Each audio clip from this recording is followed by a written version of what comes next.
Johnny Dollar. Vic Carson, Johnny, State Unity Life. Oh, what's on your mind, Vic? Got a job for you if you're interested. I just received a report from our agent in Venice that... Venice? Oh, I'd love it. Soft nights along the canals. Venice, California, Johnny. Okay, what is it? Murder. Bernard Slade, age 56, penny arcade operator in Ocean Park. That's right. Right next door to Venice. Go on. Well, the body was found in living quarters at the rear of an arcade in the amusement zone. Killer unknown. And? Barney Slade must have been quite a movie fan. The police found his apartment plastered with photographs of the movie greats. Silent screen vintage, that is. At least a dozen of them were of Mavis Gale, a real queen in her day. Yeah, the vamp type, I know. Oh? Oh, it's just a vague recollection, you understand. Yeah. Well, the police also reported that somebody, the killer probably, had drawn a big question mark in red crayon over each of Mavis Gale's photographs. Interesting. If it means anything. We think it does, Johnny. Especially since Mavis Gale is named as the beneficiary in Bernard Slade's insurance policy.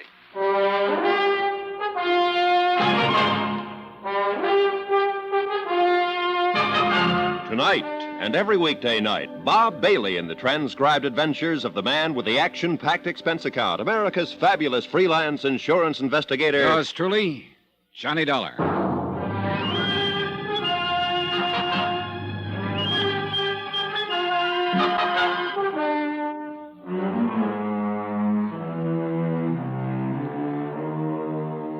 Expense account submitted by Special Investigator Johnny Dollar to State Unity Life, Home Office, Hartford, Connecticut.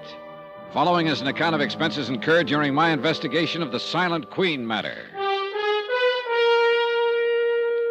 Expense account item 1, $210.65, plane, cab fare, and incidentals to Ocean Park, California. As soon as I checked in at my hotel, I got in touch with Homicide. Sergeant McKay, they said, would probably be down at the pier. I saved you cab fare on this one, Vic. It was a beautiful moonlit night at the beach. A warm breeze was blowing in from the Pacific. And besides, it was only a 3-minute walk from my hotel to the fun zone. A gaudy array of neon and noise, an occasional whiff of salt air seeping through the aromatic blend of fried shrimp, hamburgers, and popcorn. Business was good, and the penny arcade had its share of it. I headed straight for the blonde sitting in the change booth. She looked tired, faded. Hi. Let me have a dime's worth of pennies, will you? Real plunger, huh? Oh, money means nothing to me. Well, here you are. Don't spend them all in one place. Well, you know, I might at that. This machine here looks mighty interesting. Lola the farmer's daughter. Oh, it's kind of racy. How's your blood pressure? Fine. Then try that row along the wall over there. That wouldn't do. How could we carry on a conversation if I was on the other side of the room? Who wants conversation? I do. You don't look like the lonely type. Never can tell, though, can you? Look, you run along while I finish stacking these pennies, huh? No, seriously. All I want is a few answers. Well, I got more than a few, honey. What's on your mind? Barney Slade. What about Barney? You work for him long? Who wants to know? My name is Dollar, Johnny Dollar. I'm an insurance investigator. Oh. I'd appreciate any information you can give me. Hey, your company dropped a bundle on Barney, huh? Well, that remains to be seen. Now, Barney was a nice guy. Nice as they come. What do you want to know? We'll just start anywhere. You want to know about his friends? Well, maybe after what happened to him, you'd better tell me about his enemies. He didn't have none. Not one. Oh, must have been quite a fellow. He was, mister. Okay, let's get back to his friends then. Just about everybody along the pier. Anyone in particular? Oh, Frank Jessup, for one, runs a concession just down the way. Go on. Sam Hegstrom owns a fishing boat. Then there's, Gus Kanakos, Irv Goldstein. Like I said, Barney had a lot of friends. Including you? Including me. How about Mavis Gale? I don't know the dame. Well, she used to be in the movies, the silent kind. Oh, I heard about her, only I never met her. Didn't she ever come around? I never saw her. Did Barney ever talk about her? Not to me, he didn't. Why? Why what? Why should Barney talk about Mavis Gale? Oh, I just thought he might have mentioned it sometime or other. Is that the door to Barney's apartment back there? Yeah, that's right. Mind if I have a look around? That'd be up to Sergeant McKay. Well, look, if he comes in, tell him where I am, will you? Tell him yourself. He's back there in Barney's apartment now. I walked on back and took note of the heavy padlock dangling open on the door leading into Barney Slade's apartment. The small living room was empty, yet it was crowded, too. Crowded with memories of the silent greats. Nazimova, Valentino, Pickford, Fairbanks, Meehan, Swanson, the Gish girls, Lon Chaney, dozens more. Their photographs filling practically every inch of wall space. Mavis Gale was there, too, a big question mark in red crayon drawn over each of her photos. I moved through a narrow kitchen. The back door was wide open. I stepped outside. Who are you? Oh, Johnny Dollar. You must be Sergeant McKay. That's right. Yeah, your office said you'd be here browsing around. So I'm browsing.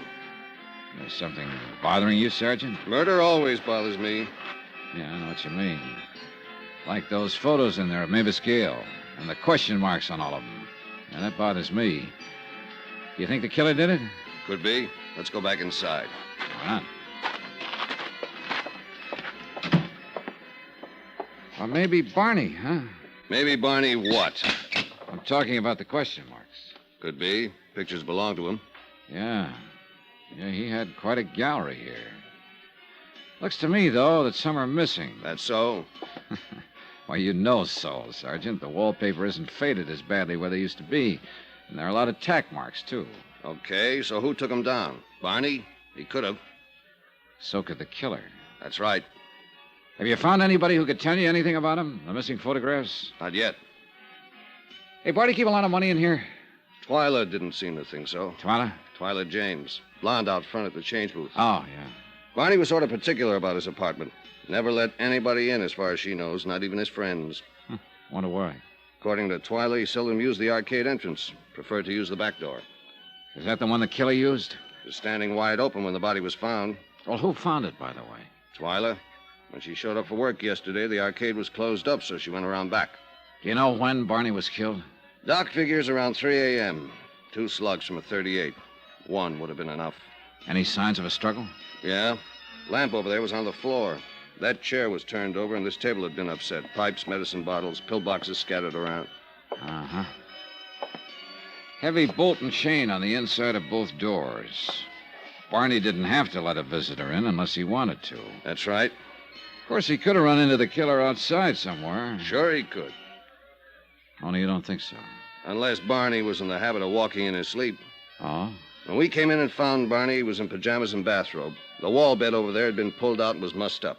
So it figures he was probably asleep when the killer tapped on his door. He got up and let him in. Yet according to Twyla... The place was off limits, even to his friends. But she wasn't around all the time and didn't know all his friends. He found some others? I'd like to find one of them in particular. A man Barney referred to as the preacher. Just the preacher? No name? No. At least Sam Hegstrom couldn't remember. And this preacher, was he allowed into Barney's inner sanctum? Sam's pretty sure he saw the two of them come out the back door one night, a little more than a week ago. Other times, he spotted them taking a late evening stroll along the oceanfront walk. Mm-hmm. Did Sam ever talk with this preacher? No. But he got curious after a while. Asked Barney about it. Barney said the man was a very old and dear friend. Let it go at that. And you haven't been able to find out anything more about him, huh? I'm still checking. Well, it would sure be a break if you could locate this preacher. He might be able to tell us something about those missing photographs, what they were. Might also explain why the killer took them. Have you seen enough in here, Dollar? Oh, yeah, sure, I guess so, Sergeant. Hey, tell me, what does Mavis Gale have to say about all this? I only got to talk with her just a couple hours ago when she returned from Palm Springs. She was pretty upset when I told her about the crayon marks on her photographs.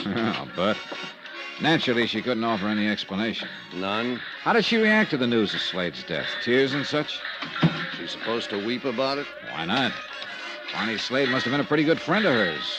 After all, he named her as the beneficiary in his insurance policy. Oh? That's interesting.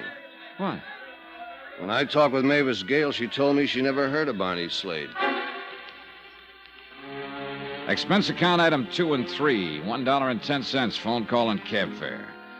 The call was to Mavis Gale's home in Bel Air.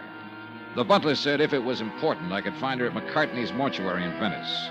Cab fare to Venice via what is laughingly called the Speedway, a one-way alley lined with backyards and garbage cans. It took us less than a minute to cross over into Venice, a boom that had busted. A melancholy mixture of old broken-down buildings and the sound of the sea. Crumbling bridges, moss-covered canals, of paved streets wandering disconsolately into sand dunes and ending where the money gave out. A dream that had kind of died of a broken heart. Good evening, sir. Oh, Bernard Slade, please. Oh, yes. Mr. Slade is in the slumber room at the end of the hall. Is anyone with him? Oh, indeed. Quite a number of his friends. Would you know Mavis Gale if you saw her? The silent screen star? Well, indeed I would. At least I think I would. She was one of my favorites. She hasn't shown yet. But no, You mean she's expected? So I understand. Well, that's nice. Oh, that is nice. I didn't know she was a friend of Mr. Slade's. Oh, you know most of Barney's friends, huh? I know most of the people along the pier, and they were all his friends. Well, how about one called the Preacher? The Preacher? Mm-hmm. Well, naturally, I'm very well acquainted with many men of the cloth. And if you could tell me his name... I don't know it. Oh. Look, you have a visitor's register here, don't you? In each of the slumber rooms, yes. Just inside the door. Well, thanks. Where did you say Mr. Slade was? Down the hall. Last room on the left.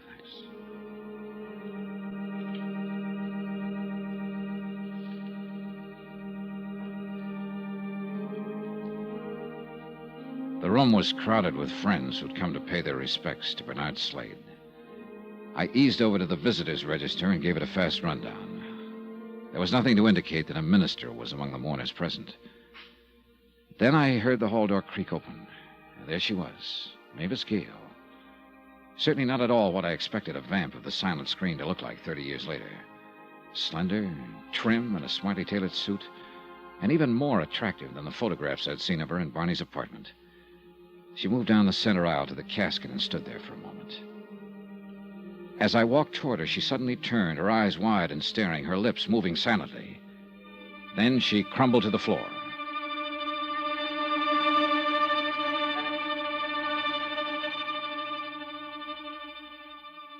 I understand you've been trying to reach me, Dollar. That's right, Sergeant. Okay, what's up? I got some news for you. Mavis Gale was once married to a small-time movie actor named Tom Sanford. Seems he was murdered during a hunting trip in the Sierras some 27 years ago. So? So now it turns out he wasn't. Mavis Gale just identified Barney Slade as Tom Sanford.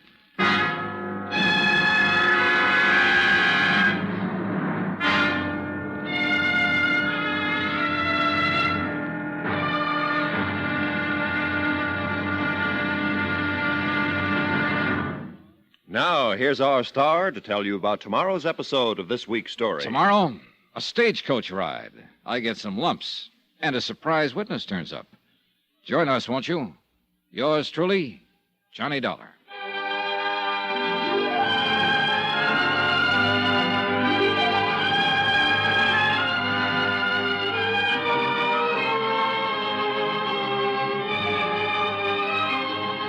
Yours truly, Johnny Dollar, starring Bob Bailey, is transcribed in Hollywood. Written by Adrian Jondeau, it is produced and directed by Jack Johnstone. Be sure to join us tomorrow night, same time and station, for the next exciting episode of Yours truly, Johnny Dollar. Roy Rowan speaking.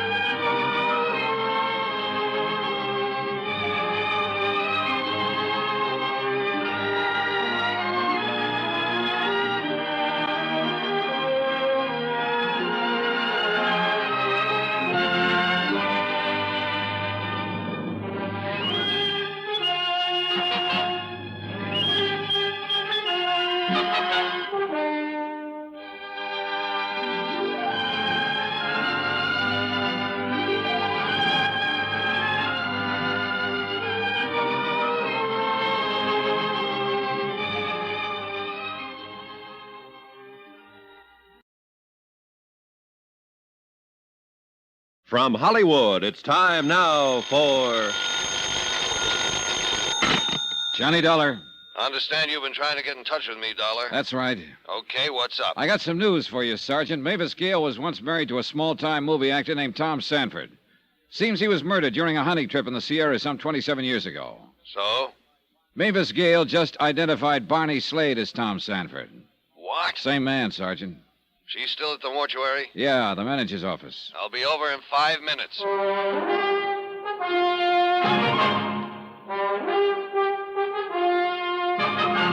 Tonight and every weekday night, Bob Bailey in the transcribed adventures of the man with the action-packed expense account, America's fabulous freelance insurance investigator. Yours truly, Johnny Dollar.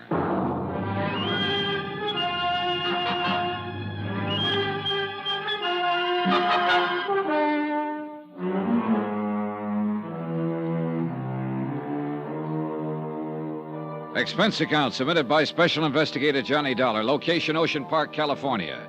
To State Unity Life, Home Office, Hartford, Connecticut. Assignment, the Silent Queen matter. Expense account continued.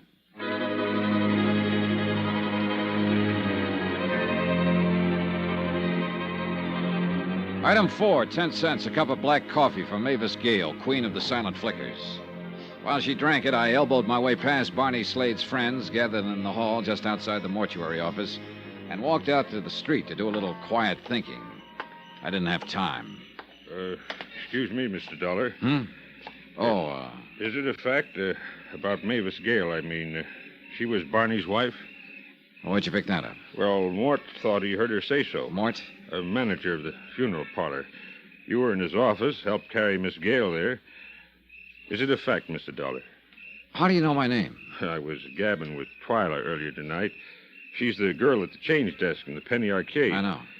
Then I seen you and Sergeant McKay come out of Barney's apartment. Who are you? Frank Jessup. I run the mermaid bit over on the pier. You know, 3 baseballs for a quarter and You tried to dunk the doll in the water tank, yeah. I figure Mort heard right that Mavis Gale used to be Barney's wife. Well, that's what the lady said. Oh, how do you like that? Old Barney married all this time into that Mavis Gale, old-time movie star. Never breathed a word of it to any of us. Sure can't get over it. And him being a picture player in the old days, too. Yeah. Do you recall ever seeing her around the arcade, Mr. Jessup? Nope. Think I would have recognized her tonight when she came in the mortuary. Real handsome woman. Can you think of anyone Barney might have told about his past? I don't think any of his friends knew Mr. Dollar. Including Twyla James? Why'd you ask that? Has she been with him long? Close to 5 years. What are you driving at, Mr. Dollar? Barney was still a pretty good-looking guy.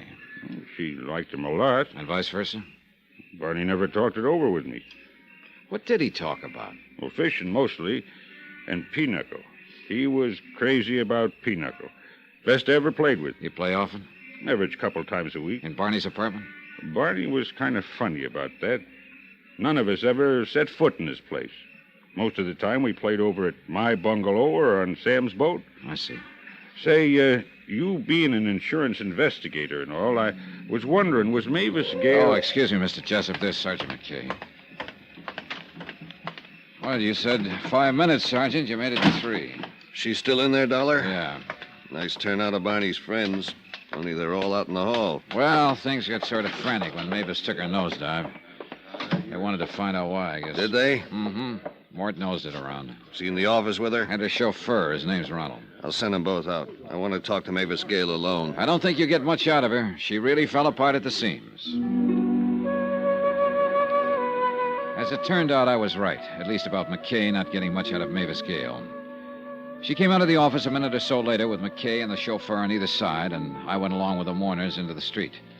They helped her inside the big blue Cadillac, and she slumped down as far as she could get in the back seat, covered her face with a handkerchief. Then she was gone. Okay, you people, break it up. You came here to see Barney, remember? Sergeant, What is it, Dollar?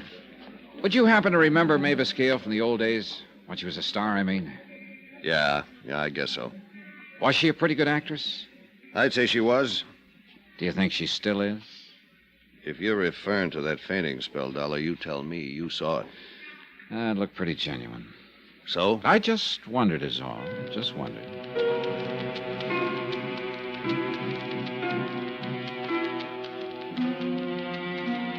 Expense account items 5 and 6, $4.60, one morning newspaper, and cab fare to Mavis Gale's Bel Air home.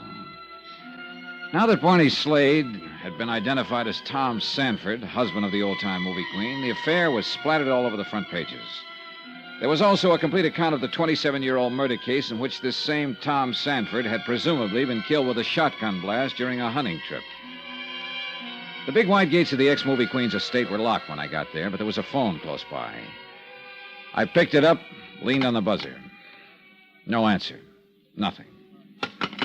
Then I saw the car coming down the drive. I recognized Sergeant McKay at the wheel. Morning, Dollar. Hi, you have a special pass to this place? If you're figuring on having a talk with Mavis Gale, you better put it off. Doctor's orders. Still suffering from shock, huh? Yeah, and I figure she's leveling. According to the newspaper, she and Tom had a pretty stormy time of it during their brief marriage. She was a star and he wasn't. Maybe that had something to do with it. She was also pretty popular in the film colony. Oh, Tom had a few buddies, too. At least 4. The men who went on that hunting trip with him. The case was investigated pretty thoroughly. They came out of it clean. You know, it'd be interesting to find out who wanted Tom Sanford dead, though, wouldn't it? The fellow hunter who got his face blown off by a shotgun blast wanted Sanford dead. Only apparently Sanford beat him to the draw, right? Do you think somebody might have hired that would-be killer who instead became the victim? What are you getting at?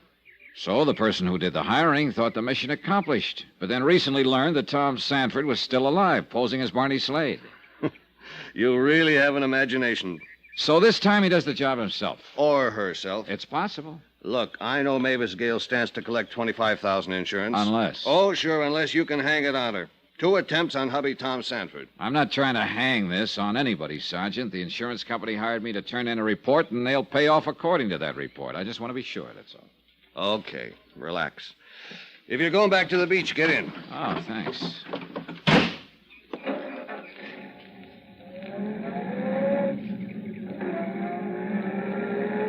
Why do you think he did it, Sergeant? Why do I think who did what? Sanford. 27 years ago on a hunting trip. Why do you suppose he planted his identification and clothing on the man who tried to kill him and then vanished? Who knows? Maybe he was in a jam. Liked the idea of letting the world believe he was dead. And how about those question marks on Mavis Gale's photographs? A tie in there, maybe? We've been through that. Barney could have made those marks himself. Well, then here's a thought. Barney, or Sanford, whichever you want to call him, might have wondered, could his wife have hired the killer? And is that why he drew those question marks? I thought you decided the killer drew them. All right, assume the killer drew them. Why? You tell me. Well, it would certainly attract attention to Mavis Gale, wouldn't it? And eliminate her as a possible suspect? As far as Barney Slade's death is concerned, yes. You're really determined to go after this woman, aren't you? Look, McKay, I told you all Okay. Assuming the killer drew those question marks to direct attention to Mavis Gale. Why would he want to do that? I can make a guess. Can't you? Yeah. Could be blackmail. But why wait all these years? For the simple reason he just picked up a little information recently. Maybe he got it from one of the men who were on that hunting trip. Think they're still around? Expense account item 7, $10.50, cab fare and tips. It took me that long to find Milo Martin, actor's agent, one of the men who had been on that hunting trip 27 years ago. He operated out of a plush suite of offices on the Sunset Strip. He wasn't in, but his secretary, a friendly and eager little doll named Lana, gave me a list of places where I might find him. I finally did. Out on a ranch near Chatsworth, where a movie company was filming an epic.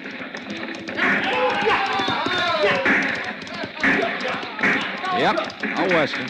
What else? Milo Martin was short and round. He wore cowboy boots, dungarees, no shirt. He was sitting on a wide, flat rock, sunning himself. Oh, yes, Mr. Dollar. I read about it in the morning paper. It came as a tremendous shock. Tom, alive all these years? It's incredible. It's fantastic. Well, according to newspaper accounts, you were the one who first discovered the body that day 27 years ago. A horrible experience, terrifying, and never forget it. We had been searching the hills all night, and then in the cold gray of dawn, there he was in the ravine. Tom. Only it wasn't Tom. Were the police as certain? I mean to say that... Miss Gale positively identified the man known as Barney Slade to be Tom Sanford. Running a penny arcade in Ocean Park. It's incredible. Well, then who was the man I found in that ravine? We don't know. We may never know. And he wanted to kill Tom. But why? You have no idea why anyone would have wanted to do away with him? No, of course not. Oh, I knew Tom was a wild sort. He never got along with most people, but, well, to resort to murder. You were his agent, weren't you, Mr. Martin? Yes, I was. I must confess I only took him on as a client to please Mavis. Oh, you also represented Miss Gale? I did. She still is a truly wonderful person, Mr. Dollar. I understand the two of them weren't getting along too well. Oh, that would be putting it mildly, Mr. Dollar. It was one frightful row after another. Wild, hysterical sort of row. What did they quarrel about? Well, Tom was quite a gambler, and he also drank rather heavily, and he also fancied himself as quite a ladies' man. And this made her sore. He was also extremely jealous. Oh? Mavis ever give him good cause to be? No, of course not.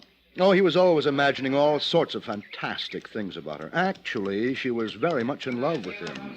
That was my impression, at least. Tell me, Mr. Martin, those other men who were on the hunting trip, are they still around? Well, let me see now. There's Trev, for one. Huh? Trev, that's Francis Trevelyan, used to be Miss Gale's cameraman, independent producer now. His pictures aren't very good, but they make money. Well, how about this Jarvis Pocket? Jarv? Let me think now. Oh, excuse me. You ready, doll? Okay. That's Saul, the director. He's a friend of mine. Look, about You like Jarvis. stage coaches, Mr. Dollar? Well, I can take him or leave him. Look, what Come about along. They're finished up here. We'll ride the coach back to the ranch house. It's only a few miles, maybe 5. this? In this contraption? Oh, you'll love it. All right, now, here. Get aboard, Mr. Dollar. Oh, brother. Hey, it's not too roomy, is it? Okay, doll. Let it go. Oh, how do you like it, Mr. Dollar? I know how John Wayne feels. Let me see now. You were asking about... Jarvis Pocket. Now, faster, doll. Faster. Oh, come on now.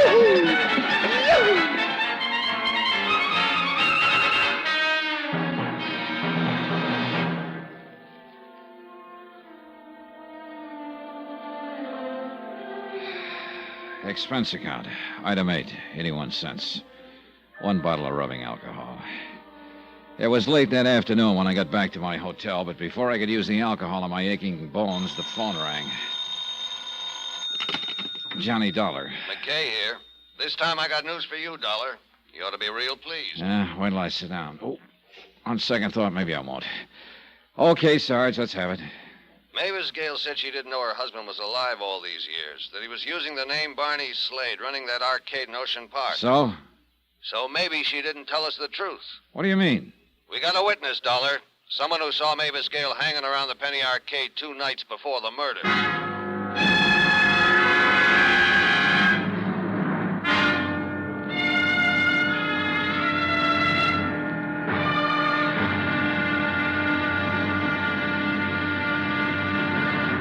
Now, here's our star to tell you about tomorrow's episode of this week's story. Tomorrow, a bowl of lentil soup, and I almost wind up in a cemetery. Join us, won't you?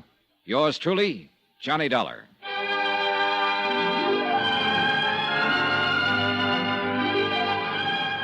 Yours truly, Johnny Dollar, starring Bob Bailey, is transcribed in Hollywood. Written by Adrian Jandot, it is produced and directed by Jack Johnstone. Be sure to join us tomorrow night, same time and station, for the next exciting episode of Yours truly, Johnny Dollar. Roy Rowan speaking.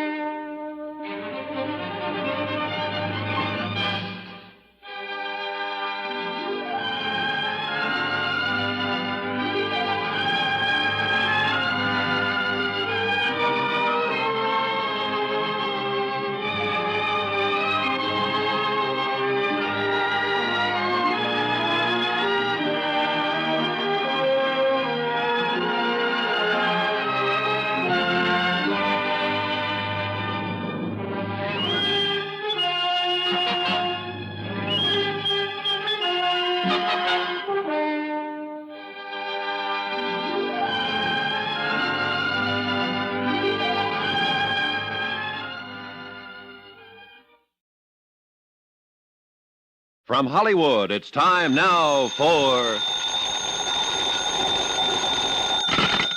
Johnny Dollar. Hiya, boy. Vic Carson in Hartford. Say, things are really opening up out there on the coast, huh? So, you read the papers. Quite a surprise learning that Mavis Gale was married to that penny arcade operator Barney Slade. She'd been married to Tom Sanford. Sure, silent film actor. Only it turns out he and Slade are the same man. Really something, isn't it? Yeah, well... Here, Sanford's supposed to be dead for 27 years, and all the time he's living down there in Ocean Park, and she didn't know about it. So she said. Only somebody saw her hanging around the arcade 2 nights before Slade's murder, Vic. What? Well, what does she have to say about that? She wasn't around when the police went out to her place a little while ago. No one knows where she is. Look, have you been able to get an angle on those photographs of hers in Slade's apartment? Why the killer drew those question marks over 'em? No. And we haven't found out why the killer copped a half a dozen of the photos either. Photographs of who? How should I know? They're gone. Well, maybe they're important. No. Look, I'm on the trail of a character called the Preacher. If I find him, I may find some answers. Well, according to the papers, Johnny, are you sore about something? Yeah, Vic, I'm sore. Better read my report.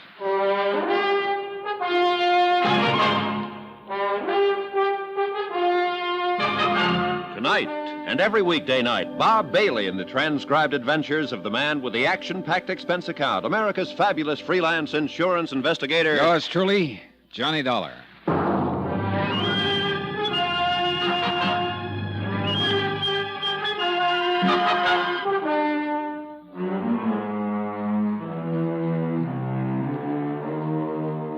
Expense account submitted by Special Investigator Johnny Dollar, location Ocean Park, California. To State Unity Life, Home Office, Hartford, Connecticut. Assignment, the Silent Queen matter. Expense account continued.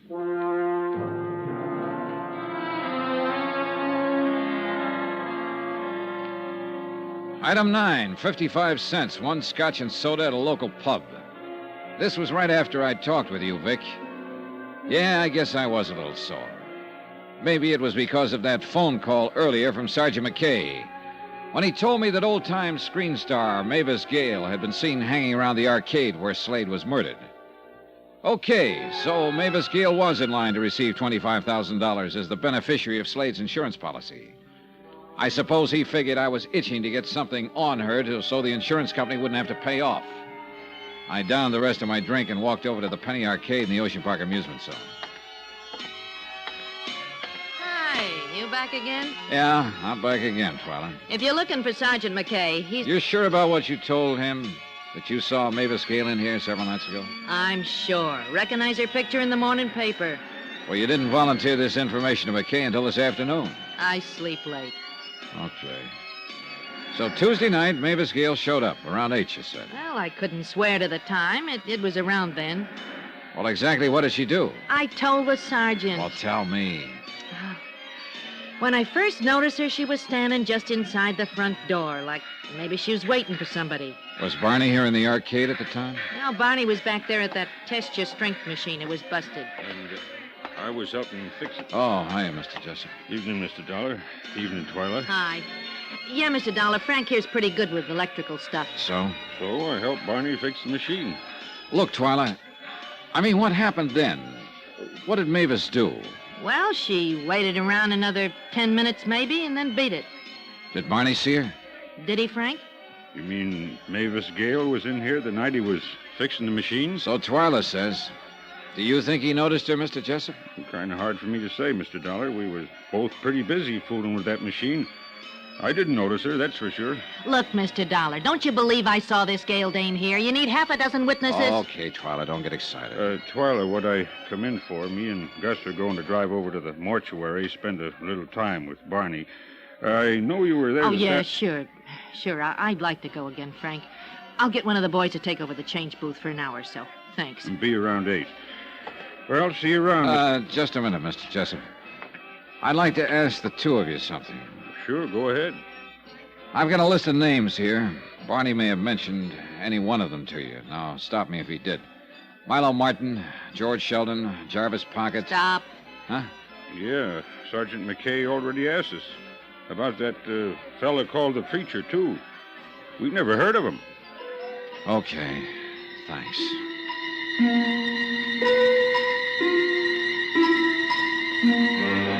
I wandered around the pier for a while trying to figure out my next move. McKay wasn't around, and it was a cinch Mavis Gale hadn't returned to her Bel Air estate. So the only thing I could do was to keep on trying to track down the men who'd been on that hunting trip 27 years ago with Tom Sanford, alias Barney Slade. Milo Martin, number one on the list, hadn't been able to give out with anything exciting. But he had given me a 5-year-old address on George Sheldon, number 2 on the list. Expense account item 10, $15.10. Cab fare and tips on the trail of George Sheldon. It blew hot and cold until late that night when I wound up at a bar in downtown L.A. Yeah, old George worked here for a while. Handyman, sort of. That was I.W. Harper, you said? Right, it was sort of.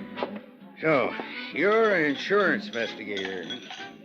Wouldn't be a cop, maybe, instead. No. Now about George. Just wondering is all, friend.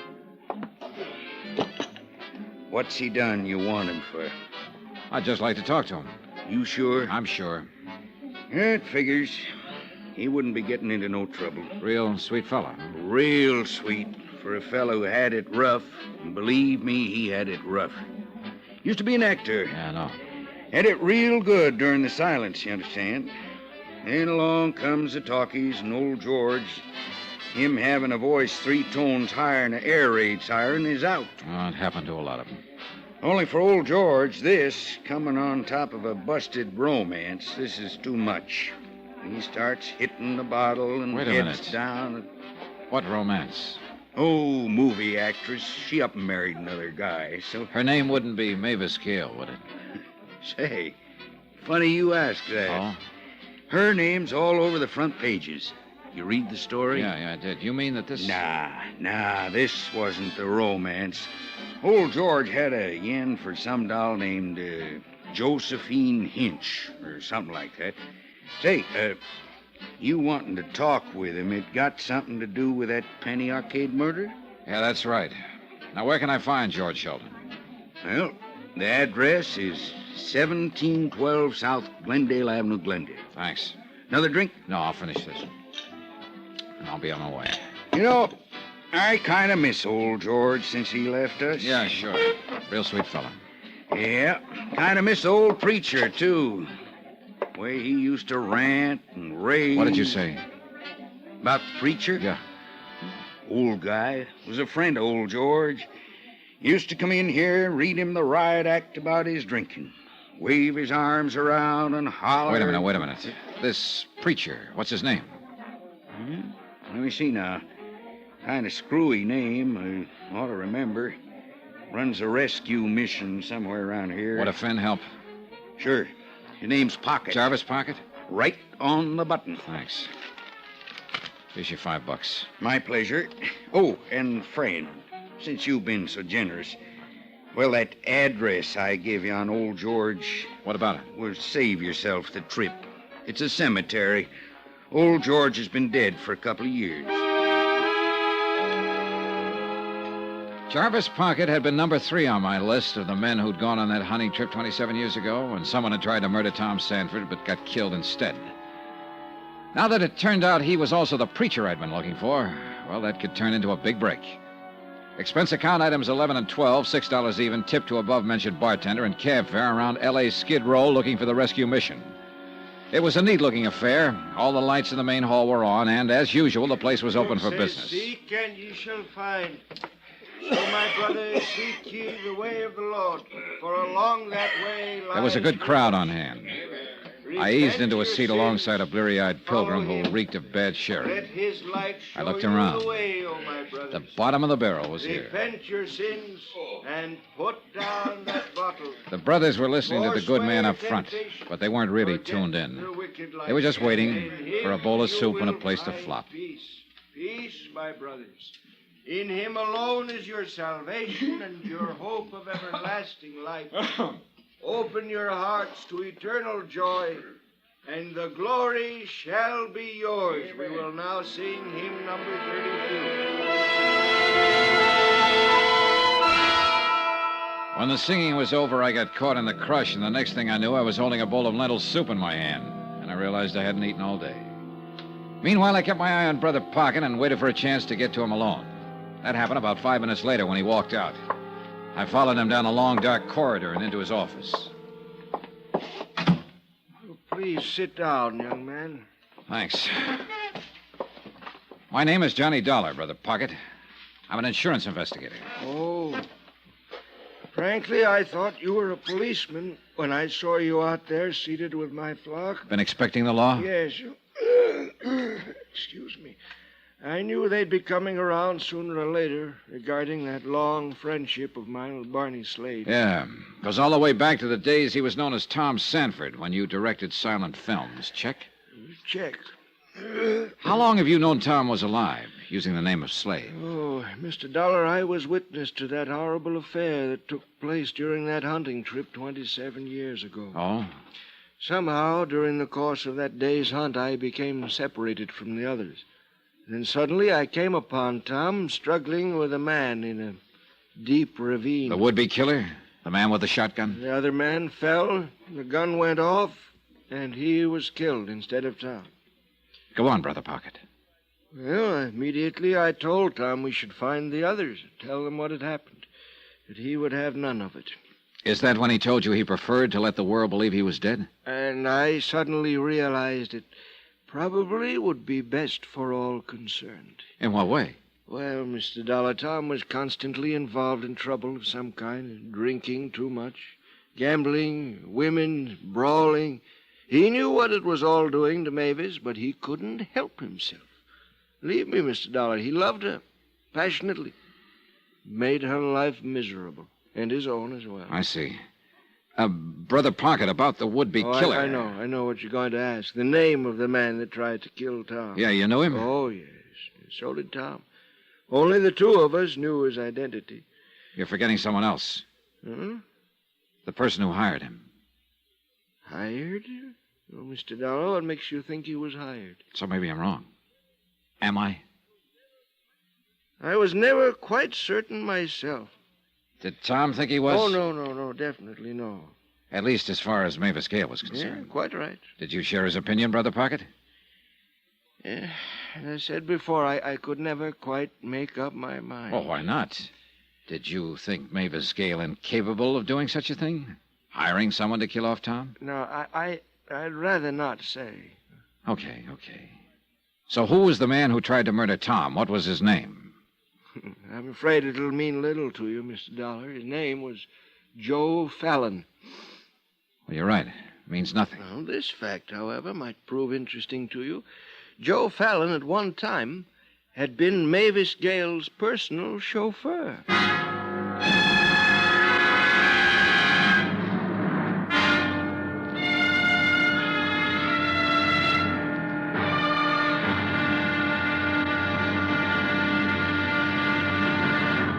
Now, here's our star to tell you about tomorrow's episode of this week's story. Tomorrow, audience with the Queen and a brush with the killer. Join us, won't you? Yours truly, Johnny Dollar.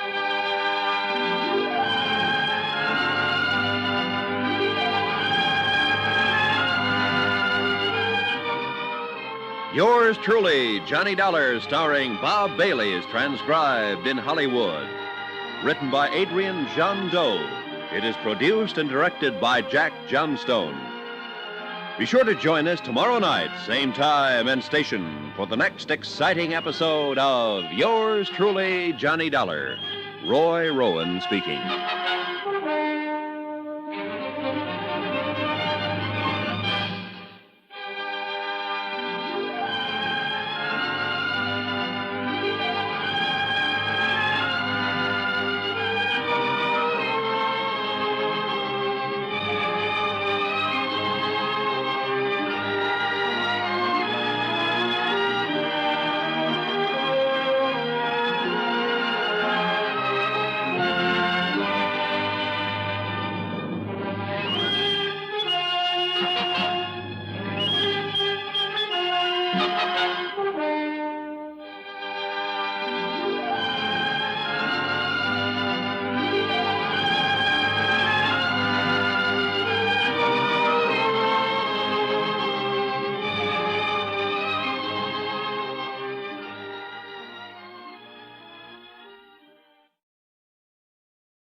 From Hollywood, it's time now for... Johnny Dollar. Oh, it's you. Hiya, Sergeant. Headquarters just gave me this number to call. I was wondering who'd be in Barney Slade's apartment. How'd you get in? With a key. Brother Pocket had it. Give me that again? Jarvis Pocket. He's one of the men on that hunting trip with Tom Sanford 27 years ago. He's here with me now. How'd he get it, the key? Barney had given it to him a few years back. He's known all along that Barney Slade and Tom Sanford were one and the same. He also knows the name of the man who tried to kill Sanford. Who was it? Name was Joe Fallon. At one time, he'd been Mavis Gale's private chauffeur.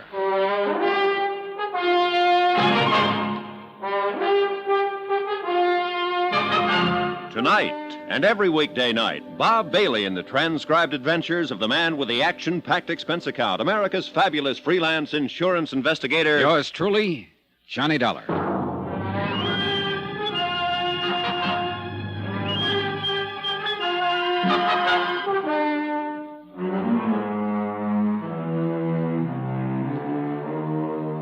Expense account submitted by Special Investigator Johnny Dollar, location Ocean Park, California.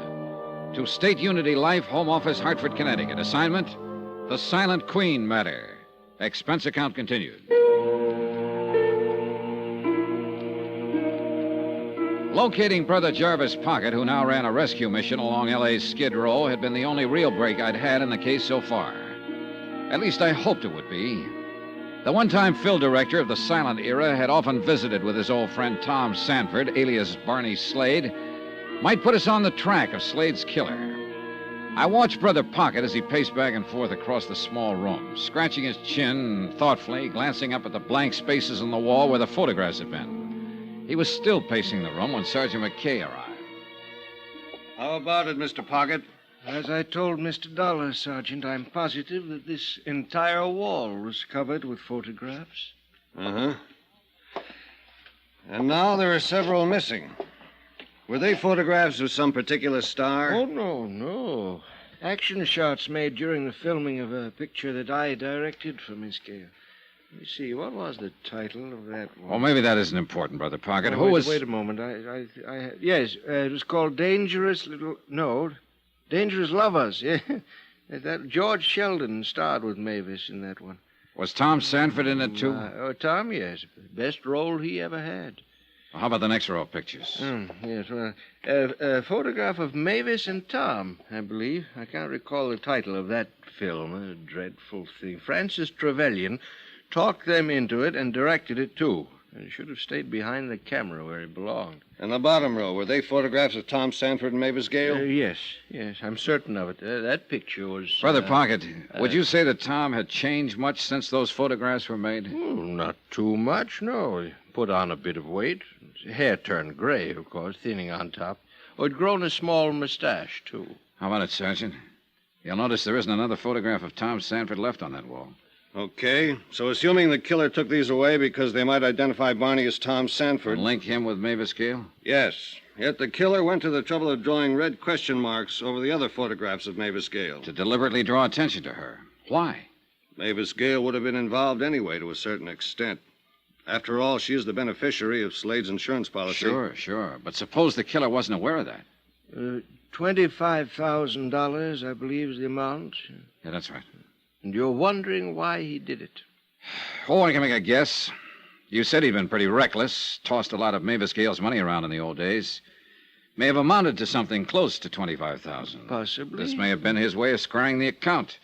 $25,000 and a king-size shot. He could hardly be expected to guess that his death would come about under these circumstances, Mr. Dollar. No, but he could have passed away calmly in his sleep some night and wouldn't have changed a thing, Brother Pocket. Mavis Gale would still have been curious about a man named Barney Slade. Oh, yes, I suppose, yes. He must have been pretty sure she'd recognize him, that it would make a nice big splash in all the papers. Was he that much of a ham? Tom, I'm afraid so. He couldn't have loved Mavis Gale very much. Mr. Dollar, right to the last, yes. Still, he couldn't resist the magnificent gesture, the big payoff, returning her $25,000. You know something, Dollar? Now you sound like you're on her side. Yeah. Well, gentlemen, if that's all that you want me for, I think I'd best be getting back to my quarters at the mission. The flock may be getting a little restless, huh? You know how it is. There are times that one of the brothers will sneak a bottle of sherry into the dormitory, and things become quite gay. Sure, Mr. Pocket. You can run along, and thanks. Well, good night, gentlemen. Good night. Well, Sergeant, what's the next move? What about this Joe Fallon? You said he'd been Mavis Gale's chauffeur at one time. Yeah. Pocket saw the whole thing. The attempt to kill Tom Sanford 27 years ago. Fallon and Sanford were struggling. A shot went off, and Fallon got it full in the face. Sanford then decided to play dead. Yep. But ever since then, Sanford was hiding out down here under the name of Barney Slade. That is, until somebody caught up to him, caught on to it 3 nights ago, and killed him. Big question still remains, who? Come on, let's get out of here. I'll get it. Yeah? Uh-huh. Right, I got it. That was headquarters. They just got a call from Francis Trevelyan. Trevelyan? He was one of the men on that hunting trip, along with Pocket and the others. Yeah. Seems Mavis Gale just heard we've been wanting to ask her some questions. She wants us to come right over. She's at Trevelyan's beach house in Malibu. The beach house turned out to be one of those super modern jobs, low, sprawling with a lot of glass and flagstone. The butler allowed us through the front door, and after a nice little stroll, we finally arrived at the den, a 50-footer at least, with a bar at one end. Mavis and a tall, distinguished-looking gentleman were at the other. Evening, Miss Gale. Good evening, Sergeant. I'm terribly sorry about all this. I didn't know you wanted to talk with me. I should have left word at the house, I suppose, but I was so upset, anxious to get away. I understand. Oh, this is Francis Trevelyan, Sergeant McKay, and Mr. Dollar. We met at the funeral home. Oh, yes, I remember. Do sit down, gentlemen. May I offer you a drink? No, thanks, Mr. Trevelyan. Now, Miss Gale. Yes. When I first informed you of Barney Slade's death at the Penny Arcade at Ocean Park, you told me you never met the man. That's right.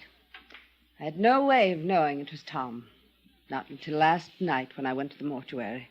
Had you ever been in or near the Penny Arcade at any time, Miss Gale, previous to the murder? Yes. 2 nights before. Why didn't you mention this to me when I spoke with you before? I don't know. I was frightened. A man named Barney Slade had been murdered. The killer had drawn question marks on my photographs in the dead man's apartment. Were you afraid to tell me because it would involve you deeper? Yes. I think that was the purpose of the phone call, Sergeant. What phone call? That evening, shortly after 6, I received a call from a man. He wouldn't identify himself. He said that a very dear, very old friend of mine was in trouble and needed my help. He instructed you to go to the arcade in Ocean Park? I was to be there by 8 o'clock, and this old friend was to make himself known to me. So you went. Did you see anyone? No one that I recognized. Miss Gale, does the name Joe Fallon mean anything to you? Fallon? Why do you ask that? Just a moment, Mr. Trevelyan. Why, yes. Joe was my chauffeur. Many, many years ago. And when did you discharge him? Shortly after my marriage to Tom. Did he tell you to get rid of Fallon?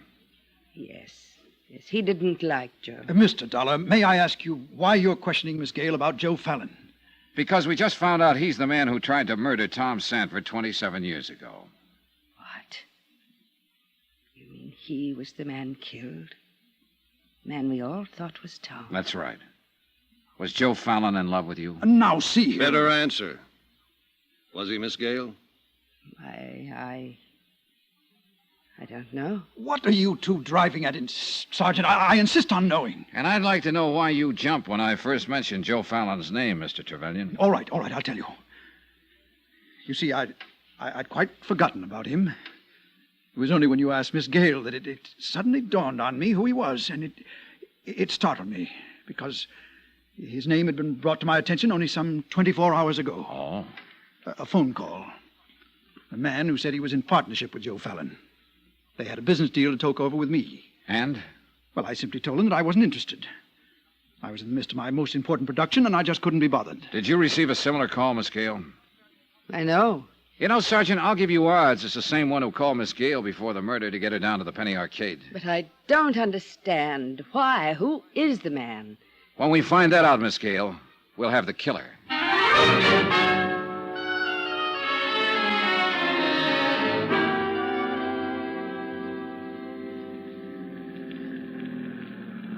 Here's your hotel, Dollar. Oh, yeah, right, thanks. Been a long day, hasn't it? Sure has. And we haven't made much progress. At least Brother Pocket was some help. Uh-huh. Cigarette? Yeah, thanks. Yeah, Pocket gave us a couple of answers. We could sure use a lot more.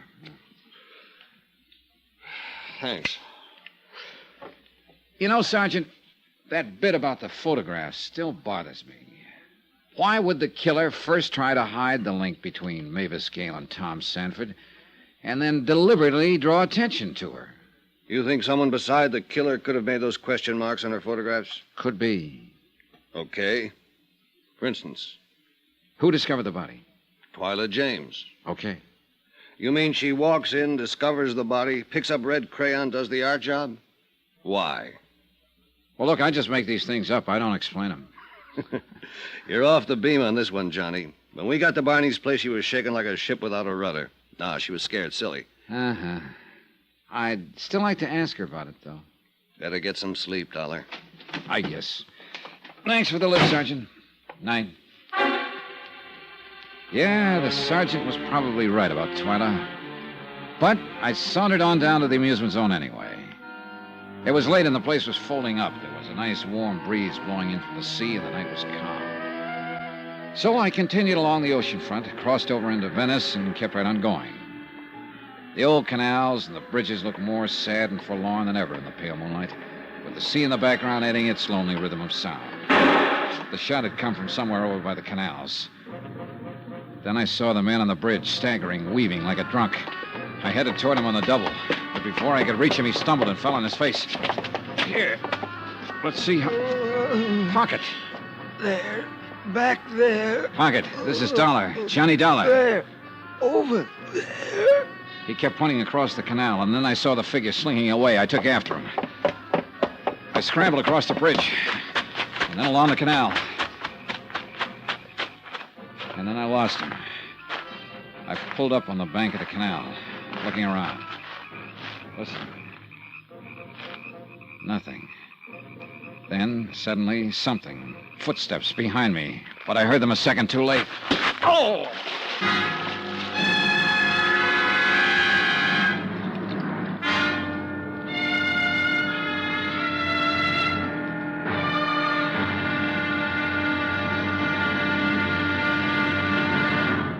Now, here's our star to tell you about the final episode of this week's story. Tomorrow, a man who talked too much, and it killed him. Yeah, the payoff. Join us, won't you? Yours truly, Johnny Dollar.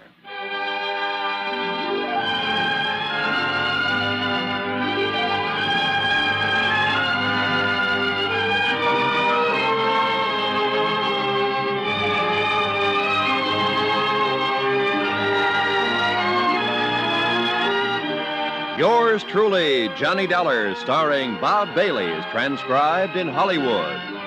Written by Adrian John Doe, it is produced and directed by Jack Johnstone.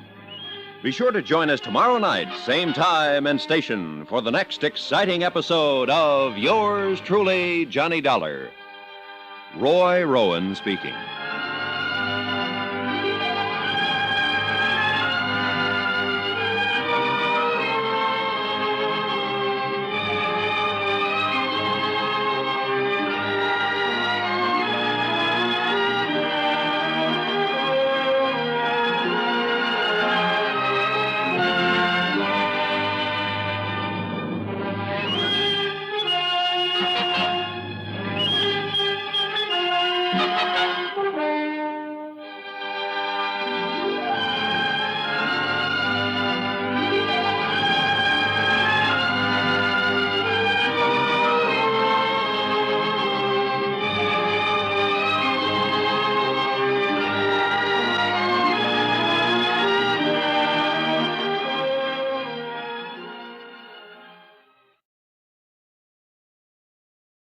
From Hollywood, it's time now for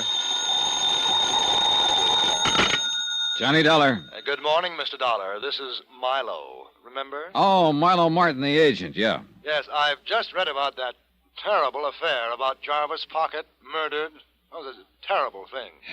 Yeah, he didn't even make it to the hospital. And you, Mr. Dollar, the killer tried to do away with you, too, huh? All I got was a nice crack on the head and a not-so-nice dunking in the canal. You were fortunate, Mr. Dollar. Extremely fortunate. Yeah. Anything else you wanted to talk about, Milo? Oh, yes. I'm sorry I wasn't at the office when you called earlier. Well, your secretary gave me part of the information I was after. She remembered a man had phoned your office yesterday. Yes, she said he was a business associate of someone named Joseph Fallon.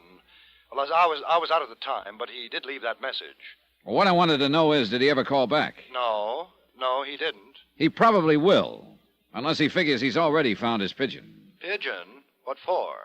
Blackmail, Mr. Martin. Blackmail.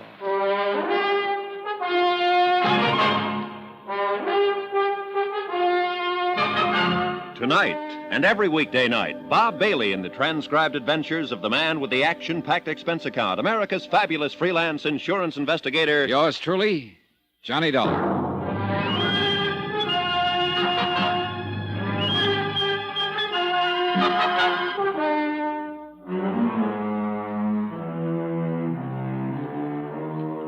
Expense account submitted by Special Investigator Johnny Dollar, location Ocean Park, California. To State Unity Life, Home Office, Hartford, Connecticut. Assignment, The Silent Queen Matter. Expense account, final page. 27 years ago, somebody had hired one Joe Fallon to murder Tom Sanford, the husband of silent movie star Mavis Gale. But Joe had muffed the job. Now that somebody had turned killer himself. His first victim, Tom Sanford, who'd been going under the name of Barney Slade and running a penny arcade in Ocean Park. The second, Jarvis Pocket, who could have helped us spot the killer. The only two others who might help us were actor Francis Trevelyan and actor's agent Milo Martin. And both had received phone calls from the killer. The reason? Blackmail, obviously. Item 13, $1.35 cab fare to police headquarters. Morning, Sergeant. Hello, Dollar. How do you feel? Oh, okay, I think. You turn up anything on Pocket's killer? Only this.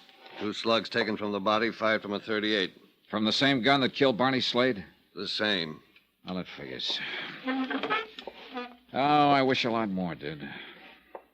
Hey, look, just what have we got anyway? Maybe you better start with what we haven't got. Well, Barney Slade gets clobbered by a killer who scrawls question marks all over Mavis Gale's photographs in his dingy apartment. To draw attention to Mavis Gale. All right. Mavis is named as the beneficiary in Slade's insurance policy. Claims she doesn't know the man, then takes a look at his body and identifies it as husband Tom, who supposedly was killed 27 years ago on a hunting trip. Right. Then Jarvis Pocket, one of the men who'd been on that trip, fills us in with the info that Mavis Gale's ex-chauffeur had tried to knock off Tom. Yeah, but he goofed the job and got knocked off himself. Question. Had Joe Fallon been hired? Answer, probably. Question, who hired him? There's a beaut, huh? Say, this Milo Martin ever get in touch with you? Yeah, just before he came over. He got a call, all right, apparently from the same man who called Trevelyan. Mm-hmm. Trying Fallon's name on for size. Oh, he's trying to get a reaction, that's for sure. And when he gets the right one, he'll put on the squeeze. I wonder why he didn't call Mavis Gale and give her the pitch. Maybe he did, and she forgot to tell us about it. Think he called Jarvis Pocket? No, I think Pocket would have told us. I wonder if Pocket told us everything last night at Barney's place. Oh, probably not. I think he suspected something or someone. When he left us, he probably did a little prowling of his own. Result, got himself killed. Look, it's almost noon. Yeah. I'll buy you lunch. We'll have about an hour. Then what? Then I'm going to Tom Sanford's funeral. Aren't you?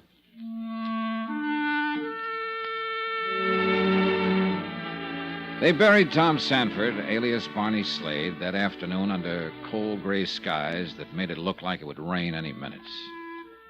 But that didn't keep the crowd away. All Barney's friends from the pier were there, including Frank Jessup, who ran the mermaid bit, and Twyla James, who pushed pennies at the arcade. Mavis Gale, of course, was there, along with Francis Trevelyan and Milo Martin. And there were the usual spectators who came out of curiosity. When it was all over, the sergeant and I started down the hill. there, Sergeant. Mr. Dollar. Oh, hiya, Frank. Mr. Jessup? Sure was a nice ceremony, wasn't it? Yeah, very nice. Pier was practically closed down. Everybody here for the funeral. We're all going to miss old Barney. Somehow I just can't bring myself around to calling him Tom. Won't seem to fit somehow. Sure. Well, I got to get back to Twyla. She's taking this kind of hard. Oh, yeah, sure. Was kind of surprised the way Miss Gale stood up. Real brave she was. No tears at all. Yeah, I noticed that. Sergeant? Maybe she was all cried out, Dollar. It happens, you know. Uh-huh. It happens.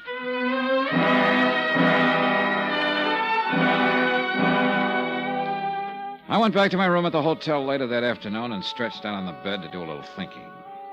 Sleep, something I hadn't had much of in the past 24 hours, finally caught up. When I awoke, it was dark outside. After a shower and shave, I wandered on down to the amusement pier again. No particular reason. Then I remembered I still had the key to Barney's apartment.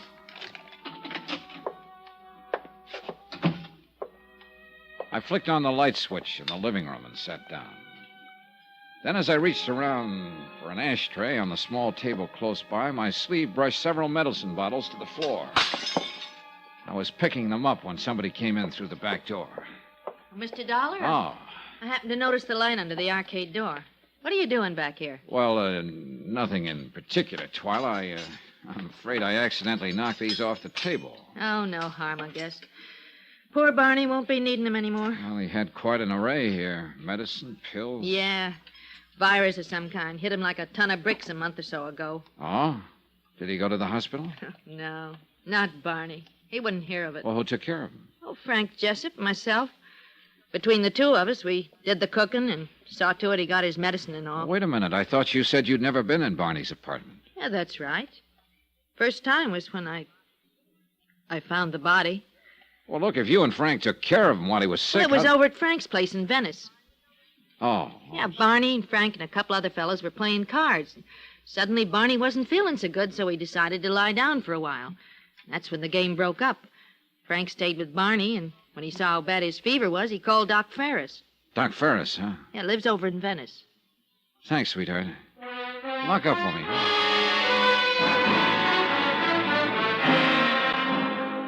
Expense account item 14, $1.50, cab fare and tip to Doc Ferris's place in Venice. Barney, he told me, had been a pretty sick man, high fever, delirious at times. But Frank Jessup had stayed by his bedside during the crisis and had done a good job of nursing him through the night.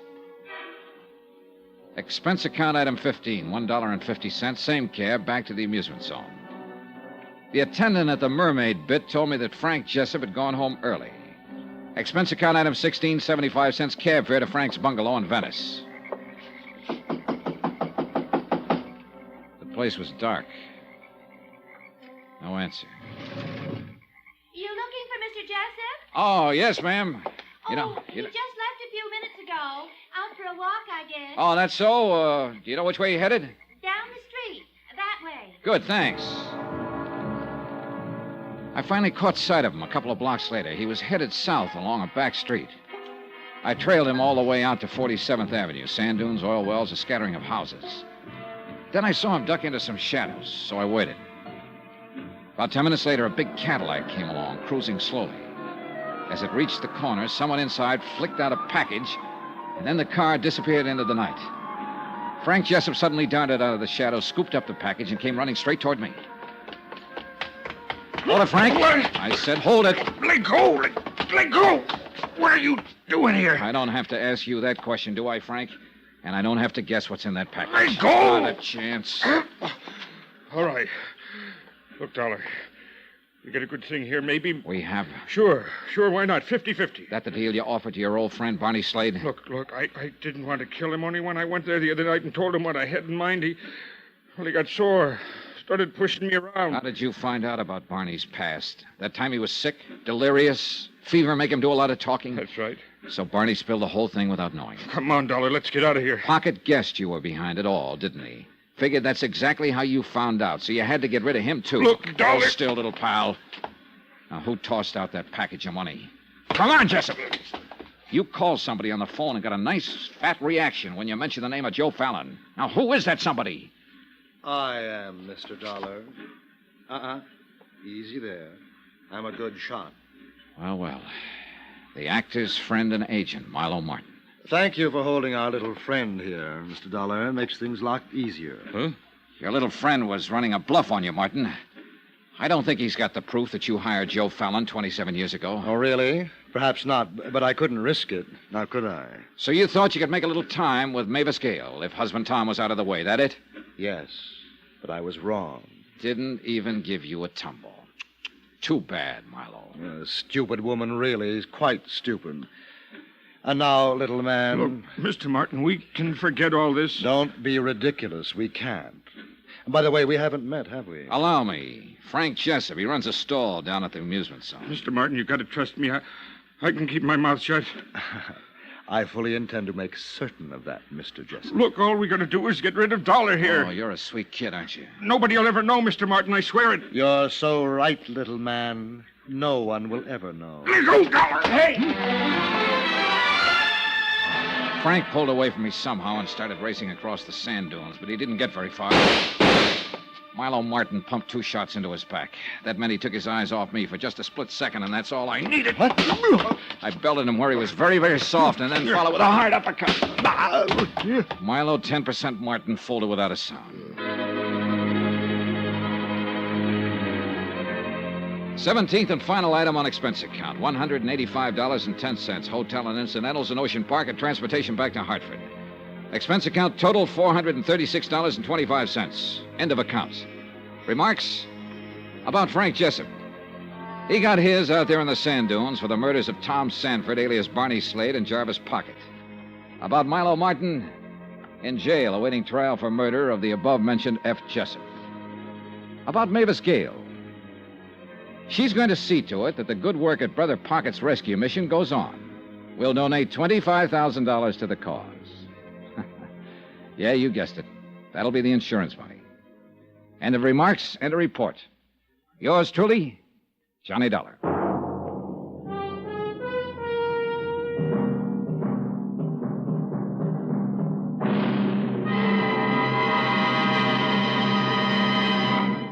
Now, here's our star with a special announcement. Yes. I think you'll be glad to know that beginning Sunday, instead of 5 times a week, we'll be on the air only once a week. But with a complete half-hour story. Remember, that's beginning this coming Sunday. So join us, won't you? Yours truly, Johnny Dollar.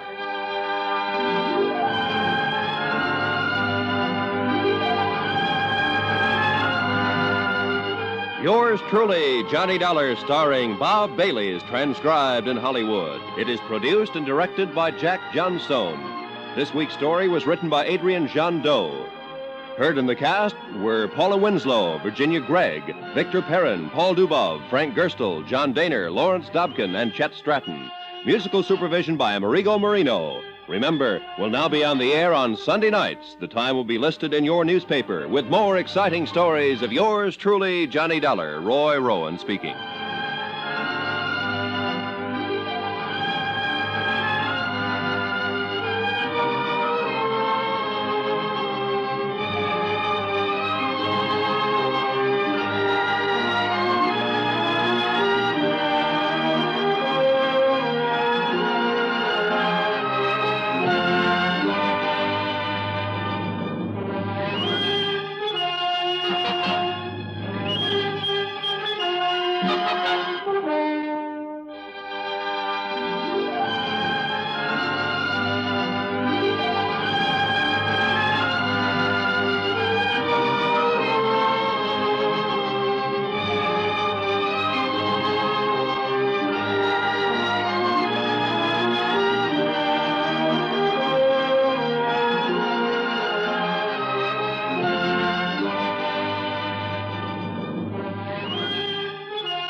From Hollywood, it's time now for Johnny Dollar. Joe McNabb, Northeast Indemnity, Johnny. Oh, hi, Joe. What's up? At the moment, my blood pressure. Too much work? No. Prospect of having to pay off on a $100,000 life insurance policy. Uh-oh. Fella I think you know, Johnny. Art Wesley. Oh, sure. Been a pal of mine for years. Reporter. Yeah. Apparently he's working on a story right now that somebody doesn't want him to report. What do you mean? Night before last, he got beat up in an alley. Yesterday, a car made a pass at him at high speed. What about today? It's early yet, Johnny. Oh, yeah, sure. But let's hope it's not too late.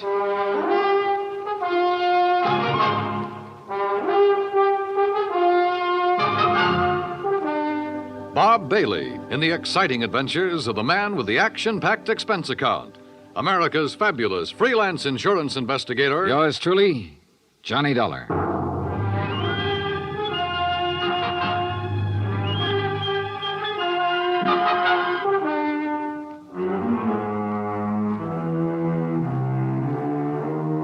From Special Investigator Johnny Dollar to the Home Office, Northeast Indemnity Affiliates, Hartford, Connecticut. The following is an accounting of expenditures during my investigation of the Big Scoop matter. Expense account item 1, $18.40, transportation and incidentals to New York City. I called Art Wesley's paper. He wasn't in, and nobody seemed to know where he was. Then I remembered a small bar called Tony's over on 3rd Avenue. I took a cab, that's item 2, $1.25, and found him in a corner booth. Sorry, Johnny, no bodyguard. The informants I'm working with would take off fast if they spotted one. No informants, no story. That insurance policy your paper took out on you, who's the beneficiary? A dear departed wife, Joan. Departed? I thought... We split up a couple of months ago. Oh, I'm sorry to hear that, Art. Yeah, we were living in 2 different worlds. I wanted a home and family. She wanted a trip to the moon every night. Where is she now? Who knows? On her way to the moon, I guess. Hey, look, this story you're working on, Art. It's hot, Johnny. And big, real big. A national gambling syndicate, and run by a guy right here in New York. Who? I'm getting close, but I'm not sure yet. When I am, then out come my articles. What's this guy gonna do when you push him into a corner? Look, I'm worried about you. You look, Johnny, I'm not as foolish as you think. I've got his name written down and put in a safe deposit box with what evidence I got. That's my real insurance. Oh, Art, look, we've been friends a long time. I'm not gonna let you do this alone. Sorry, Johnny. I've got to go it alone.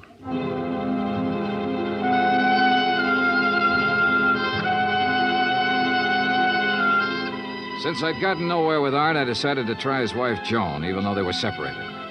I found her in an apartment on East 68th, but she was hardly what you'd call cooperative. Look, Mr. Dollar, so you're a friend of Art's. At the moment, I'm not. Mrs. Wesley, your marriage with Art is none of my business. But that insurance policy his paper took out on him is.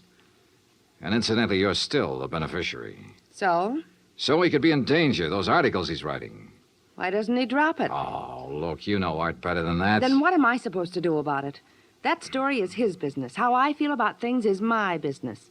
And come to think of it, I can't see that either of those things is your business. Item 3, $1.80 cab fare to police headquarters in the office of my old friend, Detective Lieutenant Rastelli. Sure. I know about those attempts on Art's life. So I talked to him and got nowhere. He told me the stories about a national gambling syndicate. It's more than he told me. Supposedly the big boss is here in New York. Now, what are you going to do about it? Look, the minute Art quits thinking he's got to hit the jackpot all by himself and lets us in on it, we'll give him all the protection he... Lieutenant Rastelli. Yeah, just a minute. It's for you, Johnny. Oh, thanks. Hello? Art Wesley, Johnny. They told me at your hotel where to reach you. Anything new, Art? I'm leaving town for a few hours. This could be it, Johnny. Tonight could be the jackpot. Well, listen, let me go with you. Sorry, I gotta go alone. It's part of the deal. Art, it could be a trap. I can take care of myself. Call you when I get back. Wish me luck. Well, look, wait. Art! Art!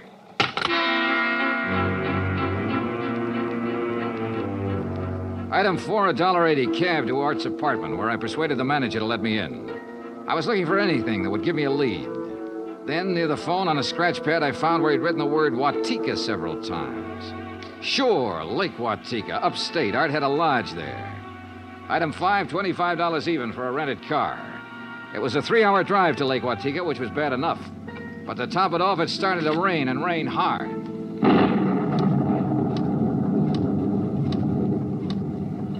When I finally got to the highway turnoff, the side road to the lake was a mass of mud. Then I got 2 quick breaks. It stopped raining, and I spotted the 6-mile road into Art's place. Half an hour further on, I saw a light.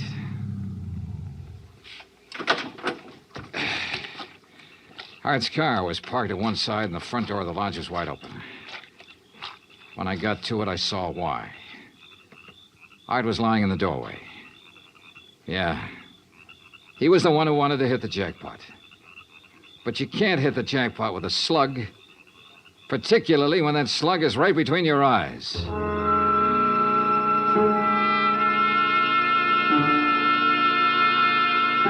I drove to the sheriff's office and reported it. Sheriff Tompkins and his boys took over. But in the darkness and the mud, they could only make a routine check. He asked me to meet him at the lodge the next morning, so I did. Buddy was right here in the doorway, huh, son?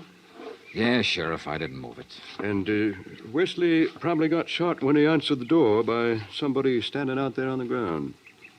Because of that bullet hole in the roof? Yeah. Right over that shelf that's stocked with canned goods, sugar, salt, and the like. Apparently, he used this place regular. Yeah, he used to do some of his writing here. Were you able to determine time of death? Coroner says between 10:30 and 11 last night. What time did you arrive? About half an hour after the rain stopped. I'd say 11:45. Means it was still raining a good half hour after the killing. No wonder we found no tracks. Hey, look, Sheriff. Art was working on a hot story about a national gambling syndicate. Could be that he found out who the boss was last night, the hard way. Oh? Then you think the killer was from out of town? Maybe New York? Yeah. Now, where would he stay? Is there a hotel around here? Lake Watika Inn, just outside the village, about 6 miles from here. Sheriff, I'll check it out.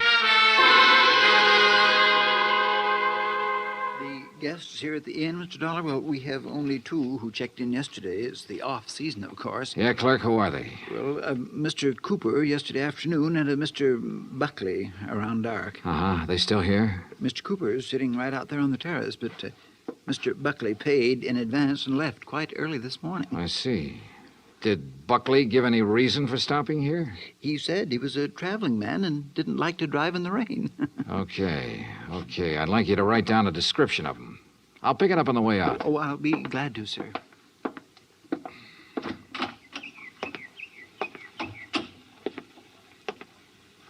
Hi. Oh, good morning.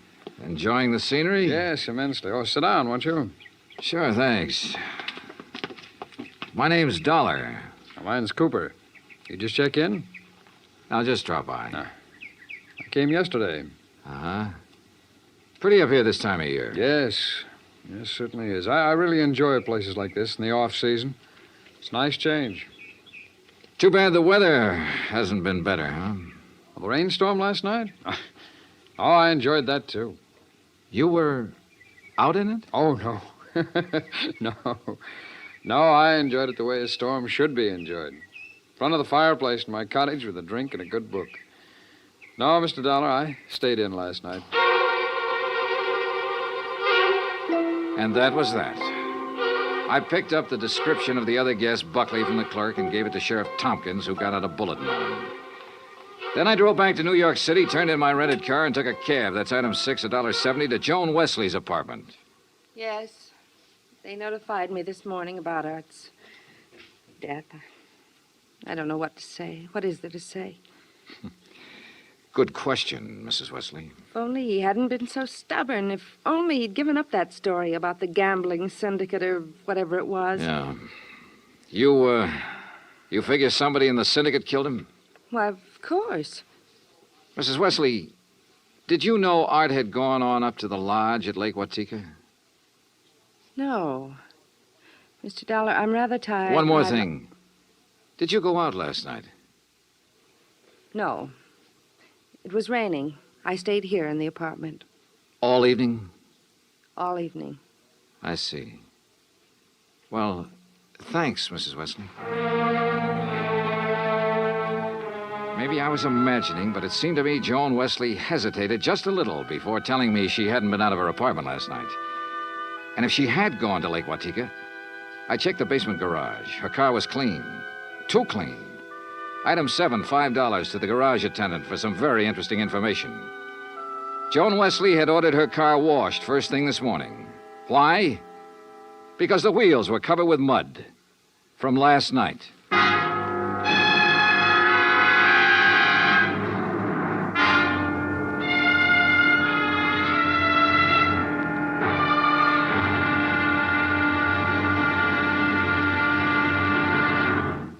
Act Two of yours truly, Johnny Dollar, in just a moment.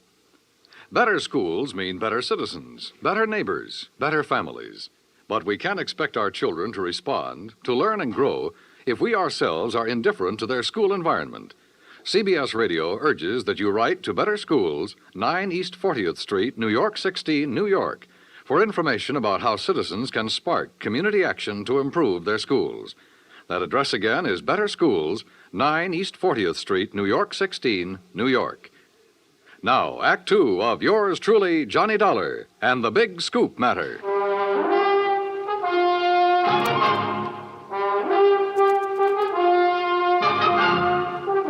I tell you, I didn't leave this apartment last night. Your car says differently, Joan. Car? You had it washed today because it was all muddy.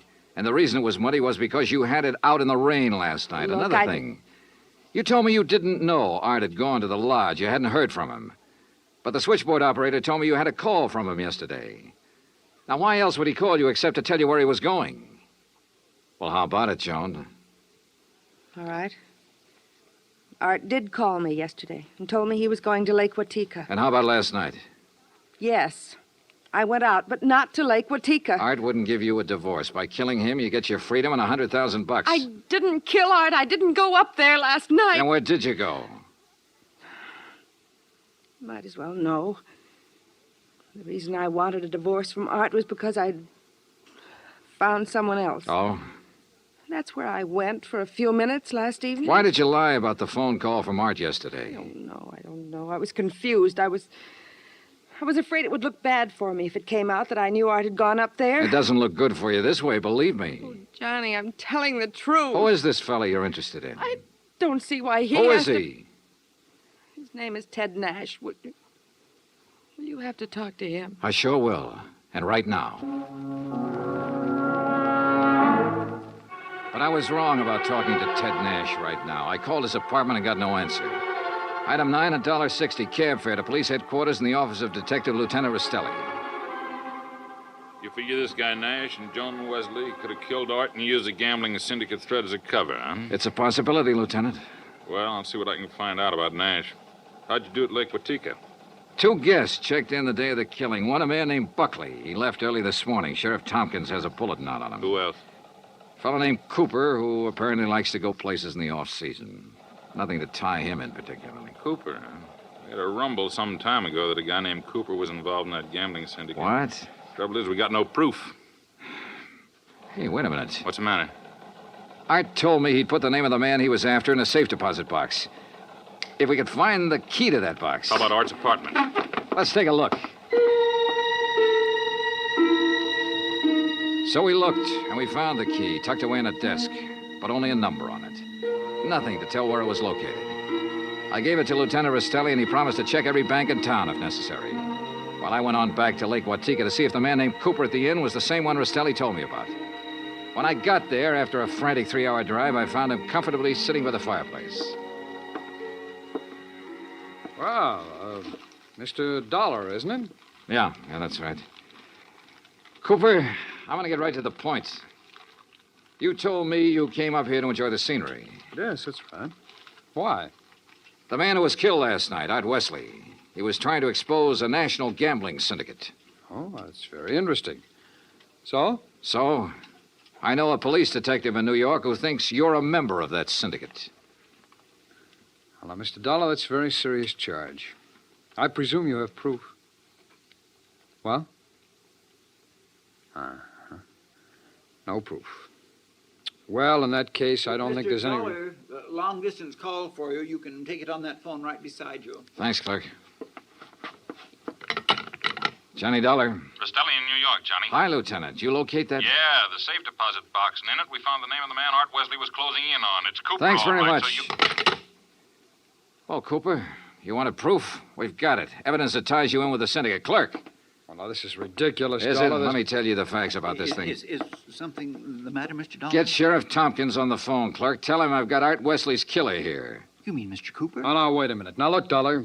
If you'd get your facts straight, you'd drop this silly notion of yours. What kind of facts, Cooper? What time was Wesley killed? Between 10:30 and 11 last night. But, Mr. Dollar, Mr. Wesley's place is some 6 miles from here. That's right. Why? Well, then Mr. Cooper couldn't have killed him.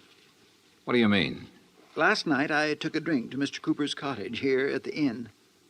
What time? Around 20 to 11, and I chatted with him for at least 15 minutes. Are you sure about that? Oh, quite sure. Well, Mr. Dollar, I'll buy you a drink sometime. Cooper strolled back to the bar with a satisfied smirk on his face. So the one man who had to be Art's killer couldn't have killed him. I collared the clerk again and had him repeat his story in detail. If you recall, it rained heavily last night, Mr. Dollar. Yes, I drove through it on my way up here. Well, I was making the rounds of the inn, checking windows, things like that, when the house phone rang. It was Mr. Cooper calling from his cottage. He wanted a drink. You say that was at 20 to 11? Yes, I always jot down the time when I am called away from the desk. All right, go on. Well, when I got to Mr. Cooper's cottage, he was sitting in the living room in front of the fire with a book. Yeah. We chatted a while, and then when I returned here to the desk, I jotted down the time again. 10:55. Well, that does it. What do you mean?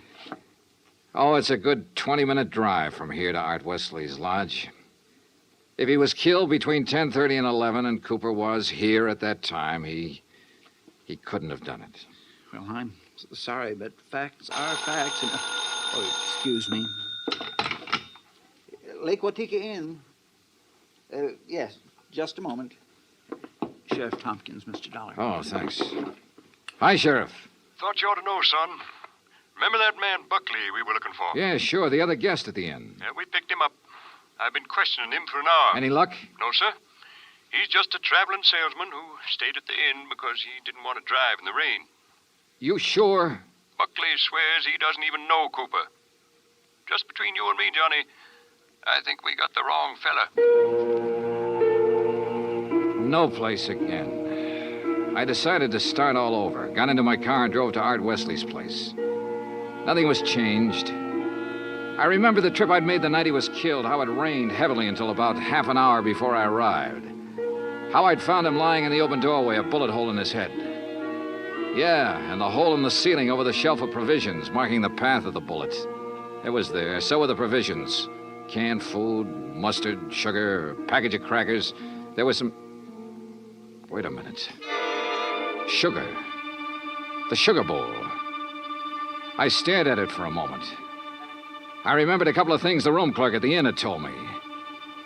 And suddenly the whole deal slid neatly and quietly into place. I drove back to the inn fast. Cooper's cottage was empty, so I went inside to the bedroom and took a look around. Then I spotted one of the pictures on the wall, a little out of place. I looked behind it. Yeah, just what I expected. Outside, I found Cooper sitting on the terrace in front of the main building. I slid into a chair across from him. Well, Mr. Dollar, what fantastic crime are you going to accuse me of today? Cooper, I got a one-track mind, and it's still stuck on murder. Oh, now look, Dollar. We've been over this before, and personally, I find it quite boring. So much so that it's interfering with my vacation here. That's too bad. Yes, it is.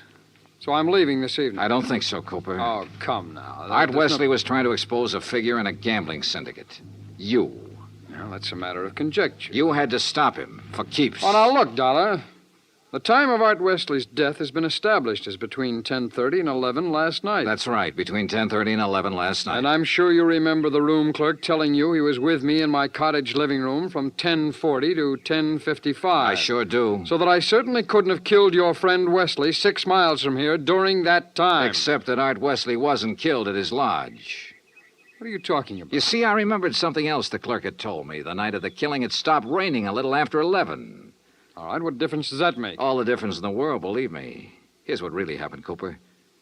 You killed Art Wesley in the bedroom of your cottage here at the inn. Oh, don't be ridiculous. You immediately called the room clerk over and chatted with him in your living room for about 15 minutes. He didn't know there was a corpse in the next room. Oh, really? After he left, you took Wesley's body the 6 miles to his place and planted it in the doorway. Oh, now look, Dollar... Your problem was to make it look like he'd been killed there. Then you remembered. The slug that had killed him hit the wall in your bedroom. That gave you an idea. You figured out the right angle at the lodge and fired a shot upwards from the outside the door. It went through the ceiling at the back. All right, Dollar, I've had enough of your half-baked theories with no proof whatsoever to back them up. Correction, Cooper. This time I've got proof. There was a shelf of food under the bullet hole and a bowl of sugar directly under it. A bowl of... So what? When sugar gets wet, it gets crusty, and it stays that way. But the sugar in that bowl was dry. Now, if the killing was between 10:30 and 11, and it rained heavily until after 11, then some rain would have dropped through the bullet hole into the sugar. I see. But, Cooper, the sugar was dry. So the bullet hole was made after the time of the murder, when you planted Wesley's body there. Just a little detail, Cooper, but it nails you. That, and of course, the fact I found the slug that really killed Wesley just a couple of minutes ago. Oh? Buried in the wall of your bedroom behind a picture you'd moved slightly to cover it. Well, Dollar, I may as well tell you that I saw you come out of my cottage a few minutes ago. I figured you knew. So ever since you sat down here, I've been holding a gun on you under the table. You know, Cooper, I may as well tell you. Ever since I sat down here, I've been holding a gun on you, too. Well, you... Let's have it. Well, you didn't have any gun. A big-time gambler bluffed right out of the game. Cooper, you're slipping.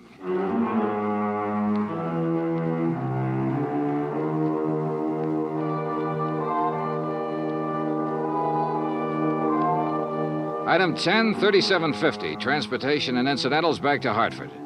Expense account total $187.40. Remarks? Cooper's awaiting trial. About Art Wesley? Well, I guess that sugar bowl was a dead man's revenge. And come to think of it, that revenge was pretty sweet. Yours truly, Johnny Dollar.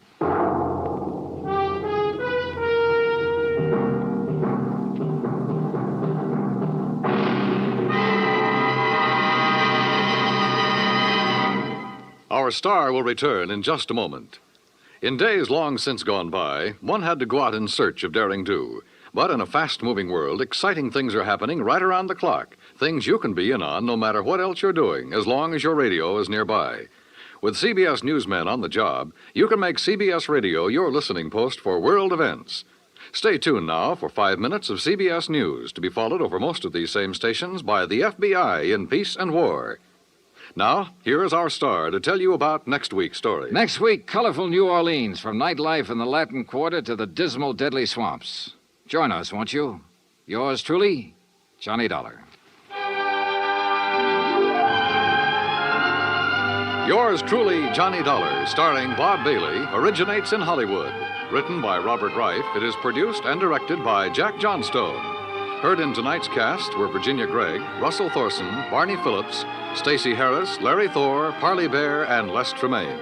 Musical supervision is by Amerigo Marino. Be sure to join us next week, same time and station, for another exciting story of yours truly, Johnny Dollar. Dan Cumberly speaking.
From Hollywood, it's time now for...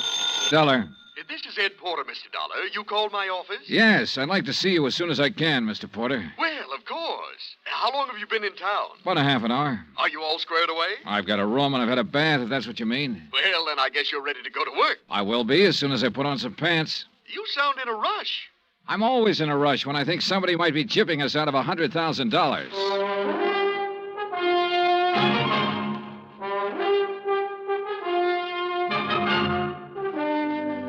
Bob Bailey in the transcribed adventures of the man with the action-packed expense account, America's fabulous freelance insurance investigator. Yours truly, Johnny Dollar.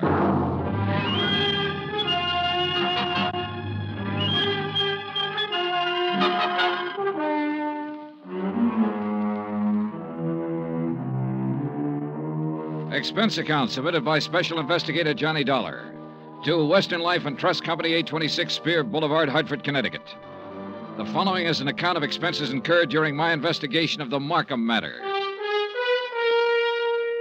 Expense account item 1, $143.69, air transportation from Hartford to San Francisco. Item 2, $17 for incidentals along the way, including transportation from the airport to the St. Francis Hotel. I walked the 8 blocks to the Commodore building where Ed Porter had his office on the 4th floor. He was a short, thin insurance broker with a face like a tight drum.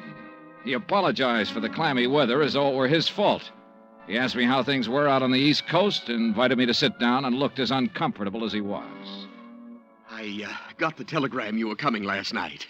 Investigator. I've never met one in all my years in the business. Must be very interesting work. Yeah. Look, I don't want to take up too much of your time, Mr. Porter, but I would like to get some information from you. Oh, certainly, Mr. Dollar. What can you tell me about a man named Floyd Markham? Markham? Well, he's the husband of a client of mine. I've met him, but I really can't tell you too much about him. My dealings have always been with Mrs. Markham. She's my customer. Then tell me about Mrs. Markham. Oh, certainly. I'm not going to ask why. I'm sure you have a good reason for coming all the way to San Francisco. The Home Office thinks I have an excellent reason. Yes. Mrs. Markham. Well, I've known her for 20 years as a customer. She's wealthy, always has been, and she handles her money well, and she lives rather well. Mrs. Markham's the one who has the money, huh? Mr. Markham is a salaried man, an industrial engineer. Frankly, I think he depends on Mrs. Markham for his livelihood. Oh, yeah. These 2 checks were issued to Mrs. Markham this year. Recognize them? Yes. Full payments on 2 endowment policies, $50,000 apiece. And they've cleared the bank.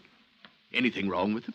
Nothing wrong with the checks. On payoffs like this, I always take it in person. It's a custom, of course, to call and make an appointment and deliver the check to the client. Mm-hmm. And try to sell a little more insurance in the bargain. Well, that's about the idea, yes. Yeah. Anything strange about Mrs. Markham when you delivered either one of these checks? No. Before I left Hartford, I looked up her insurance records. Her premiums are always paid right on the button. Mrs. Markham doesn't have a business office or a business manager handling her affairs. The checks are always personal checks on her personal account. Now, can you explain why someone like that might forget a 3rd endowment policy? Why, no. Well, there is a 3rd endowment policy. It matured this month. I have the check with me for $50,000. Well, yes, but this business of forgetting... Floyd Markham called Hartford and spoke to the head of the endowment division. He explained that Mrs. Markham was ill and didn't know whether or not a 3rd policy existed. He said he was checking for her. Uh-huh. Now, you say you've known Mrs. Markham over a period of 20 years. Well, is she the kind of person who'd forget $50,000? Oh, no one forgets $50,000. Did you notice that both of those checks were deposited in the Markham's joint account? Well, no. Oh, so they were. Maybe Mrs. Markham's feeling generous these days. Why do you say that? Well, they have a rather strange relationship as far as I've been able to perceive. I mean, what money he makes is his, and what she has is hers. Oh, yeah. I always like to get out of that house because they never seem to me to be a very close couple in any way. But this seems to make sense now. How's that, Mr. Porter? Well, now, I called up and made an appointment to deliver both of these checks. The first time I went over, Mrs. Markham was ill. And the second time, she had just stepped out for a few minutes. Well, who accepted the checks? Mr. Markham. Both times? Yes. As a matter of fact, now that I think of it, he made the appointment on the phone both times. When was the last time you saw Mrs. Markham? Last spring.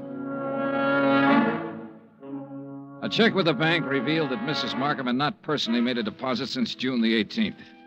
The deposit slips were initialed by Floyd Markham. The checks were endorsed by Leslie Markham. There had been no unusual withdrawals. Expense account item 3, $30, stenographic and notary services for the attached statements.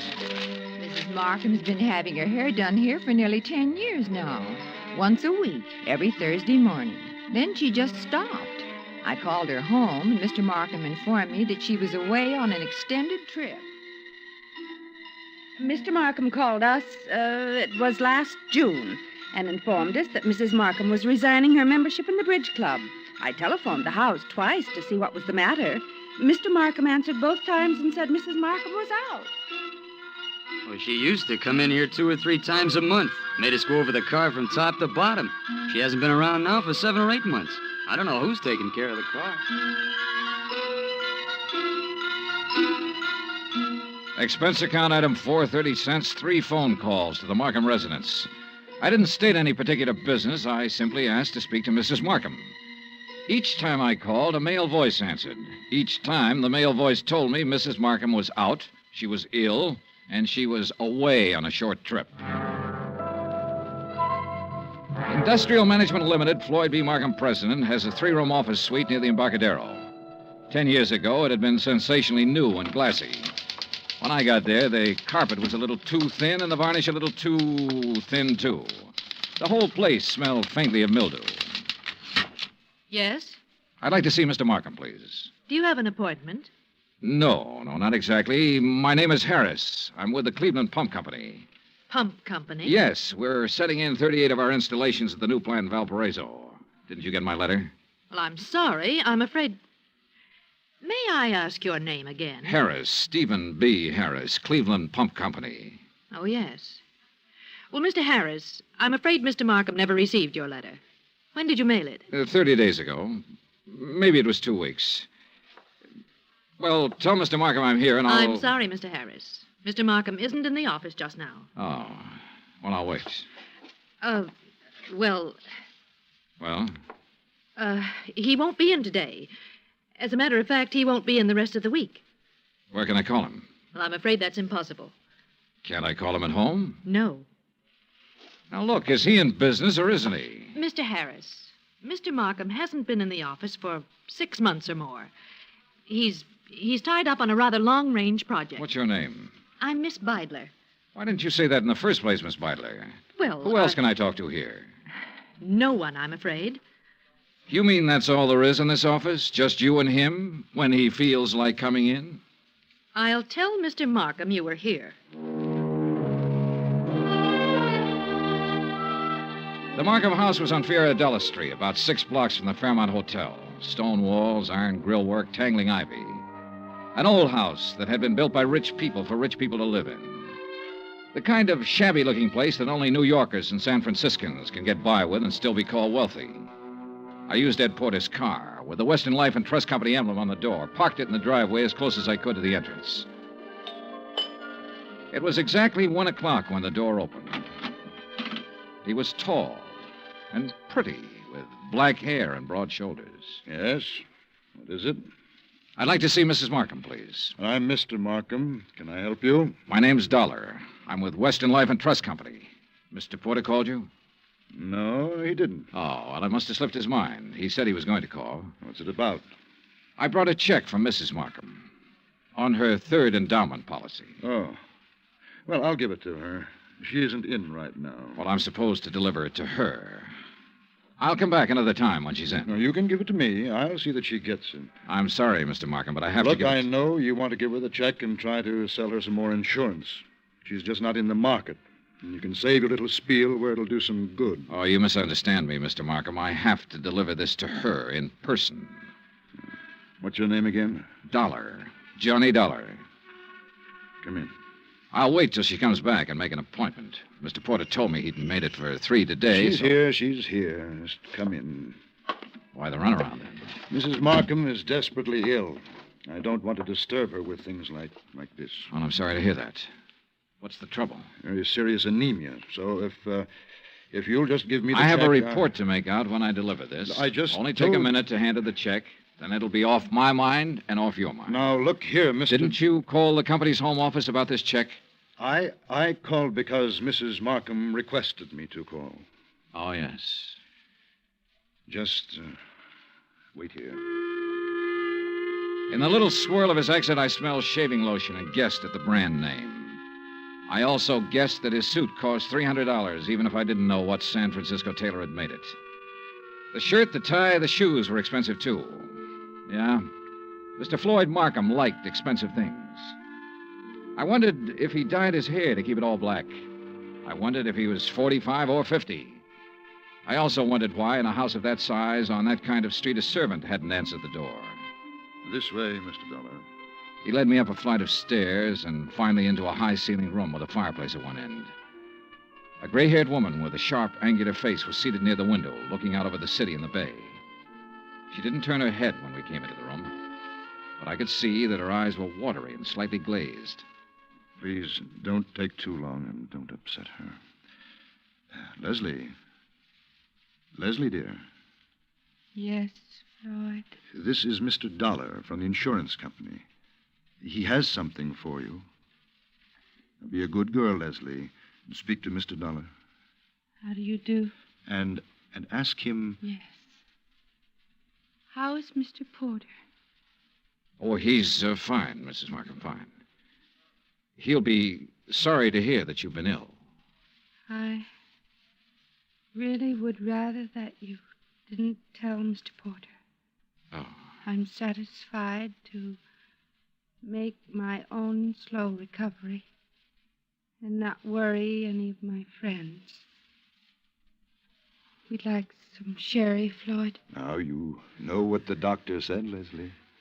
Mr. Dollar, you'd like some sherry, wouldn't you? Why, yes, I'd like that very much. Floyd? No, I'm sorry, Mr. Dollar. It's absolutely forbidden, and you know that, dear. Do you have the check, Mr. Dollar? Yes, right here. Here you are, Mrs. Markham. Thank you. Is there anything else, Mr. Dollar? Well, Mr. Dollar? Now, Leslie. Yes? What is it, Mrs. Markham? I'm very tired. Excuse me if I seem impolite. Good day. Good day, Mrs. Markham.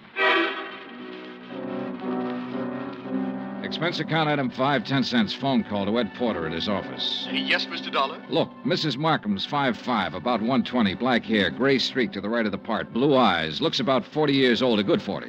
Why, yes, that sounds like her. You mean you've seen her? I've seen what's left of her, Mr. Porter. Oh, good Lord, she's not dead. Almost. What? He's killing her, Mr. Porter. My guess is he's been at it for about 6 months.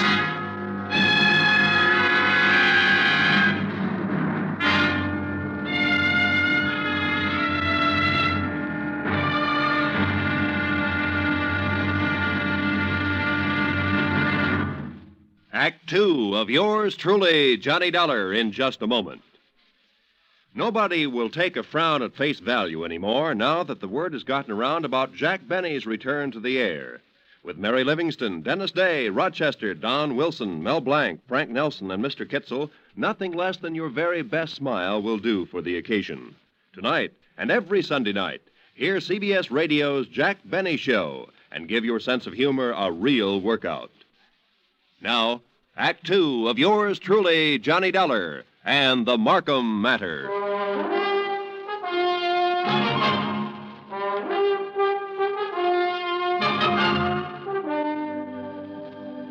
Take a rich old house on a rich old street in San Francisco.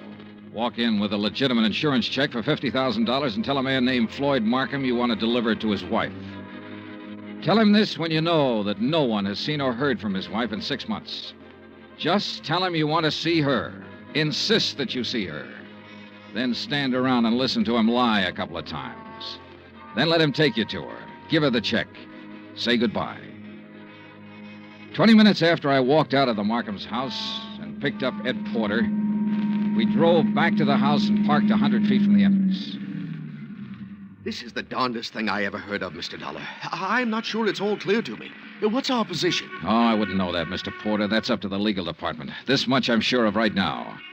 Markham's already deposited $100,000 of her insurance money into a joint account.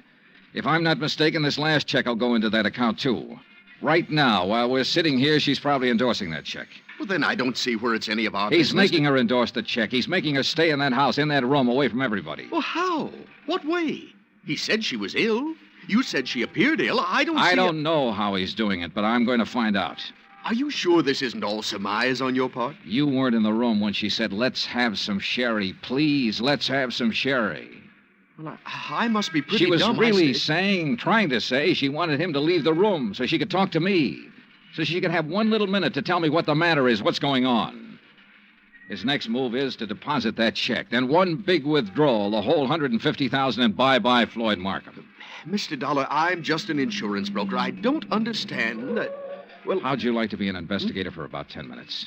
Me? Yeah. You see that car that just pulled up in the driveway? Well, yes, The girl driving it holds down that dummy office of Markham's. Her name's Beidler. She might be in on this with him. And that's Mr. Markham leaving the house. Good. Now, look, here's what you do. Follow them. I think I know where they're going, but you follow them and make sure. Well, where are they going? To the bank to deposit that check. Oh. Well, where are you going? To have that glass of sherry, Mr. Porter. Ed Porter pulled his hat down low over his face and put both hands on the wheel and took out after that '55 Cadillac sedan. I crossed the street, went back up on the porch of the house and knocked. I didn't expect her to answer. I didn't expect anyone to answer, but I wanted to make sure. I went around to the garden. There wasn't a sound in the big old house when I opened the garden door and went up the stairs again. The door to her room was closed. She wasn't by the window anymore. She was stretched out on the divan. I felt her wrist for a pulse. It was there, faint, but there. About 3 inches up her arm, there was a series of little marks. I lifted one eyelid and felt her neck muscles. She was doped to the ears. Mrs. Markham. Mrs. Markham, can you hear me? Look, I've come to help you. Me? Yes. Yes, I'm going to take you out of here. Now, don't be frightened. Mr. Dollar? That's right. That's right. That's the ticket. Insurance company. Yes. Now I remember. Yes, that's right. Thank you for bringing my check. I don't want Want what, Mrs. Markham? want any of my friends to worry. Oh. I'm improving, but I don't want them to know I'm ill. Just say I'm out of town for a while. He told you to say that, didn't he? Yes. He told me to say exactly that. Mr. Dollar, don't fool me. Please don't fool me. What? You will help me get out of here. You aren't fooling me, are you? Are you? I carried her downstairs and put her in my car and drove her to the St. Regis Emergency Hospital. Expense account item 100, deposit with the hospital office. I explained as much as necessary to the intern who promised to advise me when Mrs. Markham became rational. After that, I drove back to the house. Ed Porter's blue coupe was parked across the street. I didn't know what to do but come back here. And when I got back, I didn't know what to do either. Slow down. You're doing fine. Oh, you were right. You were absolutely right. They went straight to the Bank of America to deposit that money. I kind of thought they might be back here by now. No, they're over at Angelo's having a drink and some dinner. I followed them there. You're getting to be quite a sleuth, Mr. Porter. Well, I try to do my best and use my head. Mr. Dollar, did you talk to Mrs. Markham? As much as I could. She was doped. I took her out and put her in the hospital. Oh. Well, should you have done that, Mr. Dollar? I could have left her up in that room to die, Mr. Porter. Oh, yes. Yes. Well, what's our next move? Ours? Well, certainly. I can't quit now, Mr. Johnny. Well, let's go to Angelo's, Eddie. Ed Porter settled the hat lower on his ears and gripped the wheel harder, and we took off for Angelo's on Stoker Street. When we got there, we didn't have to go inside to see if our people were still around. The Cadillac sedan was in the parking lot. So we took up a plant across the street. Well, why wait? Why not go in and take them out of there and take them down to the police? Well, that might blow the whole thing. Now, we have to wait and see what Mrs. Markham has to say when she's well enough to talk. Yeah, but... I'm sure she'll have some charges to prefer. In the meantime, we wait and see what's what. Yeah, what do you think he'll do when he goes home and finds her gone? Well, that'll be pretty interesting. What do you think he'll do? Well, I imagine he'll think she got up and walked out. No, he knows better than that. He's had her doped up for 6 months. He knows he can go out of the house and she'll stay right where he left her while he's gone. No, that isn't it. Oh. Well, then he'll know that she had help. That's more like it, Mr. Porter. I liked Eddie. It gives me kind of a feeling. Okay, Eddie. Now answer the question. Oh, what'll he do? Well, he'll try to get out of town. That's it. He'll try to leave town. He'll know that he's had it. Come on. Huh? They're pulling out. We followed them to a cocktail lounge near the Presidio. We waited around outside the place for 2 hours. Expense account item 7.25 cents. I called the St. Regis Receiving Hospital. Mrs. Markham's condition was unchanged. Item 8, $2, 2 hamburgers, 2 Cokes, and cigarettes for Mr. Porter and myself. We had just finished eating when Floyd Markham's Cadillac turned out onto the street. We followed it for 10 minutes. When Markham parked on a dark hill, we cut our lights and came to a stop. Mr. Dollar. Yeah, Eddie? Can you see what they're doing? Yeah. What? Necking. Huh? Necking. You know. I should have telephoned my wife. At 12:10, Floyd Markham turned the car around and drove back into town. We followed once more. We saw him double park outside a 4-story apartment house on a steep hill, let the woman out, then drive on. Eddie? Yeah, Johnny? Think you can handle something else alone? Oh, I'd love to. Women sometimes talk a lot easier than men. You keep on him. When he finds his wife absent, I want to know where he goes. Wherever it is, I'll let you know. You gonna shake her down? Something like that. Yeah. Get going.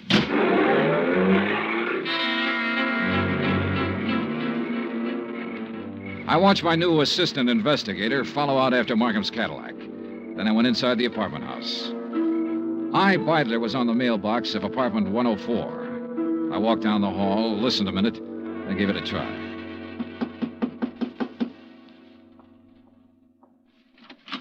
Yes? Well, what on earth are you doing? I'm here to see you, Miss Beidler. It's important. You're, Mr. Harris. I'm Mr. Dollar, Johnny Dollar. I'm an insurance investigator. Oh. There was something about you today. I wasn't sure. Now you're sure. Oh, what are you doing? Right now, I'm working for Western Life and Trust Company. You better sit down. Well, I don't know that I'd better do anything, Mr. Dollar. You're rather rude. Then you can stand. We've been checking into Floyd Markham. I don't think I have to tell you what we found out so far. I think you also know that by this time tomorrow he'll be in jail and you might be right along with him. Well, I'm sorry, Mr. Dollar. I simply don't be sorry. Just use your head. I said you might be right along with him. On the other hand, if you have some useful information, the insurance company might be useful to you. What do you mean? Well, I figure he sold you on an island trip or an estate in the country bill of goods. It'll be harder getting it out of him, but we'll get it one way or another. We'll get it all right. Now, what do you want to do? I want a drink. You? Oh, thanks. I'm not bad. I'm not a criminal. I've never been in trouble. You are now. Why? Because I fell in love with him? Because you were helping him kill her. What are you talking about? Mrs. Markham. She's in a hospital right now. What? I took her there myself today. He's had her doped with I don't know what for months. Having her sign checks, endorse deposit slips. Funny. Is it? He told me that Mrs. Markham was out of town, divorcing him. I wondered how.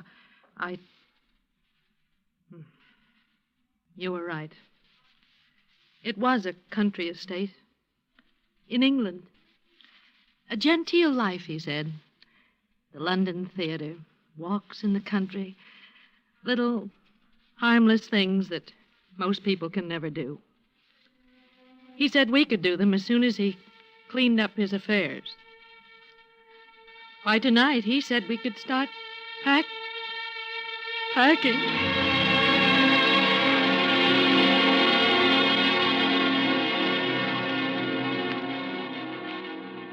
I took Iris Beidler with me back to the Markham house. The Cadillac was in the garage, and Ed Porter's blue coupe was pulled up across the street. When he saw us in the cab, he walked up. Hi. Hi. How's he doing? You can talk in front of her. Well, he hasn't done anything. No, I mean, I saw the light go on upstairs in Mrs. Markham's room, then it went out again. He's downstairs now, sitting in the living room. Okay. Wait here.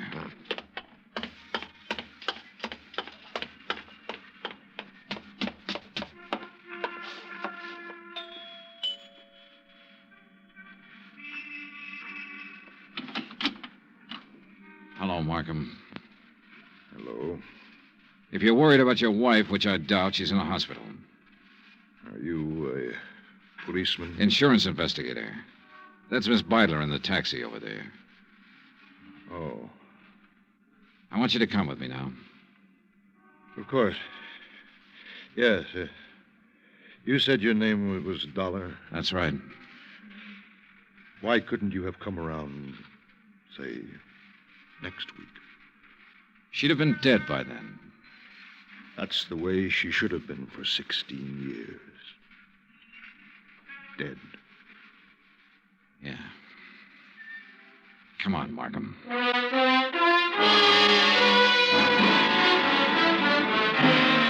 Expense account, item 9, $102, hotel and board in San Francisco. Item 10, $116, airfare back to Hartford. Item 11, $42.16 miscellaneous. Remarks? This one will wind up in court. Mrs. Markham's charges will include attempted homicide, attempt to defraud, attempt to... In the end, it was his attempt to run away, and it didn't work. It never works. Even if you get away, you find something new to run from. Total expenses, $968.20. Yours truly, Johnny Dollar.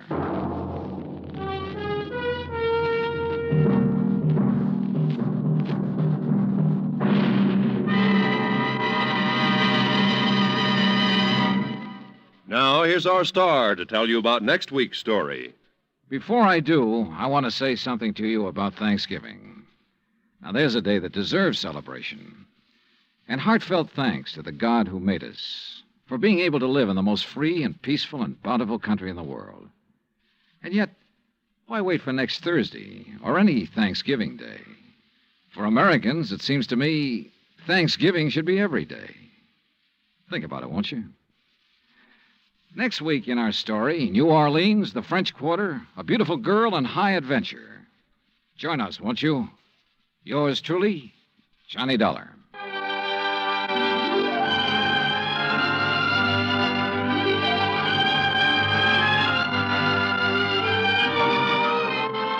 Yours truly, Johnny Dollar, starring Bob Bailey, is transcribed in Hollywood. Written by John Dawson, it is produced and directed by Jack Johnstone. Heard in tonight's cast were Lois Corbett, Frank Nelson, Virginia Gregg, Bert Holland, Paula Winslow, and John Daner. Musical supervision by Amerigo Marino. Be sure to join us next week, same time and station, for another exciting story of yours truly, Johnny Dollar. Roy Rowan speaking.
From Hollywood, it's time now for Johnny Dollar. Oh, hi, man. How's your stomach, Johnny? What? Rich food give you any trouble? Who is this? Why, your old buddy, Angie Orsatti. Oh, hi, Angie. Glad you got my message. Yeah. How about dinner tonight at Antoine's, Johnny? Shrimp gumbo, oysters, Rockefeller. Yeah, sounds fine. Only I've got to do some work first. Man, I thought you was here in New Orleans on vacation. Nope, little matter of fire insurance and the company's check for $16,000. Somebody trying to cheat him out of it, huh? You won't believe this, Angie. Somebody turned it down.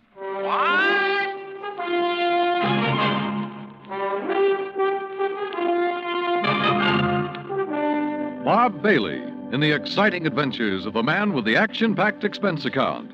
America's fabulous freelance insurance investigator. Yours truly, Johnny Dollar.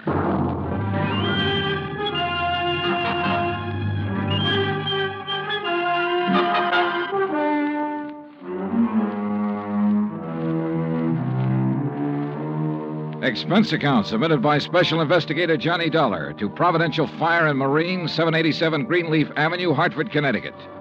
The following is an account of expenses incurred during my investigation of the Royal Street matter.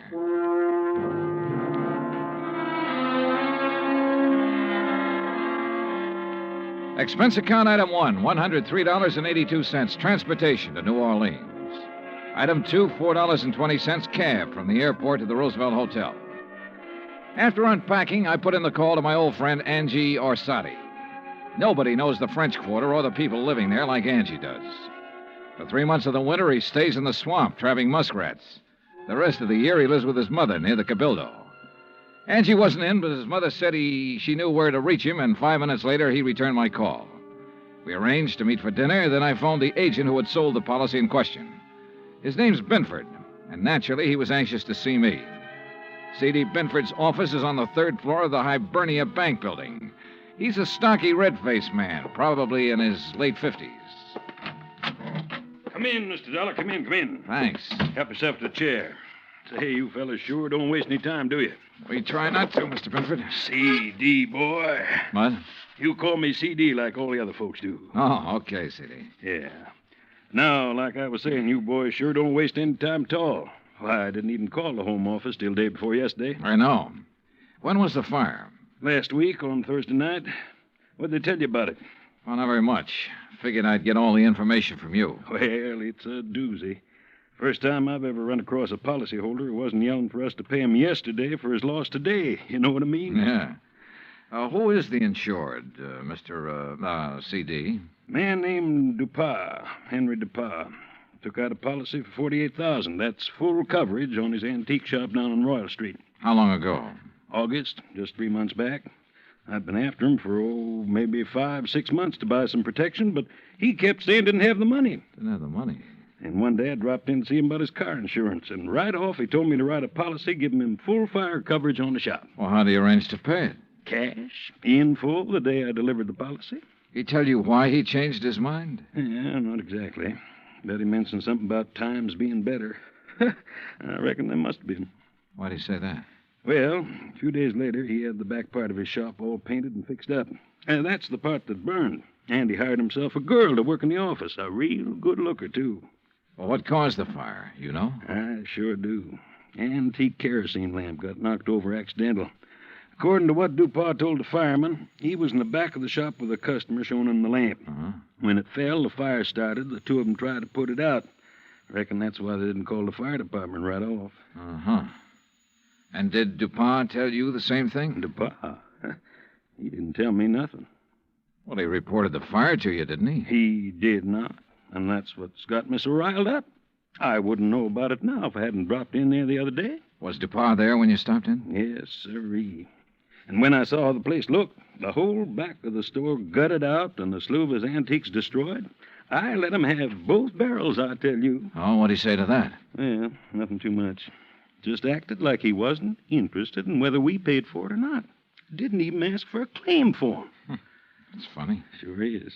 I thought maybe he was so upset over losing some of his valuable antiques, he didn't know what he was doing. So, after I checked with the fire department, got a copy of their report, I typed up a claim for him. You figured the damage at $16,000, right? Mm-hmm. I knew how much he spent fixing up the back. When I'd issued the policy, I'd gotten an estimate on most of the antiques.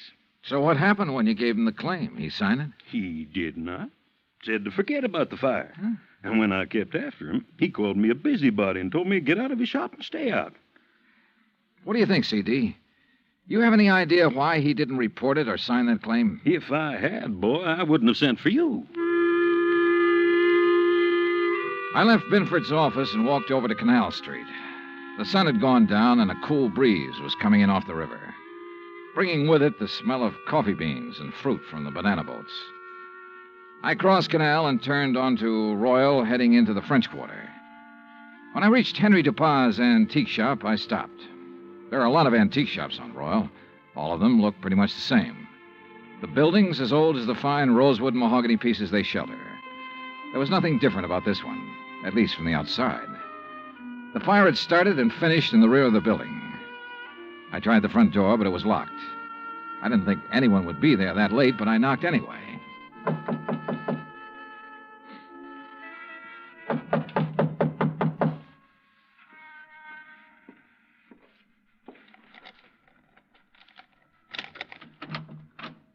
Yes, who is it? Mr. Dupin? Who is it? My name's Dollar, Mr. Dupin. I represent the Providential Fire Marine. Why do you people persist in annoying me? Well, we wouldn't if you'd tell us about the fire you There's had nothing special about that fire, Mr. Dollar. It was an accident. Well, then why didn't you file a claim? You're entitled to enough money to cover your loss. Mr. Binford explained that to me quite carefully. If you haven't talked to him, Mr. Dollar, you should. Oh, I've talked to him. Well, then go away. Well, not until you answer a few No, questions. leave me alone, please. I'd noticed an alley next to the shop that ended where the rear door had been. I started back along it, not quite sure what I was looking for or what I expected to find. But I was sure of one thing. Dupin was a frightened man. It was too dark to see anything at the end of the alley, so I returned to the street. Item 3, $30.50, phone call, taxi, and dinner for two at Antoine's. Oh, man. Kind of nice, ain't it, Johnny? Oh, the way it never changes. Same waiter, same chef, same clientele. Yeah. Like another Cafe Royale, Ashy? No, thanks. Well, Johnny? Yeah? Well, when you going to ask me? Ask you what? Oh, don't kid me, John. You had that old bloodhound look in your eye ever since we sat down. What's the question? Okay, Angie. What do you know about a man named Henry Dupin? Dupin's antique shop? That's right. Oh, not much. Seen him around some's all. Yeah, where? Oh, you know what kind of places I like, Johnny. Yeah, but I can't picture Dupin liking them. Well, maybe he don't, but maybe that little old blonde he's been carrying with him does. Blonde? Yeah, you know. Female, girl, bleached hair. I know. Yeah. How old? Oh, 24, 5. Yeah, real nice for old coot like him. Real winter and spring, huh? Yeah. You seen them together often? Oh, a few times. Saw him about 2 weeks ago at Butcher's place. Hey, you know something? I walked in there that night with a 5, and I walked out with 200. How about that? Great. You know who the blonde is? No, but I might be able to find out. You want? Yeah, I want. I left Angie and started back toward Royal Street. On the way, I ran up item 4, $1.85 for one flashlight and batteries. The shades on Dupin's shop were drawn, but I could tell there were lights on inside. In the alley, a small pickup truck was parked near the side entrance to the shop. In the back of the truck, looking like they'd just been taken off the boat, were several stalks of bananas. There wasn't much else to see except the charred wood and refuse left in the alley after the fire. I started back toward the street when a man, a much larger man than Dupin, came out the side door and got into the truck. He turned over the engine and switched on the lights before I could get clear. Hey, what are you doing there? Hold it, mister, right there. Here, buddy, you just hold it. What were you doing back there, huh? Well, right now, mister, I'm wondering what this load of bananas is doing in an antique shop. What is it, Carl? Well, I just caught this guy snooping around in the back. What? It's Mr. Dollar. Yeah, that's right. You know him, Dupin? He's one of those insurance men I told you about. Oh, well, What are you here for, Dollar? Didn't DuPont tell you he doesn't want any money from you people? Now, why not? Because he's afraid we might have to take a good look around before paying No, off? son. Now, look, Dollar. Mr. DuPont has been okay with you people, so you got no reason to come snooping around. Especially after he's told you he don't want you around. So now maybe Mr. DuPont will have to do something to keep you away. Ain't that right, Mr. DuPont? You know what I mean. Yes. Yes, all right, I'll do it, Carl. And he'll never bother us again. Go on, Dollar. Get out of here. At the time, I had no idea what they meant to do, so it wasn't easy to turn my back on them. But I did. And nothing happened. I went back to my hotel and hit the sack, and I must confess I slept later than usual the next morning. I was still in bed when the phone rang.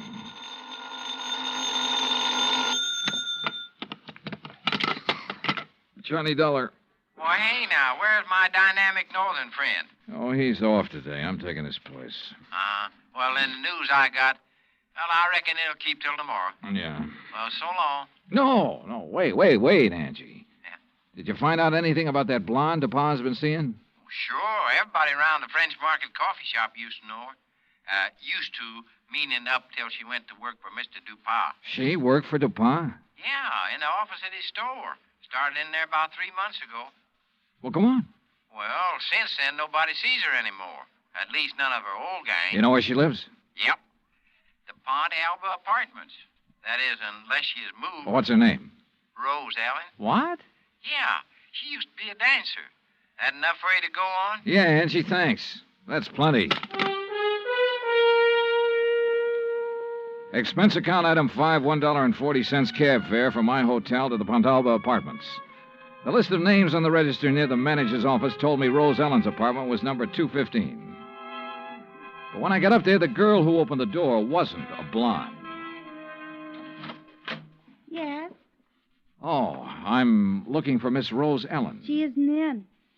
Oh, she at work? Who are you? I mean, are you a friend of hers? My name's Dollar, Johnny Dollar. I'm an insurance investigator. Well, she hasn't done anything, has she? Well, not that I know of. Look, Miss, Garbo. Garbo. May Garbo. You're a dancer, aren't you? How'd you guess? Oh, I'm good at recognizing talent. Oh, would you like to come in? I've got some coffee on. Well, that'll be just fine.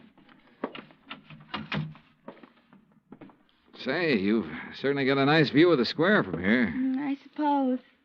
Don't you think so? Oh, sure, if you like that sort of thing. Me, I just think the square's kind of square. Oh, oh, that's good. That's very I brought good. it up the day we moved here. You and Rose move in here together? Uh-huh. Oh, sit down, Johnny. Make yourself at home. Well, thanks. Gee, you're so polite. You wait to be asked. Yeah. Look, tell me, what time do you think Rose will be home? Oh, I couldn't say. May, this is important. What time does she usually get home? Well, I don't know. I mean, after all, she's got her own life to live, you know, and I'm not her keeper. Okay. Sometimes she doesn't get home for days. Oh, I better get the coffee. She ever say anything to you about the fire? Huh? What fire? The fire down at the antique shop. No, you want cream and sugar? No, thanks, just black. Good. When was that? The fire? Last Thursday night. That's funny. What's funny? That was the last time I saw her. What? Yeah. Rose went to work last Thursday, but she never came home.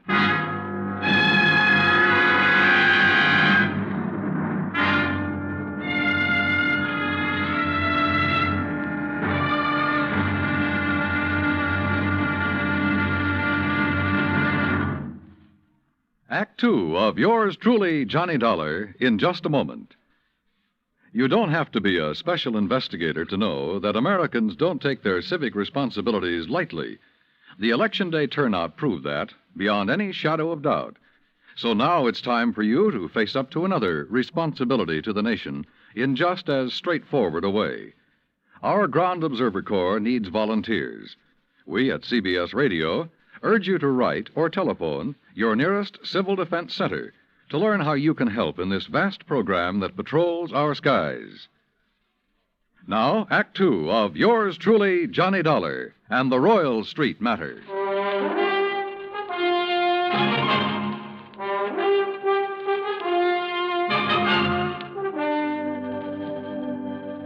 This was the screwiest deal I'd ever seen. A guy refusing insurance money he was entitled to. Rose Ellen was my one lead, so I continued questioning May, her roommate. May told me this was the first time Rose had been away so long without at least sending for a change of clothes. I asked about Rose's boyfriends. She told me Rose had been going with one other man beside Dupont, but she didn't know who he was. After May promised to call me if she heard from Rose Ellen, I left. Expense account item 6, $1.90, taxi from the Pontalba Apartments to the Hibernia Bank Building. My insurance contact, Binford, wasn't in. So while I waited for him, I wondered again why Dupont had refused to sign the claim for the fire damage to his shop. Could he afford a loss of $16,000? I wondered if something had happened in that shop, something Dupont tried to cover up with a fire. I was wondering what it could have been when Binford walked in. Well, I'm glad you're here, Johnny. We got trouble. Oh? I hear you paid Dupont a call last night. That where you've been? Yeah. He phoned me about 10, wanted me there fast. Oh, boy. I wish I had sense enough to stay away. Well, what happened, C.D.? Now, before I tell you that, you tell me what he said to you last night. Nothing important. Just something about fixing it so I couldn't bother him again. Oh? Well, he did. How? He canceled his fire insurance policy and every other policy he ever bought from me. Cancel? Yeah. So you might as well go on back to your hotel and pack, Johnny. It's none of your affair now, no matter what he's up to. Yeah, it's too bad it had to turn out this way. You want a drink before you go? Yeah, I guess I need one. Yeah. What'll it be, scotch or rye? Scotch, neat, please. Good, saves making a mess. When you reckon you leave? Oh, I don't know. I'll check with the airline when I get back to the hotel. Mm-hmm. Yeah, there you go. Thanks. Better luck next time. Mm-hmm. Well, that's that. C.D. Hmm? What about the policy? Policy? Did he return the policy to you? No, I said do it tomorrow. But he's covered until he does return it. Does he know that? Why, no. I don't reckon he does. Good. He might get careless. And as long as that policy is in force, I can bother him as much as I want. Oh, I don't see what's the use, Johnny. He'll have it here by tomorrow evening. That still gives me 24 hours to get lucky. C.D., you said something about a customer being with him when that kerosene lamp was knocked over. Mm-hmm. According to what he told the fire department, there was. You had that person's name? Well, I should have. I took it from the fire department report, and I've got that right here. Here it is. Now, let's see. Mm-hmm. The name's Andrew W. DeLong. Address 1515 West Claiborne.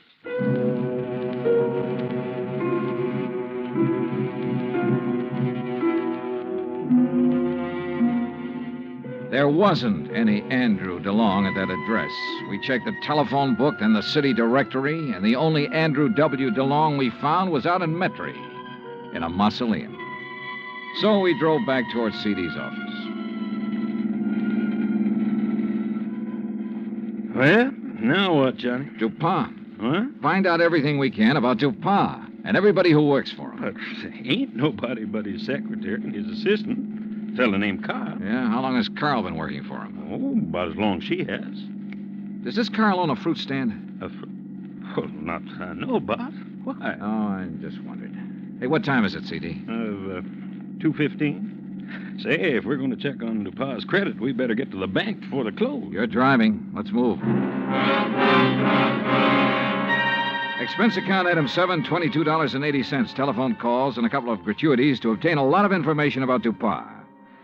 I learned, among other things, that he'd banked almost $11,000 in the past 3 months. Before that, almost nothing. But there's no law against making money, so I still had nothing concrete to go on. At 5:30, I left Binford, went back to my hotel, and there found a message from May, Rose Ellen's roommate, asking me to go to her apartment immediately. So I did. Oh, Johnny. Yeah, hi, May. Oh, well, come in. Johnny, You know what you made me promise. Yeah? Well, it happened. You mean you've heard from Rose? Well, no, not exactly. But a man called this afternoon and talked about her. Oh, well, I hope he had only nice things to say. Oh, yes, he said she's just fine. What? Didn't you hear me? Yeah, he said she's fine. Fine. Well, what else did he say? Well, he said he was going to come by at 4 o'clock and pick up her clothes. I should have them ready. No, but of course he didn't. Well, he did so. He did? Oh, what man? You know him? You get his name? Mr. Dollar, you don't think I'd let Rose's things go out of here with a complete stranger, do you? Of course he told me his name. Well? You aren't nearly as polite as you were this morning. All right, I'm sorry. What's the man's name, darling? Oh, well, that's much better. It's Grant. Grant? That's right. That doesn't register. From the way he talked, he must be the one Rose was going with while she was dating that old antique. You ever see this guy, Grant, before? No, but I'm sure he's the one she talked about. Really, it used to get so tiresome. Carl this and Carl does that. Oh. What? I said, oh. May, tell me, where did he say he was taking her clothes? Well, he didn't say. Just put them in that old truck. Thanks, sweetheart. See you later. I needed a fast car and a driver who could handle it, so I called Angelo Arsati. 20 minutes later, we parked in front of Dupas' antique shop. There was a dim light on inside. Now, look, brother, there's really no reason for you to get mixed up in this thing. Oh, you kidding, son?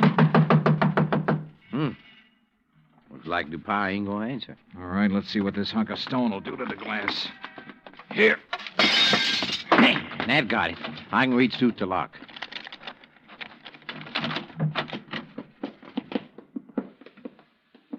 Looks like nobody here.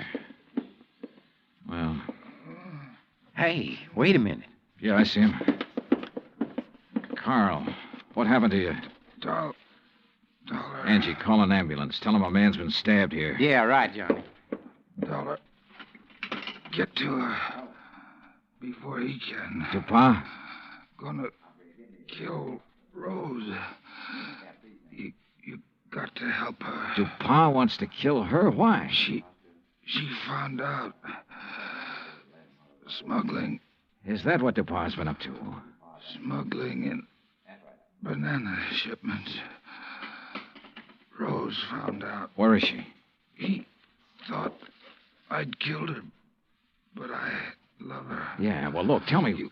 You gotta get to her before he does. Where is she? Old Spanish fortress. Yeah? Out on Bayou Slidell. Old Spanish fortress on the Bayou Slidell. Yeah. You know where that is, Angie? Oh, sure. An old ruin out in the swamps north of town near the highway bridge. It goes over to the Gulf Coast. Carl, how long ago did Dupas leave? 10 or 15 minutes. Yeah, well, we could beat him, Johnny, by cutting across the swamps. That is, if you could take it. What do you mean by that? Well, it's rugged. Like what?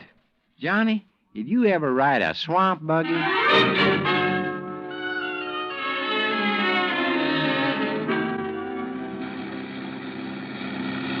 Oh, brother. How much farther, Angie? Well, should be right up ahead.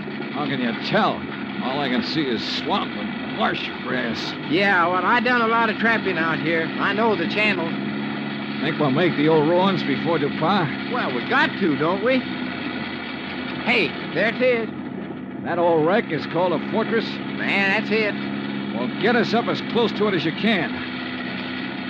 I don't see anybody parked. There's nobody approaching the bridge. There we are. Come on, let's go.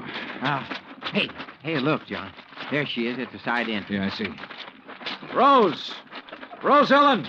She's scared. She ducked back inside. Rose! We're friends of Carl's.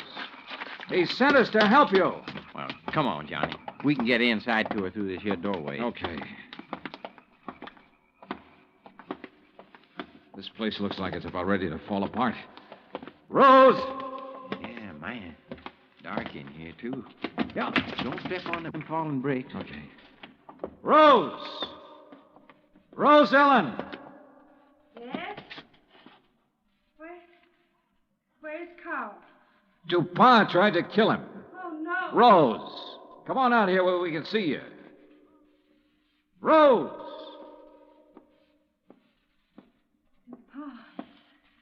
Found out that Carl didn't kill me, is that it? Yeah. But Carl's all right now. Look, Rose, I want you to tell me all you know about the fire at DuPa's shop. Were you there? Yes. Well, what happened? Pa had me tied up. Told Carl I'd found out what they were doing. The smuggling, I mean. He told Carl to kill me. He didn't know Carl and I was going to be married. Go on, go on. Carl argued with him. That's when the lamp got knocked over. They didn't stop arguing until DuPas said he'd kill us both. So finally, Carl told DuPas he'd take care of me.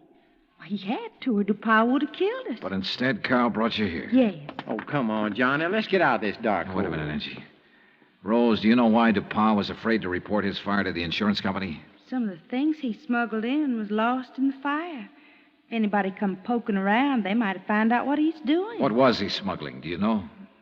Little tiny boxes filled with white powder, hidden in the bananas. Johnny, narcotics. Yeah, sure. No wonder he banks so much money so fast. I'll bank much more after I get rid of you, Dollar. Look at that. There he is in the door. Yeah, watch it. See, I ain't fooling, Dollar. He can't see us. No, but what a target he makes in that doorway against the light. No gun, Johnny? No. We can try one of these bricks. Yeah, man, but if you miss... Dollar. Wish me luck. Dollar. Right here, DuPas. Come on. Oh, man, dear. You could qualify for the New York Yankees, Johnny. All right, DuPas. On your feet. Let's get out of here.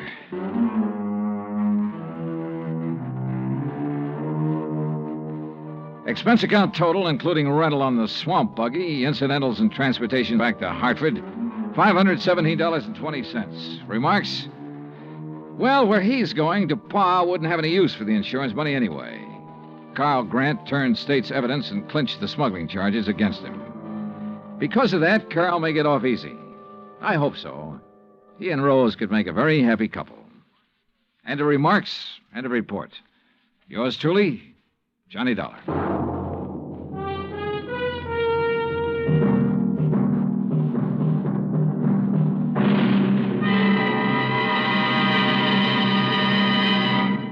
Our star will return in just a moment. If we are to remain alert to possible acts of aggression, we need the continuous operation of the Ground Observer Corps. And if the Ground Observer Corps is to remain on the job around the clock, 7 days a week, your help is needed.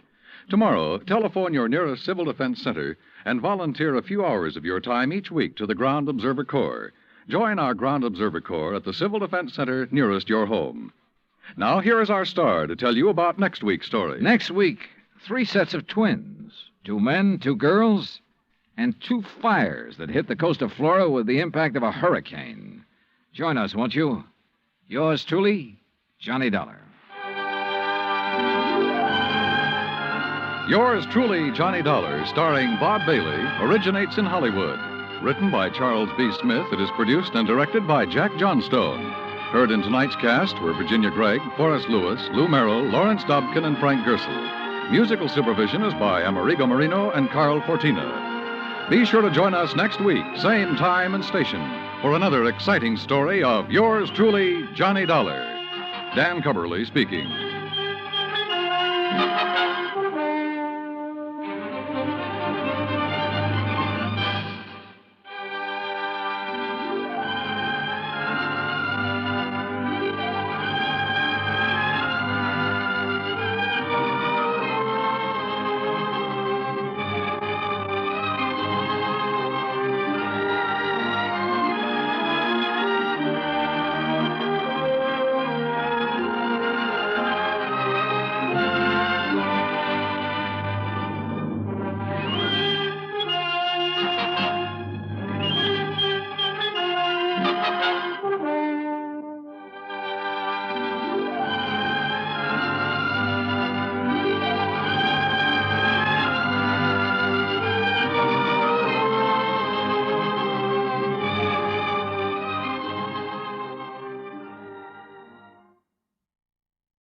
From Hollywood, it's time now for Johnny Dollar. Earl Poorman here. Poorman? Tri-State Life and Casualty. I'm the branch office manager down here. Oh, sorry, Mr. Poorman, but the answer is no. Well, this is an arson case, Dollar, and we're already having to make one payoff I'm on it. sorry, but it'll have to wait. I'm going to get as far away from this New England winter as I can. Well, for that, I don't blame you, but there's no reason you shouldn't come Look, down. I've had a rough year of it. I'm tired and I'm cold. And unless I can get down to where the warm, balmy breezes waft in... Dollar, I have got to have you on this case. There's a lot at stake. Now, my office is down here... No, sir, I'm sorry. You down see... here in Sarasota. I just can't do it, Mr. Poorman. I've already made a plane reservation for Sarasota, Florida. And this is one time I'm going to... Where did you say your branch office is? Sarasota, Florida.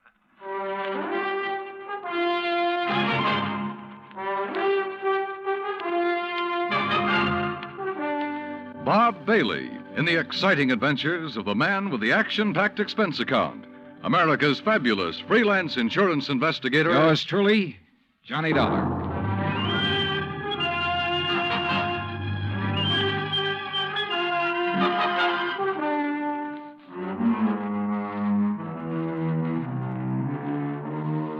Expense account submitted by Special Investigator Johnny Dollar to the Tri-State Life and Casualty Insurance Company, Home Office, Hartford, Connecticut. Following is an account of expenses incurred during my investigation of the burning car matter. Expense account item 1, which I'd thought I was going to have to absorb myself. $129, transportation and incidentals to Sarasota, Florida. It was nearly 5 p.m. when I got there, so instead of checking into a hotel, I taxied, that's item 2, $1 even. I taxied to Earl Poorman's office in the Conroy building. He turned out to be a tall, lanky, easygoing fellow with clear blue eyes and a ready smile. Sit in an office and talk business this time of day? You're in Florida now, Johnny. Well, I thought from your call this was a pretty urgent matter, Mr. Poorman. It is. Arson, you said. Yeah, probably, but here's no reason we can't go out to my little shack on the quay and be comfortable while we talk about it. Besides, Michael wants you for dinner. Mike? My wife, Gertrude. Oh. Come on, my jalopy's right out at the curb. Come on, Johnny.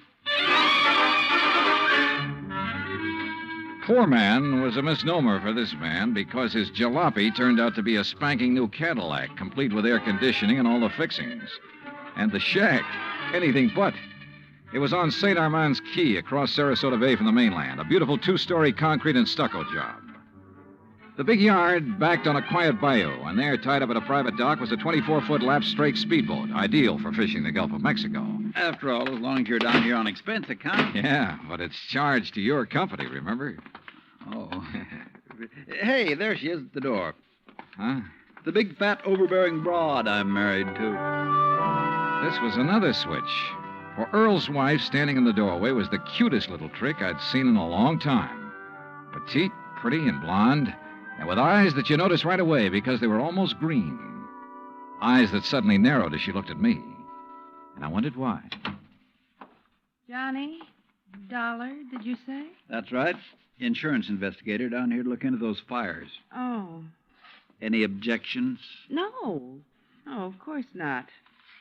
Just set your bags here in the hall, Johnny. All right, thanks. And wouldn't you like a drink after your long trip? Yeah, and you can get me one, too. Scotch, Johnny? Martin's VVO. Oh, great. With soda, please. Sit down, sit down. Thanks. I take it Mike isn't too interested in the insurance business, huh? You know, she used to be a singer, dancer. Oh, well, this is a little different. But now, tell me all. Well, actually, I guess we ought to wait until Arnold Carr gets back. Carr? Carr Brothers, Lumber Enterprises. Arnold runs the business, and his brother Edward... Well, Ed just shares the profits. Real black sheep of the family, from what I've been able to learn. Oh?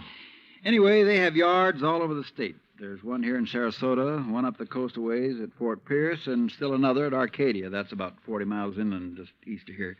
And there was one up in Orlando. Was?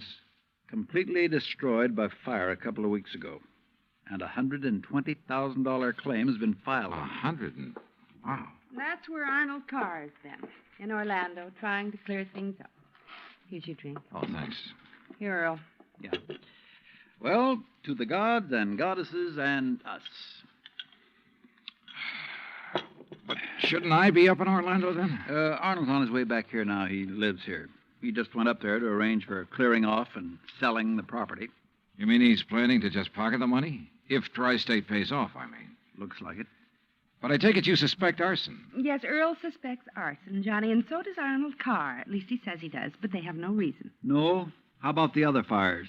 Or attempted fires? Oh, where? At Arcadia, for one, but they got it out in time. At least that's the way Arnold Carr reported it. The way he Let tells me it... tell it, Mike. Oh. There was another at the yard here in Sarasota. Arnold himself discovered it one night when he was just driving around.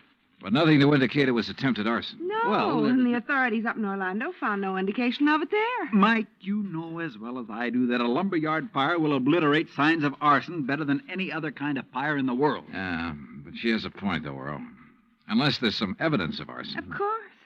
Yeah, why send for me? Well, mostly because... Actually, because Arnold Carr suspects it. But he's given you no real reason. None at all. I think he has a real reason, but he just won't tell us. Wait till you see him. He's going to call when he gets in. We'll run over to his place on Longboat Key.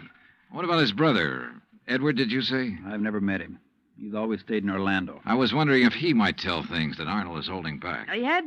Edward Carr wouldn't know anything. You can never be too sure. Look, why can't you agree with me for a... that must be Arnie now. Excuse me. Hello. This is Arnold Carr. Oh, hi, Arnie. Johnny Dollar arrived, so we'll be... Well, here, I'll let you talk to him. Here, Johnny. No. Okay. No, Earl, listen. What? I told you before it was arson. It was arson again tonight. Tonight? What's that? Arcadia just went up in flames. The whole yard. Good Lord. Did you hear that, Johnny? Yeah, I heard. Well, can you prove it was arson tonight in Arcadia and before in Orlando? I have proof. Well, Arnie, we'll be over just as fast as... What? No. Wait for me there at your home. Well, but look now. You mustn't come here. And I mustn't stay here because I... Now, listen, man. You... Arnie? Well, I guess he's ready to tell us now. A suspicion began to grow in my mind. A suspicion that Mike apparently shared with me. That Arnold Carr himself might be responsible for the fires. After all, he was the only one who had seemed to know about the two unsuccessful attempts. He himself had planted the idea of arson. He'd lost no time in filing claim for the Orlando burnout. But Earl said I was wrong. Arnold was too honest a man. Earl had also said we were only 15 minutes from Carr's home. So when half an hour passed, we called him back. Got a busy signal. After the fourth try, the three of us took off in Earl's cab. As we pulled into Carr's driveway, we could see him through the picture window, sitting at his desk, telephone in hand, apparently engrossed in a call. Then, as we walked up to the door, I noticed something else. Arnold Carr looked enough like me to be my brother. Maybe that explained Mike's reaction when she first saw me. Hey, Arnie. Can't you see? He's on the phone in there. Well, the least he can do is hear his own doorbell. Earl, wait. Good Lord. What's the matter? Through the window. Oh, no. Earl? Stand back. Earl, for heaven's sake, what is it? Couldn't you see from out there? No, what's wrong? Oh! Well, Johnny? Right through the forehead, Earl. Looks like a .38. Before I could stop him, Earl took the phone out of the dead man's hand and called headquarters. Mike turned pale and slumped into a chair. And I gave the place a quick rundown, checked doors, windows, etc. A few minutes later, an officious young sergeant named Larkin arrived and took over. 38 caliber straight through the middle of the forehead. Were all three of you here when it happened? Mr. Foreman, Mrs. Foreman, and who are you? The answer to your first question, Sergeant, no, none of us was here. And this is Johnny Dollar, insurance investigator. Hiya. You insurance guys work pretty fast. You related to Mr. Carr? No, why? Look a little like him. Who busted in the front door? The killer? I did. When we drove up, we saw Mr. Carr sitting there at his desk.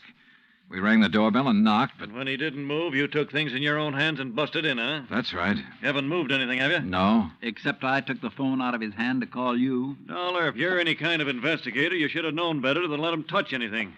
Now, let's see. The shot must have come from somewhere near this window by the fire.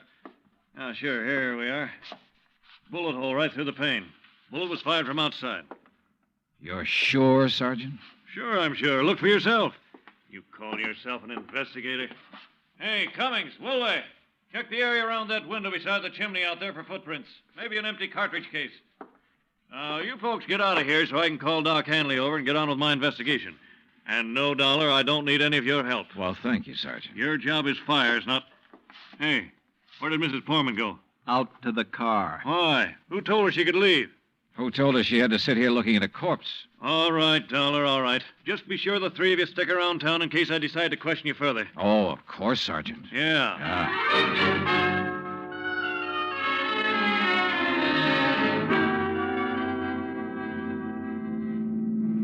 Not shot by somebody standing outside? What do you mean, Johnny? Oh, I spotted that bullet hole in the window, too. So? I also noticed there were no particles of glass on the inside sill. But there were some on the outside. Yeah. The shot that made that hole was fired from inside that room to make it look as though it had come from outside.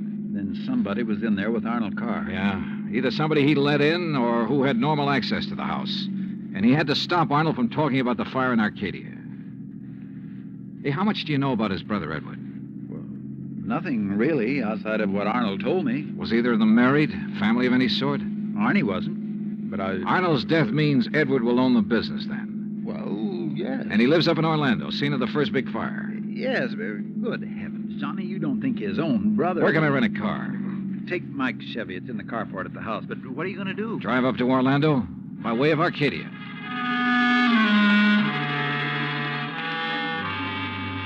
When I got to Arcadia, only a few people were standing around the remains of the fire.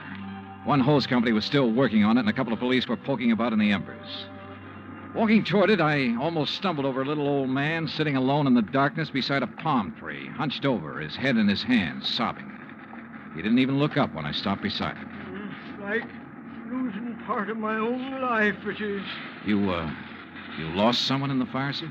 No, son. Only part of my life. I helped build up that yard, me and Mr. Arnie. Arnold Carr. All along, he's been worried about it. And last week, when him and me smelled smoke and come over here and put out the barrel of trash that was smoldering, he knew. Knew what? That somebody was trying to burn him out? That's why he stopped by tonight on his way home. That's why we drove over here, him and me. And I brought my gun just in case. Yeah. Well, we got here too late. It was already blazing. And when he seen the automobile pulling away... What auto? Yes, Frank, he said to me. I knowed he was the one trying to burn me out, he said. Who, old-timer? Who do you mean? He didn't say. Then he called the fire department. That car that pulled away, what was it? Just a auto, big white Buick. But he tied it in with whoever set the fire. All he said was, I knowed he was the one. Do you know who it was he meant? Well, he told me even if I did know, I should never tell. Even the police. Well, who do you think it was? Break my word to Mr. Arnie? Never, son. All right, look, old man, I'm sorry to have to tell you this. Mr. Arnie's dead. What? But he can't be. He was... You. Huh? Maybe you thought in the darkness I wouldn't know you. But I do know you. Oh, now, just a minute, old-timer. If Mr. Arnie's dead, it's because you killed him. What? Just like you set the fires. No, I'm not who you and think I am. I'll kill you. That's what I'll do. Put down that gun. I'll kill you.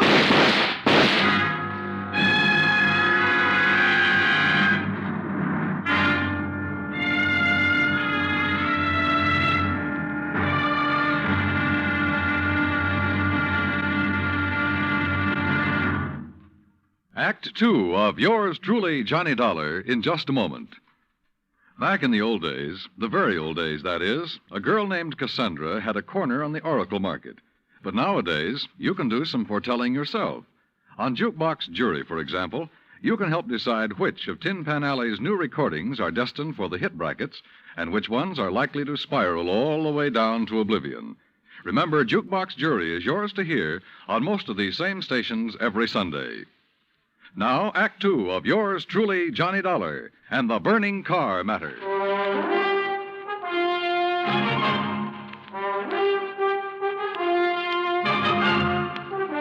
Expense account, item 3, $5.15, gas for the borrowed Chevy to keep me going to Orlando. Either the old man's eyesight was bad or he was just a lousy shot. Either way, it was okay by me.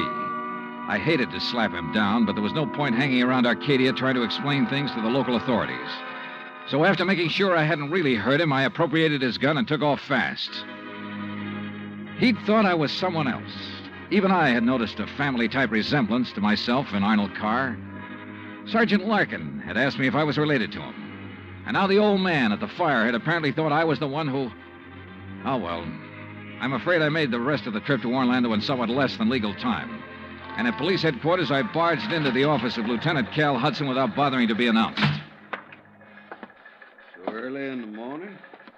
Sit down while I finish up a report, Mr. Carr. Thanks. I was trying to reach you, but we got no answer to the phone at your house. Well, that's very interesting, Lieutenant. I'm afraid I have the painful duty of notifying you that your brother Arnold down in Sarasota last night... Why did you say very interesting, Mr. Carr? Or had you already learned... Well, I'll be doggone. Yeah. You're not the first one. Who are you? Johnny Dollar, insurance investigator. I can't believe it. Dollar, you look enough like Edward Carr to be his twin. You even sound a lot like him. I take it you haven't located Edward yet? Well, no. Lieutenant, I think Edward Carr is the firebug we're after. And the killer. Wait a minute. Briefly as possible, I told him of Arnold Carr's phone call to Earl Poorman, his emotional upset just before he was killed. I told him Arnold had been murdered by someone inside the house, someone close to him, and that everything indicated that someone could very well be Edward Carr. That's still all just theory, Dollar, without any proof. Well, I will admit that Edward is a pretty worthless playboy living off the profits of the lumberyard. In any event, the lieutenant promised to put out an APB on Edward Carr. That was at breakfast for the two of us, item 4, $3.25. Before I left him, he gave me Ed Carr's address, 1726 Allen Place. As I expected, there was no answer to the doorbell at 1726, so I tried visiting up the street. It quickly became clear that Ed Carr wasn't very popular in this otherwise quiet, well-ordered neighborhood. Those big, noisy parties at all hours of the night, cars parked up and down the street, blocking respectable people's driveways. Yes, ma'am. You know, well... once in a while you expect a person to have callers and such. Me, I have the ladies' bridge club every third Wednesday, for instance. Well, that's nice. But these are all ladies, not like some of the trash that man and his friends have, dancing and drinking and carrying on at all hours. Yes, you mentioned cars, Mrs. You Harper. know, people like Mrs. Hereford Robbins. She's awfully nice. And Janet Osterworthy. Now, she's a widow. Well... And, you know, she could have her pick of anybody she liked, but does she ever look at another man? No, sir. And then there's Mrs. Harper. Yes? You mentioned cars. Do you know what kind Mr. Carr drove? Why, yes. It was a big white one. And the make? Well, no. My husband, when he was alive, always drove a Maxwell, and I guess that's the only kind I ever got to know by name. But Mr. Carr's is white. Only I guess that isn't much help to you, is it? All the white cars here in Florida, I mean. Look. Now, even that blonde hussy who's around him all the time drives a white car. Oh, I really shouldn't use a word like that, though, should I? But it fits. Wait a minute. What blonde, Mrs. Harper? Mr. Dollar, I don't pay any attention to people like that. Why, you'd think she owned that house of his, the way she keeps popping in and out all hours as if she belonged there. Mrs. Harper. And drives all the way up from Sarasota, too. Do you know who she is? I do not. I refuse to pay any attention to people like... And the way she dresses, too, like a newly rich chorus girl with all her fancy clothes and furs and things. How do you know she comes from Sarasota? By the license on her car, of course. Every city has its own number. You know that very well. And hers is 12WW something. And you don't know her name? Of course not. Flaunting all those expensive furs as though she bought and paid for them herself. And if there's anything I hate to see, it's a little shrimp loaded down with furs. Now, a tall person I like see. me... And Well, her thanks. eyes... Oh, if there's anyone I don't trust, it's a person with green eyes. Why, Thank you, Mrs. Harper. Her description of Carr's girlfriend stopped me in my tracks. That description could fit Mike Poorman to the letter. Petite, blonde, green eyes, and she came from Sarasota. And then I remembered Mike's reaction when she first saw me. Her dismissal of Edward as a possible suspect. There was obvious friction between Earl and Mike, too. I figured it was just normal in a couple who'd been married for a while. But now... Item 5, $1.30 phone call from the nearest booth I could find to Earl Poorman at his office in Sarasota. No, she isn't, Johnny. Why? Well, do you know where Mike is? When I woke up this morning, I could hear her talking to her girlfriend, Betty, on the phone downstairs. Betty? Betty lives here in Sarasota. They used to be on the stage together, sister act, you know. Yeah, well, Well, then when I went down for breakfast, she was gone. Took my car, too. I had to come here to the office in a taxi. Yeah, well, okay, Earl. Thanks a lot. Hey, now, wait a minute. How are you doing? You found out anything I ought to know about this arson and murder business? No, Earl. Nothing that you need to worry about. Liar. I sat down at a corner drugstore. That's item 5, 80 cents, over a sandwich and a Coke to try to think things out. But I'm afraid I didn't like anything that I thought. Finally, I drove over to Allen Place again. I parked a couple of blocks away and walked to 1726. I rang the front doorbell, knocked a couple of times. Then I slipped around to the back door, finagled a lock on it with a little celluloid pocket calendar, finally got it open. I left it open for the sake of a quick exit if such became necessary. But I guess that was a mistake. For a couple of minutes later, as I rounded a corner from the den into the living room, I felt the barrel of a gun poked into my back. Out of town, huh? Now, wait a minute. Don't move, Eddie boy. Trying to stall off pay me the $5,000 by saying you're going to be out of town, huh? Okay, so you think I'm Edward Carr? You kidding? Don't you know what happens when somebody tries to stall me? This. I don't know exactly how long I was out, but when I came to, it was dark. Except for the glow from a streetlight outside. And what roused me was the sound of footsteps, feminine steps, cautiously entering the back door. Then, briefly, silhouetted against a window, I saw a trim, petite figure that was all too familiar coming toward me. Then she saw me, too. Darling, you're hurt. What happened? What do you think? Who did this? Who struck you? You don't know? Yes, of course. It was Tony. Because you didn't pay him soon enough for the Arcadia job. Here, Eddie, let me help you. No, just let me rest for a minute. I thought that was Tony I passed on the road in from Sarasota. Why'd you come over from Sarasota? To see you. I knew you'd be here. Oh, why? Why, so the police could surprise you with the news of your poor dear brother's death. But why did you come to the house? Because I hoped you'd come here, I guess. Eddie, you should have waited until I could raise the money to pay off Tony. You mean for killing Arnold, too? Of course. No. Are you trying to say you didn't kill Arnold? But I saw you from outside in the Buick. You'd swear to that, wouldn't you? I don't know what you... Eddie, you sound like you don't trust me. We're in this thing together. Yeah, you sure of that? What are you talking about? Whose idea was it to knock off Arnold? But you had to. When he saw you at Arcadia, he knew that you were having the yards burned up. That's the way you figured it from the beginning, wasn't it? Now, look, baby. First burn up the lumber yards and collect the insurance on them. Then convince me that you and I should have it all by putting Arnold out of the way. But you had to kill Arnold. I don't understand you, Eddie. Yeah.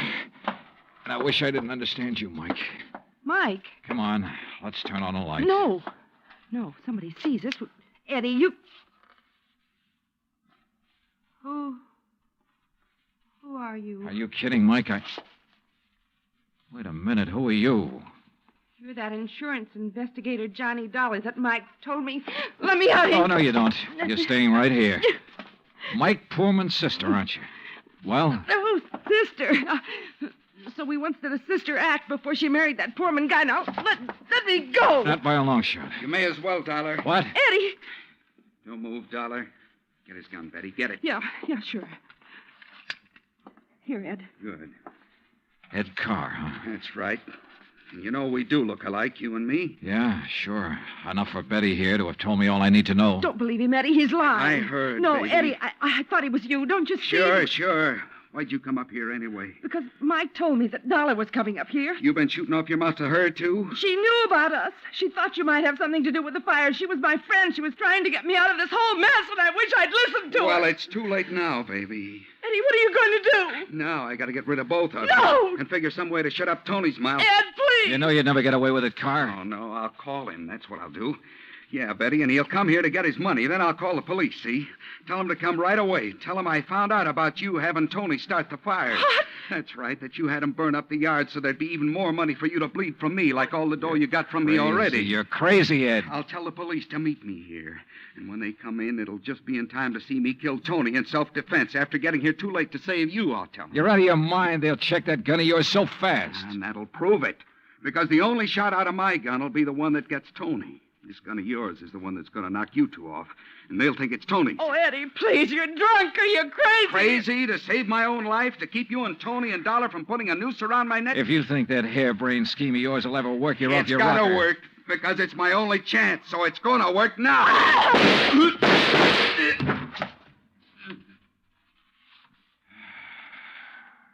Thanks, Lieutenant. I'm afraid I was too late to save it, Johnny. Yeah. But Eddie Carr will live to face a jury. What brought you here, anyhow? I did, Johnny. Mike, stay there.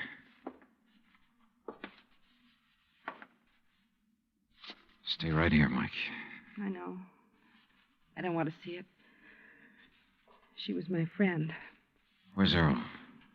I came alone.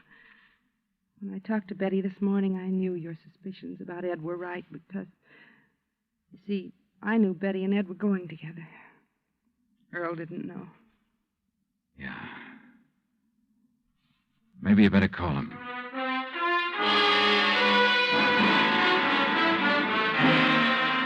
Expense account item 6, $9.80, gas and incidentals for the drive for the two of us back to Sarasota. Remarks? Betty, of course, has already paid for her part in the deal, and I guess it's pretty obvious what'll happen to Ed Carr and Tony Ricardo. The insurance money in the Carr estates will be distributed according to Florida law. Further remarks? The apparent friction between Earl and Mike was only part of a normal married life. They're a pretty nice pair. Oh, and I thoroughly enjoyed 3 days of fishing in the Gulf, thanks to Earl. Expense account total, including all the incidentals I could think of, $385.26. Yours truly, Johnny Dollar.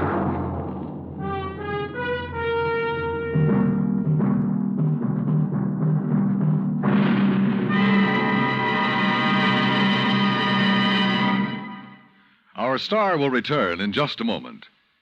You don't have to be an efficiency expert to figure out that it's easier to lend your support to several worthwhile fundraising campaigns all at once than it would be helping one campaign at a time.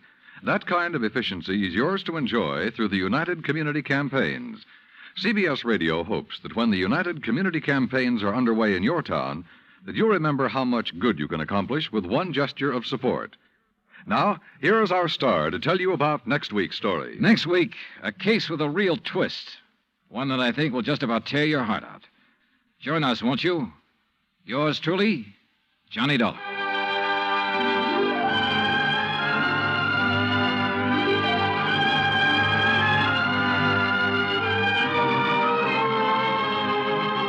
Yours truly, Johnny Dollar, starring Bob Bailey, originates in Hollywood.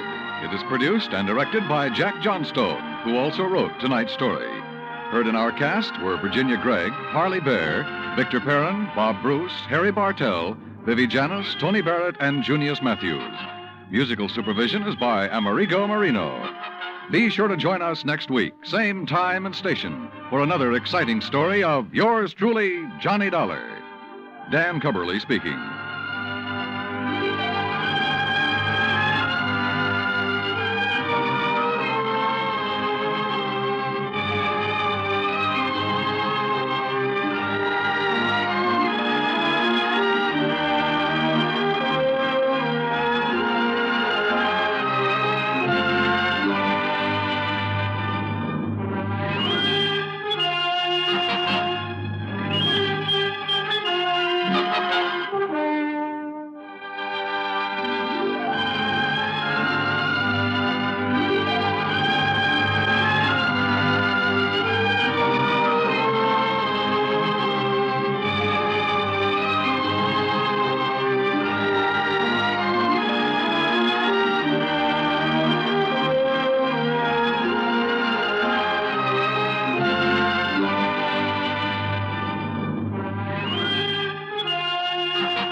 From Hollywood, it's time now for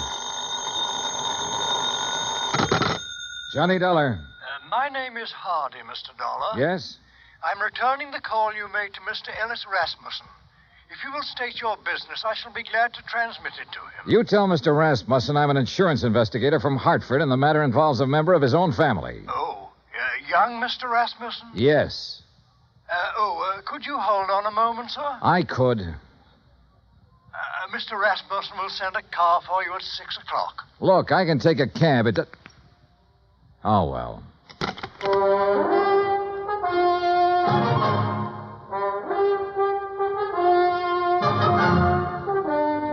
Bob Bailey in the exciting adventures of the man with the action-packed expense account. America's fabulous freelance insurance investigator. Yours truly, Johnny Dollar.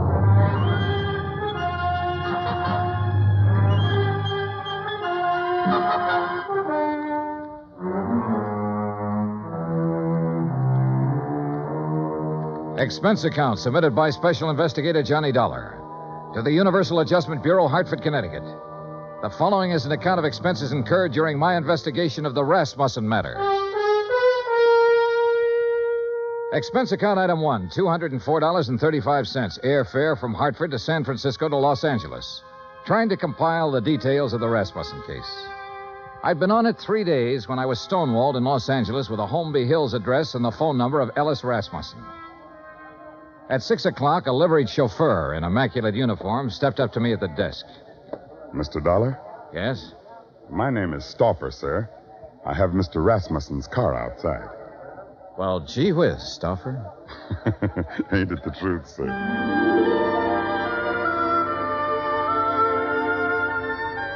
A few minutes later, when we turned into the lush green Holmby Hills section, I had a suspicion I was about to deal with a bona fide millionaire. When we parked in front of the big two-story colonial home and a man with graying hair and swallowtail coat stepped out of the door, well, I knew I was going to meet the real article. I'm Hardy, sir. Hello, Hardy. Mr. Rasmussen is waiting for you. This way, please. We stopped in front of a huge paneled door. Hardy tapped on it once, then pulled on the knob. As we entered, a tall man with a shock of pure white hair rose from his chair and turned toward us. This is Mr. Dollar, Mr. Rasmussen. I want about 4 fingers of sour mash. What do you want? You took the words right out of my mouth, Mr. Rasmussen. Very good, sir. He's a pretty nice fellow. We're all pretty nice fellows around here, Mr. Dollar. Sit down. Thanks. Could you hand me that lighter? Oh, sure. Here. Thank you.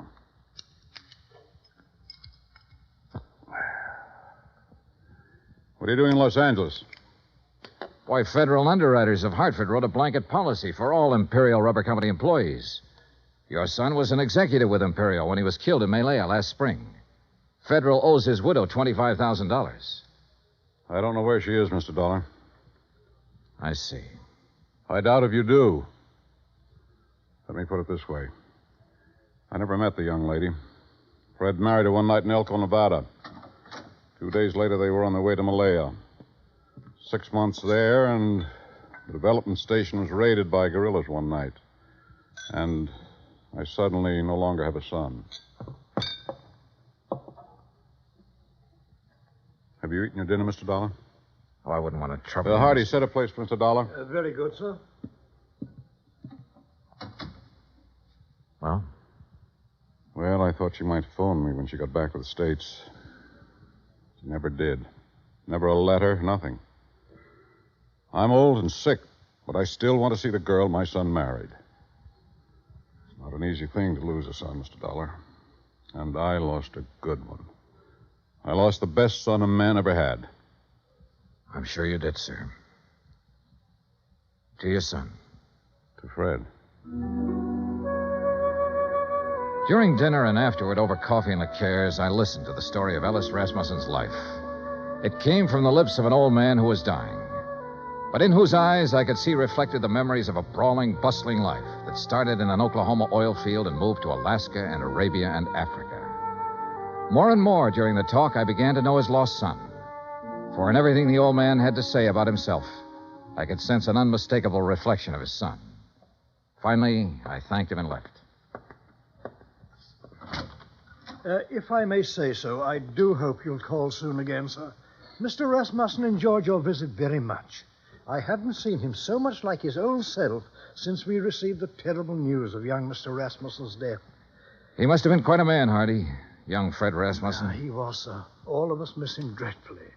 None of us ever met Mrs. Rasmussen, and we were most anxious to receive her, especially after young Mr. Fred's death. I imagine so. The car's all ready, Mr. Dollar. Good night, sir. Good night, Hardy.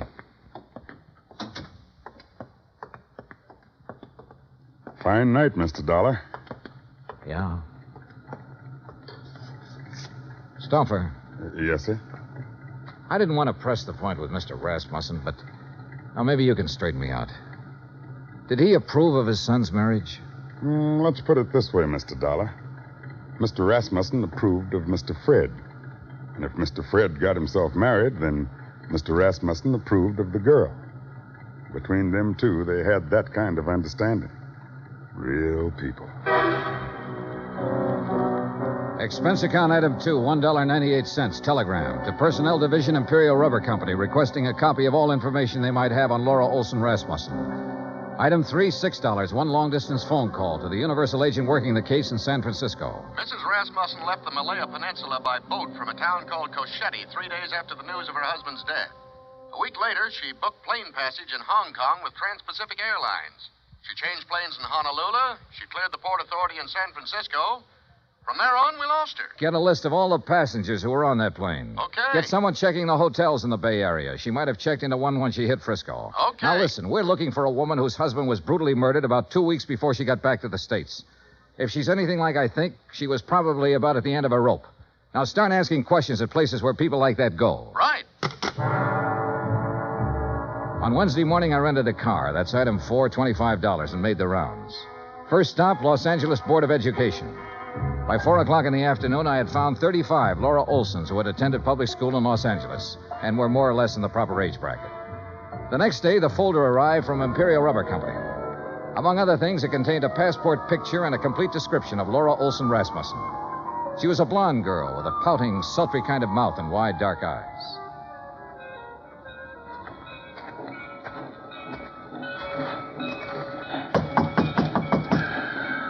You down there. Yes? What do you want? I'm looking for Mrs. Frances Olson. Are you Mrs. Olson? I don't want to buy nothing. Do you have a daughter named Laura Olson? Are you a policeman? No, I'm an insurance investigator. I'm trying to locate Laura Olson Rasmussen. Well, how'd you get this address? What's that? A picture of her. I see. That's my Laura. What about her? I've been trying to locate her for some time. Is she here? No, she ain't here. She ain't been here for 5 years. Do you have any idea where I can find her? Friends, maybe? Other relatives? You say her name's Rasmussen now? Yes, she married a man named Fred Rasmussen. Married? Well, ain't that just something? You didn't know your daughter had been married, Mrs. Olson? How would I know? How would I know anything about her?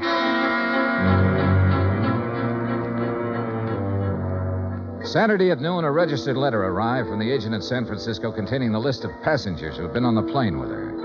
3 of the names were in the Los Angeles area, including a Mr. Oberlin, who lived in Pasadena. Well, sure, I remember her. Real pretty. We sat together all the way from Honolulu. What's up? We're trying to locate her, Mr. Oberlin. Did she happen to mention her plans when she returned to the States? Plans? You know, what hotel she might be staying at in San Francisco?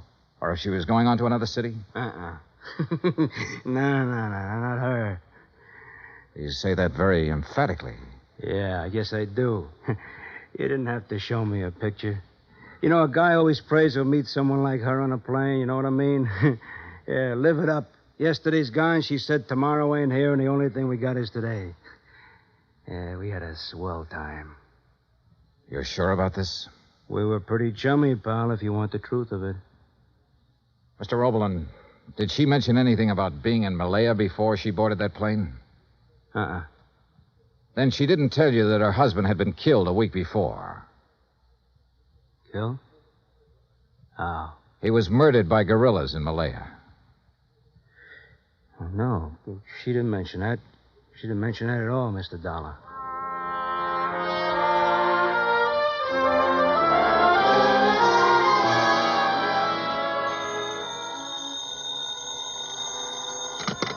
Johnny Dollar. This is Hardy, Mr. Dollar. How are you, Hardy? How's Mr. Rasmussen? He's not so well, sir. That's why I called. Could you possibly find time to visit him? Tonight? May I send a car right away? Is it serious? He's dying, sir.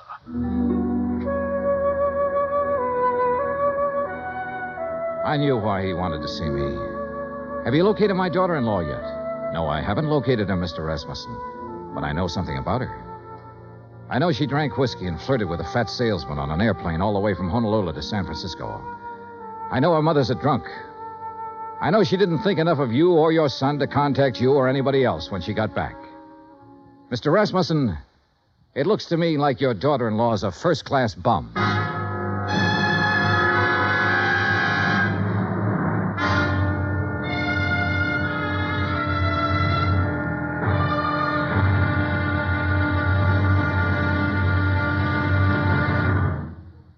Act Two of yours truly, Johnny Dollar, in just a moment. Our daily lives are sharply affected by world news. And for a complete roundup of the news every single weekday evening, just keep your dial on CBS Radio for the news broadcasts of our famous CBS newsmen, Edward R. Murrow and Lowell Thomas. Hear up-to-the-minute news with Edward R. Murrow and Lowell Thomas on CBS Radio. Now, Act Two of yours truly, Johnny Dollar, and the Rasmussen Matter.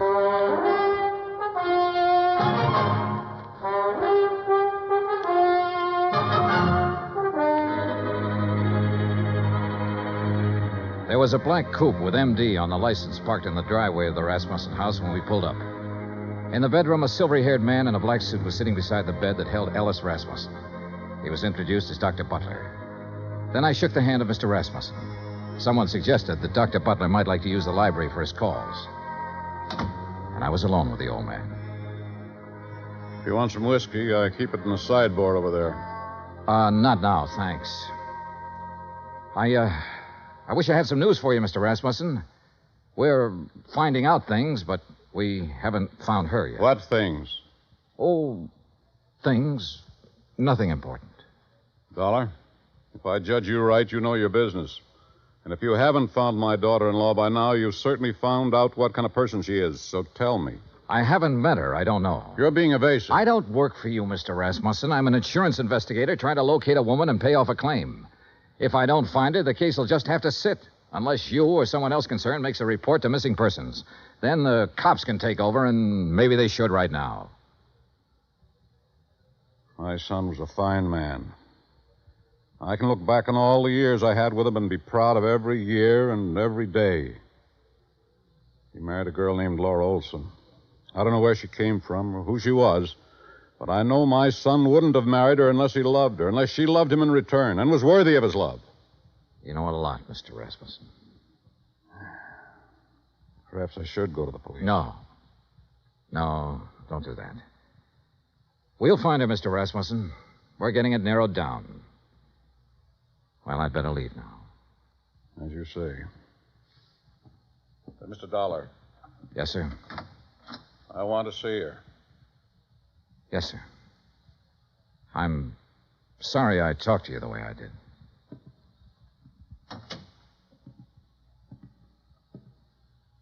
Phone call for you, Mr. Dollar. Would you like to take it in there? Oh, yeah, sure. Keep an eye on him, Hardy. Trust me, sir.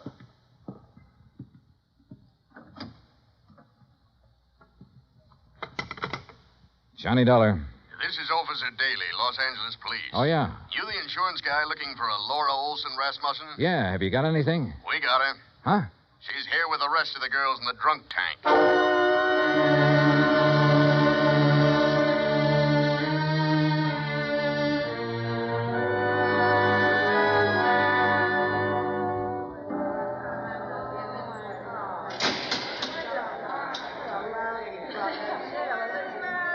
A drunk tank will always smell of disinfectant. This one was no different. There are no bunks, no chairs, no blankets, no nothing. So you stand or sit on a concrete floor and wait for something to happen. The legal period is 24 hours. You get rebooked or you get released. It all depends. What's the story on her, Dollar? I've got a check for $25,000 for her. Gee, insurance money? Yeah. Quiet! Quiet in there! All right, quiet down! You girls better learn to get along. Which one? Back there, sitting on the floor. Oh, brother. What's the situation? If somebody comes up with bail, they can have her. Expense account item 7, $100 bail. While I was waiting around, Officer Daly broke open a file on her. A dozen aliases, a dozen charges, and one conviction for shoplifting. A career of petty thievery that began at the age of 16 and ran up into a 22nd year. Expense account item 8, $35 telegrams. I sent wires to all parties concerned, all parties except Ellis Rasmussen, ordering a stop on their activities since Laura Olson Rasmussen had been found.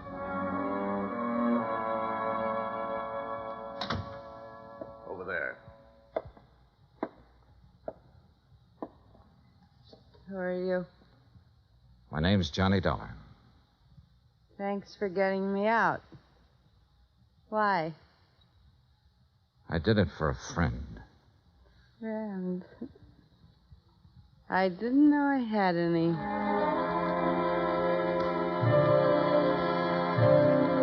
Expense account item 9, 20 cents, 2 cups of coffee. We had it in a diner across from the women's section of the main jail. I looked at Laura Olson Rasmussen while she drank the coffee. Looked at the blonde hair and the wide eyes and the pouting mouth. Looked at the woman who had once been the wife of Fred Rasmussen.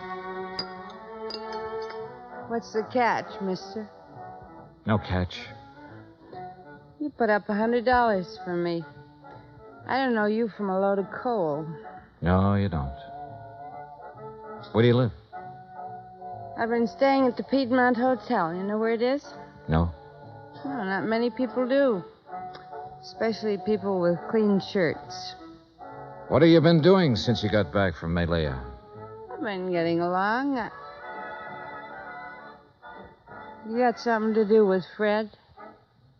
You know about Malaya. I know about a lot of things. I've been looking for you for a month. So what? Why didn't you contact your father-in-law when you got back? Why should I? What would he care about me? He never met me.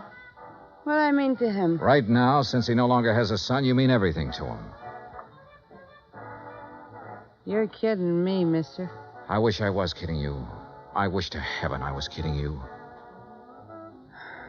Well, what now? Oh. I want you to come over to my hotel with me. Oh, now look. To sign some papers. I have a check for $25,000 for you. What was that? Your husband was insured. You're his beneficiary. All you have to do is fill out an application. I'll give you the check. I don't believe it. It's true. Come on. Expense account item 10, $2, cab fare to my hotel. I took her upstairs with me, stood over her while she filled out the necessary papers. Outside of that, we didn't say a word. Johnny Dollar. This is Stauffer, Mr. Dollar. Hardy asked me to phone you to see if there's any word. Oh, yes. Well, what'll I tell him, Mr. Dollar? Tell him no luck yet, Stauffer. How's the old man? About the same, sir. Counting on you, I think. I'll talk to you later. Yes, sir. Here you are. Okay. Thanks. Here's your check. Anything else? Nope. That's it. Okay. See you around sometime. Sure. Fred told me about a man named Stauffer who worked for his old man for years. Was that him on the phone just now? Yeah. Yeah. I didn't know what I was going to say to the old man, but I did know I was hoping that if Rasmussen had to die, that he'd die before anybody told him the kind of daughter-in-law I'd turned up. I didn't want to be in on that. Expense account item 11, $83, hotel bill. I checked out at 5:30, picked up my airline tickets at the desk, that's item 12, then sat around the lobby for 5 minutes. Item 13, 2 drinks for myself. Mr. Dollar, Yeah? Oh. I read in the paper that Ellis Rasmussen is dying. Is that true? That's true. Mind if I sit down? Suit yourself. What are you drinking? Nothing. I know why you didn't tell them you found me, and I don't blame you. If Fred's dad is anything like Fred was, then I know how you felt. Finding me the way you did. Let's forget it, Mrs. Rasmussen, shall we? I'd like to meet Fred's father. So you want to meet him, huh? The human thing would have been to see him when you came back. But not a line, not a word. That old man in that house knows his son was really a man. And on that basis, he believes, without seeing you, that his son married a real woman. He had love and sympathy and help and devotion and all the things you don't seem to have any use for waiting for you in that house. Oh, never mind. I loved Fred.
Couldn't you see me, cheap, rotten, dirty little me? Couldn't you see me walking in there and saying, I'm me? Couldn't you see that mother of mine moving in? What would that have done to the old man? It would have crushed out his whole memory of Fred. But don't think, Mr. Dollar, I haven't got my memory, too. I didn't drink that away. I was loved by a man. And I loved him back. I've still got that. I'm going out there pretty soon. Would you like to meet him? Do you think I can? I think so. I think so very much. Oh, Mr. Dollar, I've been waiting in the lobby. I thought you might be here. How do you do, miss? Stuffer, I'd like you to meet Mrs. Rasmussen. Well, my. I'm mighty pleased to meet you. The boss will be mighty happy. She dried her eyes in the car. I didn't say much. She didn't say much. But in the half hour it took to get out to Holmby Hills, something happened to her again. There's something that must have happened when the big arm went around her shoulders the first time. Good evening. Mrs. Rasmussen, Hardy. How do you do, Mrs. Rasmussen? We're very happy to see you. Thank you, Hardy. Fred spoke of you often. That was kind of Fred. This way, please.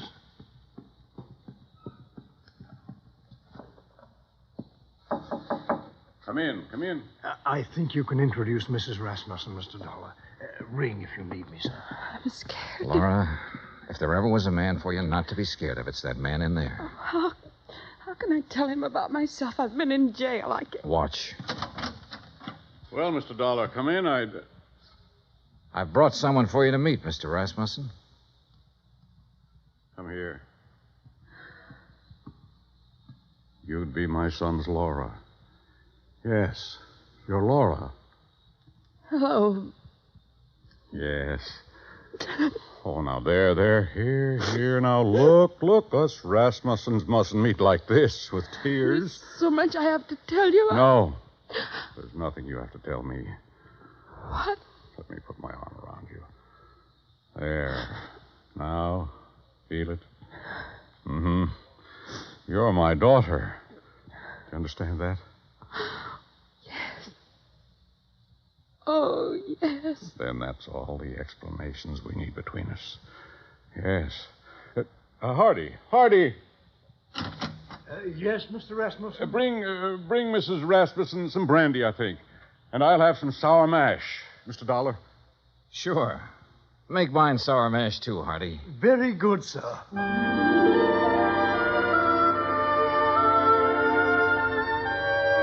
Expense account item 14, $40. Miscellaneous. Item 15, $35, stenographic. Expense account total, $1,965. Remarks? The old man's got a few weeks more. Laura's moving into the house with him to take care of him. She won't be telling him a lot of things about herself. She doesn't have to. You should have stood there like I did and seen that big arm go around her shoulder when he said, "You're my daughter." Yeah. Yours truly, Johnny Dollar.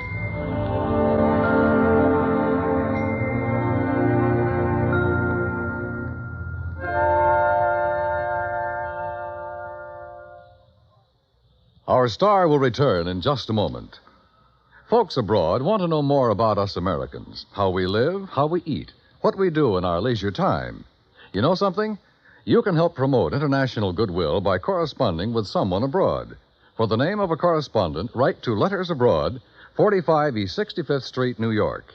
That's Letters Abroad, 45 East 65th Street, New York. Stay tuned for 5 minutes of CBS News to be followed over most of these same stations by the FBI in Peace and War. Now, here is our star to tell you about next week's story. Next week, one cute, tiny little mouse, that's right, mouse, almost scares a big insurance company out of business. Join us, won't you? Yours truly, Johnny Dollar.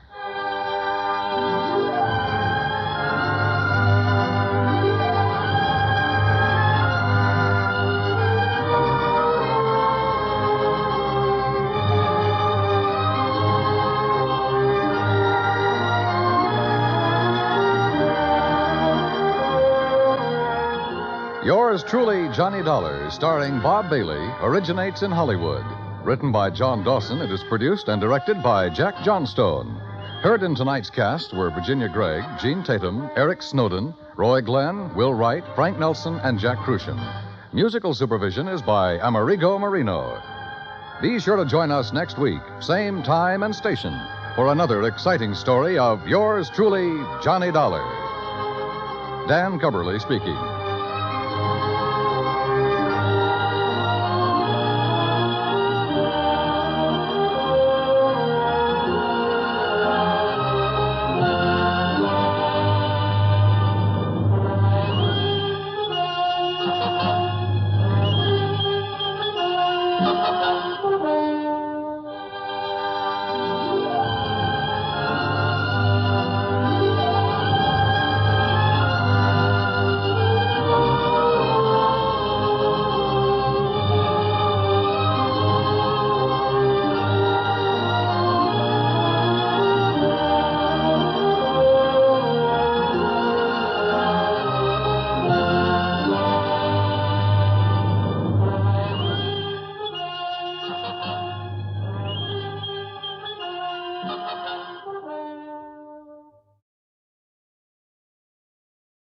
From Hollywood, it's time now for Johnny Dollar. Hi, Johnny. Who dat? George Reed. Well, Merry Christmas, George. Is it? Oh, what's the matter? You ever hear of Jediah Gillis? Eccentric? Owns about half of Rhode Island? That's the boy. A couple of weeks ago, he wrote a special policy on an item he wanted insured. And it's up and disappeared, huh? How'd you know? Oh, just a wild guess. What did he lose? I hope you're sitting down, Johnny. Yeah? Why? Because the insured item is a mouse. House? Mouse. What?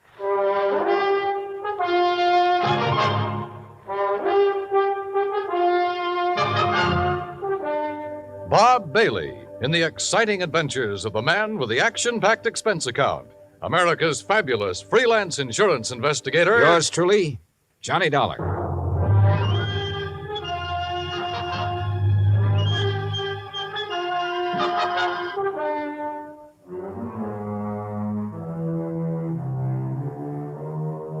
Expense account submitted by Special Investigator Johnny Dollar to Floyd's of England, American Branch Office, 443 North 15th Street, Hartford, Connecticut. The following is an account of expenses incurred during my investigation of the missing mouse matter. Expense account item 1, 85 cents, taxi from my apartment to George Reed's office. He was on his feet waiting for me. His Ivy League suit looked as though it had been slept in, and he needed to shave. Close the door, Johnny. Yeah, sure. Johnny, I'm going to level with you. This thing has me going. Well, it serves you right. Anybody who'd insure a mouse deserves what he gets. Yeah, but it isn't an ordinary mouse, Johnny. No? Not according to Mr. Gillis's original application. Yeah, take a look. Item to be insured. One unusually talented grayish-brown mouse. Unusually talented? Like how? I don't know. What? I tried to find out, but Gillis wouldn't tell me. And still you issued the policy. Well, you know our company, Johnny. We have a reputation for insuring almost anything, but we have to draw the line occasionally, and we would have here, except for one thing. What's that? And believe me, it better be good. It is. Gillis carries all of his insurance with us. Yeah, but even so. Just one of his several policies is a straight life for $350,000. Wow, king-size premiums, huh? Exactly. So when he called asking us to insure this fellow's mouse for a few weeks... Wait a minute. Gillis doesn't own it? No. Well, who does? It belongs to a friend of his, a man named Glazer. He's spending the holidays with Gillis. Gillis didn't want to be responsible if something happened to Glazer's mouse while he's there, so he asked us to write the policy. How much did you insure it for? All the company would allow, $5,000. Oh, now, George, you think I want to get all worked up over a lousy $5,000 loss? What kind of a commission can I possibly make on that? Look, give me a chance to finish, will you? All right, but only because it's Christmas. All right. Late last night, I received a call from Gillis. He wanted to know whom we considered the best investigator in this part of the country. When I told him, he told me about the mouse and insisted I send you up to help look for it. No, George, I'm sorry, but I'm going to pass. I've handled some screwy cases in my time, but this is... Please wait till I finish, will you? I told Gillis you wouldn't be interested. That's when he started putting on the squeeze. Squeeze? How do you mean? He said if I didn't get you, he'd cancel his policy. Oh, come on. You don't believe that, do you? I don't know what to believe. Gillis is a screwball of the first water. We've known that for a long time, and frankly, I'd rather not take a chance. Well, you've got to. Maybe not. I've received an okay from upstairs. On this one, you can write your own ticket. Well, why didn't you say so in the first place? You didn't give me a chance. Look, there's a train for Providence at 3:30. Here's Gillis's address. He wants you to stay with him. That'll cost more, Georgie. It figures. Merry Christmas, Johnny. Same to you, Santa Claus.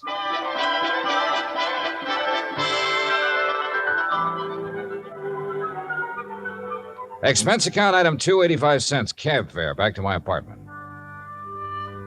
I was intrigued by what George had told me and by what his company was going to add to my bank account, so I didn't really mind changing my plans for the holidays. Expense account item 3, $18.90, transportation, including a round-trip ticket, Hartford to Providence, and cab fare out to the Gillis residence. Palace would be a better word for it. It stood in the middle of a large wooded park. Must have been half a dozen acres, all of it surrounded by an old-fashioned iron fence.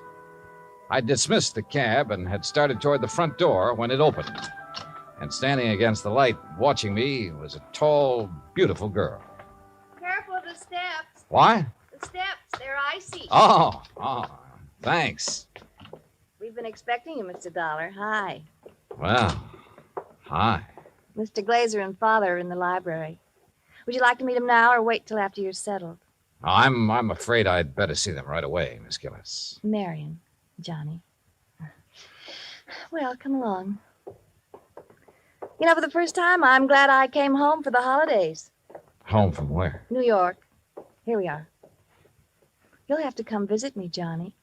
Maybe I'll do something drastic, like losing a mouse to guarantee it. Marion, I told you to keep that door closed. Oh, Mr. Dollar's here, Father. Oh, well, have him come in. Yes, by all means, have him come in. See you later, Johnny.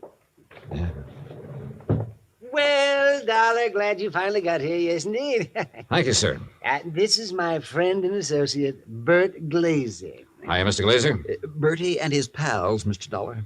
Beg pardon? My dog act. You investigators are supposed to have good memories. I hoped you might have caught us at some time or other. No, afraid not. Oh, would you like to have a drink, Mr. Dollar? No, thanks. Now, suppose I got anything you want to drink. I got an eggnog, hot buttered rum. Well, maybe later. Right now, I'd like to hear the details of your loss. You mean that insurance agent didn't give you all the information? He didn't know it all, Mr. Gillis. All he did know was that a so-called talented mouse has disappeared. So-called. And he hasn't disappeared either, not at all. He's been kidnapped, that's what. Kidnapped, yes, sir, and we know who did it, too. And why. We know why, too. And it's your job to get him back, Dollar. Oh, now, wait a minute. And I'm not going to pay 1 red cent for ransom. Not 1 cent. Not 1 cent. Okay. But what makes you so sure the mouse was kidnapped? Well, I'm afraid I can't tell you that without Bert's permission. Well, Mr. Glazer? Well, if we tell you, we must have your solemn promise you won't repeat it to anybody until Christmas Day. Well, I'm not sure I can do that. If you can't, we don't open our mouths. Right. Well? Okay. Till Christmas Day. Good. Dollar. Suppose I told you Gulliver was worth at least $50,000. Gulliver? The missing mouse. Oh. You'd be surprised if I said he was worth that much? Depends. You claim he's talented.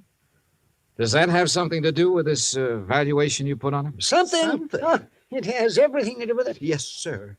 Well, what does Gulliver do that other mice can't? Nothing. But it's how he does it that counts. How he does what? Sings. What? Can't you hear the man, Miss Della? Can't you hear him? Gulliver sings. He carries a tune. You know. With the clarity of a clarion, the fervor of a female opera star, and the tone of a tenor. That's how we plan to bill him. I see. But he doesn't believe us. Oh, now, wait. I didn't say that. There's no need to. We can tell by your face. Can't we, Bert?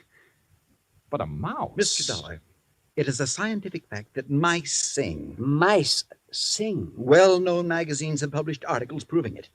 Unfortunately, most of them sing in a scale too high for human hearing. But not Gulliver. Well, not Gulliver. Yeah, that's right. He's a basso. A basso? By mousy standards, that is. Oh, no. No, Bert, he still doesn't believe us. Very well, Jediah, there is only one thing to do. There's only one thing to do. You follow us, Dollar. We'll erase the doubt in your mind forever. I took a good look at Bert Glazer, then reluctantly followed the two of them out of the library and down a long hall.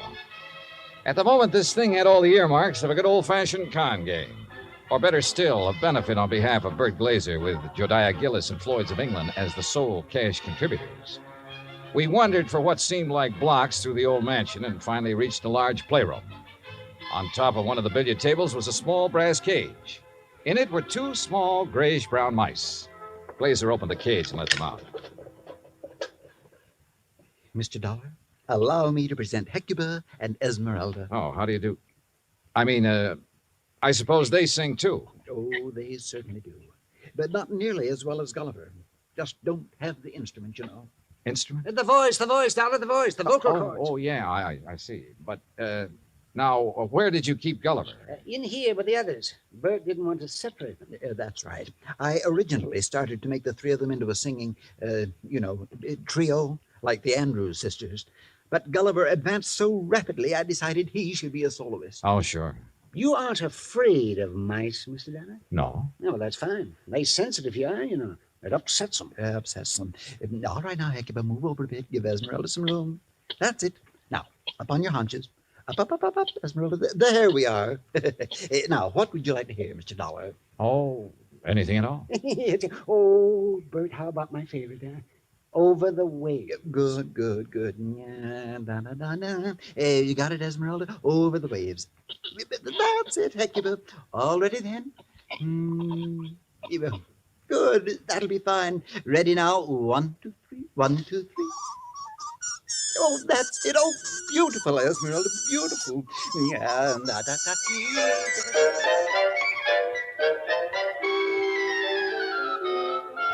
Well, I won't say I was convinced, but I won't say I wasn't. But I will say those mice were singing something, or giving a mighty good imitation of it. We returned to the library, and this time I sampled the eggnog liberally. Is that all right, Dollar? Oh, fine, thanks.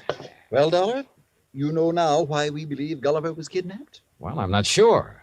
To exploit him. What else? Exactly. You have any idea who did it? Harry McQueen, that's who. McQueen. Who's McQueen? Used to be my agent. Theatrical agent? Uh-huh. He's been snooping around here lately, Johnny. We figure he's gotten wind of our mice. Well, what do you mean by snooping around, Mr. Gillis? No, you know, he's been out here twice this week wanting to see me. Had to kick him out of here yesterday morning. How'd he get in? Well, my daughter answered the door. Yes, She didn't know McQueen from Adam. So when he asked for me, she figured he belonged in here, rehearsing the show with the rest of us. Rehearsing what show, Mr. Gillis?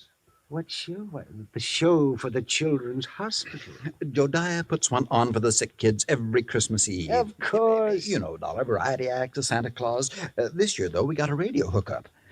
Go all over the state. And Gulliver, well, he was going to headline. And that's why I sent for you, Dollar. I figured you can get him back by tomorrow afternoon if anybody can. How long was McQueen in here before you noticed him? Long enough to lift Gulliver. This was our dress rehearsal, Dollar. We'd asked some of the kids from around the neighborhood in to watch, so it was pretty crowded. Where were the mice during the rehearsal? Well, that's where I made my mistake. What do you mean?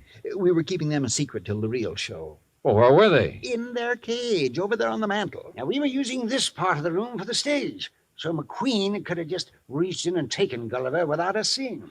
Now, what makes you so sure McQueen did it? We told you. Besides, who else would want him? Who else? And it was right after I kicked him out of here that I discovered Gulliver was missing. What'd you do then? Why, called off the rehearsal and started searching for him. McQueen? Big Gulliver. And I put in a telephone call to the Providence house where McQueen was staying. Did you talk to him? Nope. They said he checked out. After questioning them for a while, I finally had a nightcap with Jediah, then went to the phone in the hall and made some calls, including one to George Reed. Well, how's it going, Johnny? It's not. That's why I'm calling. Look, they think a theatrical agent named Harry McQueen stole the mouse. He has offices in Boston and New York. Now, I placed a person-to-person call at both offices, but with tomorrow Christmas Eve, he might not get the message. So, what do you want me to do? Find out his home number. Ask him to call me here. Okay. Anything else? Hello? Johnny? Johnny, you there? Yeah. And so is a cat. What? A big yellow cat. What's so unusual about that? Oh, nothing. Except he's got a grayish-brown mouse between his two front paws.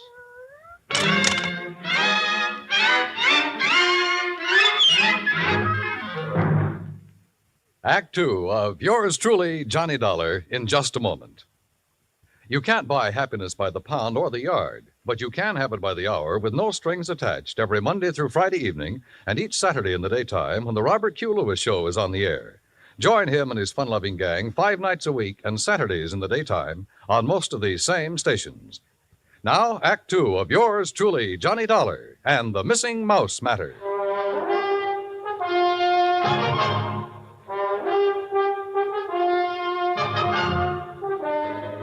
I was standing in the hall of Jediah Gillis's home looking at a big yellow cat that had a mouse between its two front paws. As far as I was concerned, a mouse is a mouse, and this one could be Gulliver. I cut short my phone conversation with George Reed, then started toward the cat. Here, kitty. Here, kitty, kitty. Nice, kitty. Pretty kitty. Here, kitty. Mama, where are you? Here, kitty, kitty. That's a good kitty. Now, kitty, let me have the little mouse. Mama, you naughty cat. Where? Oh, This cannibal belong to you, Marion? yes, I promised Father I'd... What do you mean, cannibal? Take a look. Oh, no. Oh, yes. And he's very, very dead. Oh, you don't think it's Gulliver, do you? Well, Mr. Glazer will have to identify him. And if he is, well, that's that. Oh, no, Johnny. What do you mean? Oh, Johnny, please, you don't have to tell him, do you? Well, sure. If it's Gulliver, this thing's cleared up. If it's not, your Rama gets a reward for being a good mouser. Oh, Johnny, please. Dad almost had a fit when I arrived here with Rama. He made me promise to keep him in my room. This the only time he's been out? Well, no. Oh. He was out for a little while yesterday while they were rehearsing. I didn't notice he was gone till after lunch. Then the corpse could be Gulliver's. Oh, Johnny, if it is, there's nothing we can do about it now. And if you tell my father, besides making him angry, it'll break his heart. All right. I won't say anything until tomorrow night. Oh, thanks, Johnny. Night. Good night.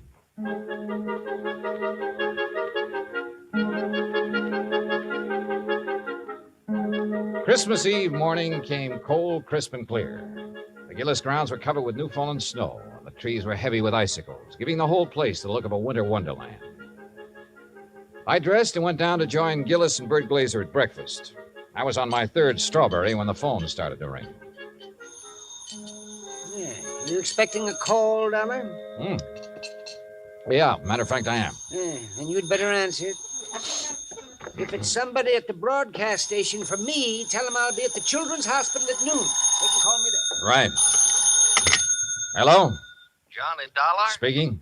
Look, I don't know what's going on down there or why you're going to pester me about it. Who is this? Harry McQueen. Who did you think? Well, I wasn't sure. Well, your friend Reed got me out of bed this morning, Dollar. He told me you wanted to ask me some questions about a mouse that's missing from Jediah Gillis's place. Hey, that's right. What do you know about it? Well, I've done a lot of pilfering in my time. I've taken towels from hotels from Maine to Miami and Seattle to Bridgeport. But I never had to stoop so low as to steal a mouse from any hotel, garbage dump, trap, or field. Do I make myself clear? Perfectly. Except for one thing. Yeah? This particular mouse was a performer. Was a what? He was trained, did tricks. Still doesn't interest me. Well, then why were you trying to see Mr. Gillis? To get some of my people on his Christmas show. Anything wrong with that? No. There'll be a lot of publicity about it. Would have done him a lot of good. And you're sure you weren't interested in the mouse? Look, Dollar, when I went into this business 18 years ago, I swore then I'd never handled kids, belly dances, or animal acts. But you handled Bert Glazer's dog act. Is what? Dog act. Bertie and his Oh, pals. somebody's feeding you a line, Dollar. That act was Bill Bertie and his pal, and the pal is a dummy. Glazer's a top-notch ventriloquist. He's a master. You hear me, Dollar? Yeah, Harry. I hear you fine. I had to do some thinking, so I put on my coat and went outside for a walk around that wooded park. What I had just learned about Glazer confirmed what my instinct, my common sense, had been telling me all along. Except for one thing. The performance given by Hecuba and Esmeralda the night before. If Glazer had been doing the singing for those two mice, he was a master ventriloquist. Which was exactly what Harry McQueen said he was. I'd started back toward the house, wondering if I should get Jediah aside now and tell him or wait until after the show when something soft and cold hit me on the back of the head. Hey! Sorry, Johnny, I couldn't resist such a serious target. Anything new? Well, if you mean, have I found Gulliver, the singing mouse? No. Dad told me to tell you if Gulliver does turn up before 1:15, rush him over to the hospital. Yeah, sure. But I think that's extremely unlikely. You think Rama got him, don't you? If he did, he got a very ordinary mouse. He didn't get one that sings. I'm afraid I lost you. Doesn't matter. Oh, now I wonder what he wants. Who? That boy on the porch. Oh, well, if this was Hartford, I'd say he was the paper boy coming around to collect. Well, it's not Hartford, and he's not a paper boy because Dad doesn't subscribe to anything but Fortune. Oh, well, then he's selling something. Well, if he is, he's not going to give us a chance to buy any. Johnny, looks like we scared him off. That's funny. Hey! Hey, come back! He sure tore out of here when he saw us. Wonder what he wanted. Do you suppose he was one of the kids they invited in to see the dress rehearsal? Well, if he was, what would he be doing back here today? I don't know. Let's take a look around. We found it in the playroom, near where Gulliver's cage had been. It was a roundish metal clamp, the kind a boy wraps around his trouser leg when he's riding a bike. I was about to call the hospital and ask Jediah for a list of all the kids they'd invited to the rehearsal when the front doorbell rang. Johnny, it's that boy again. Better let me get in.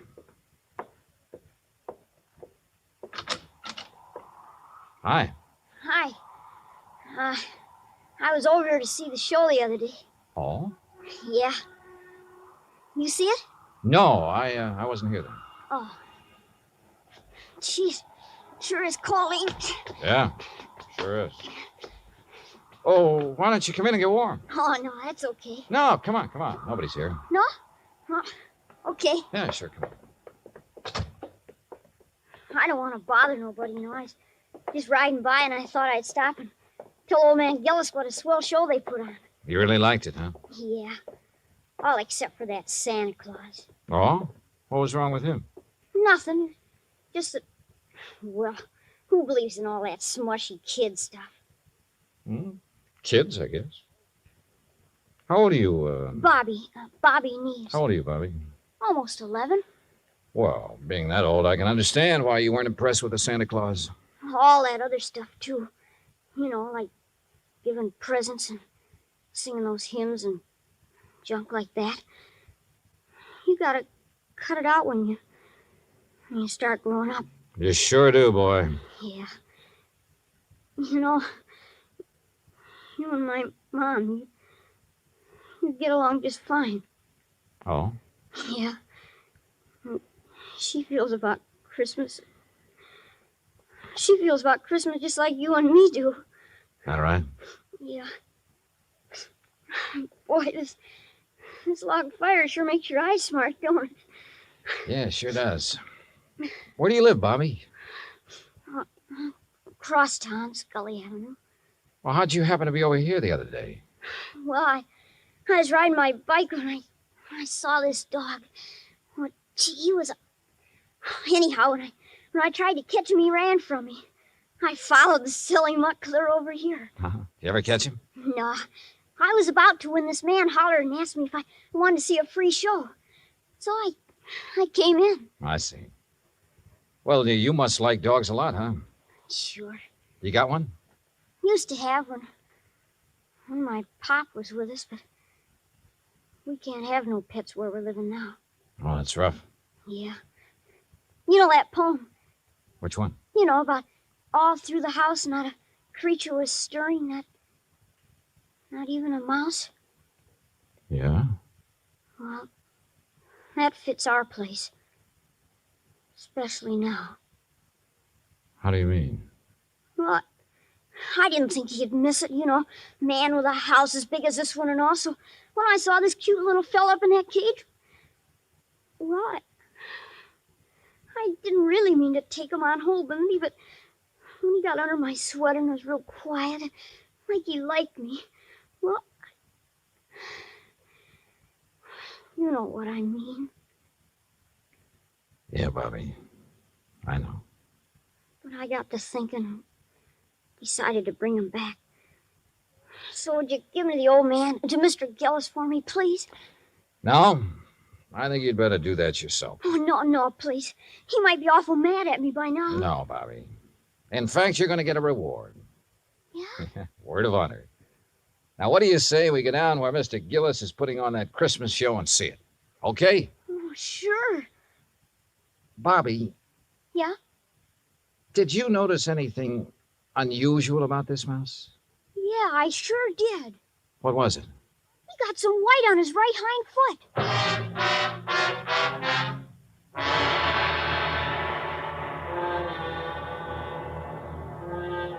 Expense account item 4, $1.60. Cab fare from the Gillis residence to the Children's Hospital for Marion, Bobby, and myself.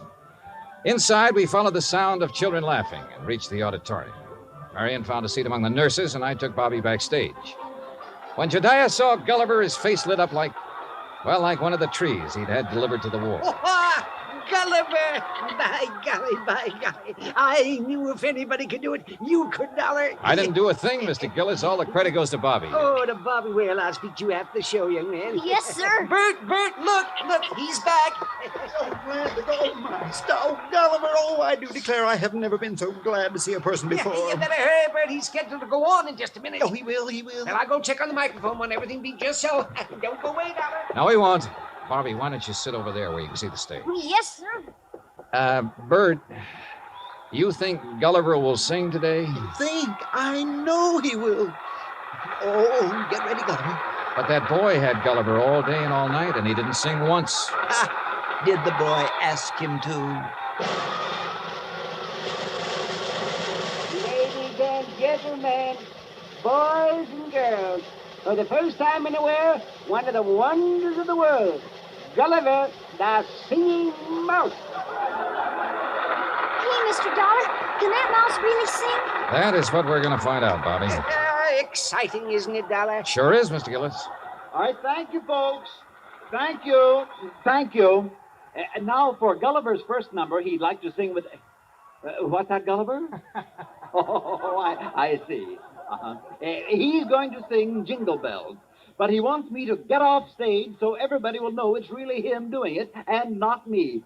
Thank you. Is he all right, Bert? Oh, fine, fine. Just feeling his out. Well, why doesn't he start? He's going to. Listen.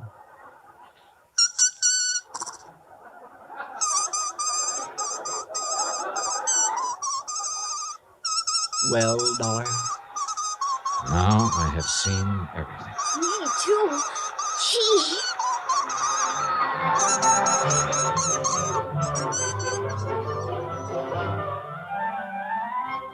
Bert Glazer had a logical answer for having lied about his old vaudeville act. He knew I wouldn't believe the mice could really sing if I'd known he was a ventriloquist. And you know, well, after all, yet sometimes... Expense account total, including cab fare, Hartford Station to my apartment, $38.20.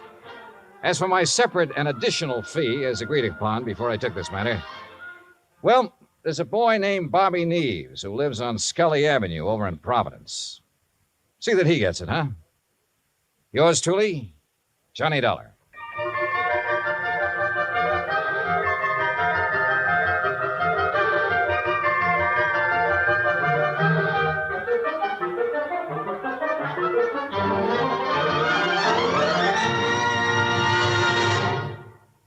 Our star will tell you about next week's story in just a moment.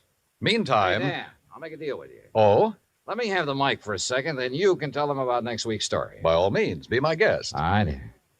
I just don't want to pass up a chance to do two things. First, well, Pam and Eric and Fran, Mr. and Mrs. Froelich, Helen, Will, Scotty, all the rest of you nice people who've written in to tell us how much you like the program. Thanks. I really appreciate hearing from you, and believe me, I'll answer your letters just as quickly as I can. Second, well, I'm sure you know what this is, and I want you to know it comes from the heart. Merry Christmas to you. God bless you. Now, next week. Next week, the case of a prize fighter who could win only by losing, because his life depended on it. Right. Join us, won't you? Yours truly, Johnny Dollar. Yours truly, Johnny Dollar, starring Bob Bailey, originates in Hollywood. It is written by Charles B. Smith and produced and directed by Jack Johnstone. Heard in our cast were Mary Jane Croft, Howard McNear, Parley Bear, G. Stanley Jones, Bill James, Lawrence Dobkin, and Richard Beals. Musical supervision is by Amerigo Marino.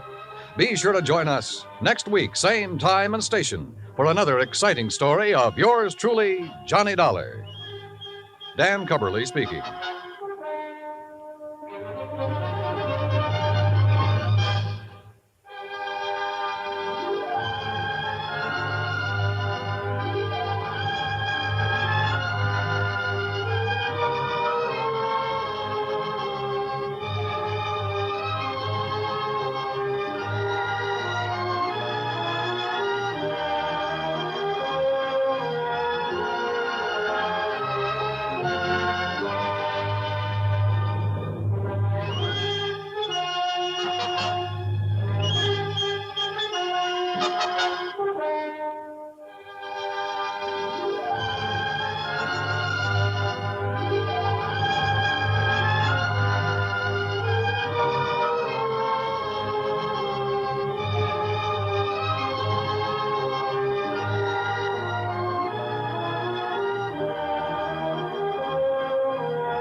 From Hollywood, it's time now for...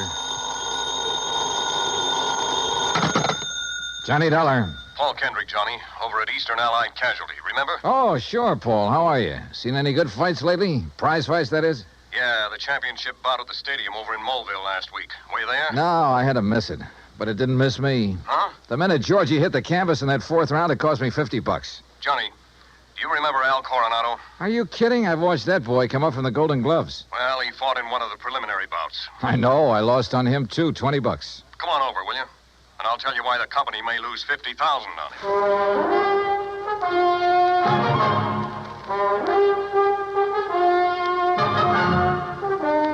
Bob Bailey in the exciting adventures of the man with the action-packed expense account. America's fabulous freelance insurance investigator. Yours truly, Johnny Dollar.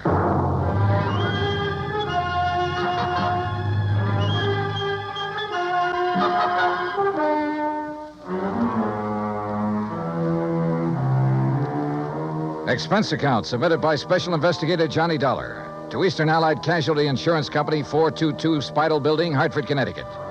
Following is an account of expenses incurred during my investigation of the Squared Circle matter. Expense account item 1, $1.10, cab from my apartment to the offices of Eastern Allied. When I got upstairs into his personal cubicle, I found Paul Kendrick pacing the floor. Sit down, Johnny. Have a drink if you want one. No, thanks. Hey, looks like you're the one who could use a drink. What are you worried about? Don't tell me you've been hitting the company till for big money to bet on the fights. Johnny, I'm worried about murder. Listen. I'm all ears. How long since you've seen Al Coronado fight? Oh, 6 months, a year, maybe. But before that, when he was working all the local arenas, you and I were present every time he put on the gloves. So? We knew him when he had reflexes quick enough to... Well, do you remember how he'd show off by picking a fly or mosquito out of the air, grabbing it between his fingers without even hurting it? Yeah, sure. He was no mental giant, not by a long shot, but he had the fastest eyes and hands I ever saw in a man. Right. But something has happened to him, something very wrong, and I think I know what it is. Listen. I'm listening. A few years ago, his manager, Ricky Malone, took out a $50,000 policy on him. Annuity. So what?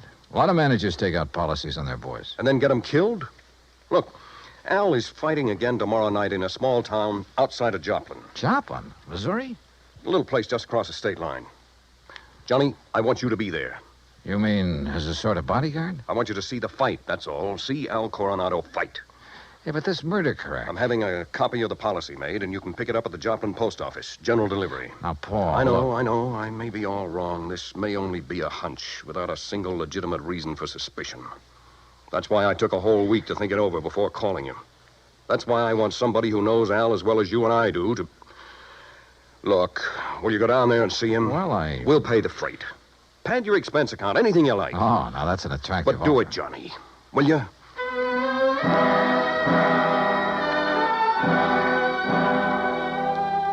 Item 2, another $1.10 back to my apartment to pack. Item 3, $124 even. Plane fare and incidentals to Joplin. By your leave, Paul, the incidentals included a new sports shirt loud enough to startle the whole state of Arizona, an extra pack of razor blades, and a new toothbrush. Also, item 4, $3, flowers for the stewardess, who managed to find me an extra bottle of champagne. I arrived at Joplin shortly before noon, and after checking into a hotel, found that by some miracle, a copy of Al's policy was waiting for me at the post office. A quick glance at it brings up item 5, $4.25 phone call. Well, what do you mean, holding out on you? I thought you said Ricky Malone took out the policy. He did, and pays all the premiums. But the beneficiary named is Frankie Fortina. Now, who's he? I don't know yet. Well, his address is in New York City. You better look him up, will you? I've been trying to. But the last time Fortina was at the address on the policy, it was a racetrack bookie joint. Oh, so that's why you're worried. That's one reason. Well, if you learn anything about him, let me know, will you? I'm staying at the Beverly Arms. Okay, Johnny. Johnny. Yeah? Call me again, will you? After the fight tonight. Sure.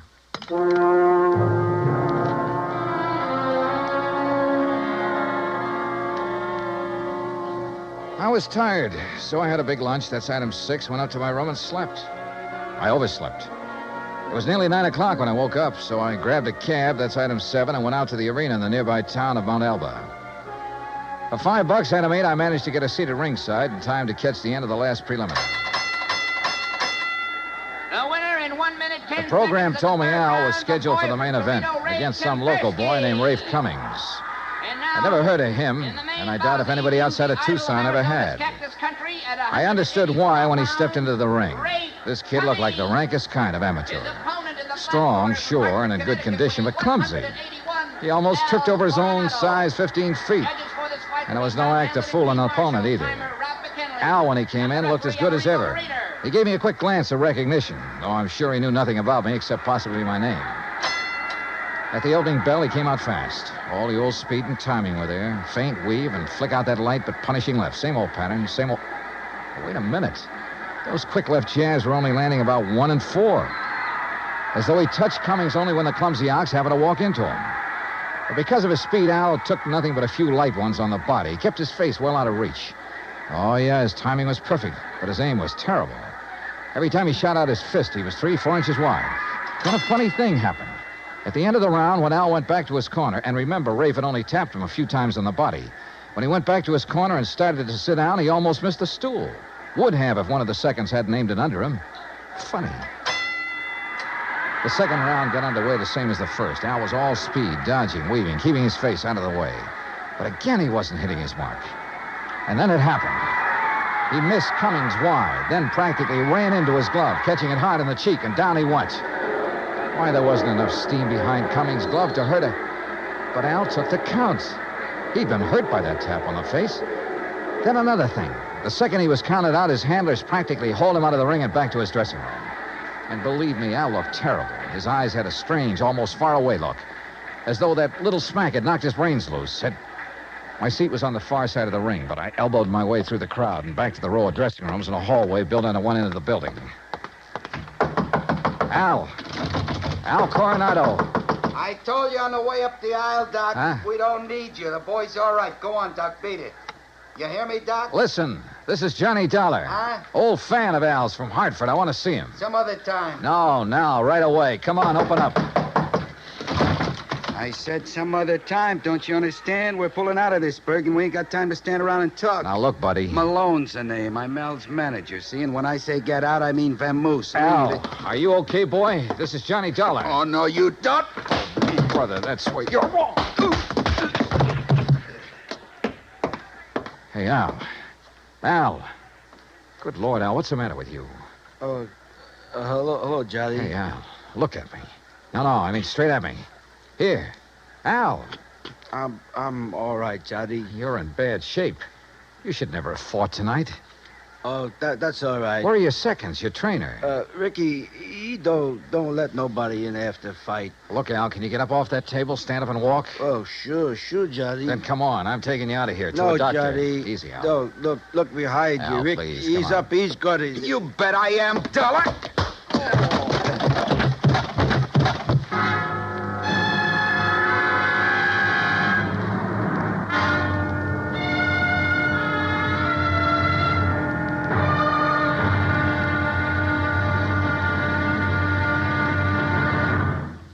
Act Two of yours truly, Johnny Dollar, in just a moment.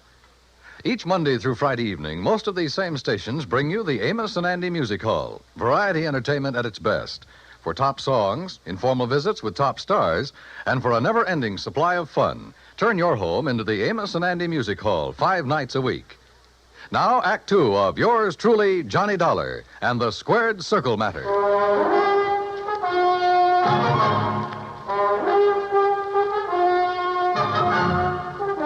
When I came to, the dressing room was dark and quiet. After carefully falling off the table where they'd left me, I groped my way to the light switch, stumbling incidentally over the remains of the chair Ricky Malone had used on me. It was well after midnight, so I left by the dressing room window. The second I reached my hotel room, I put through a long-distance call, hoping Paul Kendrick would be in bed. He was. Yeah, hello? Johnny Dollar. And, Paul, you're right. It'll be murder unless I can stop it. Hey, you awake? Oh, you mean Al Coronado. What's happened, Johnny? Plenty. And listen, that boy is more than punch-drunk. He's had a brain injury of some kind. I'll bet on it. That's what I was afraid of. The tap on the face that knocked him out tonight wasn't enough to hurt a kitten. But a good solid blow would probably kill him. That's why he kept protecting his face. But Ricky Malone is making him keep on? Oh, else. I just met the gentleman, by the way. Well, what'd he say? Did you question him? Before I could, he cracked me over the head with a chair. Where is he now? Oh, I don't know. What are you going to do? See if the police can track them down. Malone said something about leaving town right away. Well, keep after him. Did you read that policy carefully? You kidding? I haven't had time. It's an annuity. That much I saw. Beginning in 3 or 4 years, it'll pay Al a nice little income for the rest of his life, if he survives. But the beneficiary named. Yes, Frankie Fortina, who gets the full face value of the policy if Al dies. Johnny. Yeah? I got a rundown on Fortina. You said he was a bookie at one time. That was the least of his crimes. He has a record as long as your arm. As I see it, he owns Al Coronado. Then you're probably thinking what I am. But Al hasn't been doing so well lately. He's taken a big drop in class. Isn't making the purses he used to. You know that? Yes. The ANBA keeps a complete record. So with this injury to his brain, the only way Fortina can clean up on him is by seeing him dead. That's right. Well, what about medical examinations before these fights? Ricky Malone could bribe his own mother, especially in some of the towns where Al has been fighting lately. Yeah, that's possible, of course. Also, what you and I believe is wrong with Al is one of the hardest things in the world to detect. Yeah, I must admit he looked great when he entered the ring. Okay, Paul, one thing's in our favor. Neither Al nor Ricky Malone knows who I am, outside of being a fight fan. Just so Fortina doesn't learn different. Where is Fortina, by the way? I don't know. So, Johnny, whatever you do, be careful.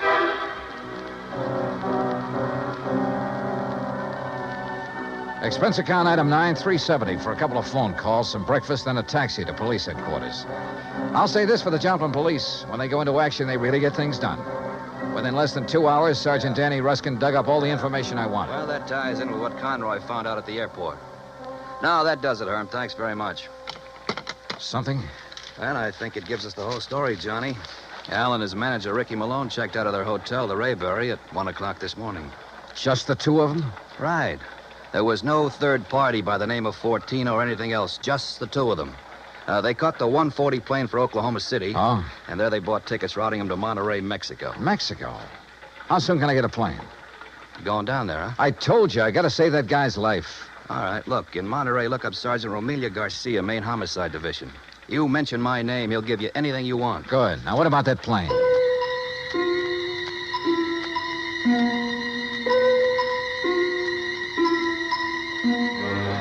The deal on plane connections turned out to be bad.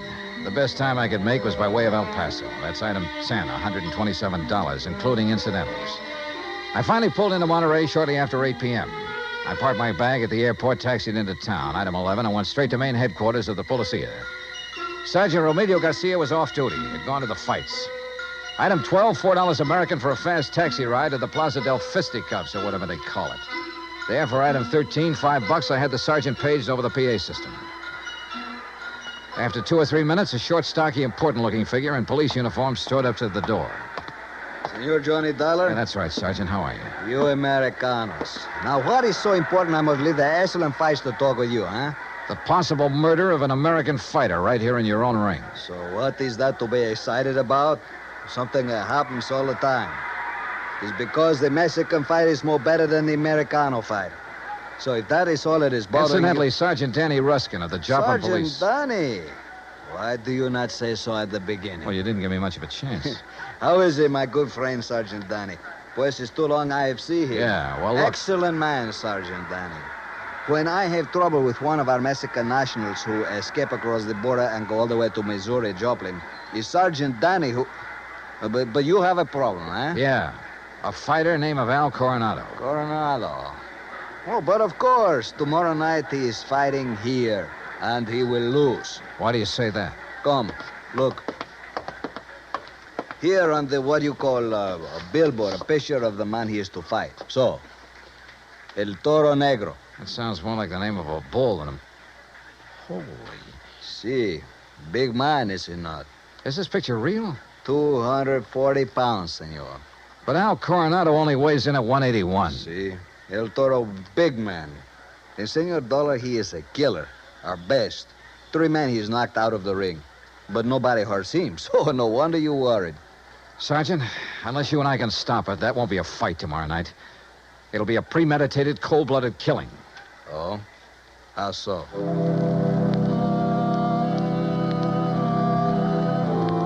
I showed Garcia my credentials, then told him what I knew and what I suspected. But until we have proof of this, senor, to start what you call an international situation, you are not now in your own country, you know. Still, he agreed to cooperate. First thing, of course, was to locate Al and his manager. In this city of nearly 200,000, that could be pretty rough. But he said he'd try. He drove me by the airport to pick up my bag, then to a hotel. And there, as the bellhop unlocked the door of my room, I got a real break. The next door down the hall opened. Hey, kid, how'd you like to bring me up a glass of warm milk, huh? Al Coronado. Huh? Oh, hi. Here, boy. Just put in my bags inside and leave the door open. Gracias, senor. Hey, Al, are you alone? Oh, sure. Hey, you're Johnny, ain't you? Yeah, that's right, Johnny, and I want to talk to you. I used to see your rig side all the time up in Hartford, You saw me in Joplin, too. Only you don't remember. Where's Ricky Malone, your manager? Oh, he said he had to go meet somebody. He's always going out. Look, Al, I'm an insurance investigator. Oh? Oh, I got some insurance. Yeah. One more fight and somebody's going to collect it. No, Johnny, that's my retiring money. The only one who'll retire on it is Frankie Fortina. Hey, Frankie, he's my owner. You know him? Hey, who takes all the aspirin around here? Me. I get a lot of headaches all the time. And maybe that's why I ain't been hitting so good lately. Yeah. Here, catch this bottle. Hey, now... now look what you did. No, Al, you look what you did. You missed that bottle by 3 inches. For the same reason you haven't been hitting well, why you have these headaches. All right, I'll give it to you straight. You've had a brain injury, Al. One good wallop on that head will kill you. And that's just what Ricky and Fortina want. No. Ricky always says to keep my head protected, so you must be wrong. Am I? Well, Ricky's good to me. Why, you numbskull, he's trying to get you killed. Johnny, you're all wrong. You know the man you're up against tomorrow night? Well, I know his name. Well, he's the one scheduled to finish you off. Johnny, I don't believe that. Al, listen, you gotta believe it. Now, where's the Here. Who you gonna call? Hello, this is an emergency. Get me Sergeant Romilio Garcia at Central Police Headquarters. Cops? That's right, Al, and a doctor. No, look, Ricky says to stay away from doctors. All they do do is stop you from ever fighting again. And that would make you worth just $50,000 less to Frankie Sergeant Johnny Dollar. I found Al. Hotel room right next to mine, room 915. Bring a doctor, a brain specialist if you can, even if you have to drag him out of bed.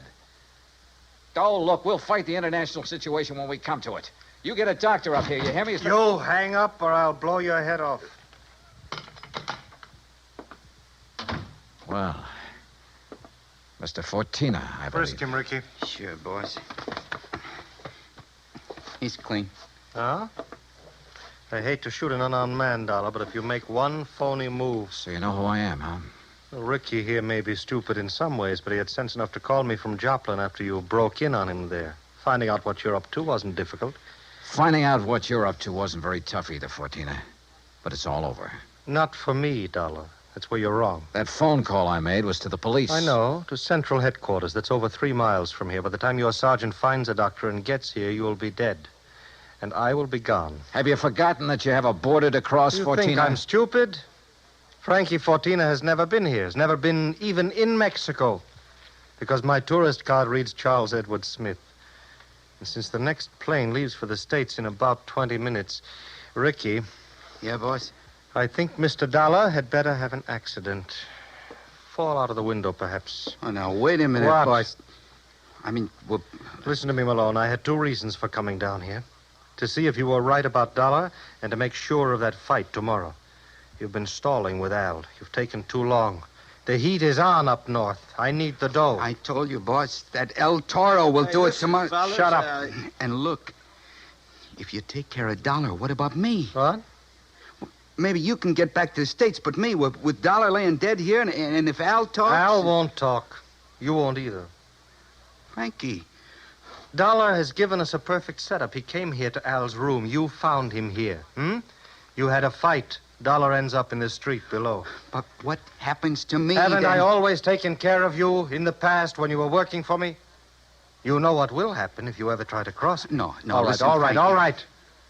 I have contacts down here. I have plenty of them. I have lawyers, good ones. It's going to be self-defense, pure and simple. But what if Al talks? I told you before, Ricky. You've taken too long with him. Frankie, listen... While I hold this gun, you're going to take care of Al, too. The way you should have a long, long time ago in his fights. I don't No, understand. no, listen to me, Frankie. You listen. I You've can't been do in it. this whole thing just as deep as I have, and deeper. Because you're the one who's kept Al fighting. You've paid off all those phony medicos. You set him up for this El Toro tomorrow night. You'll do it, Ricky. No. Then I'll use the gun. on all three of you. Frankie. You're out of your mind, Fortina. Am I?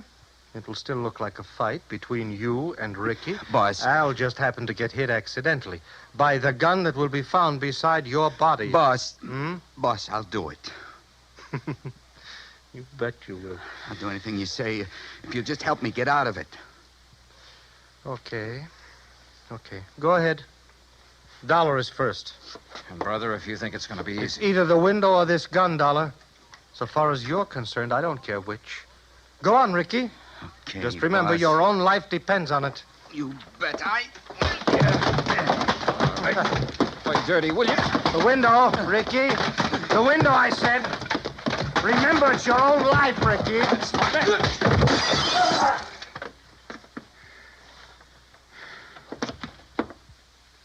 All right, Fortina. So you have got a gun? Al. Yeah, Johnny, I hit him. Well, don't be. Si, Senor Dollar, with one very fine, clean left hook. While Fortino was watching you and the unfortunate Ricky. Yeah. You got here a little late, Garcia. You see, but tell me, Senor, what makes you think this Al Coronado has lost his punch? Expense account item 13, $100. Legal expense, mainly a deposition for a lawyer to take to court. Just how Garcia got me out of having to stay in Monterey for a hearing, I will never know, but he did. As for Al Coronado, I suggest the company make some adjustment in his policy that'll permit paying his annuities immediately. And why not? The company should have investigated more thoroughly before issuing this policy anyway. And if it doesn't show a little heart, but I'm sure it will. Item 14, $224.50. Hotel and incidentals and transportation back to Hartford. Expense account total, $491.20. Yours truly, Johnny Dollar.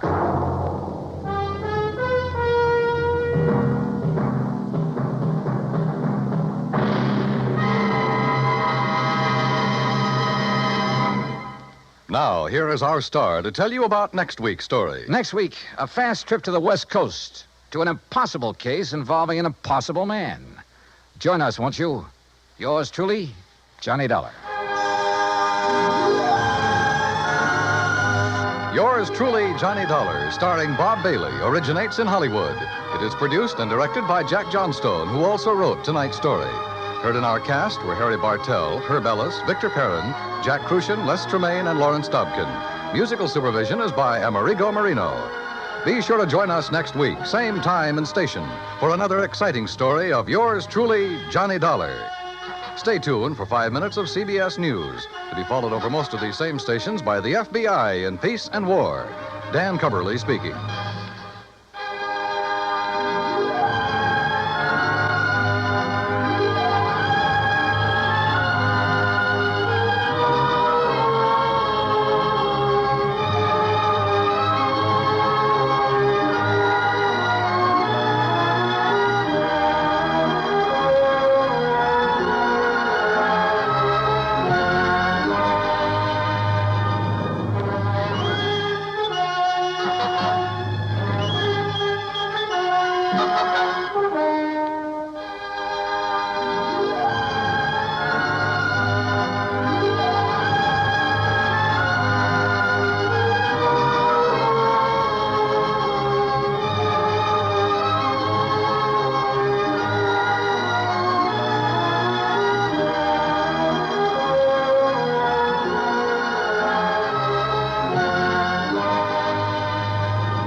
From Hollywood, it's time now for Johnny Dollar. Pat McCracken, Johnny, Universal Adjustment. Oh, hi, Pat. What's on your mind? The sleek, lovely, beautiful Ellen Deere. On the strength of that description, I'll take her. And she's loaded. $325,000 worth of jewelry. Hey, that girl needs a bodyguard. Sleep. Yeah, Johnny, needs a guard of some kind, only she isn't a girl.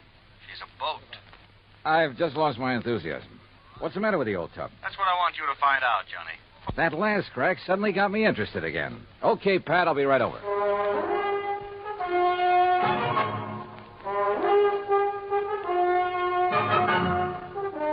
Bob Bailey in the exciting adventures of the man with the action-packed expense account. America's fabulous freelance insurance investigator. Yours truly, Johnny Dollar.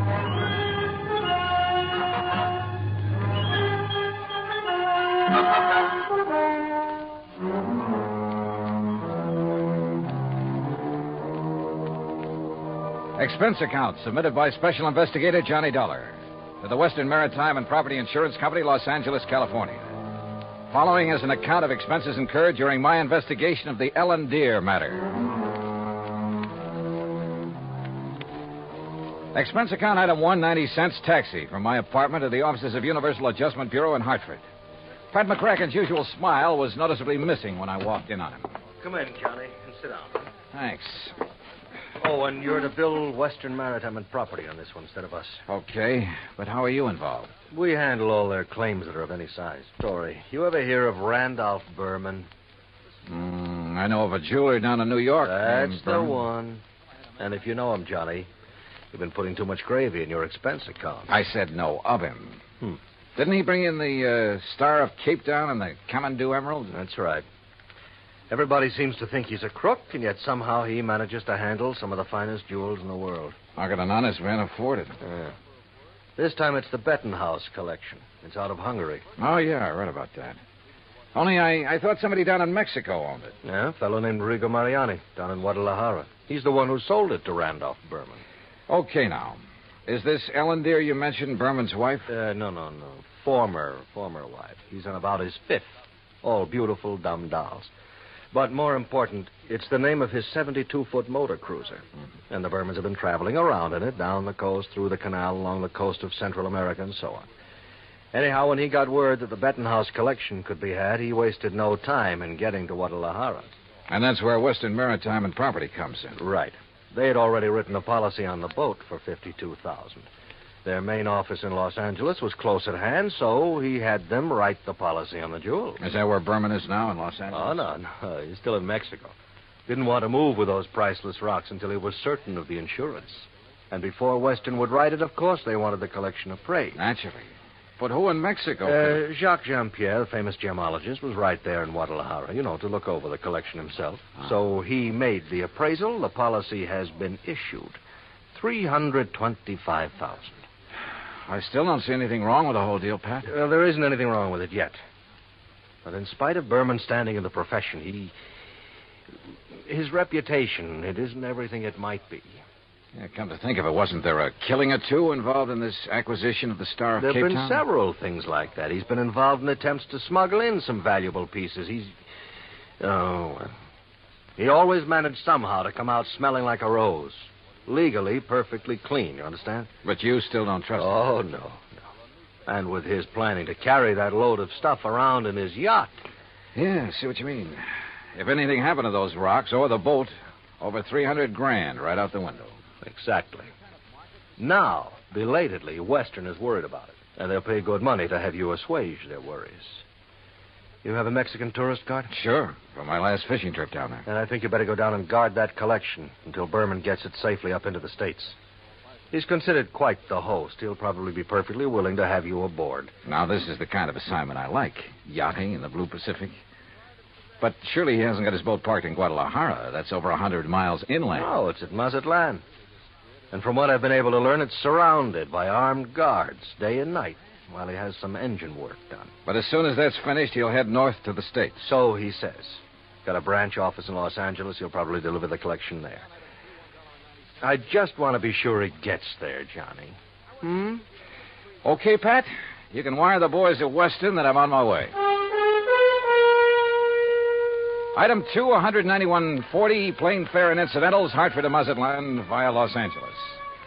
The first leg of the flight to L.A. was uneventful, except for a good-looking young blonde from Santa Barbara, whom I promised to look up as soon as his case is... Well, that's not for the expense account. When we arrived at the Los Angeles International Airport, I learned that I'd have a three-quarter-hour wait for my plane to Mazatlan. So I grabbed a magazine, that's item 3, 35 cents, when I heard my name being called on the PA system. Johnny, Dollar. Report to Pan American Airways desk. With the thought in mind that perhaps my little friend from the plane might have decided to stay over in L.A. Her name was Rita, by the way. I lost no time in getting over to the Pan Am desk. Mr. Dollar? Yeah? Johnny Dollar? That's right. I'm Arthur, Western Maritime and Property Insurance Company. Oh, yeah. How do, Mr. Arthur? Planning to go on down to Mazatlan with me? No. But meet Monsieur Jacques Jean-Pierre. Monsieur Dollar, I am honored. How are you, Mr. Jean-Pierre? This is the gentleman who appraised the Bettenhouse collection for us. Oh, yes. I am so an that we could expert. issue the policy on it to Mr. Berman. Oh, yes. Yes, he's done this sort of thing for us many times. Oh, I do not now, have I'm any... afraid that he's brought us rather bad news. Something's already happened to the collection? Well, not exactly. Not for the whole collection. No, not the whole... please. That is, I'm not quite sure. What I mean is... Yeah, just what do you mean, Mr. Arthur? Perhaps I should explain to Monsieur Dollar, eh? Well, I think somebody better. Yes, you go ahead, Jacques. Yeah, very well. And while you're doing it, I'll cancel the rest of Mr. Dollar's reservation to Mazatlan. Yes, I'll do that. Oh, clerk... Oh, no, wait a minute. First, let me find out what this is all about. Oui. Oh, very well. Jacques here was in Guadalajara when the Bettenhouse collection became available for purchase. Yes, Monsieur Dollar. I had gone there in the hope that some of the pieces might be purchased separately. So? Alas, such was not the case. The Mariani firm decided to dispose of the collection only as a whole. I see. Well, what's this bad news you have? I am getting to yes, that. You see, it's this no, way. Please. Well, then go ahead, Jacques. Thank you. Monsieur Dollar, interested as I was, I looked over the collection very carefully, each individual piece. Oh, yeah? And you must believe me, to an expert like myself, every facet of every gem has a character all its own. A precious stone is like a face to me, always to be remembered. Yeah. Well, go on, please. I simply wish to make it clear to you, monsieur, that every item in the Bettenhouse collection is completely familiar to me. Oh, it is? As are many other important gems throughout the world. You know, each is like a friend. And each stone in them is like a face. Precisely. Always to be remembered. Yes.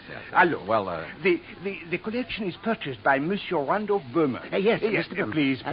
He wishes to insure it in Monsieur Arthur's company. Yeah, I know all that. Well, Monsieur Arthur requests by telephone that I appraise it. $325,000. Then you know. I know. So I stay at Guadalajara a few days to wait Monsieur Arthur's check for my service. You want to be sure the check please. I visit some of my old friends among the jewel setters. And then, on the third day, what do you think happens?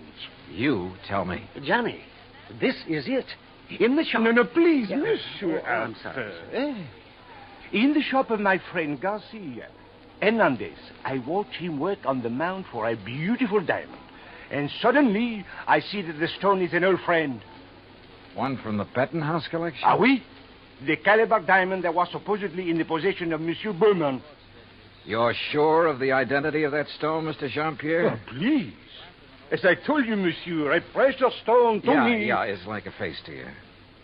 So what you figure, Arthur, is that you've insured a boatload of $300,000 worth of gems on the way to the USA, and maybe they're not on board. Exactly. Unless, of course... Mr. Jean-Pierre, did you tell Mr. Berman about this one stone? I went immediately to Mazatlan, where I knew he had his boat, the Hernandez. Well, what did he say?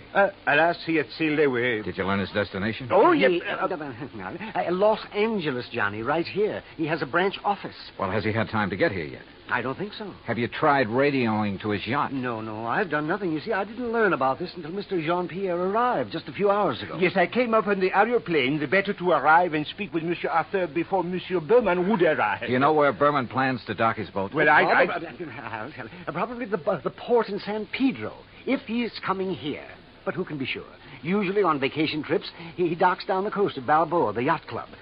Or, who knows, he might even... Yeah. He might have no intention of coming up to the States at all. He might not even have the jewels with him. Arthur, do you know where his branch office is? Oh, yes, it's in Los Angeles. Well, actually, it's in Beverly Hills. Got a car? Yeah. Then let's go. Though he couldn't quite put his finger on it, Arthur was convinced that Randolph Berman was up to something and that his insurance company was going to have to take the rap. On the way into Berman's Beverly Hills office, we dropped Jean-Pierre at the Beverly Hilton and told him to sit tight in case we needed him again. Berman's office was in a nice modern building on South Beverly Drive, tastefully furnished with pictures of various famous jewels on the walls, but with nothing of particular value in evidence.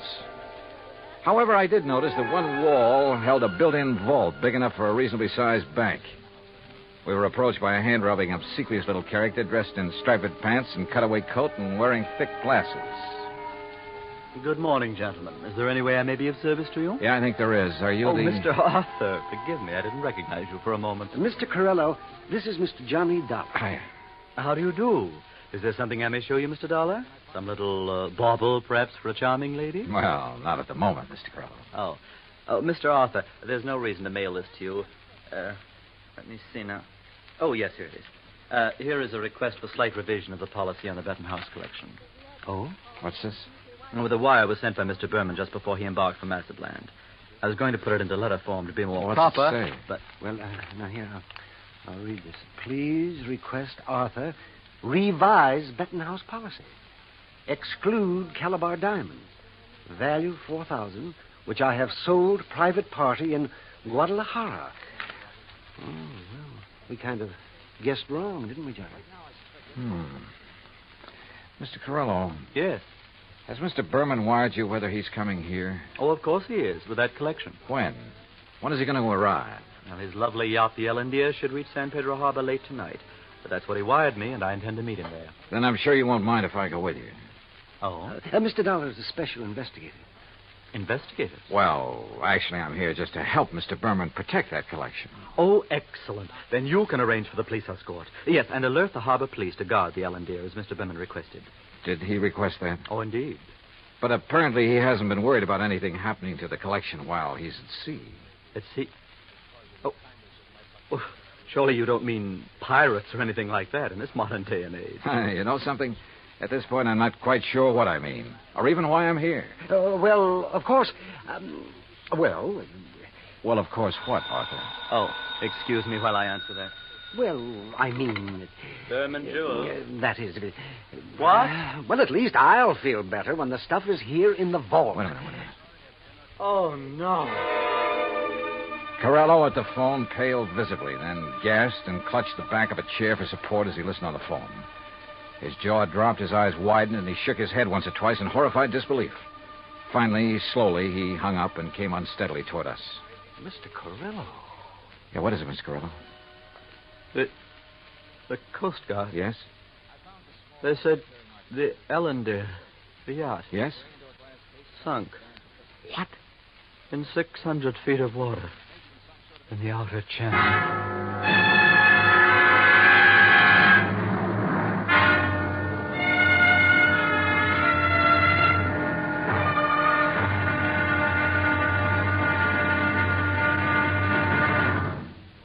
Act Two of yours truly, Johnny Dollar, in just a moment. Democracy. What has it to do with money, the medium of exchange of mankind? A couple of thousand years ago, it was said that money alone sets the world in motion. That's one way of saying that money and economy are virtually one and the same thing. The economy of a nation depends on its commerce. Commerce depends on manufacturing and services. It has been proven that those nations which practice democracy have the greatest economics.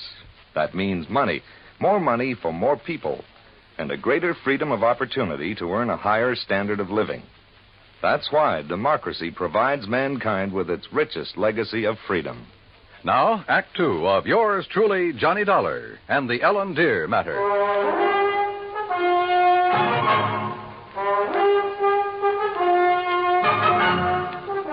Expense account item 4, $7 even for a fast taxi ride to Coast Guard headquarters in San Pedro, which is really the port of Los Angeles. By dint of elbowing my way in, I got directly to Captain Barney Thorson. Afraid you got only half the story, Mr. Dollar. All I know, Captain, is that the Ellendeer went down in some 600 feet of water in the outer channel. Total loss. That's correct. However, what you don't know is that the passengers, Mr. and Mrs. Berman, and the crew were picked up and brought in here. Oh? Outside of a little soaking and a little scare, they were perfectly all right. You see, the Ellendeer had apparently had some engine trouble before she left Mazatlan. Yes, so I understand. Mexican authorities, with whom we fully cooperate, notified us we'd better keep an eye out for her. So when she reached the channel, we weren't surprised to get a radio call from her asking us to stand by that Universal joint was kicking up. Is that what happened? By the time one of our cutters got within hailing distance, she was on the way down. That propeller shaft had whipped loose, torn through the hull, and the Ellendeer was sinking fast. Ask me, that boat was overpowered, Dolly. How do you mean? Well, it must have been because sheer torque tore the whole engine loose from its mountings. And it plowed through the bottom along with everything else on board that was heavy. There was a big safe, for instance, anchored amidships. There was a what? A safe, a small, heavy steel vault. Yeah, I know. That went down, too? Yeah, with the engine. It was all our boys could do to keep the owner from diving over after it. It was crying like a baby. You'd think he'd had the crown jewels in it. Maybe you're not too wrong at that. What? Not the crown jewels, perhaps, but a collection worth something over $300,000. Now, what about salvage? Salvage operations in 600 feet of water in that channel? Oh, yeah. No, Dollar. Salvage, even if it were possible, would cost a couple of times the worth of that stuff at least. The only passengers were the Bermans, huh? That's right. Prove 3. And they weren't able to save anything? Nothing. Not of any consequence, that is. One of the crew didn't even have his shoes and shirt on. What about Berman and his wife? It's funny what people will do in an emergency sometimes. What do you mean? Well, you've heard about the man whose house catches fire. He gets panicky, throws all the china and the glassware out the window, and carries out the mattress. What are you getting at, Captain? The only thing that Berman saved in his excitement was 2 beat-up old hats and a fishing rod. Oh, yeah, I see what you mean. And all his wife brought along was a handful of nylon stockings. She was hanging on to them for dear life. Oh, yeah, a big hat box with an evening dress half hanging out of it. And that's all? That's all. Hey, you know, that Mrs. Berman's quite a dish. Not too bright, but a real looker. Where are they now, Captain? They're headed for Beverly Hills. Beverly, Wilshire was the hotel, I think. In any event, Dollar, I'm afraid your company is going to have a big, fat claim to pay. On the yacht, yes. What's that mean? What do you think? Item 5, 320, long-distance call to the police in Mazatlan. I wanted to be sure that the Bettenhouse collection had been on board the Ellen Deer when she left port down there. Inspector Romulo assured me it had, that he'd checked the safe on the boat himself before allowing it to sail. Furthermore, he had insisted his own maritime service keep tabs on it up to the point where it made contact with the U.S. Coast Guard.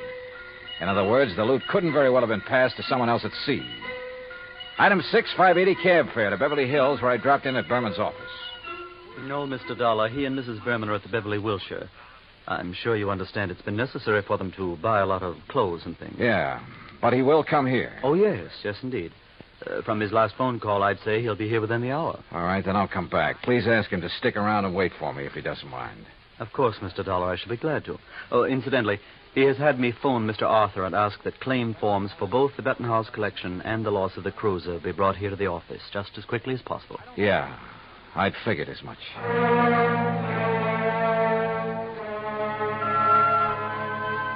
Berman wasn't wasting any time. Oh, I know there still wasn't any concrete evidence that Berman was trying to pull a fast one. Ostensibly, the only reason for my trip out here was to watch over that fabulous jewel collection. A lot of good I'd been. He'd lost the collection and his boat, and the company'd have to pay. Then a wild idea hit me. I suddenly remembered something that had happened months ago. Last July, to be exact, when a big passenger liner, the Andrea Doria, had sunk off the Atlantic coast. According to the papers, when the survivors were brought into the port, the usual customs inspection was waived. And it occurred to me at the time that every one of those people could have easily smuggled in anything he could carry or conceal in his clothing. I'm not saying it did happen. I'm sure it didn't. But it could have. And if such an idea occurred to me, why not to a man like Berman, who was already pretty well known for his tricks to evade customs? Item 6, 20 cents, phone call to the Coast Guard and Captain Thorson. Thorson speaking. Johnny Dollar, Captain. Answer me just one question, will you? Sure, what? When you brought them in, were the Bermans required to pass through customs? Well, no, of course not. There'd hardly be any reason to... Thank you very much.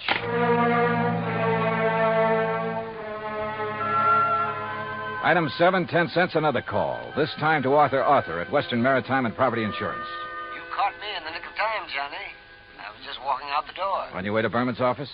Why, yes. With a handful of claims forms? Yes. Now listen, get there as fast as you can. Get there ahead of him. What? So that you can see if he brings anything into the office, like the Bettenhouse collection. What? Though I doubt if he'd be that foolish. Foolish or not, how could he, Johnny? That collection, unfortunately, is at the bottom of the ocean. Listen to me. Keep him there. Maybe on the pretext of having to wait for me. Any reason you can think of. I'm afraid I don't understand. Just hold him until I get there, understand? Very well, Johnny.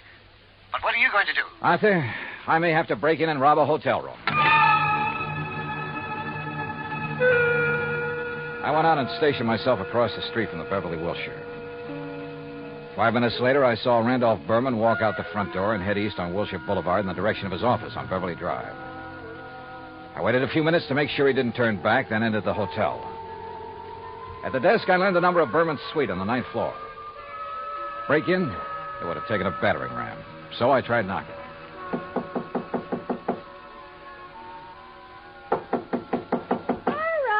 right. You don't have to bust down the door. What's the matter? You forget your key and... No. Get out of here, buddy. Randy said not to let anybody in. He's out buying us clothes.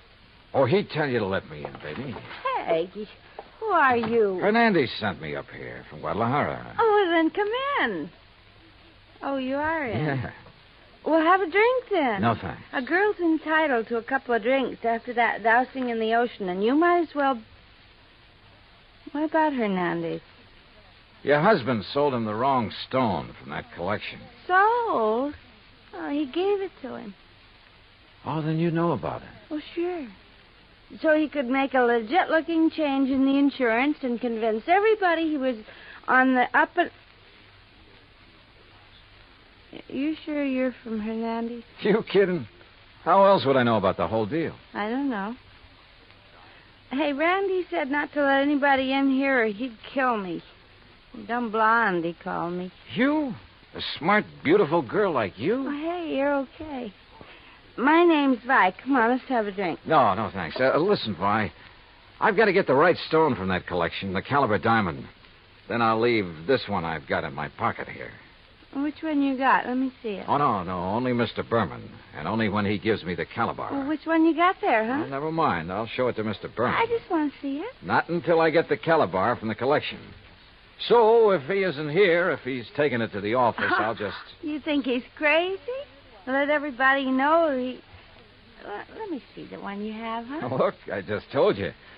Anyway, how do I know I can trust you? I didn't even see you in Guadalajara. Oh, now you sound like Randy. Dumb blonde, he says. Keep the door locked. But I let the bellboy in with the drinks, and I let you in, didn't I? Well, let me see the one you got. Will you, if I get you the other one? From the hat box that didn't have to go through customs? How did you know? Hey, you're a cutie. I bet you read about the Andrew Dorsey, just like Randy did. Well, now let's have Where a is look. the hat box, Vi? Now, wait a minute. Maybe I am dumb. Who did you say you are? Where's the hat box? No, I won't tell you. You get out of here. Now, without the collection, Vi. No, you can't. Randy would kill me. He'd kill me if he even knew I let you in here.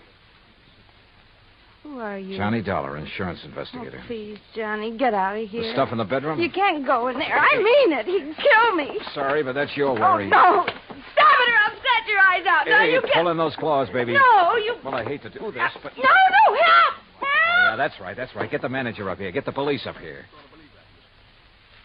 Police? Oh, no. Oh, yes. Then you'd really be in trouble. You'd be better off if Berman tried to kill you. Now, where's the stuff? It's in the closet, on the floor, in the hat box. Thanks.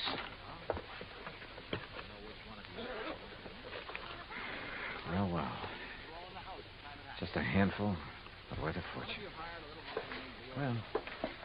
Oh, now, wait a minute, girl. Put down that bottle. I gotta stop you. He'd kill me, don't you understand? Just for letting you in here. You don't know him. Look, baby, you're in this thing deep enough as it is. Don't try to make it any worse for yourself. But when he finds out that I... Listen. He's come back. And I open up. Get my hands full. What'll I do? Where'll I go? Right here, behind this closet door. Quick. Johnny, Just stay there. Hang on to that bottle and think over what I told you about getting in deep. Hi, where'd you get these drinks? You let somebody in here. Bellboy? Why, you half-witted bird brain, I told you... Who are you? The name is Dollar, Mr. Berman. Insurance, Dick? I just dropped by to pick up the Bettenhouse collection. Put it down, Dollar. I'm a good shot with this thing. Yeah. And it wouldn't be the first time you killed over a handful of jewelry, would it? That's right. Won't be the last. But you'll never know about it. Now, where's Vi? How should I know? She let you in here? I'll murder that dizzy blonde. That dizzy blonde is a lot smarter than you think. Where is she? What do you mean? By helping me, she has a chance of getting out of this mess you've involved her in, of getting out clean. That dirty two-timing... Dollar, I'm going to kill you. You'd even like to involve her in that, too, wouldn't you? Thanks for the idea. I'll make it look like she killed you. Oh, no, you...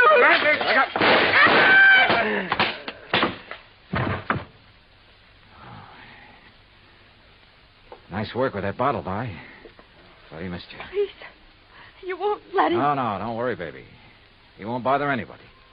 Not for a long, long time.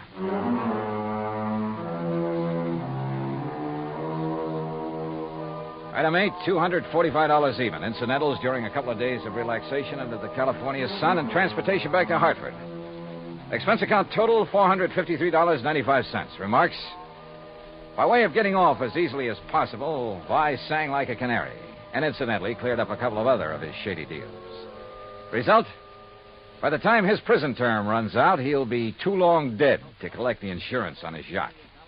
End of remarks, end of report. Yours truly, Johnny Dollar.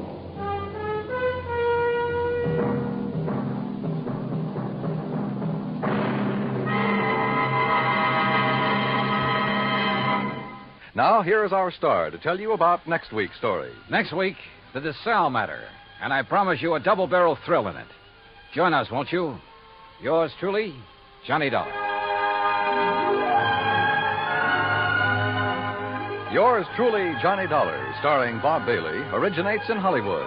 It is produced and directed by Jack Johnstone, who also wrote tonight's story.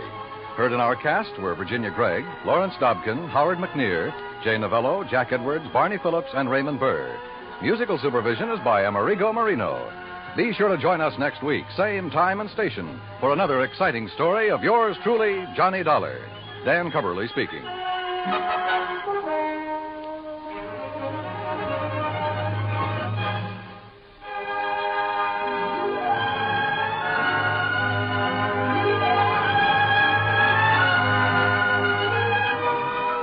Johnny Dollar has come to you through the worldwide facilities of the United States Armed Forces Radio and Television Service.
From Hollywood, it's time now for...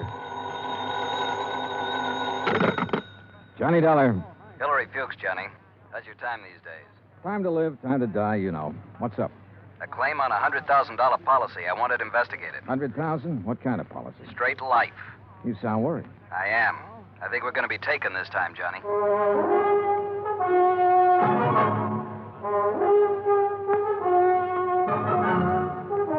Bob Bailey in the exciting adventures of the man with the action-packed expense account, America's fabulous freelance insurance investigator. Yours truly, Johnny Dollar.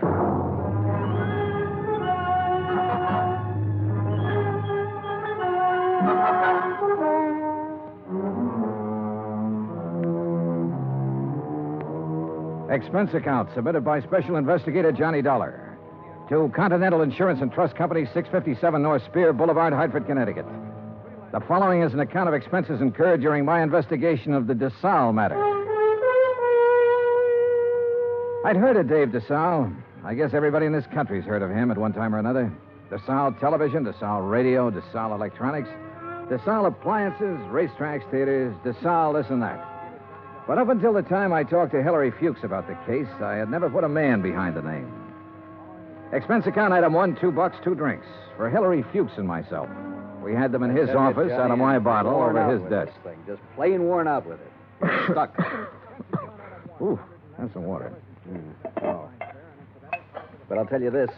I'm not going to make a present of $100,000 of stockholders' money to anybody. I wouldn't do that either. Drink your drink. Here's to war. Salute. Now, while that's settling, maybe you'll settle down and tell me what it's all about.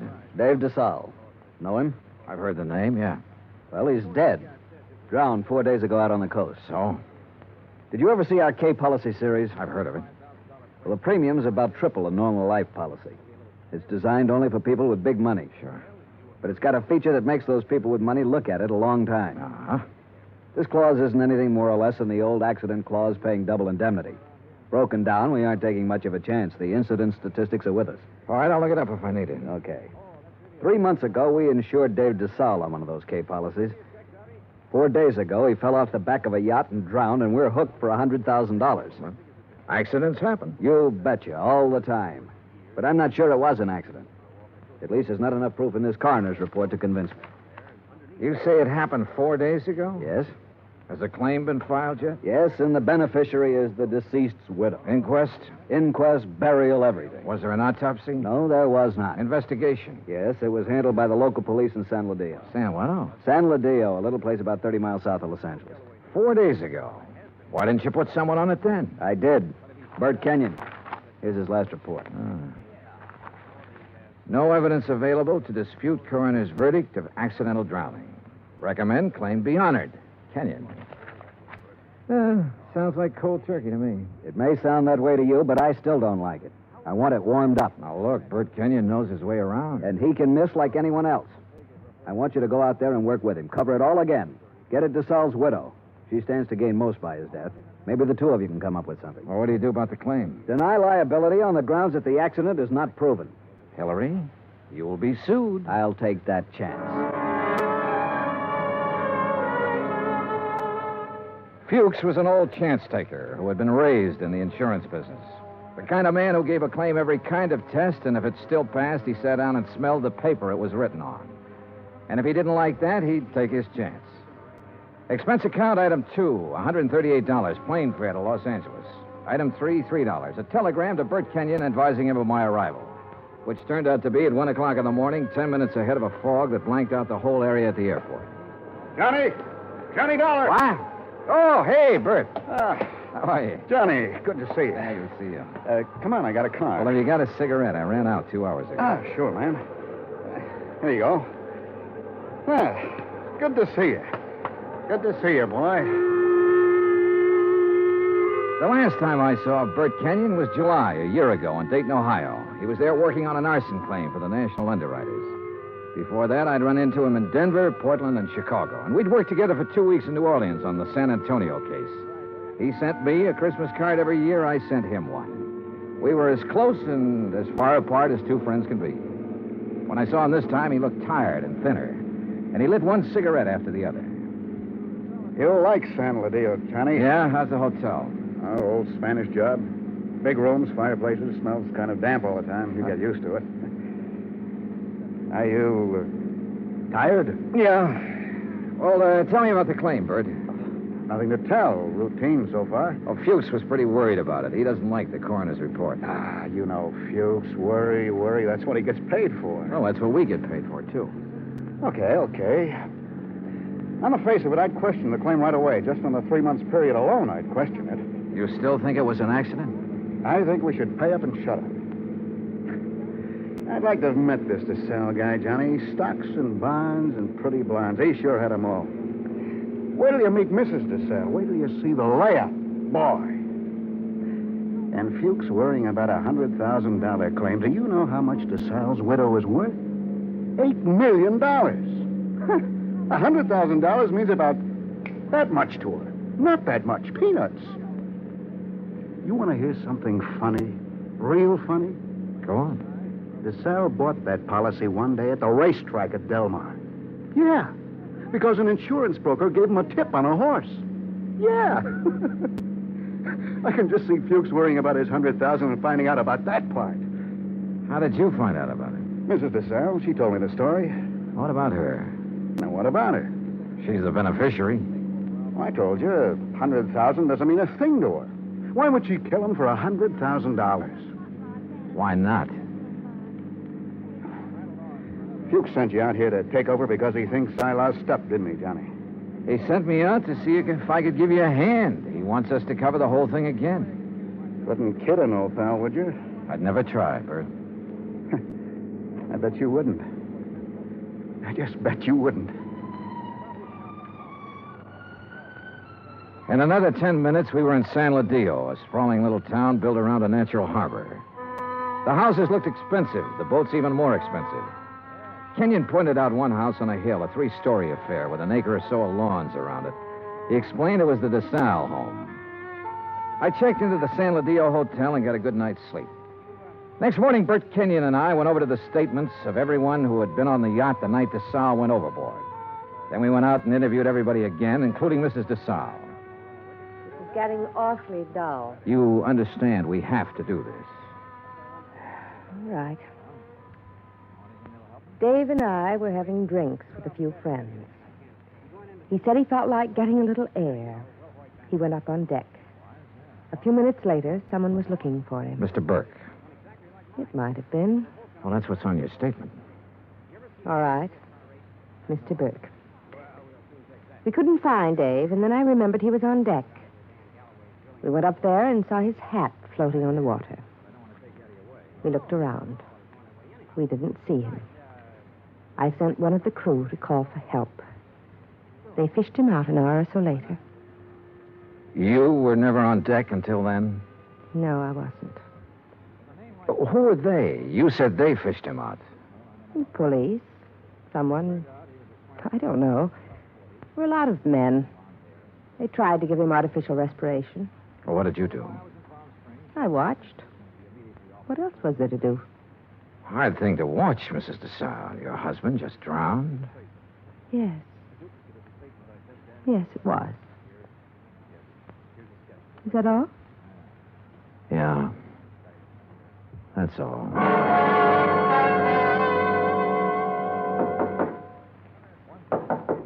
Come in. Hi. What's all this? Thought you'd be in bed. Just going over the reports again. Well, what do you think? Oh, I don't know. I'm trying to make up my mind, Bert. About Mrs. DeSalle, the way she looks, the way she acts. I told you she was something. Yeah, sure. 50 men would sell their souls to be tied up with her one way or another. She had help, Bert. What? She had to have help to kill him. A dozen people swear she was below drinking martinis with him, so someone was up on deck waiting for DeSalle.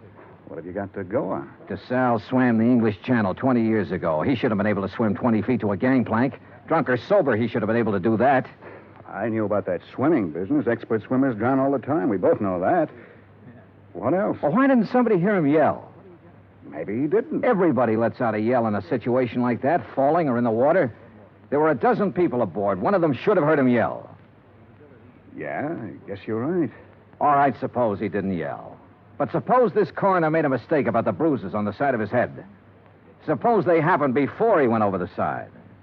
It'd be hard to prove now, Johnny. Oh, look, she's got a boyfriend somewhere, Bert. She had to have one. The servants can be gone over. Somebody at the house has seen him. He's called her, sent her messages. He's our boy. We can bring him out in the open. We'll get help from Los Angeles. We'll call the legal department and get them busy. Get permission to exhume the body and have an autopsy. We'll bring... What? Let this one go, huh? What? Drop it. It's just lousy enough to get by, Fuchs. We got a good case, Bert. I know. I've known it all along, Johnny. A sellout? Mrs. DeSalle offered me the whole 100,000. The whole 100,000, Johnny, to let it get by. Who helped you do it? I don't know. I wasn't interested anymore when she came up with the offer.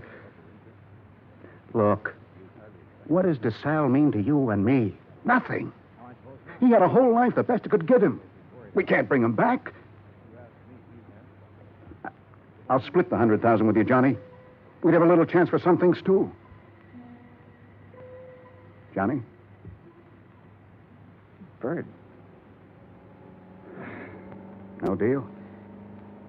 No deal. You're a good dick, Johnny. Stand up. Oh, put that thing away. I've been looking a long time for a mark like this. Now you've lost it up, and I have to beat it. Turn around. Bert. So long, Johnny.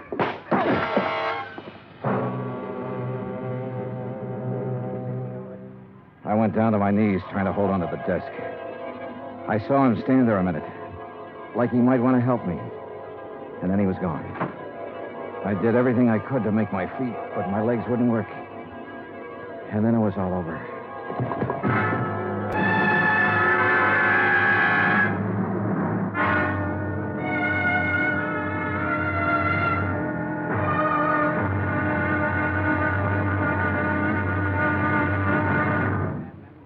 Act two of yours truly, Johnny Dollar, in just a moment. Democracy. What does it mean? The word itself is of Greek origin. Demos meaning the people, and kratos meaning authority. Thus, in a democracy, the people have the authority to rule themselves. But where does the authority come from? The authority comes from the people themselves. They put it in their Constitution, and the Constitution can't be changed by anyone except the people.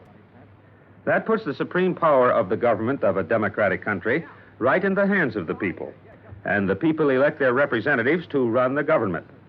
In that manner, democracy gives everyone equal representation in the government. Democracy provides mankind with its greatest legacy of freedom.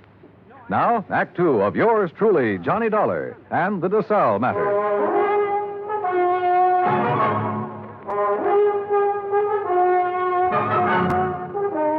The light on the desk was the first thing I saw. It was still on. The window was still open.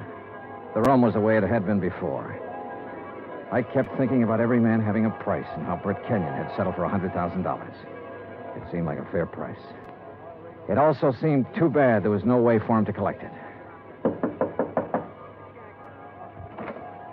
There were two of them, a heavy-set man about 50 years old and a tall, lean-faced man with dark eyes. They looked me over. Your name, Dollar? Yeah. Police. We want to talk to you. My name's Blair. This is Sergeant LaFrida. You sick or something? I bumped my head. How? Never mind. Well, what do you want? We'll ask the questions. What are you doing in San Ladillo? I'm standing around in a hotel room talking to a couple of cops. Just answer up. Don't be funny, fella. I don't feel even a little bit funny. You got a license to carry this gun? Hey, what is this? Have you? Yes. Your meat-handed friend ought to put it down or it might go off. Been fired, Tom? Ah. Meat-handed, huh? That's what I said. I'll remember that. Okay. Tell us about it. Tell us what you're doing here. And don't waste a lot of time doing it. I'm an insurance investigator. Tell this goon to back away and undouble his fist or I'll break a chair over his head. Are you going to try to be tough, baby? I'm going to try to find out what this is all about. You want me to pop him open to see if he's as tough as he sounds? Behave yourself, Tom. Let's see something that says you're an insurance dick. Top of the dresser. Bring it over, Tom. Sure.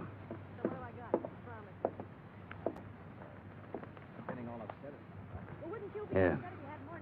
Yeah. Okay. Now tell us what you're doing in town. The DeSalle case.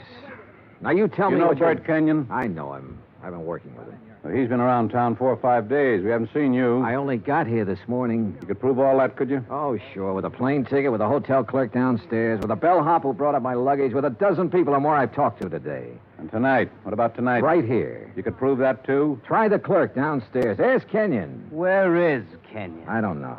You ought to know. Why don't you sit down, Tom? Okay. Now, when did you see Kenyon last? A couple of hours ago. Now, tell us what you talked about, and don't forget anything. We talked about the DeSalle case. Kenyon have something new on it? No. Don't hold out on me, boy. This is police business. Tom here's pretty edgy for a cop, but I'll turn him loose on you if I have to because I haven't got a whole lot of time to waste being sweet. Tom worries me to death. One more minute. Just one more minute is all I'm going to take off this guy. Oh, shut up. I'll ask you again, Dollar. What's new on the DeSalle case? What did Kenyon tell you? The way we look at it, you came out here because something new popped up that might take two guys to handle it. Look at it any way you want to. Blair, you're going to take this stuff... Never mind. Okay. Get your hat and coat, Dollar. We're going to see a fella. Not unless I know why. And I mean that. Dollar, your buddy's been killed. What? Kenyon. Somebody shot him up an hour ago.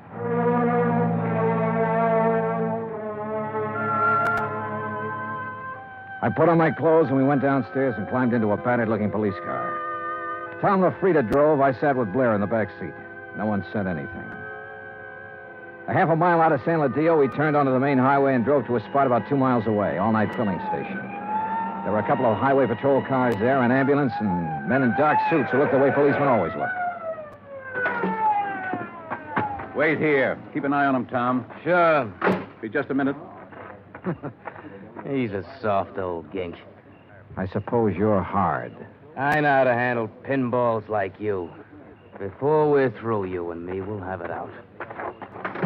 Okay, Dollar. Get out. Yeah, sure. Tom, put the spotlight on him. Okay.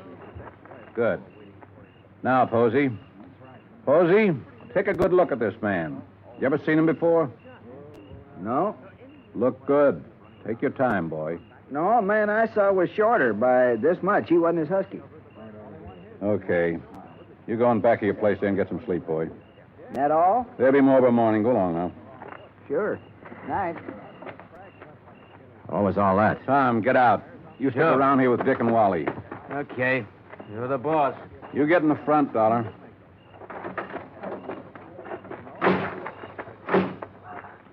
You're lucky Posey didn't recognize you. I suppose I am. Why? An hour ago, Posey's pumping gas. He hears 3 or 4 shots off in the dark. Then a car starts up and gets out of there real fast. Then Posey sees your pal Kenyon stagger out across the highway, full of lead. Kenyon drops dead right in front of the station. That's him they're mopping up now. We had half an idea you might have been the man beaten in the car. That's a dumb idea. Yeah, he was shot close up, like it was somebody we were just standing talking to, an old friend. You're an old friend of his. Blair, you got it all wrong. Huh? We haven't been friends for 3 hours. His full name was George Blair. He'd been on the Los Angeles force 12 years. Then they retired him at half pay when a holdup man shot off part of his right foot. He'd taken the San Ladillo job because it was the only police force he could find that would take a man who limped more than a little. Expense account item 4, 20 cents coffee for Lieutenant Blair and myself. I don't know. Maybe we went at you the wrong way in that hotel room. That's my fault. But a man's been murdered, and I get excited about things like that. I don't blame you. No hard feelings. No. As long as I don't have to do business with your boy, Tom. Yeah, I got Tom LaFrida and 3 other boys. None of them worth the press in their pants. I need help, darling. What? This town's popping open tonight. Your buddy got it, and it's tied in with this DeSalle thing somewhere. You're sure he didn't have anything new for you? No. You wouldn't want to tell me about that bump in your head, would you? Not right now, no. My boys are so green, they tromped all over the boat the night DeSalle drowned. They loused up anything that might have helped me to find out how he went over the side. They banged his head against the dock a few times, bringing him in. I couldn't tell if the bruises were there before or after he was in the water. You don't think DeSalle's was accidental? I was murdered. She had somebody do it. Well, why didn't any of that come out in the coroner's report? My coroner runs a drugstore when he isn't being a coroner. If you feed him enough scotch, he'll tell you whether somebody's dead or not. He don't know from nothing. You know, the thing that kind of got me was this Kenyon. He went along with that coroner's report. I know that. We both know that. All right, I'll lay it on the line. I need help, Dollar. If I'm going to get anything done, find out who killed Kenyon, and get at this DeSalle thing, I need help. All right, I'll help you. I was hoping you'd say that. More coffee? No. Dollar. What? You can start by telling me about that bruise in your head. Kenyon. He sold out, did he? Yeah. To Mrs. DeSalle. He covered up for her in the reports he sent in. A man back in Hartford got suspicious and sent me out to make a recheck. Yeah, I guess something like that. No dummies, those claims men. Look, who'd he say was in on it? He didn't say. I don't think he really knew. At least not any more than you and me. No wonder you didn't want to talk up that kind of news. Kind of hurts, doesn't it? Like having a bad cop around. You should know. I know. Well, how do you feel? Mister, I feel lousy. A friend of mine's been shot. What's more, he died a bum. Well, I'm talking about dropping in on people while the smoke's still hanging around. Mrs. DeSalle? Yeah. Let's go. It was about 6:45 in the morning when we left the diner. By 7:30, we were winding up the driveway to the DeSalle mansion overlooking the ocean. Blair mumbled things about the fog lifting and what a nice day it would be. I smoked cigarettes and looked and watched the contented smile he kept on his face. Well, what do you know? Tommy LaFrida's car. Oh, what does that mean? Well, let's find out. Tom was off duty at 6 o'clock, as far as I know. I told you it was going to be a nice day. Yeah, you did it then.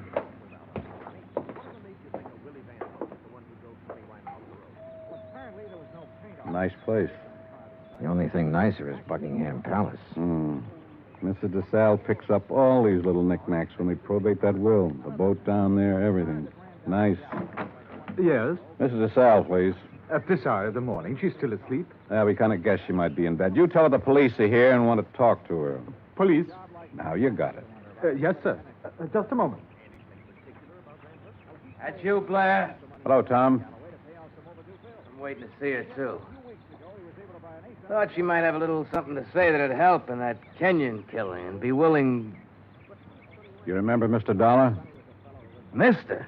That's what I said, Tom. What is this? He's giving me a hand. You trust him. Better than I do you. What kind of a crack is that? No crack. Just that you're always talking when you ought to be listening. Besides that, you've been drinking again. Go on, get your hat and get out of here. Don't I just gave you an order. Beat it. Okay. He'd like to kill somebody, that bird. I'm not so sure he didn't. You got a gun in that coat? No. Take mine. What? I don't like him being here. It just came to me. He was the first one down at the dock the night DeSalle got it. The first one. Her boyfriend? Could be.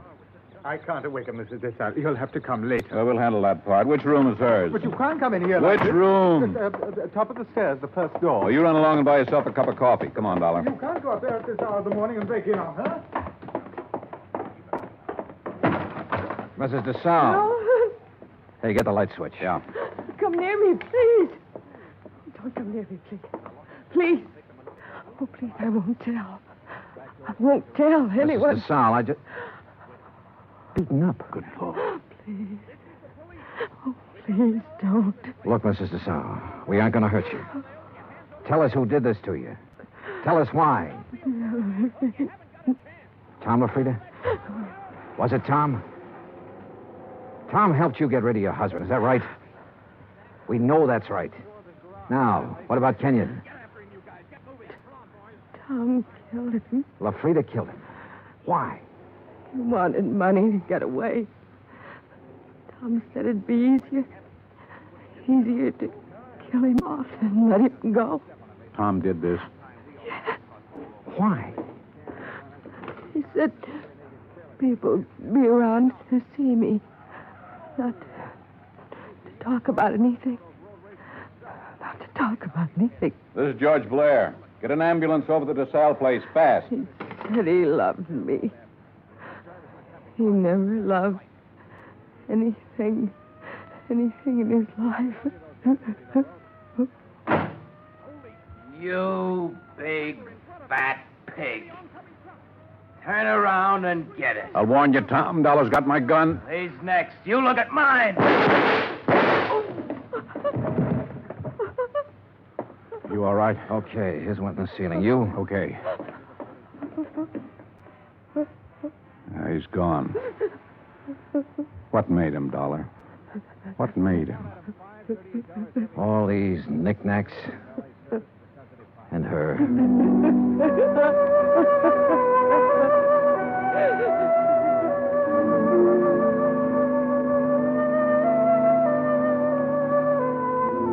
Expense account item 5, $25. One phone call to Hartford. I told Hilary Fuchs the whole story, and he promised to send out the necessary legal aid. Item 6, $10. Flowers for Bert Kenyon. Item 7, $2. One drink. To one good cop with a bad foot. The drink cost $1. The glass cost $1. The drink for the good. The smashed glass for the bad. Oh, yeah, it was hammy, but it made me feel... Expense account total, $416. Remarks, none. Yours truly, Johnny Dollar.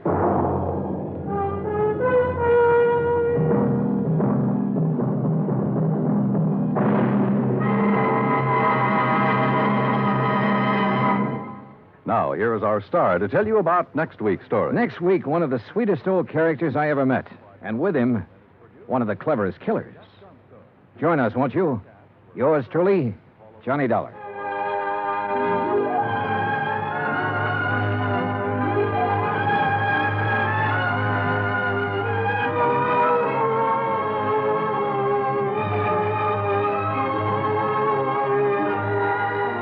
Yours truly, Johnny Dollar, starring Bob Bailey, originates in Hollywood.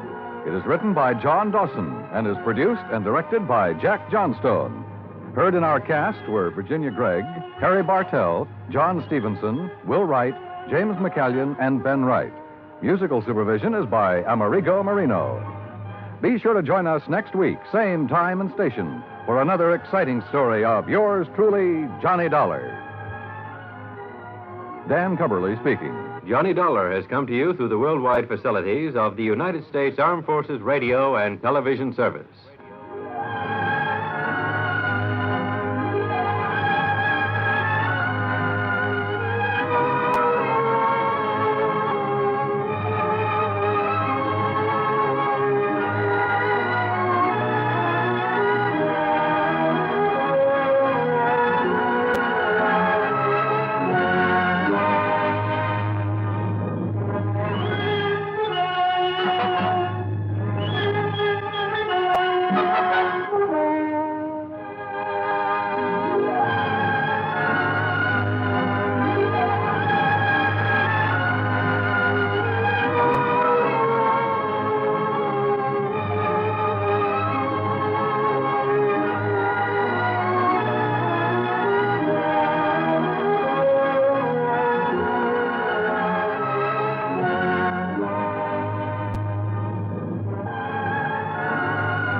From Hollywood, it's time now for... Johnny Dollar. Paul Brennan, Inter-Allied Insurance Company, Johnny. Oh, hi, Paul. How's the world doing by you? Oh, I got troubles. Oh, like what? Like Albert W. Winkler. Winkler? Who's he? Maybe you mean who was he? Well, which is it? Well, that's the trouble, Johnny. We don't know. Huh? Well, he's disappeared, and with him a hunk of emerald worth exactly 100,000 clams. Wow. Well? Sure.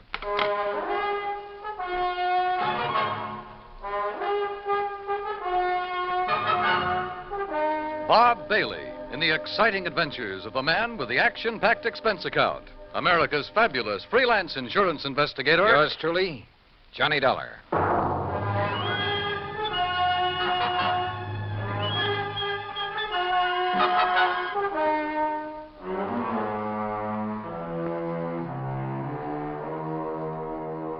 Expense account submitted by Special Investigator Johnny Dollar to the Inter-Allied Insurance Company, Dawson Building, Hartford, Connecticut.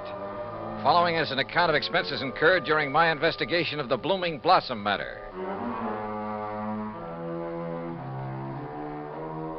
Expense account item 1, $1 even. Taxi from my apartment to the offices of Inter-Allied, where Paul Brennan wasted no time in getting to the point. Albert Winkler was a partner in a small jewelry firm down in New York. Real exclusive type place. Fluid and Winkler? Yeah, that's the outfit.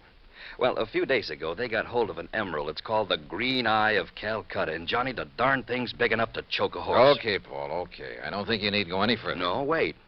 They plan to put it on an exhibition at the big international jewelry show in Chicago next month, and Winkler took it home to work on it. Oof. Insured for $100,000, you said. Yeah, and Winkler's insured for 10. Okay, so who killed him and stole the rock? Listen, will you? Go ahead. Well, Sunday morning, his partner Blewett tried to phone him at his apartment. No answer. So Blewett sauntered down to the office thinking he might be there. But no sign of him? Right. Nor of the Green Eye of Calcutta. Only a note Winkler had left the night before saying he was taking the stone home to work on it. Well, that makes it look as though maybe Winkler... Listen. About that time, the phone rang there in the office. It was the police department, also looking for Winkler. Oh. Yeah, they'd been called by Winkler's landlord after a chambermaid had found his apartment completely ransacked and the old boy missing. Uh-oh. Who's working on it? For the NYPD, I mean. Sergeant Randy Singer, 18th Precinct, homicide. Old friend of yours, I believe. Yeah, good man. Has he come up with anything? Nothing. Well, Johnny? Sure, Paul. Now? Now. Item 2, another $1 for a taxi back to my apartment where I slicked the stubble off my face, showered, dressed, and was about to head for New York when the phone rang.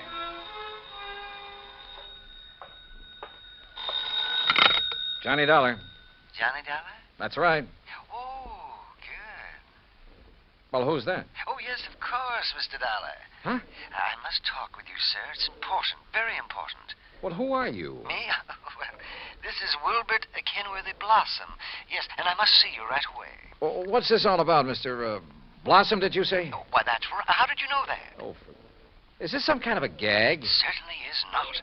And to think that now I'll be working with you on a... Oh, it's wonderful, just wonderful. What are you talking about? Why, you, don't you see? I follow every single one of your cases, sir. Either in the newspapers or on the radio. Oh, I'm your biggest fan. Is that all you called to say, Mr. Blossom? It is not.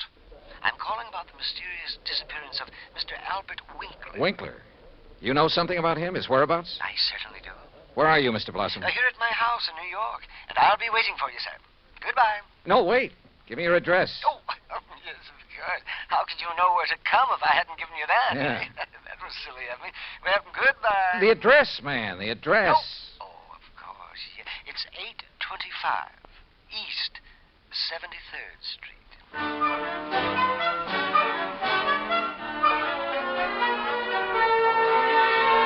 Item 3, $9.20, transportation and incidentals to New York City and 825 East 73rd Street. It turned out to be one of New York's famous old brownstone houses, well preserved and reeking of an era long past, when the city's wealthy and elite had built row on row of these monuments to a now forgotten financial aristocracy. Oh, come in, Mr. Dollar. Come in. I'm Wilbert Kenworthy Blossom, and I cannot tell you how thrilled I am to be working with you on this. I don't know how to describe it, but I'll try. The inside of Blossom's home was unbelievable. Ornate pre-Victorian furnishings, heavy velvet draperies, huge lamps and chandeliers, gilt-framed mirrors, even an ancient horsehair sofa. It was also filled with dusty piles of newspapers and magazines, hundreds of old books. Travel books, Mr. Dollar, and mysteries. Oh, I just love mysteries. One corner of the high-ceilinged living room was piled with old trunks and handbags, an old carpet bag even. Boxes of tools and utensils were stacked about, an ancient Victrola, beat-up sewing machine. You just never know when you might want to sew something, do you? Old guns and pistols, some of them museum pieces. A stringless tennis racket. A pair of rusty handcuffs locked to the base of a floor lamp without a shade. A broken bicycle pump. That's just in case I ever find a bicycle to go with it, you understand. Yes. Against one wall stood an old metal cabinet loaded with rusty surgical instruments and a worn-out catcher's mitt. Yet directly opposite was a corner shelf full of priceless porcelain figurines and rare pieces of china. Some of the old clocks and jewelry on the mantelpiece were collector's items. Fine original oil paintings lay among piles of old shoes. All in all, it looked as though the contents of half a dozen pawn shops had been dumped into it. At auction sales, Mr. Dollar. Oh, yes, sir. I just cannot resist an auction sale or a bargain. But what are you going to do with all this stuff? Oh, just keep it. I like it. I like a lot of things. Yeah, so I see. Including 12 gross of Spencer's superlative steel-tipped shoelaces, patented 1841. They were a bargain, Mr. Dollar. Just like all this fine artwork is, too. Yeah, I'm sure. Some of my friends pamper me a bit, though. You know, send me things they pick up at sale. Yeah, now look, Mr. Blossom, you told me you know something about Albert W. Winkler. Oh, yes. Yes, indeed. Well? And think of that magnificent emerald. Gone. Disappeared. Yeah, but now you said... And that poor Intralite Insurance Company. Oh, my. That's how I knew you would be called on this case. But $100,000... and $10,000 on Mr. Winkler. Well, at least they're off the hook on him until he's proved dead. Aha. And that's where I come in. With proof. Proof? What proof? Have you seen Winkler?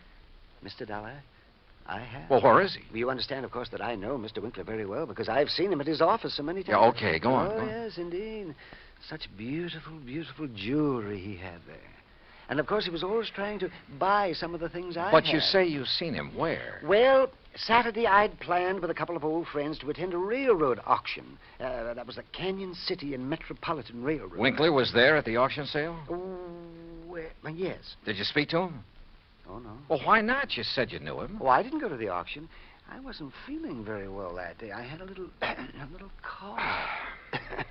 It was kind of like that. Then how do you know he was there? My friends went, and at least they talked about going. Mr. Blossom. And I'm sure they did, too, because they sent me something from... And what do you suppose it was? I don't know. I don't care. Now, look here. You got me It to... was the very thing that has solved this whole case for you. What? And think of it. This dull, drab, dreary life of mine has suddenly become... Why, it's almost like a mystery story, isn't it? Adventure and... Look, Mr. Blossom, Think of it. I'm being a detective. I'm working with my idol, the famous Johnny Dollar. Oh, George. Mr. Blossom, what did they send you? What's that? Oh, yes, of course. Here it is, sir. It's right here between the erector set and the golf clubs. This old trunk? That's right. Oh, great Scott, you think you do. But at first, of course, I thought of calling the police. But knowing all about you... Mr. Blossom, let me see that. Excuse me. There are a lot of crumpled newspapers on top. Yeah, I see. As old as the trunk. Good Lord. It isn't pretty, is it?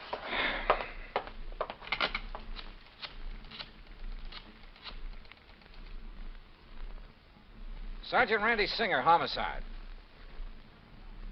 Randy, Johnny Dollar, get somebody over to 825 East 73rd Street right away, will you? Body of Albert Winkler. Randy got there in a matter of minutes. Got the same story from Blossom that I had, then called for the lab crew to come and take over. Now, who delivered this trunk, Mr. Blossom? But it was just a delivery man. Can you describe him? Would you know him if you saw him? Yeah, well, he was big and strong. He was very strong. Distinguishing features, scars or a limp or a beard or Well, something? I told you, Johnny, he was big and strong. How old?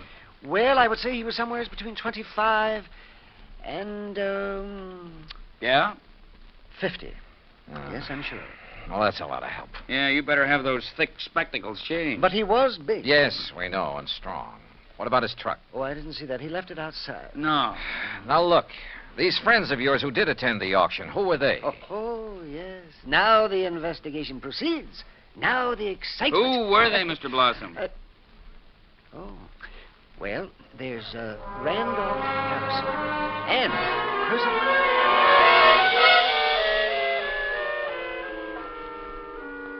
Randy Singer took down the names of Blossom's 3 auction-minded friends.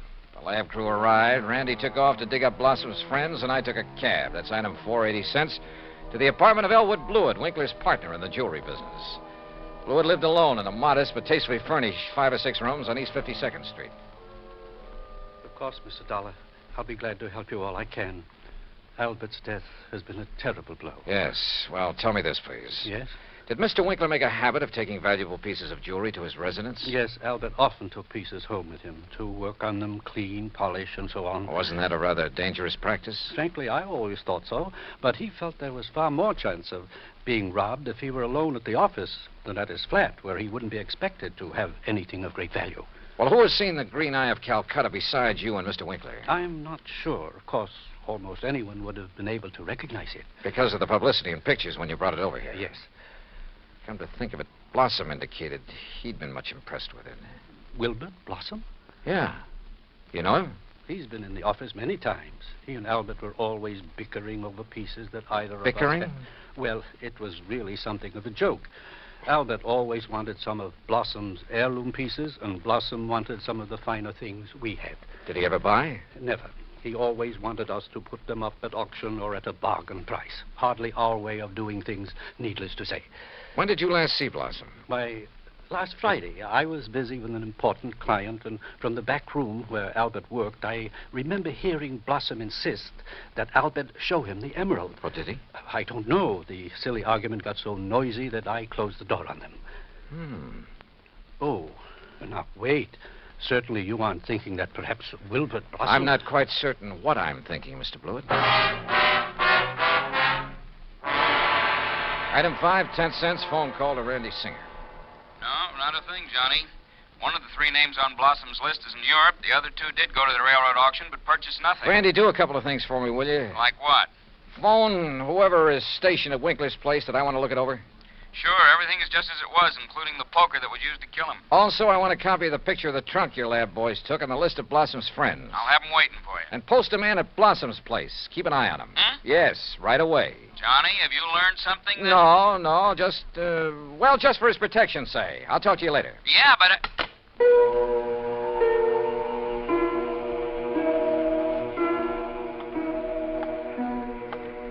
Blossom. Yeah, Blossom. Maybe I hadn't given enough thought to the strange little character. Or to why the trunk with Winkler's body had been at his place. But if he were involved, why call me in? Cover up? Possibility. But Wilbert Blossom kill a man? Yeah, maybe he could. Maybe he did. I'd better see him as soon as I get through with the inspection of Winkler's apartment. Mr. Dollar? Oh, hi, officer. Did Sergeant Singer call and tell you that... He's on the phone here in the Winkler apartment now. Wants to talk to you. Says it's very urgent, sir. Okay, thanks. Johnny Dollar. Johnny, how did you know? Huh? The man I sent to cover Blossom's house for you got there too late. What? Whoever got in and attacked the poor old coot got away. Attacked? Blossom? Yeah, really did a job on him. Johnny? Okay, Randy. Thanks.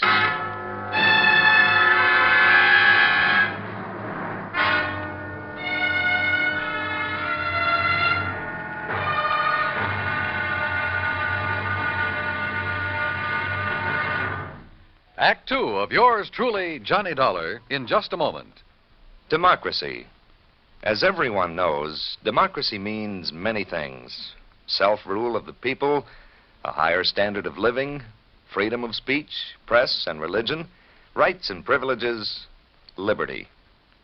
But the most vital promise of democracy is mankind's right to dignity. For it is through the dignity of man that democracy has given mankind its greatest legacy of freedom. Now, Act 2 of yours truly, Johnny Dollar, and the Blooming Blossom Matter.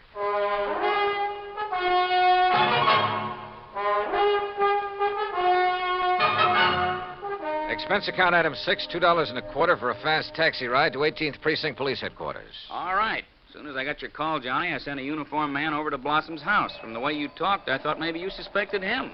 Yeah, Randy, I'm afraid I did. Boy, how wrong can you be? Anyhow, when he got there, he found the front door open and Blossom lying in the dark hallway. Where's Blossom now? The hospital, but he's okay, just bruised up a bit. They're letting him out. Fingerprints? Anything to go on? The lab's checking on the prints right now. Uh-huh. Let me know. Yeah. Anything else? Nope. So, now let's find out who tried to put Blossom out of the way, and we'll have the guy who killed Winkler. And stole the $100,000 worth of emerald, then shipped Winkler's body to Blossom. Oh, and by the way, here's the picture of the trunk you asked for and the three names Blossom gave me. Harrison, Norton, and Scatterday. What are you going to do with them? Randy, suppose the man who attacked Blossom is the one who did all the rest. You got a better suppose? Well, look, Randy, whoever wielded that poker on Winkler couldn't have been very strong. A really hefty wallop would have bent it out of shape. And the lab agrees with you. But, of course, it didn't take much of a blow to finish off old Winkler. He didn't weigh much over 100 pounds, you know. Yeah. Any strong arm could have finished him off easily and without messing up the whole apartment. And don't forget, whoever did him in also put him in the trunk and delivered it to Blossom's house. But why? Yeah. Yeah, and where's the emerald? That's what you should be worried about. $100,000 worth of worry for your insurance company. Now, what are you going to do with that picture of the trunk and the list of Blossom's friends? Oh, yeah, sure. Hmm? I'll see you later.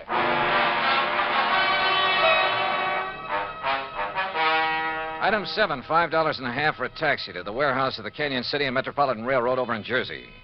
There I finally managed to track down a man who knew something about their occasional auction sales of unclaimed baggage and stuff. Insurance investigator, eh? That's right, Mr. McKinney. One of those boys with a fancy expense account, eh? Well, that's a matter of opinion. Look, you had an auction sale here last Saturday, didn't you? That's right, handled it myself. Want to know something about something we sold off? Exactly. Then I'm your man. Always remember all about every single item I sell and who bought it and all about them. That's fine, because I want to know if any of the names on this list bought from you on Saturday. Yeah? Randolph Harrison. Man by the name of Harrison buy anything? Nope. How about Percival Wentworth Scatterday?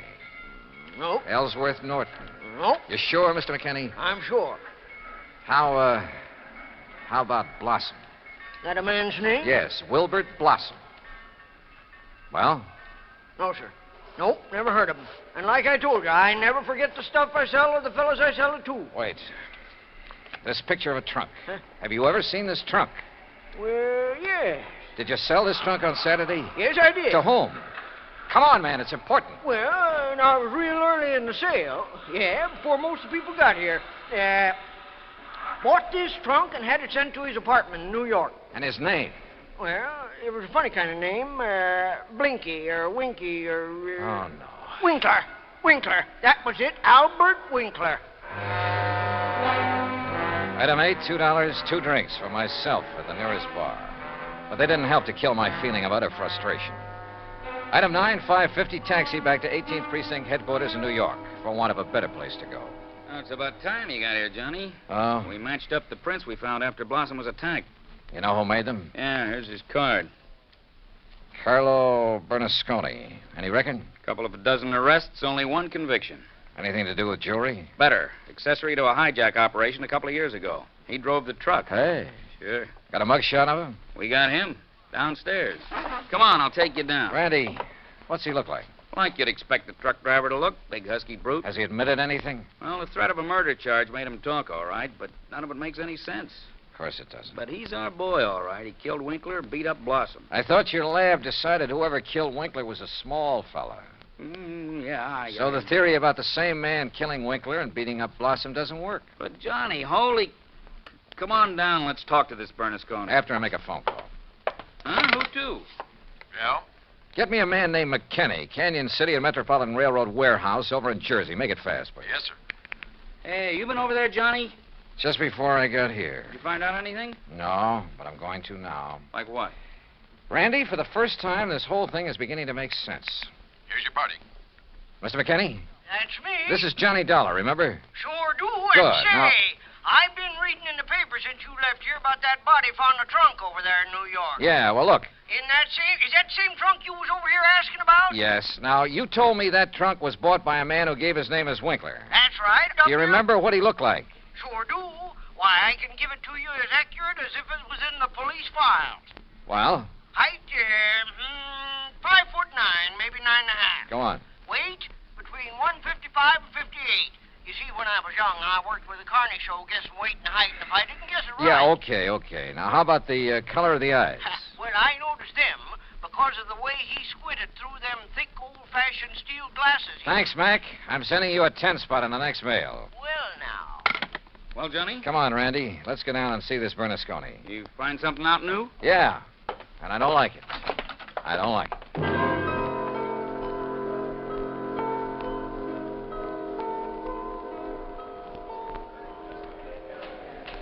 Now, look, Bernasconi, you're in plenty of trouble for the assault on Blossom. Maybe even more. But I'm the man who can save you from a murder rap, if you'll answer a couple of questions. Ah, sure. I told the cops. All right. Did you pick up and deliver a trunk yesterday morning? Sure, I told him. For a guy named Winkler. You got the trunk from Winkler? Sure, at his apartment on East... What did he look like? How tall? Maybe 5'8" or 10. What? Johnny... Slight build or heavy or what? I'd say about medium. Maybe 150 pounds. Johnny... Now, look, mister. Now, wait a minute. You look. Did you deliver that trunk to a man named Blossom? Sure, at 825 East 73rd Street. What did he look like? Him I never seen. I knew it. He hollered from a window that the door was open and I should put the trunk in the living room. What a junk house. But you must have seen him later when you came back and assaulted him. It was night then. When he come to the door, I just slugged him and let him lay there. Then I went inside where the lights was on to look for... Well, look for the big rock I'd read about in the paper. But then I heard a prowl car coming, so I beat it. Trunk wasn't there anyway. Okay, Bernasconi. See you later, Randy. Now, just a minute, Johnny. Hey, and what about me? You said it...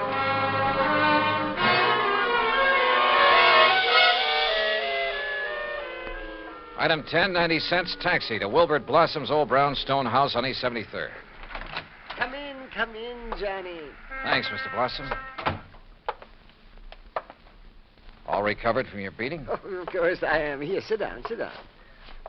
You said you wanted to help me on this case. Oh, yes, indeed. Why, this chance to work with a man I consider the finest insurance investigator in the world. Yeah. That's why I called you when I got the trunk with Mr. Winkler's body in it. Mr. Blossom, why don't you All tell the my truth? drab, dull life, I wanted to be a detective, an investigator. And this was my chance. My chance... Tell the truth, did you say? Mr. Blossom, listen to some facts for a minute and see what conclusions you draw from them. Oh, deductions. Like a detective. To begin with, this house of yours so full of, well, junk. I told you, Johnny, I like things. I like things. But it also has a lot of fine paintings, sculpture, china, jewelry. Oh, I like all sorts of things, especially if they're fine and rare. And bargains. Like the Green Eye of Calcutta? Oh, the most beautiful emerald in the world. And I would conclude that you'd do just about anything to have that stone. Yes, sir, Johnny. I'd reach the same conclusion. Okay. Now, when Albert Winkler and the emerald disappeared, it was in the papers that Inter Allied had written policies on them. Conclusion? Yes, sir. I would deduce that you would be called in. Wouldn't it be smart, then, if the killer was afraid I'd eventually get around to him anyway? Wouldn't it be smart for him to call me in and offer to help me? As a cover-up for what he'd done? Oh, yes. Yes, indeed. Or at least he'd think it would. Oh, yes, I guess he thought it would. Another thing, Mr. Blossom. Oh? What is it, Johnny? The body was packed in the trunk with old newspapers. Like these you keep piled around.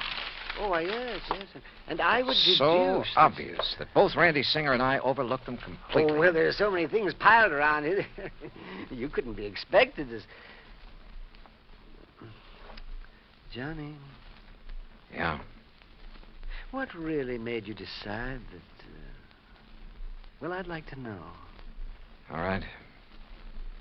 Albert Winkler was a frail little old man, about 4'11", not much over 100 pounds. Yes, he was. But the man who bought the trunk and had it sent to Winkler's apartment, who gave his name as Winkler, that man was about 5'9", 155 pounds. And he wore thick, old-fashioned steel-rimmed glasses. But, Johnny, I can't see without them. Then there's the truck driver. The man who ordered the trunk delivered to this house gave his name as Winkler, too. But Winkler was dead by then. Dead from a blow inflicted not by some big bruiser, but by somebody of, say, your build. Oh, that awful truck driver who thought the emerald would be in the trunk and came here to steal it and who beat me up. I suppose you want the emerald. Yeah.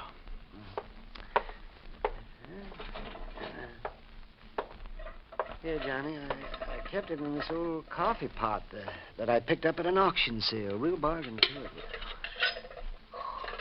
Oh, isn't it a beautiful stone? Oh, if only Mr. Winkler would have sold it to me. At a bargain, that is. Then none of this would have happened. Well, I guess we better go now, hadn't we? It's such a silly thing. Me trying to act like a detective. I guess I didn't even make a very good killer. Did I? Why? Just this overpowering passion to have things? Maybe. Or maybe it was just a reaction. A last desperate attempt to some way, any way, break from a lifetime of lonely, dull, drab idleness. I don't know. But for some crazy reason, I feel sorry for the funny little old character who turned killer. Expense account total, including incidentals and fare back to Hartford, $61.55. Yours truly, Johnny Dollar.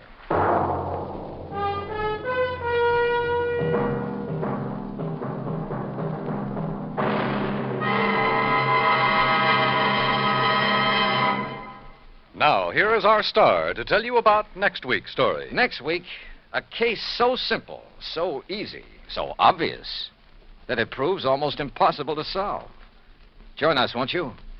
Yours truly, Johnny Dollar.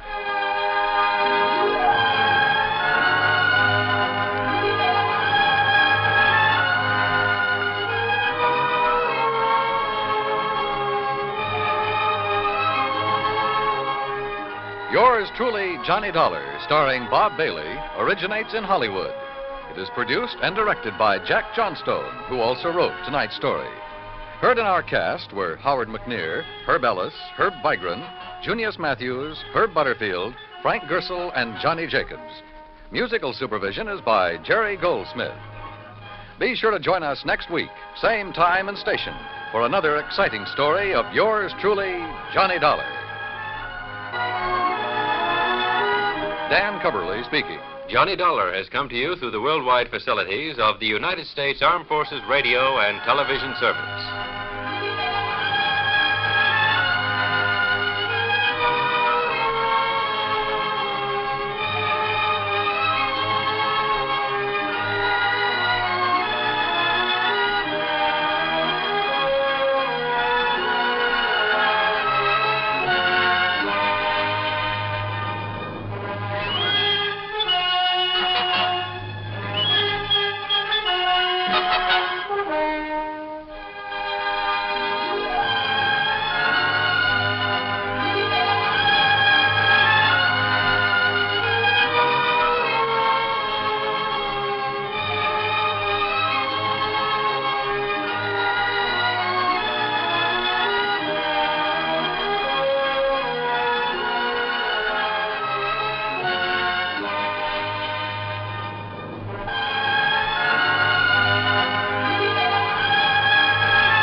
From Hollywood, it's time now for Johnny Dollar. Johnny, I've been trying to reach you for 2 days. Who's that? George Reed. Oh, well, I took off a couple of days, George. What's on your mind? A riddle. Riddle? Yeah, and a blonde photographer's model. That's better. How are you with riddles, Johnny? Not as good as I am with... But go ahead, try me. All right. A year ago, this model married Webster Preen. Green Hat Company? Was Preen Hat Company. He sold it when he retired. Go on. Well, last week, Preen reported his wife had disappeared. And according to him, when she left home, she didn't bother taking any of her clothes or car or jewelry. And she forgot to tell her friends she was leaving? Right. Not even him. You think Preen told the truth? Johnny, that's the riddle.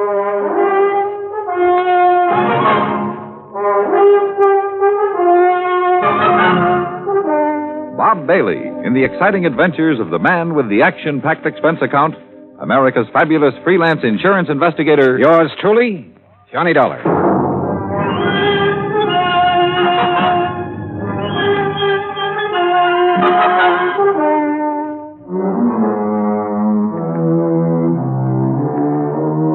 Expense account submitted by Special Investigator Johnny Dollar. To Floyd's of England, American Branch Office, 443 North 15th Street, Hartford, Connecticut. The following is an account of expenses incurred during my investigation of the Mad Hatter matter. Expense account item 1, 85 cents, cab fare from my apartment to George Reed's office. He was seated behind his desk, his lily-white nose buried in a copy of Playmate magazine. He didn't look up until I was halfway across the room. Oh, Johnny, come in. Hiya, George. What you reading? I was just taking a look at Bridget Randall.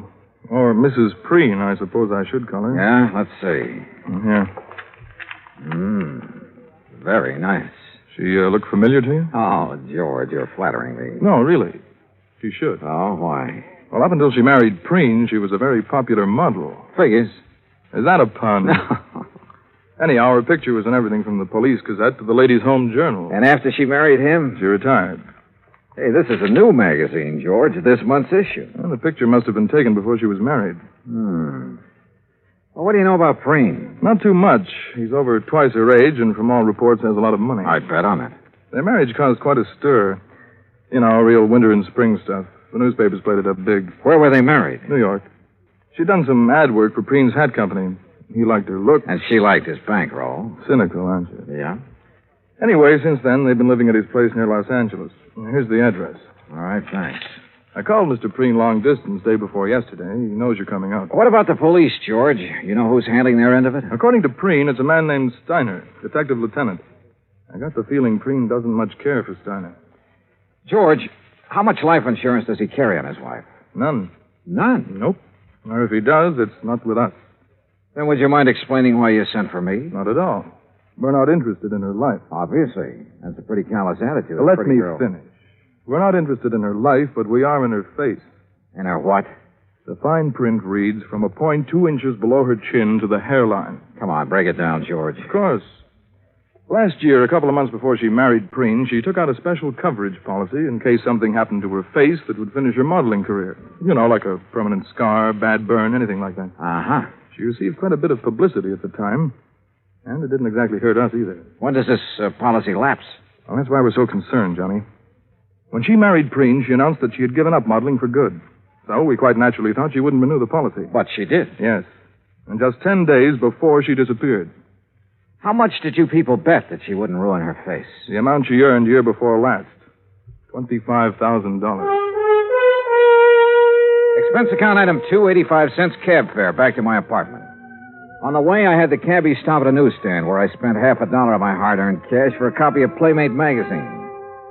Yeah, there was no doubt about it. Mrs. Webster Preen was the kind of woman any red-blooded American boy over 30 would be eager to locate. Item 3, $190 plane fare, Hartford to Los Angeles, then a cab to the Statler Hotel. I checked in, made arrangements to rent a car, then put in a call to police headquarters. Lieutenant Steiner was out, so I left word for him to call me, had lunch, and then drove out to the San Fernando Valley. The Preen home was one of those Spanish stucco and adobe jobs, 2 stories, probably 30, 40 years old. It sat in the middle of some 2 acres of orange trees with a plaster wall around all the property, separating it from the subdivision on one side and a main thoroughfare on the other. I walked up to the front door and rang the bell. In a moment, it was opened by a beautiful blonde. If she hadn't been wearing a nurse's uniform, I might have mistaken her for Bridget Preen. Yes? Afternoon. Is Mr. Preen in? Do you have an appointment, Mr. Dollar. Johnny Dollar. No, I don't have an appointment, but I'm sure he'll see me. Really? Yes, really. I'm investigating his wife's disappearance. You're from the police? No, insurance investigator. I see.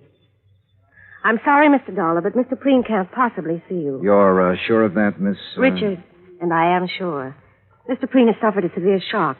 His doctor left strict orders that he's not to be disturbed unnecessarily. And you feel qualified to say what is necessary and what isn't? I've been with him for nearly 5 years.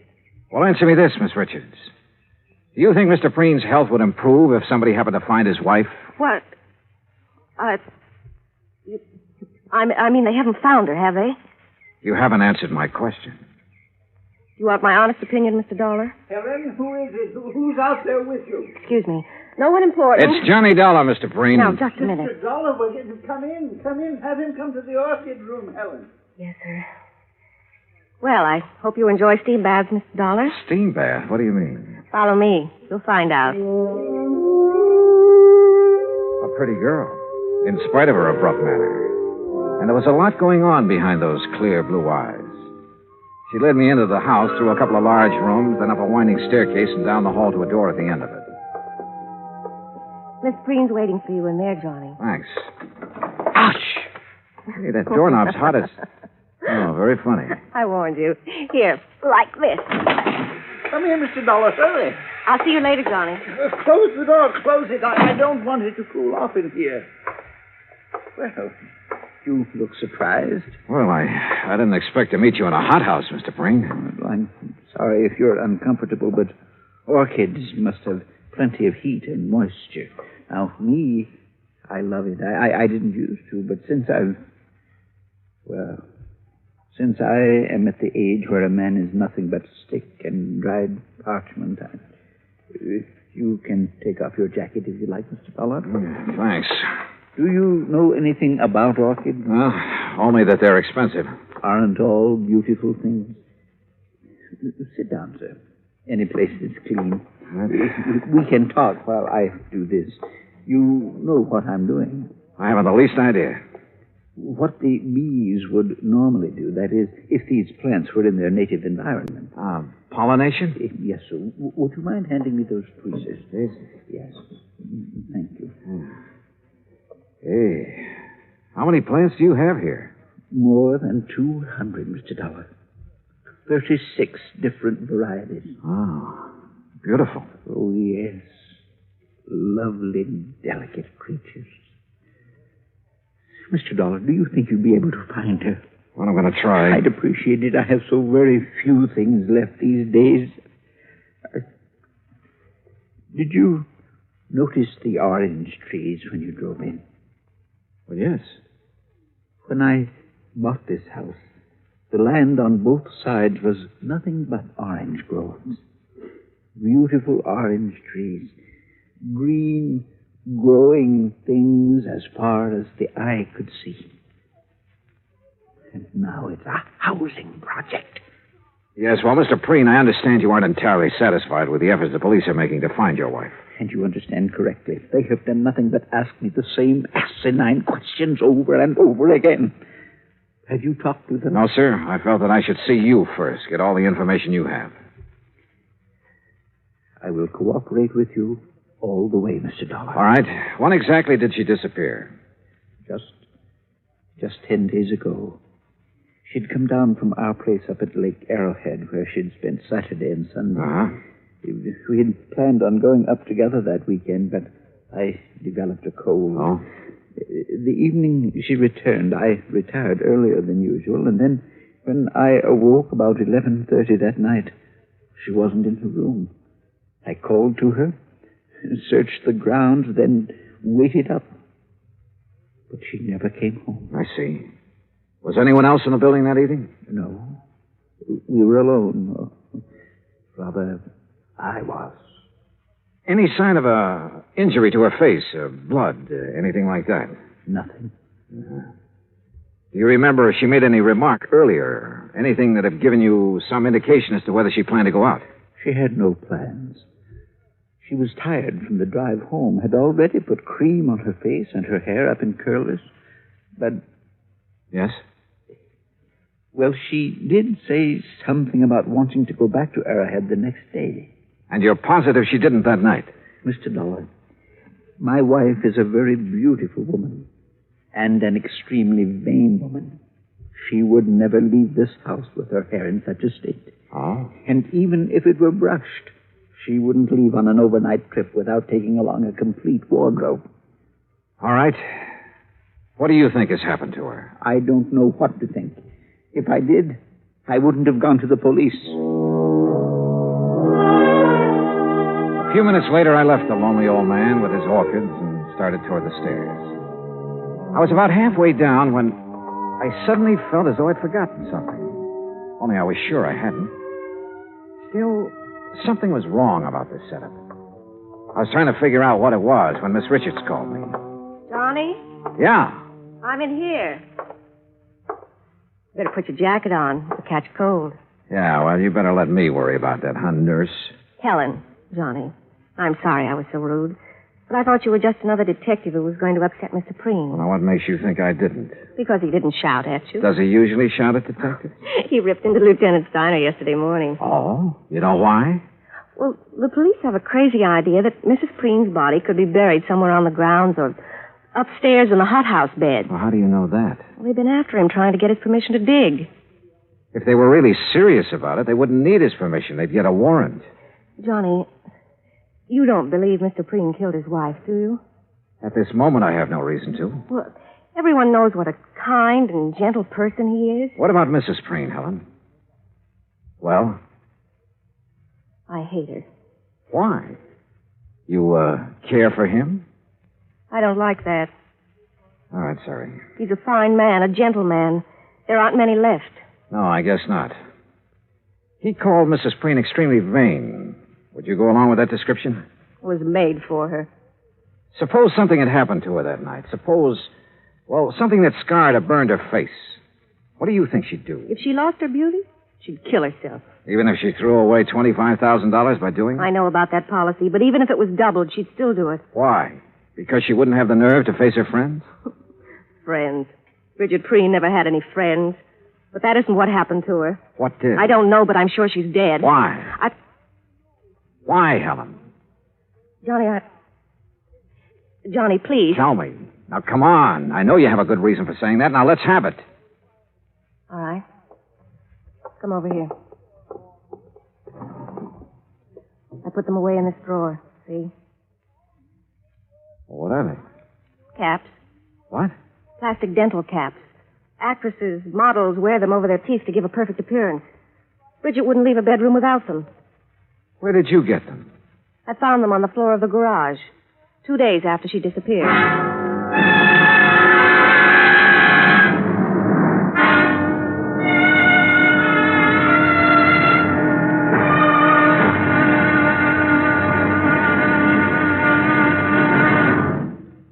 Act two of yours truly, Johnny Dollar, in just a moment. Democracy. What does it mean to the farmer? How can democracy benefit the farmer better than any other form of government? These are easy questions to answer because the facts are there. Only in a democracy can the farmer get the most aid from his government, own his own land, produce, and equipment, and still earn a standard of living that is comparable to workers in the manufacturing industries. That's because the people in a democracy tell their elected representatives they want it that way. Government subsidy, free enterprise, open markets, and the will to work and better himself enables the farmer in a democracy, such as the United States of America, to produce one of the world's finest diets. Scientific agricultural advancement and democratic government are the reasons why this can happen. This is a part of democracy. But whether it functions in agriculture or some other form of endeavor, democracy gives mankind its finest legacy of freedom. Now, Act two of yours truly, Johnny Dollar, and the Mad Hatter Matter.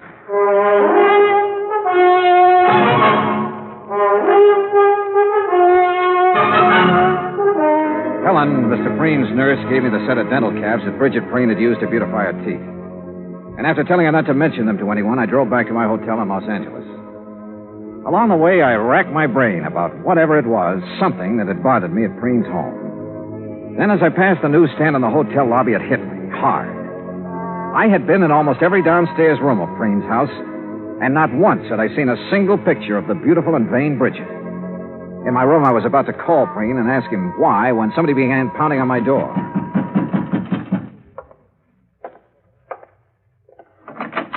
Well, Dollar, we seem to have had a hard time making connections, didn't we?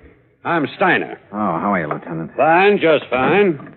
And I think I've got our little case all sewed up. That's so? Yep. You mind if I rest? No, go right ahead. Thank you. See, we've been checking back on Miss Preen's activities for the past few weeks. Uh-huh. Been making quite a few weekend trips, ain't she? I wouldn't know. We figure she found herself a new man, a young man, and took off for parts unknown. What about her clothes? Why didn't she take them? She didn't want to take what old Preen had given her. She's too proud. A little too proud to be true. She had enough things paid for out of her own money to last a good many years. Oh, now, Dollar, you guys let your imagination run away with you. Now, you look at this realistic. Here's a girl in her 20s married to a man who's content to sit home and wait for the golden chariot. And maybe she's content to sit there with him at first, but it ain't normal she should for long. Yeah? You locate anyone who's seen her out with another man? Nope. Tried to. That's the thing that's still stuck in my craw. Well, I don't think you will. Why not? Because she was smart, a smart woman. If she had a boyfriend, and I'm not disagreeing with you on that score, she was very discreet about it. Mr. Dollar, I'm not sure you were aware of it, but each time you mentioned Mrs. Preen, you referred to her in the past tense. Why?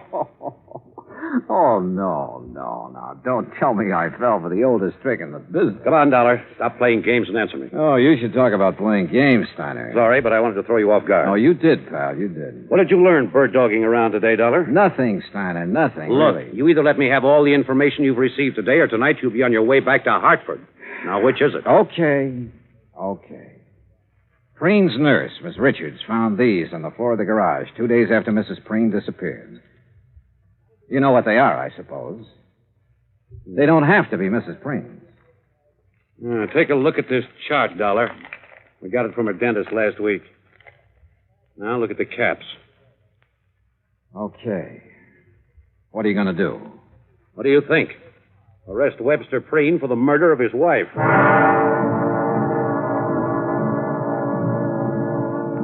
I told Steiner he could never get an indictment. The teeth caps definitely belonged to Bridget, but they were found in her own garage. She could have dropped them any time during that evening she came home from Arrowhead. And I reminded him of Preen's position in the community, his money, how well he was liked, everything. Hoping I could still stall him long enough for me to try something that had been in the back of my mind since I left Hartford. I opened a copy of Playmate magazine to Bridget's picture. Then I placed a long-distance phone call to New York City. We're ready with your call to Mr. Howard, Mr. Dollar. Okay, thank you, operator. Go ahead, please. Hello? Hello, Mr. Howard. This is Johnny Dollar, insurance investigator. Yes, Dollar? A client of ours has her picture in the current issue of your Playmate magazine. Oh, yes. Lovely girls, Mr. Howard, her name is Bridget Preen. Bridget Preen? Or Randall. Bridget Randall. Oh, yes, I know her very well. Well, where is she? We aren't sure yet. Mr. Howard, I've got to know when that picture was made and the address of the photographer who shot it. Have you got that? Yes, you just hold on. Now, I remember now I was surprised to see Bridget after all that talk about retiring. Yeah. Yes, here it is. Photographer's a new one as far as we're concerned. What's his name? Tracy. Russell Tracy. Address? Box 17. Got it? Box 17. Lake Arrowhead, California. What? Lake Arrowhead. You ought to know where that is. Yeah. Yeah, I do. It took me a little less than 2 hours to drive up to Lake Arrowhead. When I reached the village, I stopped in at the post office. Yes, sir. What can I do for you? Well, I'm looking for an old friend of mine. He's got a place up here somewhere. What's his name? Tracy. Russell Tracy. Oh, yeah, sure. Nice little cabin on the lake, about a half a mile down toward the left. You just follow the road. Okay, thanks. The cabin just before you get to Russell's has a big mailbox out in front with the name Preen on it. Got it? Preen? Yeah, I sure have.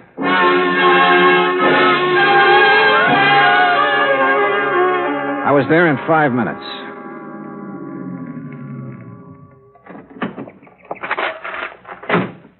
It was small, 2 rooms at the most. A dog came from the direction of Preen's cabin to bark at me, then went back into the woods again.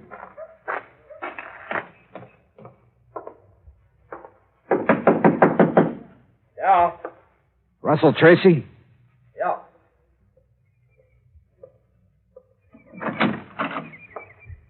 Who are you? Name's Dollar, insurance investigator. May I come in? Yeah, come on in. Thanks.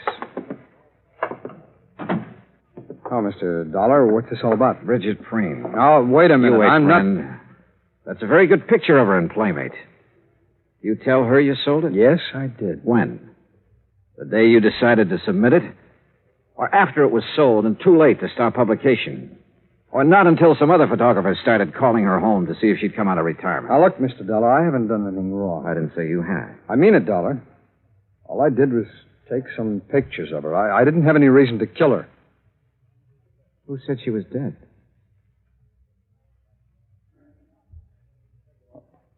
All right, Dollar, sit down. I'll give you the whole story, at least all I know of it. Yeah, go ahead. Bridget liked modeling. She liked it better than anything else, I guess. And when she found out I was a photographer, well, she was over here most of the time. What about the day she disappeared? I'm getting to it. I'd needed some money a few weeks before that. I needed it bad. I had a run-in with the law in Texas a couple of years back. I haven't been able to hold on to a good job since. Go on. Well, I had this one shot of her, and I knew it was right, so I sent it in without her knowing about it. When did she find out? Well, like you said, photographers called her house. Her husband answered one of them. You ever meet her husband? Yeah, a couple of times when he was up here. He knew you were a photographer? He's been trying hard to get back at me for taking that shot of his wife. How do you mean? There's a dry well out in the back, about 20 yards from the fence line. After he killed Bridget. He killed? Yeah. Yeah, because the next morning I was out with my dog and we found her face down in the well. I guess he figured the sheriff would find her before I did, and figure I did it. How do I know you didn't? If I had, I wouldn't have dropped her in my own well, would I? Besides, why? All right, she's still there.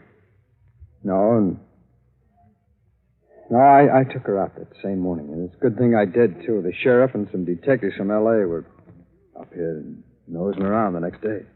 Why would Preen want to kill her, Tracy? All right, don't ask why, but Bridget was in love with me. The night she went back to L.A., she was going to tell him. I guess that, on top of the picture, was just too much for him to take. Dolly, you believe me, don't you? Why didn't you report this to the sheriff? I've got a record, Dollar, and Preen's got more money than he knows what to do with. Besides, there's no proof of what I've just said. It'd be his word against mine, and you know who'd come out on top. Where's her body now? I'll take it if you want. Yeah, bring your camera. My camera? And plenty of film. Don't ask me why I trusted him. I couldn't answer. Except, like he said, he didn't have any reason for killing Bridget.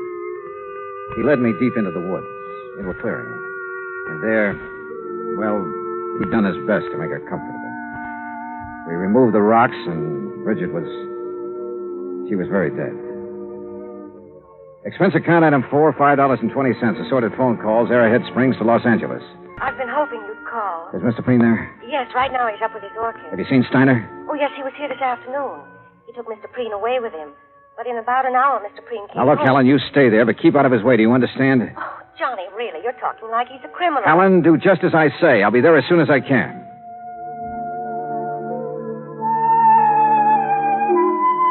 After seeing that Russell Tracy was safe and in the custody of Steiner, I took the freeway out to the San Fernando Valley. It was a little after 9:30 when I pulled into the Preen driveway. The porch lights were on, and Helen opened the door. Johnny, you look awful. You had dinner? No, not yet. Well, let me fix you something. No, please, Helen, no thanks. What's in the envelope? Nothing important. Where's Mr. Preen? Where do you suppose? Upstairs with his orchid. Would you mind if I went right Of up? course not, Johnny. You go ahead. When your dinner's ready, I'll call you. Yeah, okay, thanks. Careful of the doorknob. Yeah, I remember.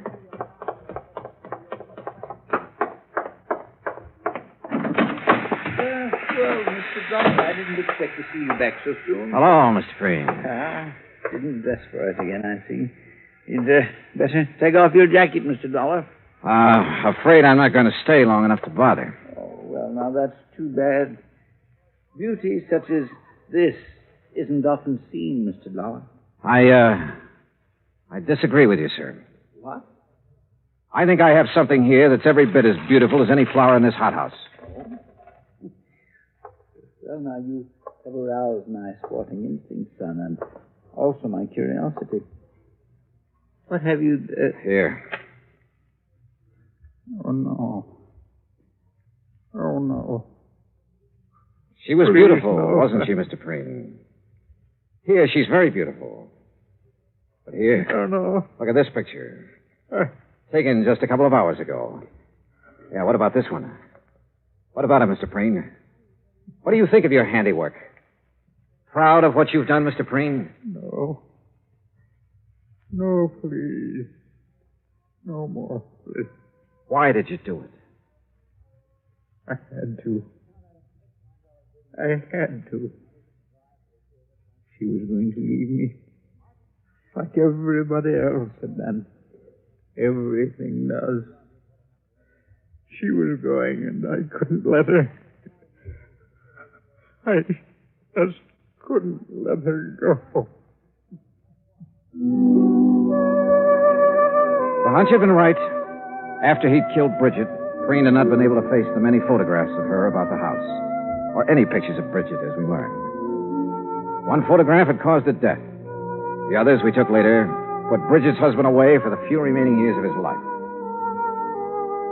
Expense account total, including car rental, hotel incidentals, and transportation back to Hartford, $870.40. Yours truly, Johnny Dollar.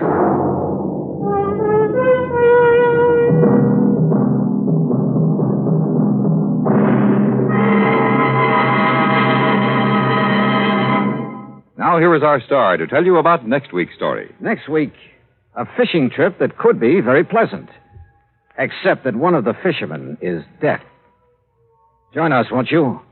Yours truly, Johnny Dollar.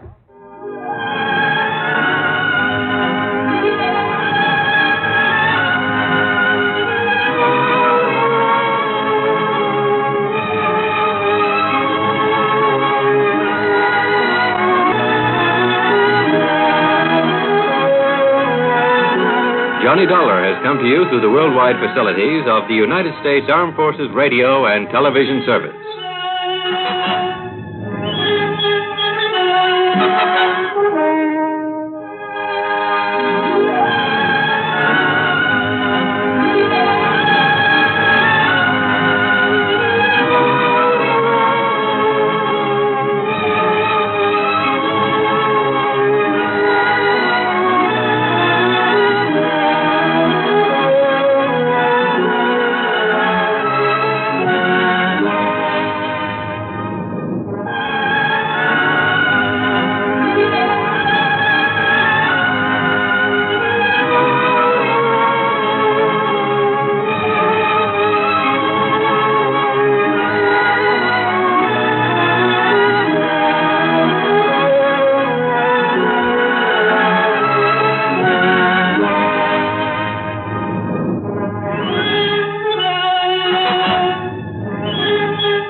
From Hollywood, it's time now for...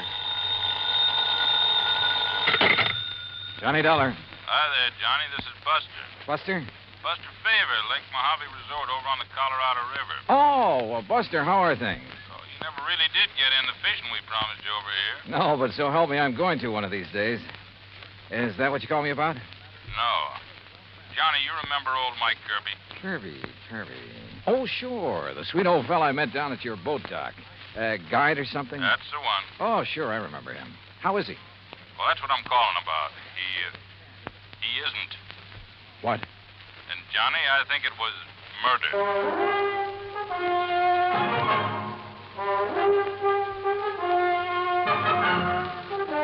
Bob Bailey in the exciting adventures of the man with the action-packed expense account. America's fabulous freelance insurance investigator. Yours truly, Johnny Dollar.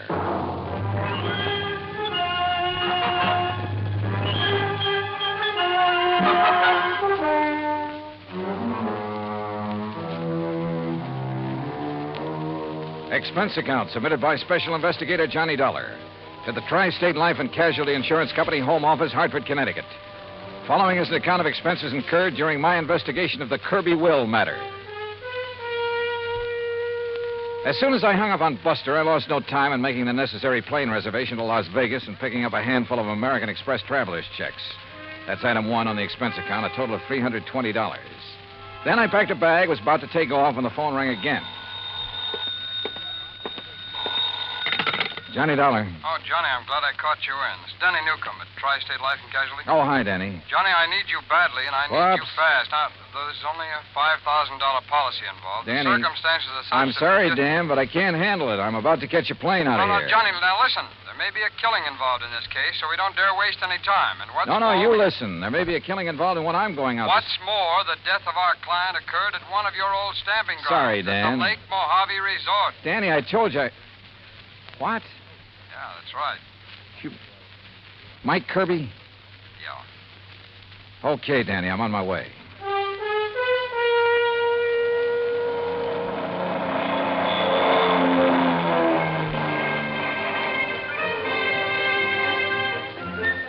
It was 7:30 a.m. when the plane dropped me off in Las Vegas, Nevada, smack in the middle of the Mojave Desert. Even at that hour of the morning, the otherwise clear, clean air was filled with the cacophony of this city of chance. The stuttering clicks of the ball on the roulette wheels, the rattle and gallop of the ivories on the dice table, the endless drone of the croupiers, the flat clank of the chuck-a-luck cages, the snap of cards by the blackjack dealers, the never-ending click of poker chips and silver dollars. And over it all, the interminable chunk and whir of the slot machines, day and night from one end of the town to the other. Fabulous.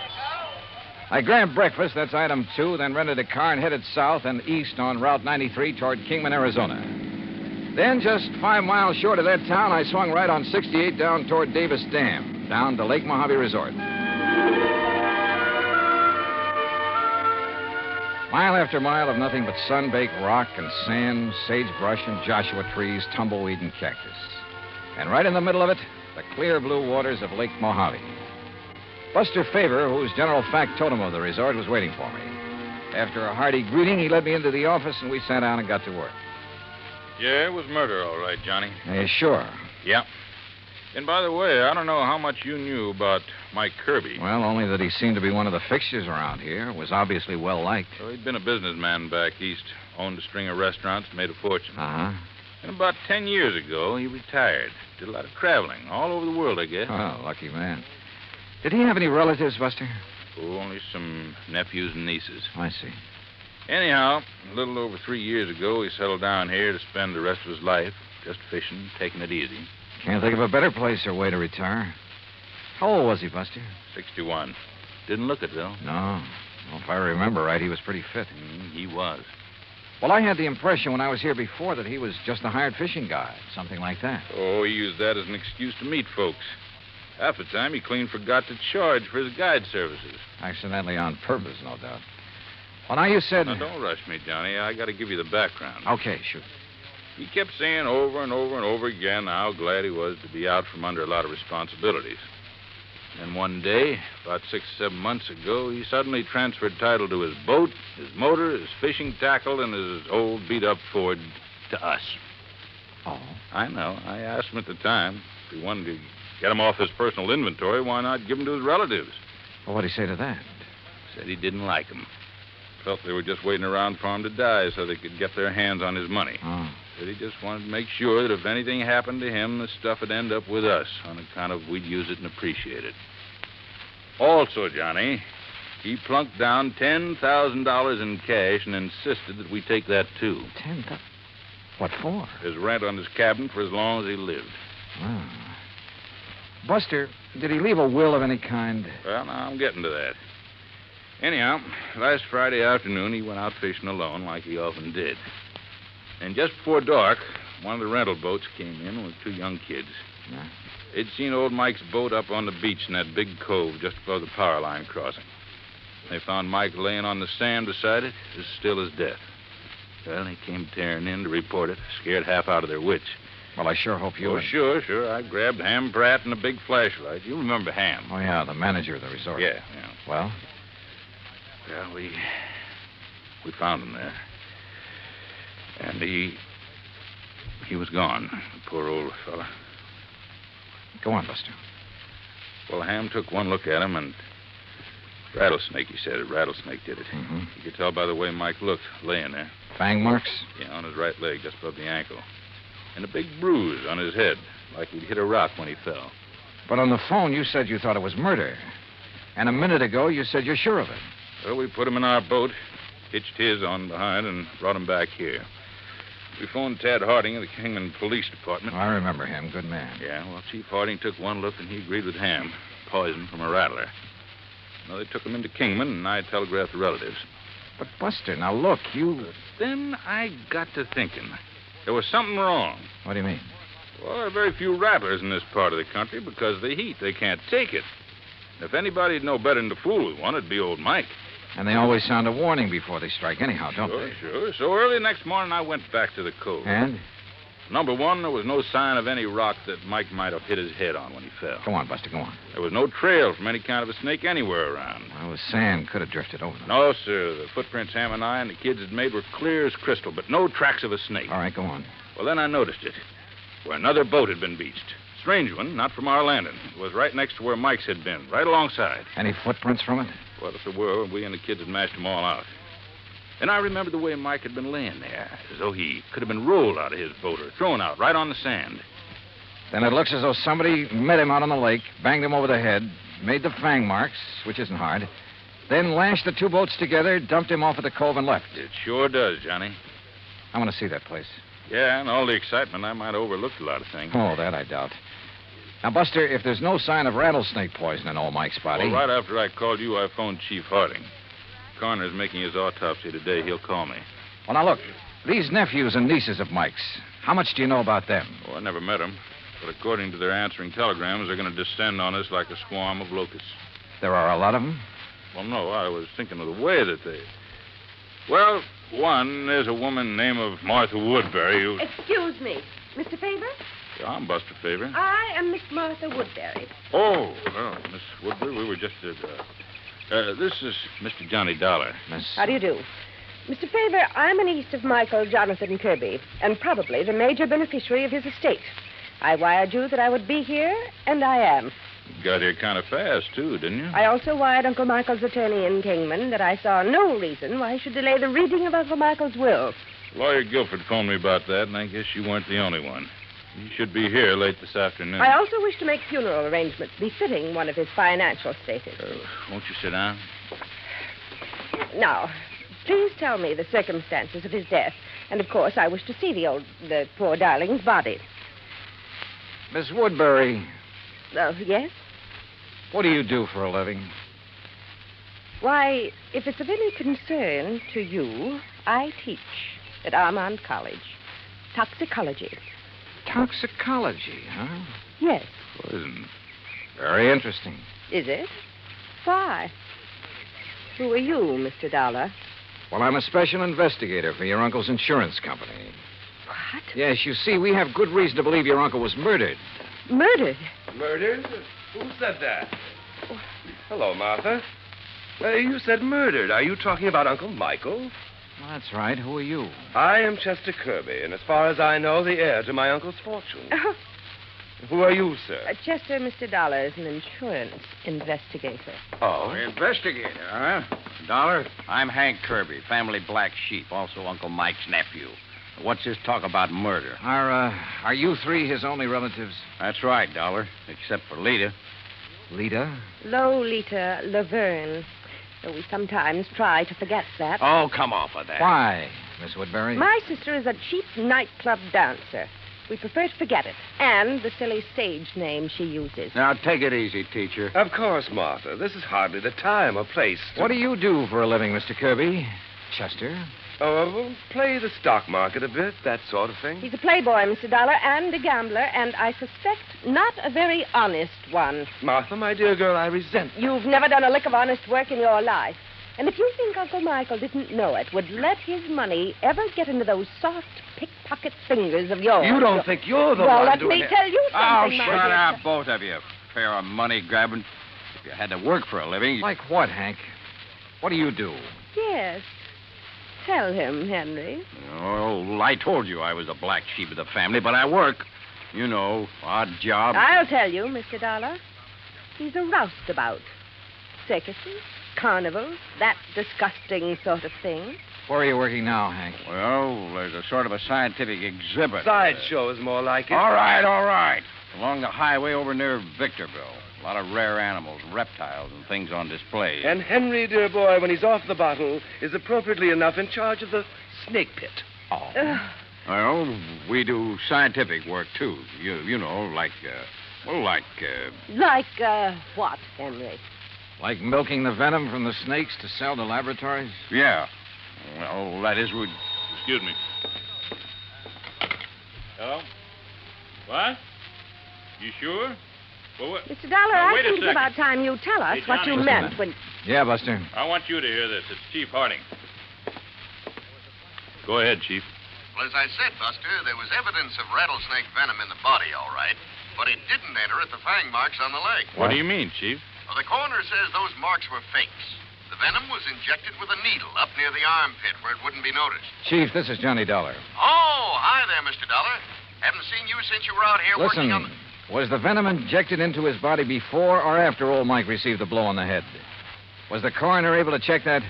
I don't think he's tried, Mr. Dollar. Well, have him do it, will you please, if he can? Well, sure. Also, I'll do ask- me a favor and check with lawyer Guilford. I'd like to know when he's coming out here with a will. Oh, I saw him just a few minutes ago, and he asked me to tell Buster. Sometime this afternoon, if he can get away. Good, thanks. I'll talk to you later. Well, sure, Mr.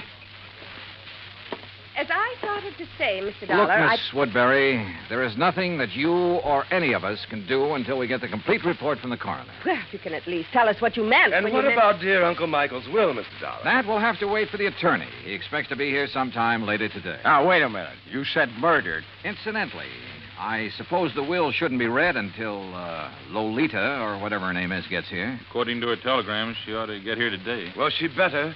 What I want you to do is arrange for quarters here. And, all of you stay here. If you won't do it of your own free will, I'll have Chief Harding of the Kingman Police Department take whatever... No. Such a humiliation is entirely unnecessary. There's nothing to keep me from sticking around. I want to hear that will, too. Of course. Don't we all? Okay, then. Sit tight.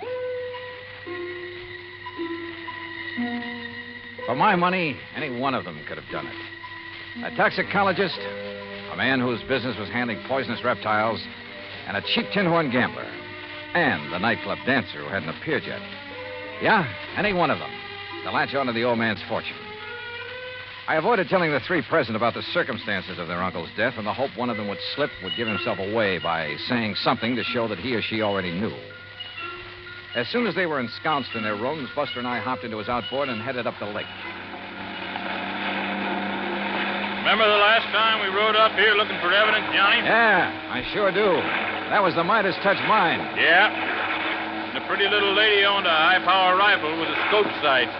Just about here, she started taking pot shots at us from the shore. Well, that's one thing we won't have to worry about this trip. Now, right around this point is where I found Mike's boat on the beach. And like I told you, I may have overlooked some clue that you'll spot in a second. Buster. Yeah? Tell me, did old Mike earn enough as a fishing guide to make a living? Well, just about enough to buy food and a few odds and ends and... Well, like I told you, most of the time he deliberately forgot to charge, not needing the money and all.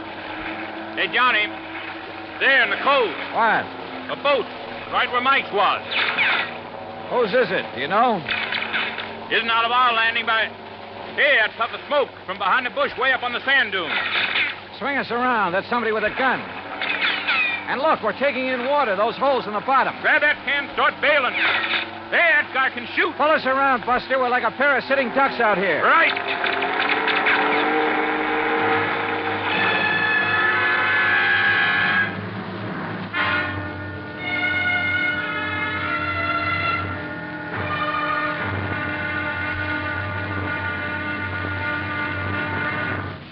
Act Two of yours truly, Johnny Dollar, in just a moment. Democracy. It takes an awareness of life and a respect for mankind to make democracy work. But when this happens, democracy works in mysterious ways to better the lives of everyone. Why? Because democracy is concerned with everyone. One could say that democracy is people. For the people rule themselves in a democracy. No tyrant stands a chance. No dictator can get a foothold. The systems of laws and justice in a democratic government is made and operated by the people, for the people. And people like to be free. That's why democracy gives mankind its finest legacy of freedom. Now, Act Two of yours truly, Johnny Dollar, and the Kirby Will Matter.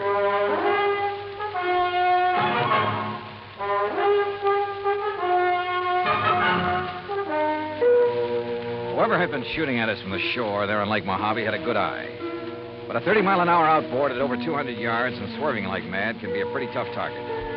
With a hull full of holes, we had no choice but to go back to the landing. There, I made a quick check of the three I suspected of having killed old Mike Kirby.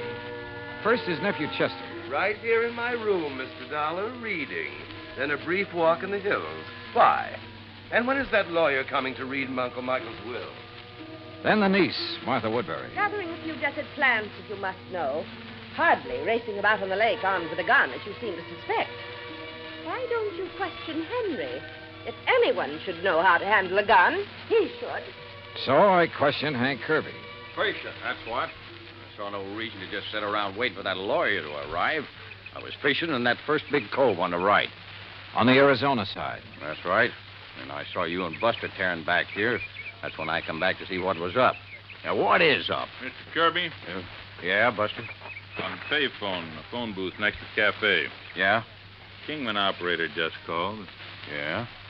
She still hadn't been able to reach your party on whatever that call was you made. Oh, yeah, thanks. What call, Hank? I've been trying to locate Lita to find out why she hasn't got down here. Maybe she doesn't care about the will. Where is she, Hank? It was to a dive up in Las Vegas that I sent the telegram, Johnny. Yeah, that's where she's been working. Is that where you called earlier, Hank? Earlier? Yeah, didn't I see you in that phone booth when Buster and I pulled out? Oh, yeah, sure. Trying to get Lita then, too. Yeah. Yeah, it reminds me, Johnny. Lawyer Guilford just phoned me from Kingman. He'll be over here in about an hour. Then the will gets read, huh?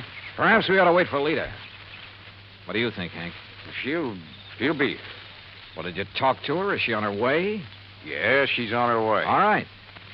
If Buster's willing, we'll use the office when Guilford gets here. Sure. So, Hank, you tell the others to be ready and waiting. Yeah, sure thing. Come on, Buster. Right, Johnny. What's on your mind? Well, maybe it's just a hunch, nothing more. But I want to get on that phone in the office.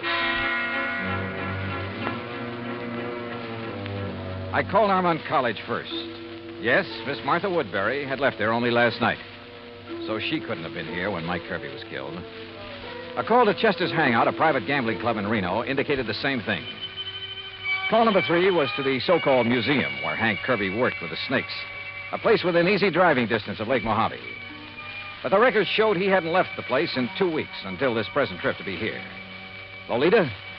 Well, the manager of the club in Las Vegas said she hadn't missed a show. Daytimes? Well, who knew? But she was there every night. Then I suddenly remembered something about the geography of Lake Mojave. Yeah, Johnny. Cottonwood Landing is only about 25 miles north on the west, the Nevada side of the lake. Could that boat we saw in the cove? Sure. That's where it came from. I knew there was something familiar about it. Hey, what are you going to do, Johnny? Kingman. Operator, get me Cottonwood Landing, please. It's one of their rental boats, Johnny. Yes, sir, I'm sure of it. Any number? Any identification on it? All that I didn't see. Anyhow, they rent so many to fishermen every day. Uh-huh. Hey, here comes Lawyer Guilford driving up. Good. Cottonwood. Hello, this is Johnny Dollar, Special Investigator. Yes, sir. What? I want to know if you rented a boat today to a girl named Lolita Laverne. Laverne? I'll meet him, Johnny, and I'll bring them all in here. Okay. No, sir. Nobody by that name rented today. Well, what about Friday? Friday afternoon. Friday? Yeah, that's right. Well, the only women we rented to on Friday was old lady Newberry, down from Canada for a couple of days. No, this is a young girl. Well, the other was a Miss Hancock. Hancock? Lucy Hancock. Okay. Thanks very much. I've never seen Johnny, this is Lawyer Guilford. Lawyer, Mr. Johnny Dollar. It's a pleasure, Mr. Dollar. How are you, sir? Now, if you'll all please sit down. All righty. I'm a little pressed for time, so I'll waste none in getting to the reading of Michael Kirby's will. Good. Well, you don't think we ought to wait for Lita to get here? It won't be necessary. Now, I possess a full accounting of the net value of Mr. Kirby's estate. Excellent. It may surprise you, by the way. Fine. This will confirms that valuation. It is dated, by the way, just 5 months ago. Made it out right after. Oh, look, let's get to the will. Now, let's read it. Yes, come on. Please. His real property consisted only of his clothes, then the outboard motorboat, and an old car which he transferred to the Lake Mojave Resort, together with a sum of money to provide for his living here. How much? Only $10,000. Oh, well, good. Some years ago, he turned all other of his real property, including some rather important real estate and business holdings, into cash. Well, where is all the cash deposited now? Surely you aren't considering adding bank robbery to your rather questionable career, Henry. Martha, that is quite uncalled for. Now, why don't we proceed with the will? Yeah. There is one asset specifically set aside that perhaps I should mention since it concerns Mr. Dollar. He is the beneficiary? Oh, no. I refer to the insurance policy for $5,000. Well, don't worry about a piddling amount like that. Let's have the will, man. The insurance policy is to cover burial expenses and nothing else. All of it is to be used. Okay. Let's have the rest of the will. Can't you leave all that out? Very well. I, Michael Jonathan Kirby, do make, ordain, and declare this instrument to be my last will and testament. Oh, why don't you skip that stuff? Please. Being of sound mind and body, determined to enjoy the fruits of an industrious life to the fullest. The bequests, man. Life to the fullest. And rather than burden others with the responsibility that money demands. What? For these and other reasons, I have carefully spent every dollar I ever owned. What? No, he was out of his mind. He couldn't do that. That is the will of Michael Jonathan Kirby in its entirety. Good day. Good day. What fools we've made of ourselves. What fools. And it's no less than we deserve. I only wish that Lucy had been here. Wait a minute. Lucy? Yes, Lucy.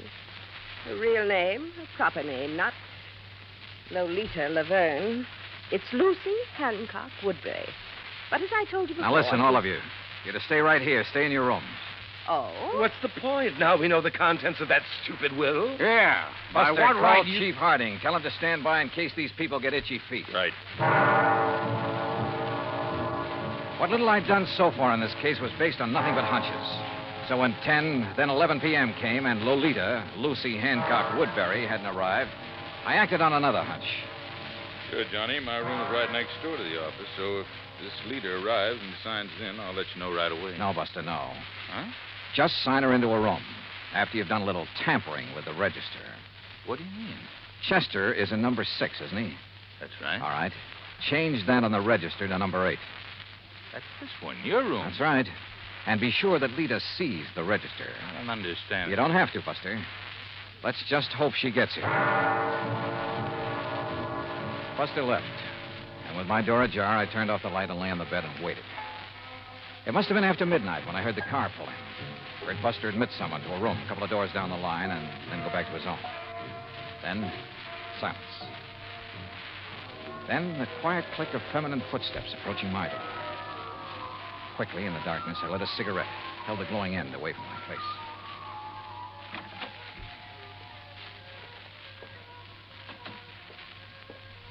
Well, darling. Yeah, about time.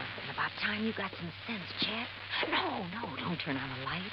The others asleep. Their rooms are dark. Uh-huh. Listen, dear cousin, have you lost your mind? Hmm? Shooting at that boat from over the ridge between the two coves. What were they? Police? Detectives? You should have known you couldn't have hit them that far away, Chet. Should have waited till they got on shore looking for me. Well. Did they fall for the rattlesnake bite we made on the old man? Uh-huh. Well, they'll never find the needle I used. It's at the bottom of the lake. And look, if the cops question you, I hope you had sense enough to remind them what Martha and Hank do for a living. No chance. And what about the will? Would you be surprised? What? Say that again, Chet. Say anything. You sound like somebody else. Yeah, like Johnny Dollar. Let's have some light. Dollar? That's right, special investigator. Oh, no. Let me out of here! Now, where do you think you're going? No, let me go with me! Come on now.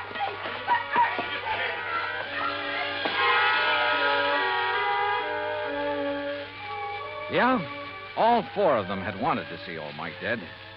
But Hank, the only honest working man of the lot, didn't have the brains. Martha wouldn't have used the means that tied in with her toxicology work, and probably didn't have the nerve. So Chet, who lived by his wits, and Lita, who was a real cheap, no-account... Well, the courts will take good care of them. And I still have to chuckle over poor old Mike's will. Being of sound mind, I have spent all my money. Which reminds me, expense account total, including transportation back to Hartford, $331.25. Yours truly, Johnny Dollar.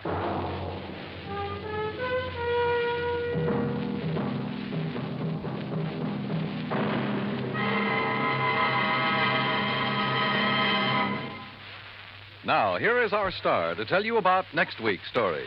Next week, the most complicated case in years comes up with the simplest, most obvious solution. Join us, won't you? Yours truly, Johnny Dollar.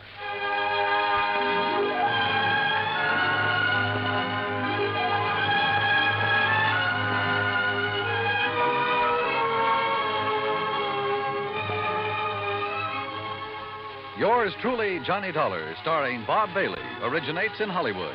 It is produced and directed by Jack Johnstone, who also wrote tonight's story. Heard in our cast were Virginia Gregg, Barney Phillips, Shirley Mitchell, Stacey Harris, Carlton Young, Forrest Lewis, Frank Nelson, and John Boehner. Musical supervision is by Amerigo Marino. Be sure to join us next week, same time and station, for another exciting story of yours truly, Johnny Dollar. Johnny Dollar has come to you through the worldwide facilities of the United States Armed Forces Radio and Television Service.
From Hollywood, it's time now for... Johnny Dollar. Lud Barlow, Johnny. I'm on a spot. What's the matter? The Templeton house in Boston was knocked over sometime during the night. We have a $100,000 loss on our hands. Can you go over there right away? Well, I'll see what the plane situation is, Lud. And Never if I can... mind the plane situation. Just pack up and get out to the airport. I'll meet you at Hangar 12. What? I'm chartering a plane for you.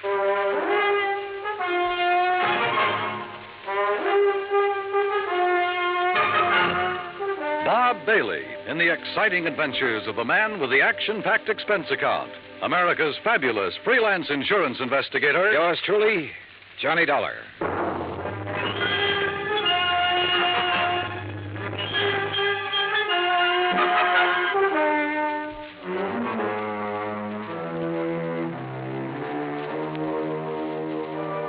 Expense account submitted by Special Investigator Johnny Dollar to the Mideastern Indemnity Corporation, Home Office, Hartford, Connecticut. Following is an account of expenses incurred during my investigation of the Templeton matter.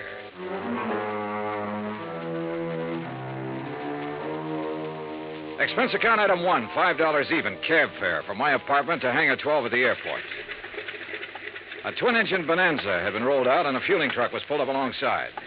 A man in a sheepskin seemed to be supervising things. The man who seemed to be supervising him was Lud Barlow. When he saw me, he waved his briefcase. Hey, Johnny. Hi.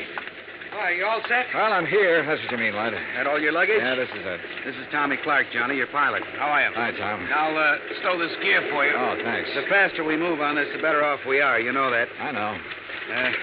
This is the blanket policy. This is the itemized list. This is the itemized list broken down. You'll have to check the itemized against the sales. Your authorization procedure.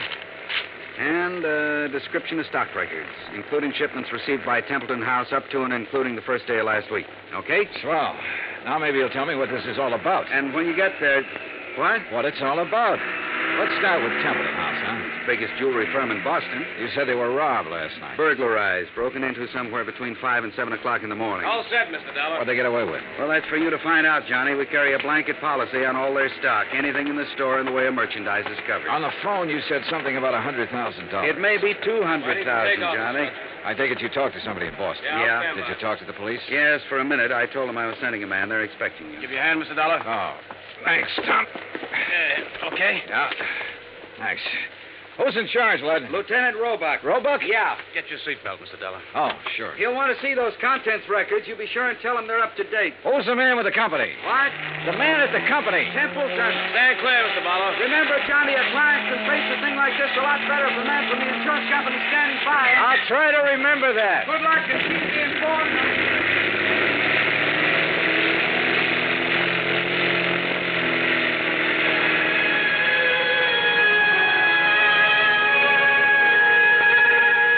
By the time we arrived at the Boston airport, I'd read over the policy and had a fair idea of the coverage involved. Expense account item 2, $10, more cab fare. I dropped my bags off at the Independence Hotel and had the driver take me over to Templeton House. 2 police cars were parked in front of the building, and 2 uniformed police officers were parked in the doorway. I'm sorry, mister. The store's not open today. Well, I'm from the insurance company. Oh. Lieutenant Roebuck's in the back. Go ahead. At the back of the store, a white-coated intern and an ambulance attendant were working over a blanket-wrapped figure laid out on the stretcher. One of them was operating a plasma tube. The other was checking the pulse. A group of men, some in uniform, were watching closely. The tall, thin one seemed to be in charge of things. Roebuck? Yeah. Johnny Dollar, Mid-Eastern Indemnity. Oh, didn't take you long. This, Sergeant Younger, Sergeant Toohey. This is Mr. Dollar from the insurance company. Hi, man. What's this? Oh, this man was a special patrolman working the area. He must have walked right into the middle of it and got himself shot. They've been giving him transfusions ever since they found him. Uh-huh. Said anything yet? He hasn't been conscious. Doc, how about it? We can't do any more here, Lieutenant. We'll have to risk a trip to the hospital and try to operate. Okay, boys, load up. Doc, this is Mr. Dollar, insurance company. How are you, Doctor? Okay. Doc, we're going to want to talk to him the minute he comes around. I'm not going to promise you anything, Lieutenant. Well, see ya. All right. Yeah, Mr. Dollar, you didn't waste much time. I brought a contents list that might help you, Lieutenant. Good. The best help we're going to get is from that patrolman. Come on, I'll show you around.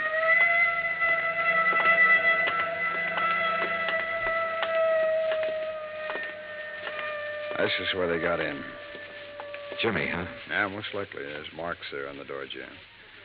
But near as we can tell right now, they only took important stuff. Easy to move. Easy to break down and unload, you mean? Yeah. Yeah, you can see where they snipped the alarms, grounded the wires. Mm-hmm. Showcases aren't touched. No, they went straight for the safe, Dollar. Well, we really got something on our hands, huh? You don't just break into a store and open one of these things very easy. Someone did.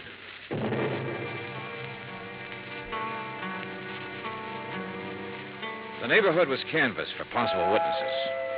I spent the rest of the morning with Dorian Templeton, the owner of the company. By noon, we had taken an inventory of the missing stock and drawn up a tentative list. As far as I know, that about does it, Mr. Dollar. So what's the next step? I'll check this against the merchandise received reports, Mr. Templeton. It'll take a while. As soon as I have that finished, you can check it over again and file a formal claim. And then?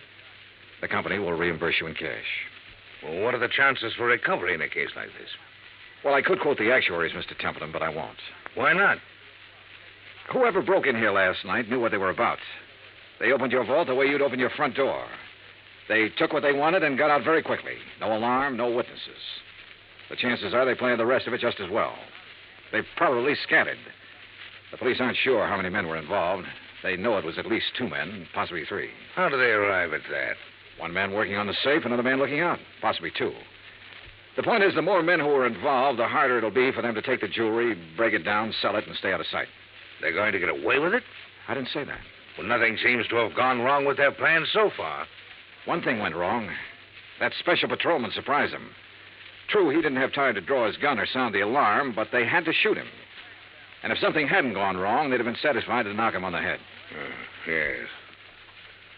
Well, what happens now? Well, that's up to the police. I can tell you their investigation will take some time. Burglary is the toughest kind of thing to work on. Why? No witnesses. I never thought of that. Dollar, you all cleaned up? Well, we got a tentative list. As soon as I check it, I'll give it to you. Okay. Mr. Templeton, I'd like to have you come with me now. Now? Yes, we'll want your statement, sir, and there's quite a bit of work to do with the employees. All right. Dollar, as soon as you get the list up, give me a ring, will you? Yeah, okay.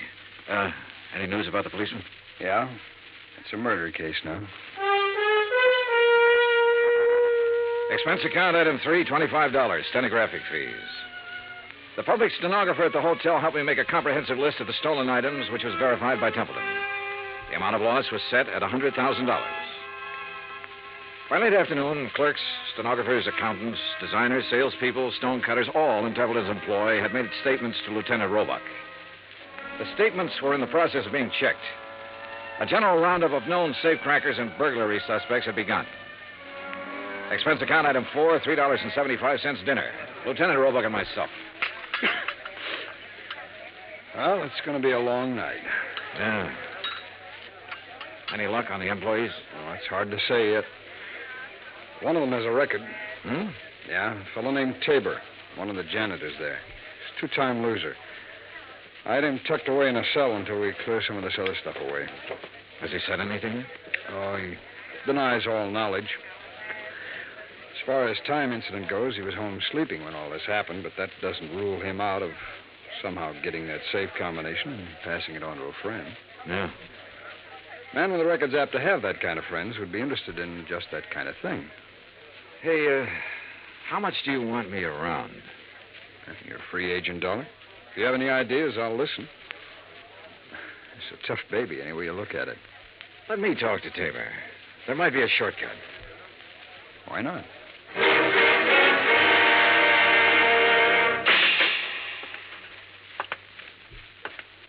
Well? John Tabor? That's right. Who are you? Johnny Dollar. I'd like to talk to you a minute. Okay, talk. You might be in a lot of trouble, Tabor. That'd be too bad. They tell me you're a two-time loser. If you don't believe what they tell you, you just go look it up for yourself. It's right down there in the books. How did you get that job at Templeton's? I asked for it. They know about your record? No. You keep it from them? I didn't broadcast it, would you? No. Okay, what other dumb questions have you got? Do you have any ideas about this? I've got a lot of ideas. Do you know anything about it? No. Need anything? What? Cigarettes, anything? I'm all set. Okay. My company faces a big loss in this case. We'd like to avoid that loss. There's a standard offer I'm authorized to make in some instances. I'm going to make it to you. If you have any knowledge of this crime and can furnish any information that will lead to the arrest of the persons involved and recovery of the merchandise, my company will guarantee you the best possible legal assistance in the event that information should incriminate you. That's pretty generous. Well, I have to say it to you. You can use your own judgment. Hey, guard. It's a pretty good offer when you think about it, Tabor. You have a record. The police can't pass you up without a lot of scrutiny. You know that. That record makes me a real hot one. I swiped a couple of cars, and now they think I might have opened that vault. No, they don't think that. But they have to find out if you might have contact with somebody who did open it. I don't know anything about it. In that case, you'll be released. Oh, sure. Sure, I'll be released when every cop in town had a go at me twice. I'll be released when the guys who did the job walk into the station and say we didn't mean it, we want to give it back. They've always got to have somebody to throw to the newspapers. Maybe. You know it and I know it. Nothing better than to throw some old ex-con in a can and hold him for questioning.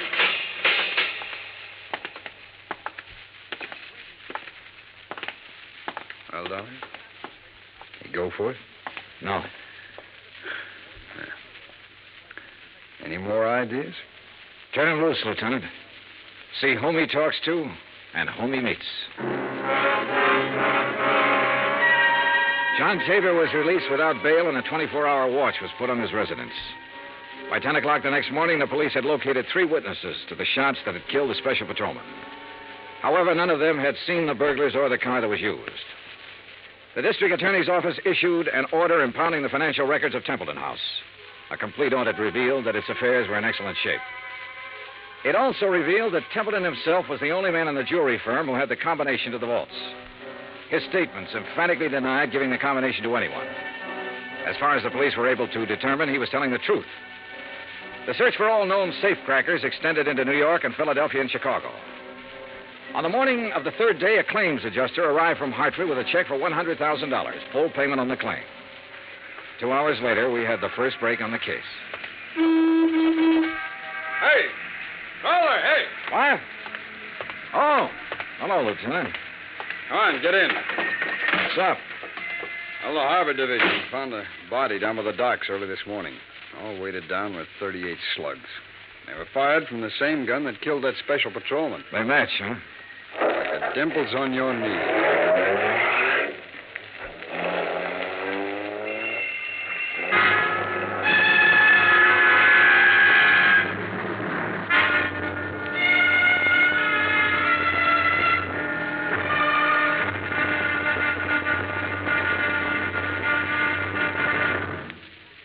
Act Two of yours truly, Johnny Dollar, in just a moment. It is a rare event when a young man decides to leave civilization behind and hide himself away in the steaming jungle, just so he can help his fellow humans in a remote corner of the world. The late Dr. Tom Dooley did just that when he left the United States to help the sick and starving jungle people in the little kingdom of Laos in Southeast Asia. Dr. Dooley's story is well known to nearly everyone. And all over the world, people talk of his little jungle hospital on stilts. That's where he treated the dread diseases of the jungle and trained native medical technicians so that they might help their own people. Dr. Dooley wrote and lectured to many people so that the work of his medical assistance program, Medico, might go on. It was not easy for someone so young and so talented to give up the bright lights of the city and plant himself down in an unknown jungle just for the purpose of helping unfortunate people he didn't even know. But through Medico, Dr. Tom Dooley wanted to help people. They wanted to help people to help themselves. Today, the work of Medico is going forward in a number of countries besides Laos. Young men are being sent to the United States to be schooled in medicine with the idea of returning to their own countries to help their own people. Hundreds of thousands of dollars worth of medical supplies have been donated by American businessmen and pharmaceutical companies. Today, Dr. Tom Dooley's work is being continued for him. It is helping to create better understanding. It is an injection of the spirit of freedom, the right of all men everywhere. Now, Act Two of yours truly, Johnny Dollar, and the Templeton Matter.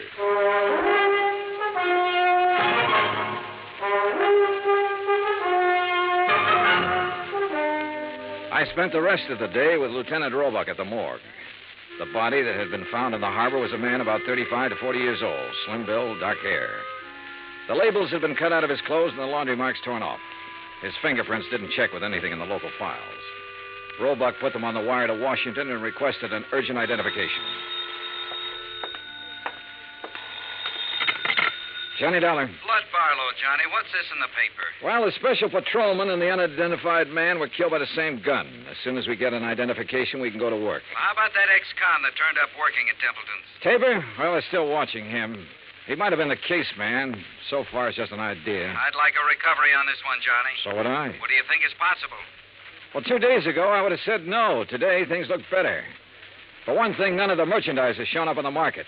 For another thing, there has to be some kind of connection with this unidentified man. I just read your report on Templeton himself. He's out of the question as a suspect? So far, yeah. He's the only one who had the combination to the safe. There's no apparent motive for him to rob himself. But he's the only one Don't who start yelling at me, lad. I know what you're thinking. Find a motive. Well, give us time, boy. Give us time on everything.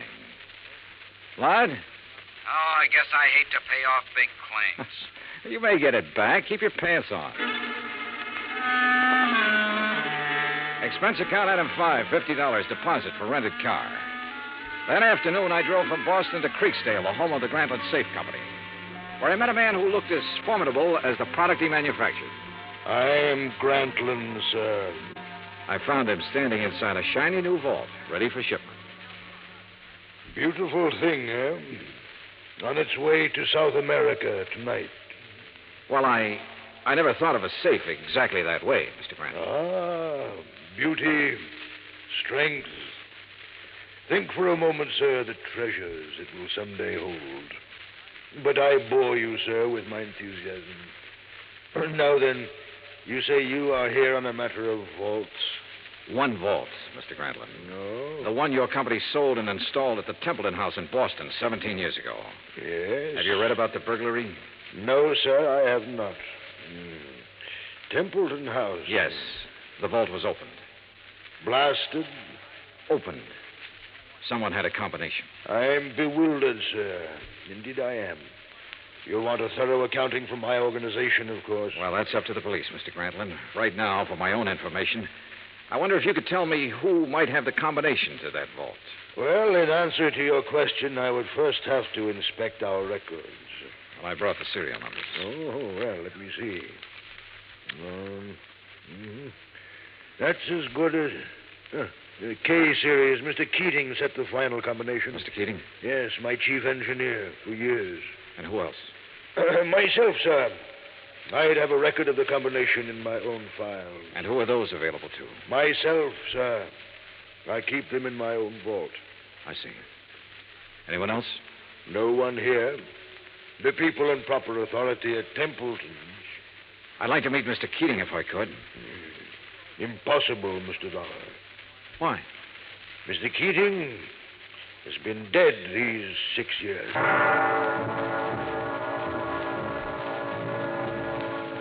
I drove back to Boston, phoned Roebuck, and told him about my interview with Grantland. He said he'd already started looking into Grantland's background and expected to have a report within 36 hours. I was a little surprised when Dorian Templeton called half an hour later and asked me to have lunch with him. Would you like a drink? No, not now, guys, no.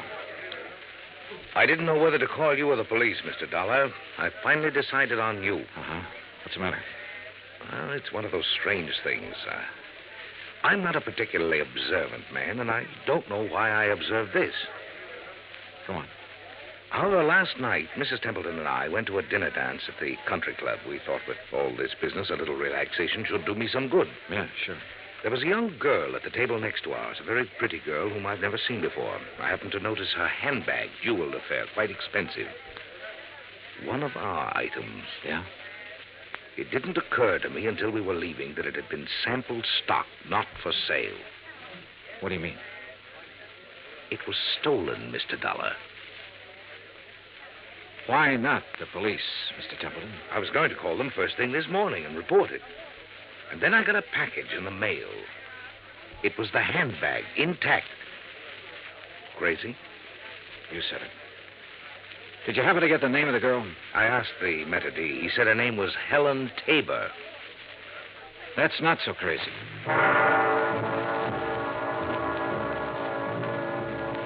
Expense account item 6, 10 cents, one phone call to Lieutenant Roebuck to see if John Tabor was still being watched. Roebuck said that 2 men were on duty watching his house at all time. I saw them when I drove up an hour later. They were parked across the street.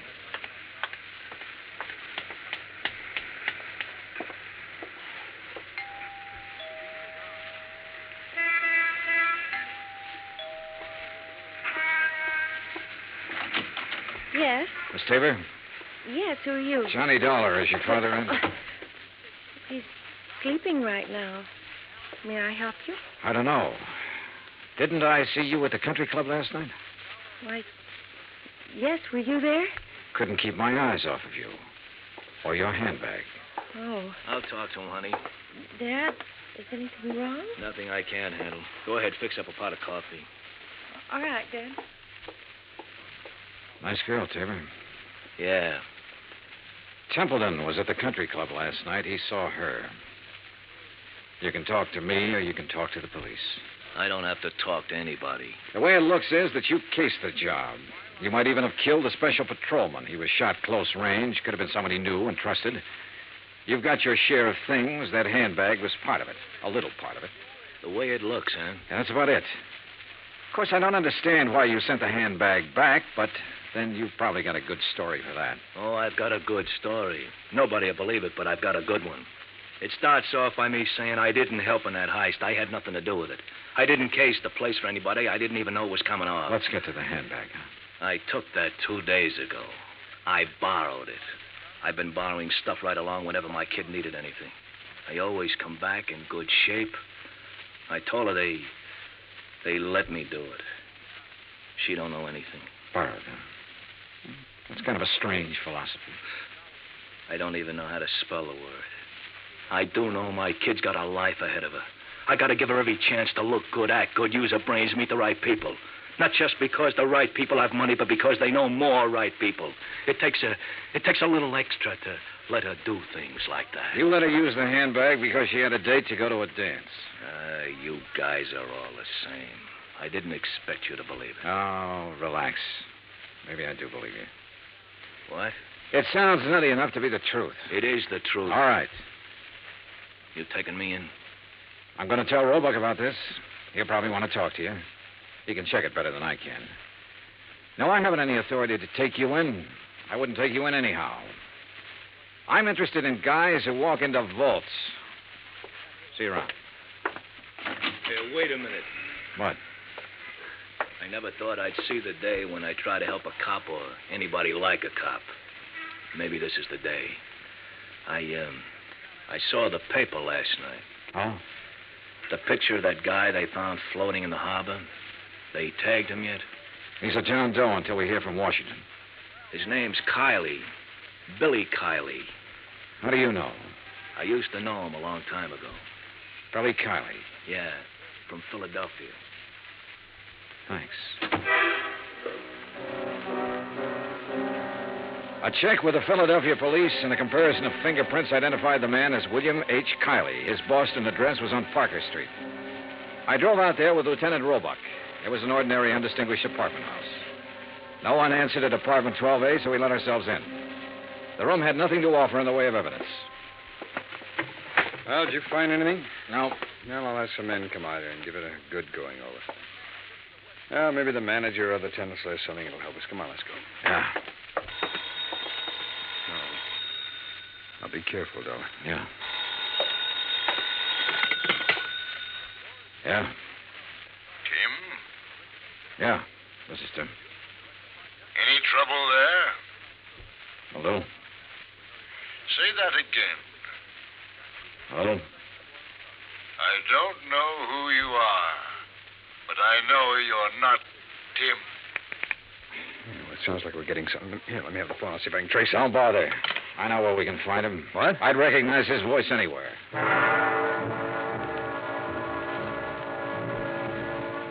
It was dark by the time we got to the Grantland Safe Company factory in Creeksdale. There was a single work light spreading a sickly yellow glow over the main floor loading platform. We were expected. It went off somewhere in the darkness of the building. You okay? Yeah, I'm okay. All right, let's try for that stair railing. Right.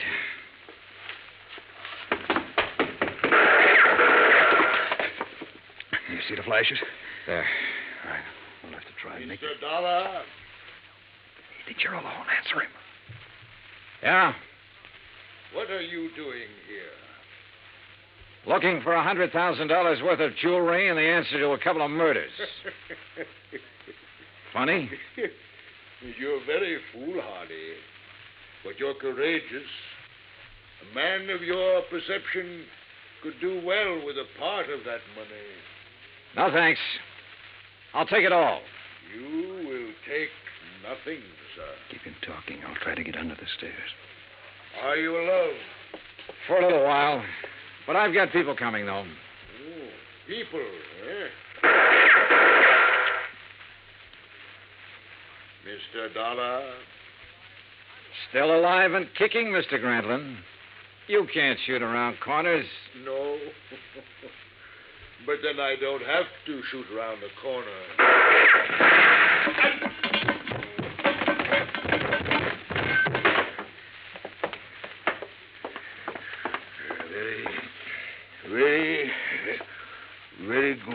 Very good shooting, sir. Granlund, I want a statement. No. No statement.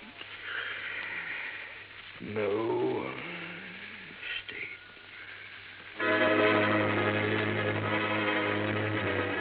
He was dead before the ambulance arrived, and there was no statement. There was never a statement. As nearly as it could be pieced together, Grantlin himself opened the vaults at Templeton House. William Kiley and possibly a man named Tim helped him. Kiley, of course, was killed for his efforts. Tim never appeared, was never identified. My hotel bill ran up to $168. That's item 7. Item 8, $35, car rental. I got $50 deposit back. Item 9, $32.50, airfare and incidentals back to Hartford. Expense account total, $413.28. Remarks? Put that against the $100,000 the insurance company didn't have to pay off. Johnny Dollar. This is Barlow. I just talked to Roebuck in Boston. There's not one scrap of that jewelry anywhere in that whole safe factory. Not one piece. I know. What? Just about now, there's a safe at the port of New York being shipped to South America. It's a Grantlin safe. And if you hurry over there, you can... Yours truly, Johnny Dollar.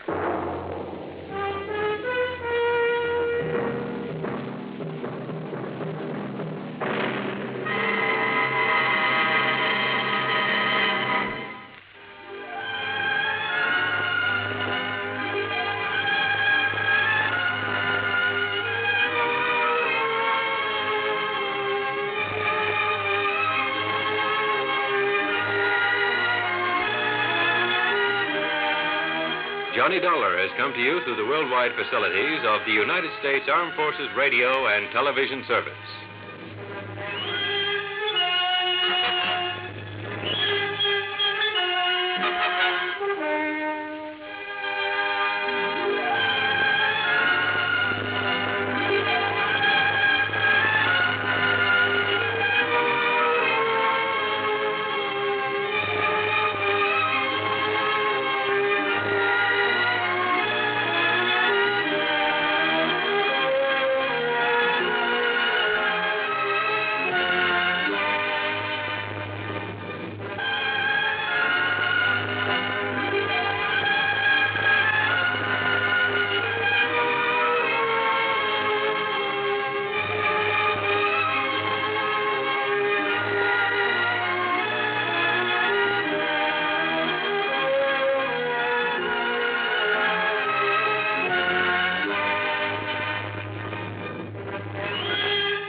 From Hollywood, it's time now for...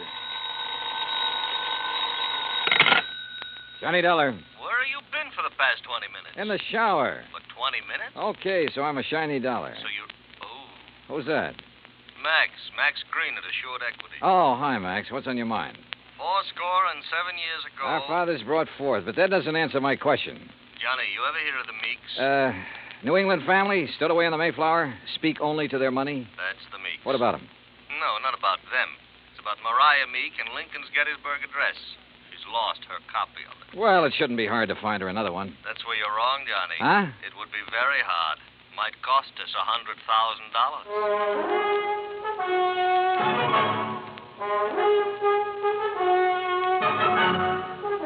Bob Bailey in the exciting adventures of the man with the action-packed expense account. America's fabulous freelance insurance investigator. Yours truly, Johnny Dollar.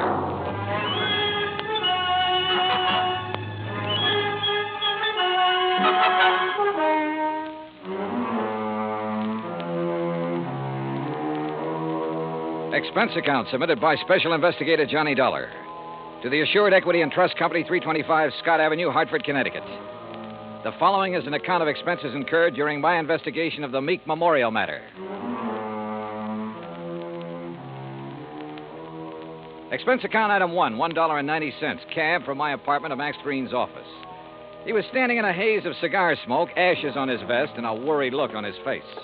Oh, good morning, Johnny. Oh, you want a cigar? Oh, no, thanks. Then sit up, sir. Excuse me. Listen, Johnny, what do you know about that speech that Lincoln made at Gettysburg? Well, I had to memorize it in school like every other kid. All right. You know how many words are in it? Maybe a couple of hundred. Why? Wait a minute. It's in this book. Yeah. It's page 143. Speech is printed here exactly as Mr. Lincoln released it to the newspapers after the Gettysburg Address. You find it? Yeah, but now what do you... Okay. Total number of words, 268. Oh. But the first two drafts of that speech, including the one he read that day, contained only 266 words. So he padded his part. That's right. 2 more words. Mm-hmm. How come? Oh, according to the historians, Lincoln ad-libbed the 2 additional words at the time he read it. Later on, when he made 3 new copies of the speech, he included those 2 words. You with me so far? Keep going, Max. Yeah, all right. Right down at the end of it, just before of the people, by the people, where he said that this nation under God shall have a new birth of freedom, the words under God do not appear in the first 2 drafts he wrote. Yeah. Well, this is all very interesting, Max, Yeah, but is I it? still don't see what it is or what it has to do with me. Well, Mariah Meek's copy has disappeared. Oh? And Johnny, that copy happens to contain just 266 words. You mean she owns one of the first 2 original drafts? Handwritten by Mr. Lincoln himself while he was on the train riding to Gettysburg. Wowee. Yeah. Which is, of course, why we insured it for the full amount it cost her, which is $100,000 even. Of course, you made sure it was authentic before you issued the policy. Naturally. Well, who'd she buy it from? An antique dealer down in Richmond, Virginia, a fellow named Jason Penrod. Uh-huh. Well, where's she been keeping it? Under glass in the Meek Memorial. What's that? Well, she collects Americana, so she had a museum built to keep it in, and she calls it the Meek Memorial. Follows? Follows. Also follows the most expensive item in the collection, the Gettysburg Address, would be the one to disappear. Oh, you're just an old pessimist, Max. You think somebody lifted it? What do you think? It walked out by itself. Okay. So what are you going to do about it? Well, we're going to run newspaper ads. We're going to offer a $10,000 reward for information leading to its return. If anyone answers it, you let me know where you'll be, and I'll refer them to you. Good. When was it taken? The night before last. Is there any kind of market for something that rare? Hard to say, Johnny. A hot camera would be easier to peddle, sure. But a good many wealthy people, like Mrs. Meek, they make a hobby of collecting things, antiques, objects of art, etchings. But whoever took this, or buys it from the thief, couldn't just let everybody see it. Well, it wouldn't matter to some people. They take it and put it in a vault and keep it there. Then what's the point in having it around? Pride of possession. You got something no other collector could own. And, of course, it might not have really disappeared at all. You're thinking of fraud? $100,000 is a lot of cash.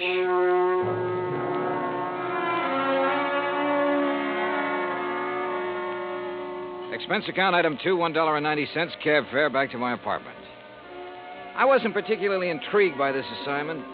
Rare documents, like anything else antique, have always seemed to be just one step from decay. And that sometimes goes for the people who collect such things. Item 3, $16.10, transportation, including a round-trip ticket, Hartford to New Bedford, and cab fare to the Whalers Hotel. There was a convention in town, so I was lucky to get a room. After checking in, I called the Meek residence. Mrs. Meek was expecting me and said she'd have her car pick me up.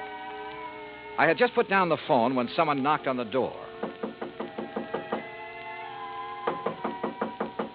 You in there? Depends on what you're looking for. Oh, looking for Mr. J. Jay, did you say? Nobody by that name here. Oh, yeah. I see. I guess I got the wrong room. Yeah, well, why don't you ask down at the desk? Huh? Yeah. Oh, sure. Yeah. Funny.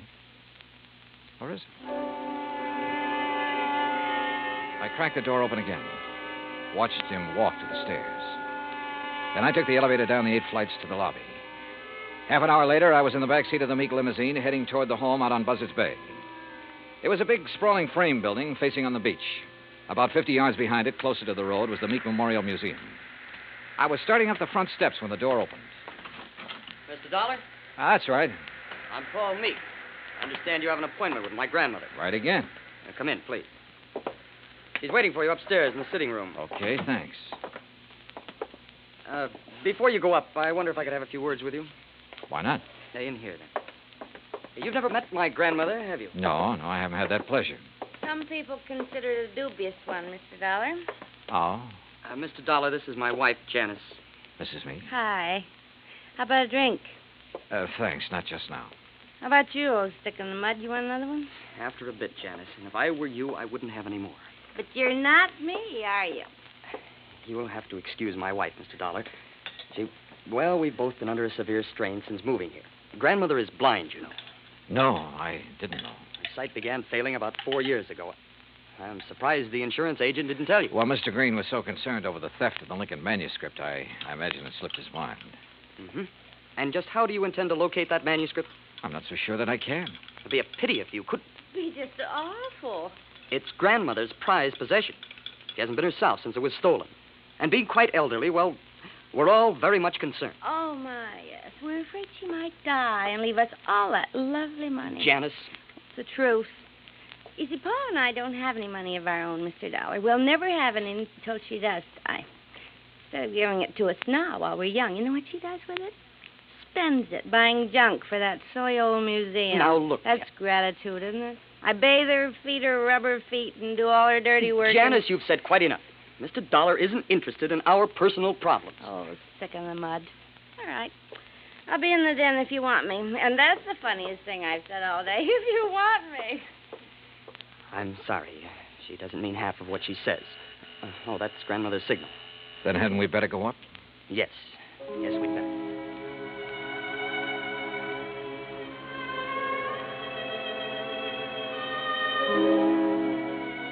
We went up the broad staircase, through a hall, and into a bright, sunny room. Wrapped in an old kimono and shawl, Martha Meek sat in an invalid chair, facing the ocean. Paul introduced us, then sat down quietly near the door. Paul? Paul, I know you're there. Now answer me. Yes, grandmother. You go on downstairs. I want to talk with Mr. Dollar in private.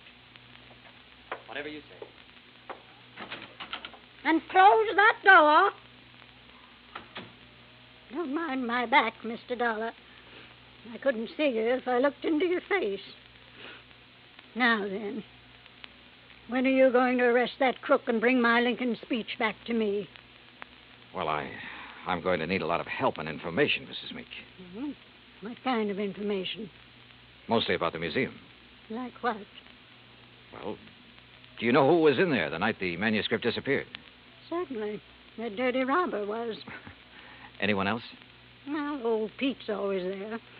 Supposed to be guarding the place, but he didn't do a very good job the other night. Got himself slugged. Does he live on the grounds? Yes. I brought him over from Naples 10 years ago. He was my guide in Italy. Showed me around so nice I decided to bring him back. Tell me, is the memorial open to the public? It was going to be. I intended it to be once. But when my eyes... No, Mr. Dollar, I keep it locked most of the time. Uh-huh. And who discovered the manuscript was missing? Pete did, I guess. At least when he recovered, he ran yelling bloody murder up here to the house. Everybody went down to see what had happened. Everybody but me. They left me all to myself. Were there any strangers here in the house that night, Mrs. Meek? Anyone beside the servants and your grandson and his wife? One person, but he's no stranger. Who's that? Jason Penrod from Richmond. He's an art dealer. We were discussing some business. May I, ask what kind of business? It has nothing to do with you or the people you work for. Sorry. Where can I find Mr. Penrod? He's staying here now. If he isn't in his room, then he's most likely out in the memorial. Now, that's enough questions. You, give me a cigarette. Ma'am? What's the matter? You deaf? Give me a cigarette before Paul with that snoopy wife of his comes prowling around. All right, sure. Light me.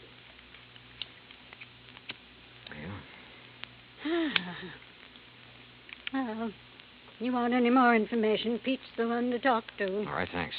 But what about your son and daughter-in-law? Were they inside the house at the time of the robbery? You don't suspect them, do you? Right now, I suspect everybody, Mrs. Meek. Even me? Yes, ma'am. Even you. Well, bless you, boy.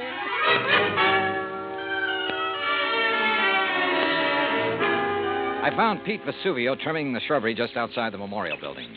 He seemed quite willing to talk to me. How you say what happened to me, mister? I'm hit out? Knocked out, Pete. Ah, si, senor. And because of this, I do not see anything. Nothing at all, huh? Please, mister, do not use the insult.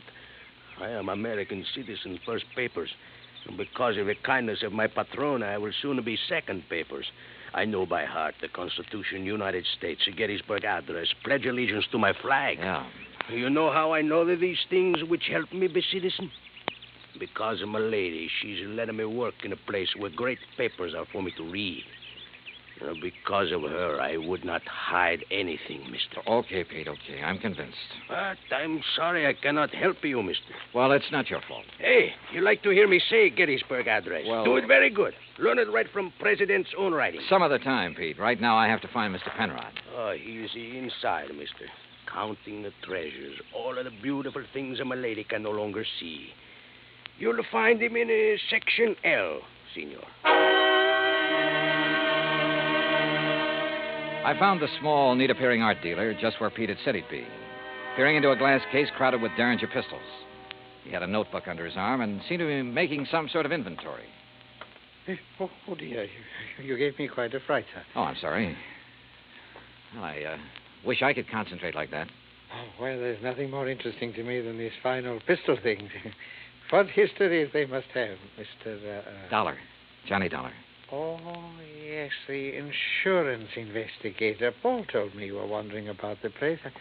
I suppose you'd like to ask me some questions, hmm? If you don't mind. Oh, no, goodness, no.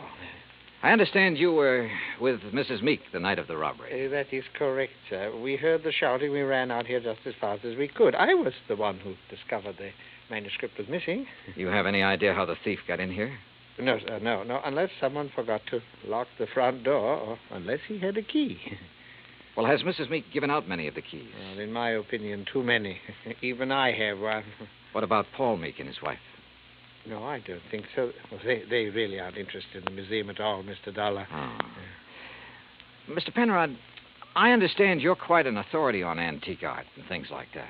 Well, Isn't taking inventory a little beneath your position? Well, I suppose it is, Mr. Dollar. But, last week when I received dear Mariah's wire asking me to do it, I simply couldn't refuse. She's been such a good customer of mine. Well, Yes. You have any idea who might have wanted the Lincoln manuscript? Well, I know several persons who'd love to have it. Give most anything, but I don't know anyone with the nerve to break in here and take it by force. You remember where Paul Meek and his wife were when you heard Pete shouting? They were right in here when I arrived. I see. Well, thanks for... Oh, just one more thing. Oh, yes? If you'd stolen the manuscript... Mr. Dollar. A hypothetical question, Mr. Penrod. But if you had, and you wanted to sell it at a good price with the least danger of being caught, how would you go about it? Well, I'd take it abroad, of course. I'd put it on the open market over there. Huh. You aren't planning on going abroad soon, are you, Mr. Penrod? Oh, gracious, no. You know anyone who is? Anyone who, Well, didn't Paul and Janice tell you? Oh, they're flying to Paris Wednesday night.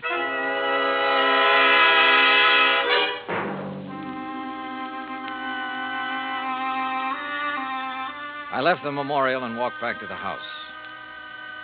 The Meeks were in the study, engaged in their favorite pastime.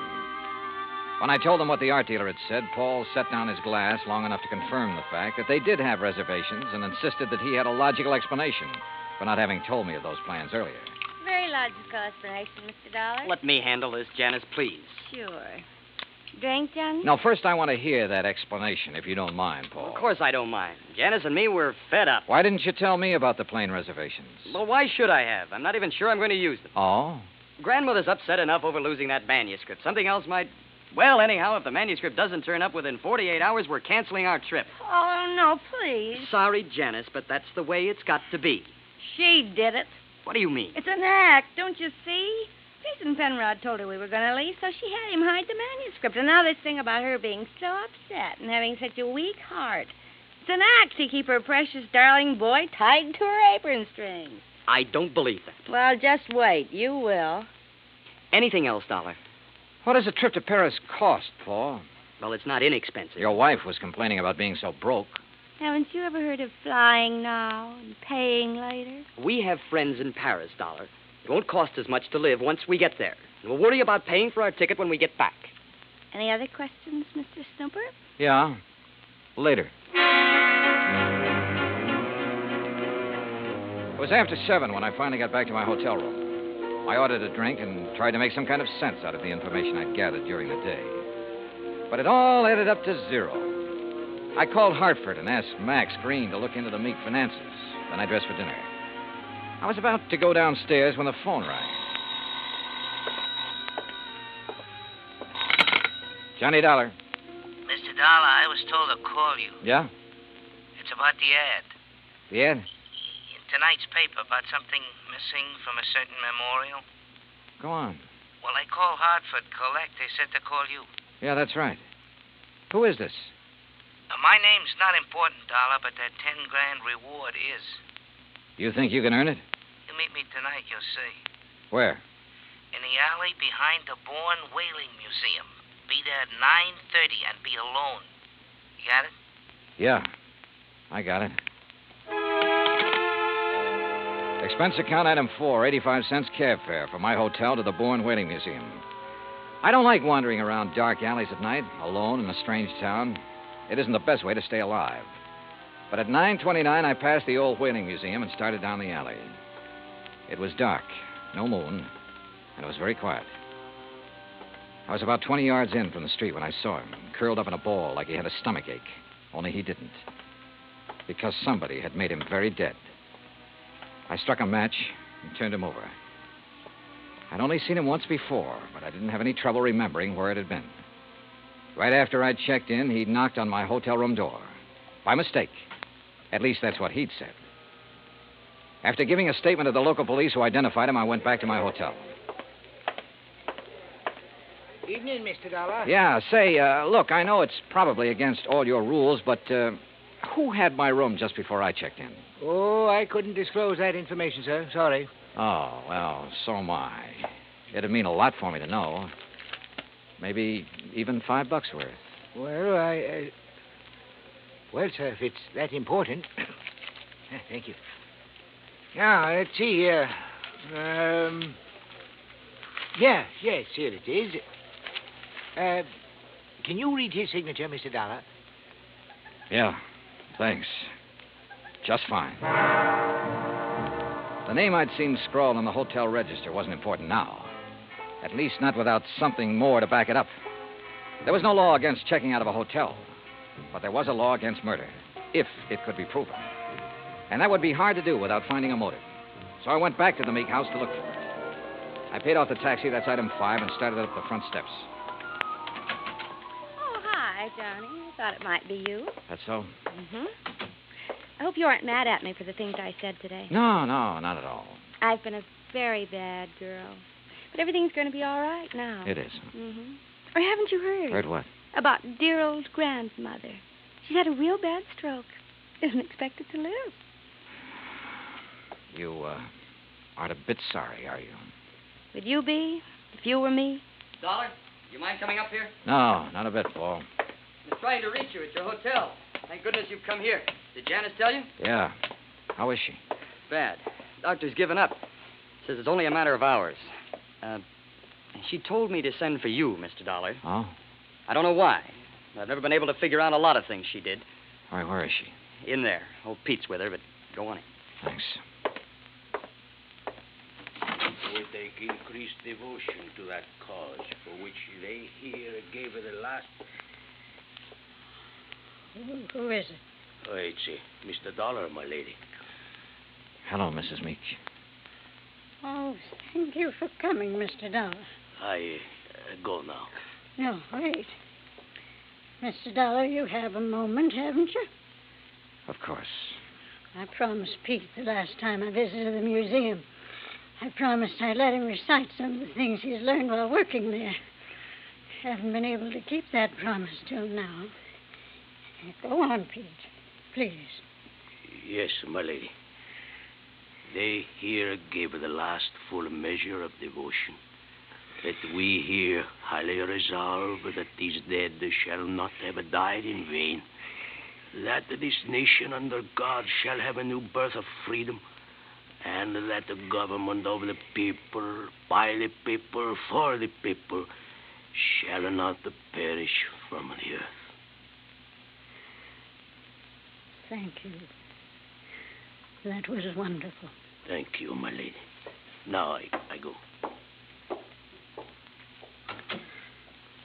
Well, Mr. Dollar?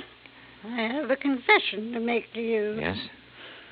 I lied to you. Oh, I'm sure it wasn't a very big lie, Mrs. Meek. Oh, but it was. I told you the business Mr. Penrod and I were discussing the night of the burglary. Yes? I told you it had nothing to do with you or the people you work for, remember? Yes, ma'am. Well, that was a lie. I'm broke, Mr. Dollar. All I have left in the world is this house and the things in the memorial. I see. That's why I sent for Jason Penrod. He purchased most of my treasures for me.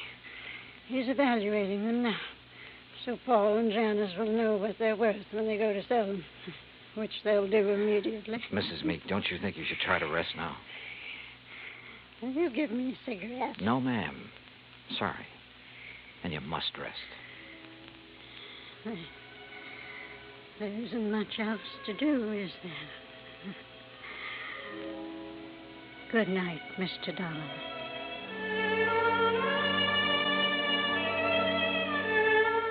Outside in the hall, Paul and Janice Meek were talking quietly to Jason Penrod. Off in the corner, standing with his back to the others, was Pete Vesuvio. Mr. Dollar, is She's resting quietly. Oh, Dio, grazie. Why did you lie to me, Pete? What? I never lied to nobody. Who say I did? I say you did. You're crazy, mister. What lie I tell you? You said you learned the Gettysburg Address right from Mr. Lincoln's own writing in the museum. That's no lie. What's the matter? You don't believe that, mister? I believe you, Pete. But I just had to be sure. Come on, let's join the others, shall we? See. Well, good evening, Mr. Dollar. Mr. Penrod? Tell you any of the family secrets, Johnny? Not too many. You learn anything in there you didn't know before? Yeah? I know which one of you stole the Lincoln manuscript. One of us? Why, you're crazy, Dollar. We were all in the house at the time it happened. That's right. But one of you hired a little man named Leo Jones to do your dirty work. Jones called me earlier this evening. He was going to tell me which one of you it was. Evidently, he didn't like the deal he was getting. What was he doing, Penrod? Trying to blackmail you? What are you talking about? I don't know any Leo Jones. Then why did he come around to my hotel room this morning? The same room you just checked out of. Well, that doesn't mean a thing. I imagine several persons have been to that room today. Sure, but they're still alive.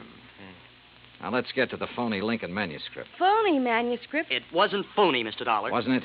Well, you correct me if I'm wrong, Penrod.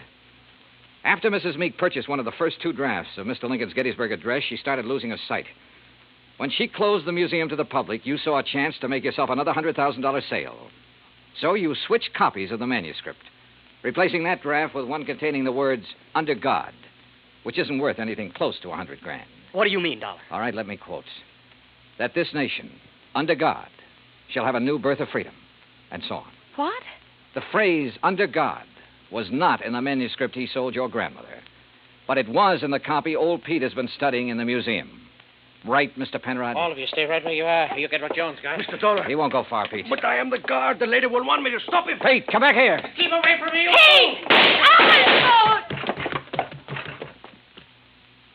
Come on. Oh. You tell the lady I am a better guard now. Much better. See, senor? Yes, Pete. I did good. You did fine.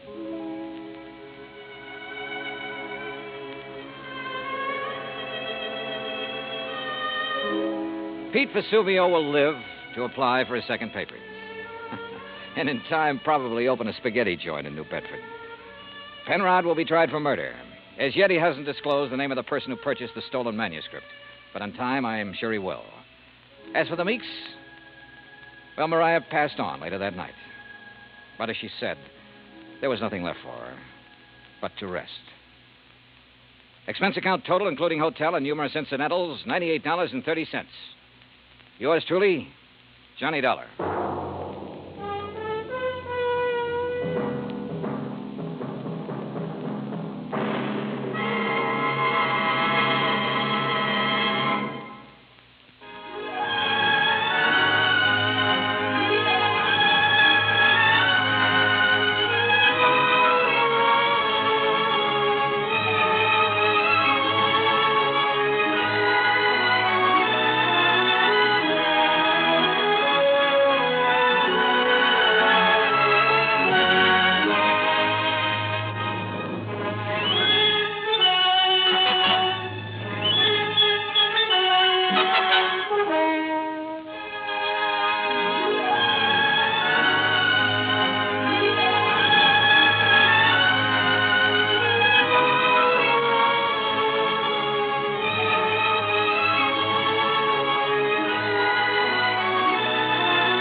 Johnny Dollar has come to you through the worldwide facilities of the United States Armed Forces Radio and Television Service.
From Hollywood, it's time now for Johnny Dollar. Dave Lawler, Johnny, over at Surety Mutual and Trust Company. Oh, hi, Dave. Long time. Yeah, I know. Listen, do you own a pair of dark sunglasses and some real loud sports shirts? Mine are so loud I have to keep them in a soundproof drawer. Great. But where you'll be at this time tomorrow, nobody will get my second look. Oh? Like where? Well, according to the travel folders, it's, quote, the land where the summer spends the winter, unquote. In other words... Palm Springs, California. Dave, you're on. Good. But don't forget, this can be pretty expensive for your company. Oh, more than you know, Johnny. $75,000 hard cash. Wowee. Unless you're able to prove the bracelet Dan Galloway gave to his child bride wasn't really stolen. For a trip to Palm Springs at this time of year, I think I could prove anything.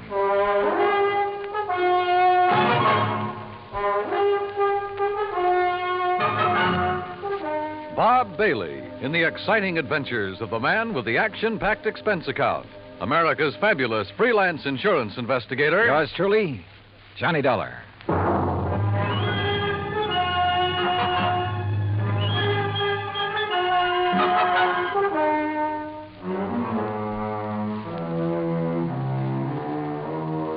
Expense account submitted by Special Investigator Johnny Dollar to the Home Office, Surety Mutual and Trust Company, Franklin Building, Hartford, Connecticut.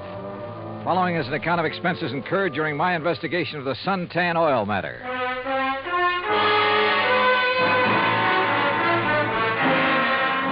Expense account item 1, $197.40. Airline fare and incidentals, Hartford to Palm Springs, California.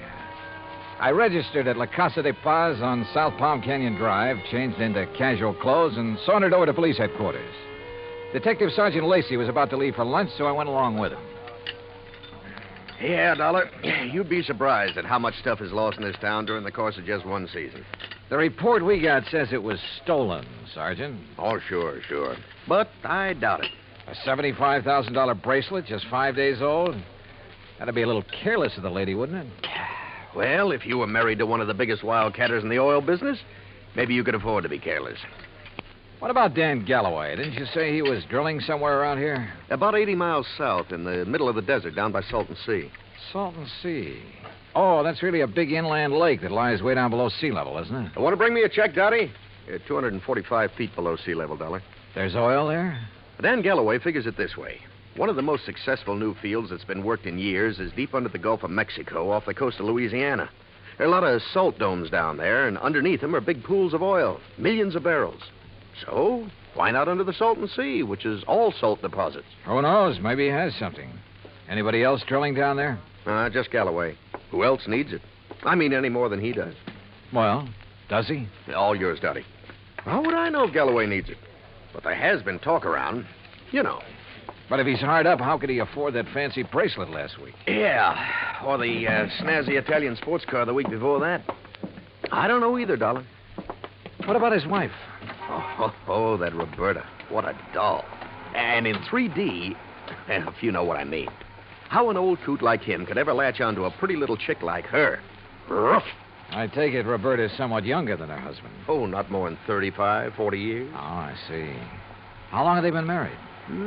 2, maybe 3 years. Down in Dallas, I think it was. She's a Texas girl. Well, is it working out? I mean, are they happy? There's talk about that, too. What kind of talk? Oh, it's really just small-town gossip for the most part. Ever hear of Sonny Wyman? Wyman? No. Well, Sonny's around Roberta's age. One of those kids who came up from nothing, but all the time knew exactly where he was going. You know, made a point of meeting the right people, shaking the right hands. Real nice kid, too. What's he do? Well, when the season's over here, he works Pasadena, Beverly Hills, and L.A. Always has something that'll intrigue his wealthy friends. This season, it's Italian sports cars. Cosmo Romas, I think they are. And he's the one who sold the Galloways theirs, huh? He sold Roberta hers. Any angle there in connection with the bracelet? Huh? There is. You let me know. Well, if there isn't, what have you been working up to? Well, actually, nothing. You see, I still believe it was lost.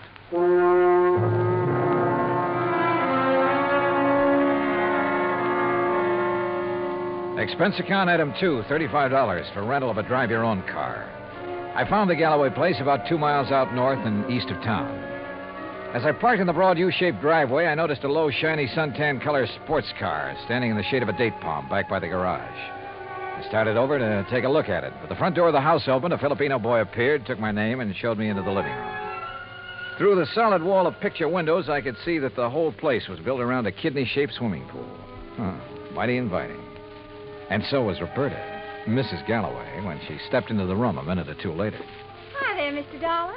My, it's nice of you to come all the way out here. Yeah, Sergeant Lacey was right. Roberta was a living doll. 22 or 3, trim, petite, and with a figure that... Well, let's not go into that. She said it would be more comfortable out on the lanai beside the pool. I just wish there was something I could tell you about that bracelet that'd help you find it, Mr. Dollar, but... Well, just must have been stolen. Well, it makes no difference insofar as your claim is concerned, Mrs. Galloway. The company will still have to pay up, you know, unless, of course, it's found. Oh, I know that. How do you go about your investigation? I mean, do you offer a reward or something? Usually, yes. Of course, it depends on... How much have they offered for my bracelet? Well, frankly, I haven't checked on that yet. But now, Mrs. How Galloway... much would you guess, Johnny? Well, claim this size, probably somewhere between 10 and 30%.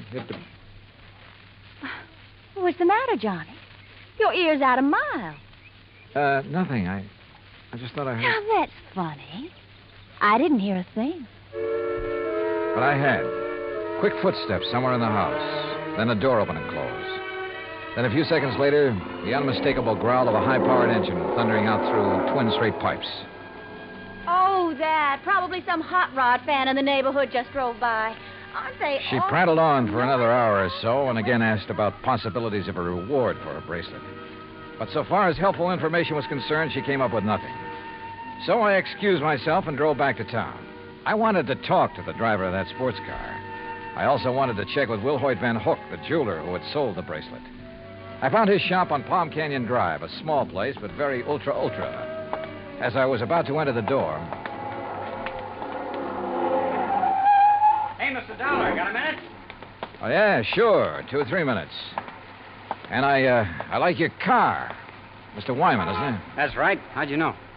How'd you know mine? Yeah, real cloak and dagger stuff, huh?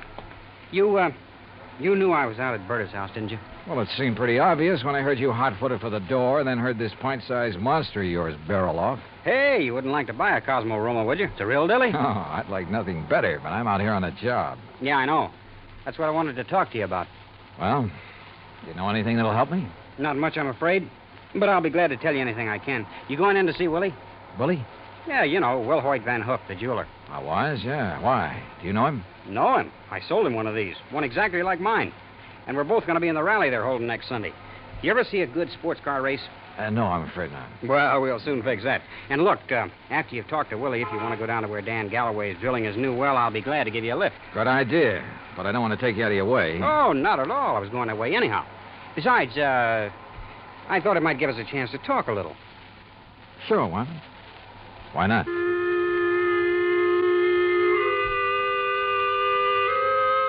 With a name like Wilhoit Van Hook, I expected... Well, I don't know what I expected. As it turned out, he was a smartly dressed chap of about 40, tall and slim, blonde hair and quick blue eyes, an alert mind. I told him why I was in Palm Springs, showed him my credentials, and he immediately offered full cooperation. Now, here we are, Mr. Dollar. Here's a copy of the appraisal. A duplicate of the statement I sent Dan Galloway. And here's a sketch of the bracelet. Ah, very good. Diamonds here, emeralds, and the mounting is yellow gold. Hand-worked, all of it. Mm-hmm. One thing I can't help wondering about, Mr. Van Hook. Yes? Isn't a $75,000 bracelet a bit unusual for a shop in a resort town? As a matter of fact, it is.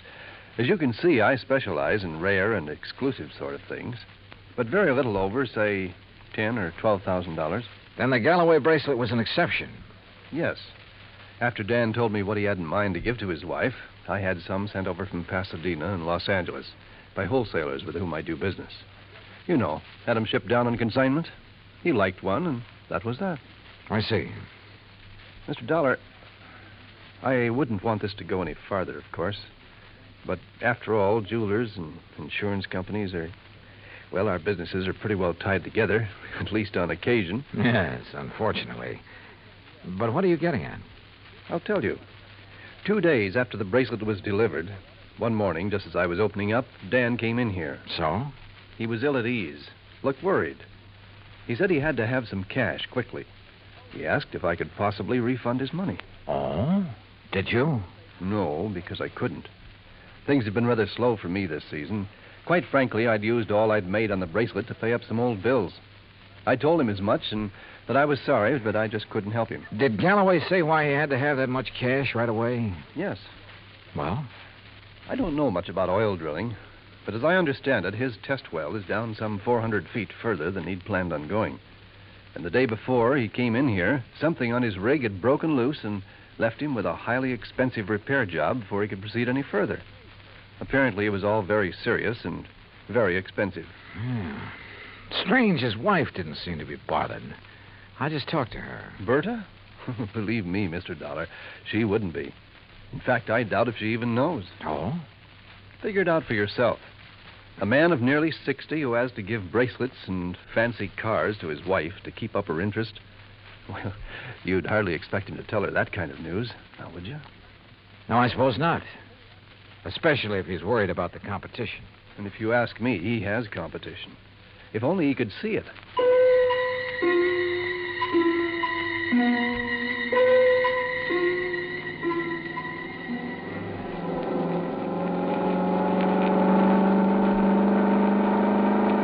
That suntan and chrome Cosmorama was all Sonny Wyman claimed it was. It purred like a kitten, performed beautifully. But I was more interested at the moment in what Sonny wanted to talk about. Johnny, I'm going to be perfectly blunt with you. I'll go along with that. Out at the house a while ago, I felt pretty foolish when you arrived, and Berta insisted I hide until she could get you out on the lanai. Did she have any particular reason? Well, you see, we know that... Well, there's some talk going around about Berta and me. Any truth in it, Sonny? A little, I guess. You saw her. Oh, yeah? I mean, there's nothing serious between us. It's just that, well, with Dan away so much of the time, we have fun together. Yeah, sure. Now, what about the bracelet? You mean who might have stolen it? That's the general idea. I don't know. I have no idea. That sound funny to you? Should it? Well, after all, Dan and Berta keeping their house open to everybody. People in to swim, play badminton, cocktails, barbecues. I guess half the population of Palm Springs has been there at one time or another. And even if it weren't an invited guest, why, it'd be simple for someone to just sneak in and walk off with it. Providing, of course, they knew where it was kept. Well, yeah, someone who was close enough to... Well, yeah, I heard Berta ask you about a reward for it. You think a big enough reward would turn it up? I would think so. I understand that stolen jewelry brings about 20 cents on the dollar. Sometimes it brings 20 cents. Sometimes 20 years. Well, yeah. Well, I just wondered. How's the car business doing, Sonny? Oh, great. It's really one of the reasons I'm driving out this way. Oh, a prospect? An oil-rich Indian or a well-to-do prairie dog? Hardly. No, I told you we were having a sports car rally on Sunday. Well, being the promoter, so to speak, I'm going down to check the course. If you're still around, you ought to come. Oh, maybe I will. Having some good events, too. Willie Van Hook and I are running a match race. He's quite a bug, you know. And ever since I sold him the twin to this job, he's been working it over. Special carburetor, racing cams, everything. And no wonder I can't afford this kind of stuff. Oh, man, you'd be amazed at the amount of money that changes hands Hey, on wait a some of minute, these races. Sonny. Isn't that an oil rig over there?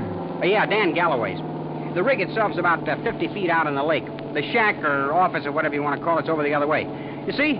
About a quarter of a mile beyond those Joshua trees. I'll drive you over. He did. There was an old car parked near the shack, so we figured Dan Galloway must be inside. Sonny Wyman dropped me in front of it, then took off in a cloud of dust and exhaust gas.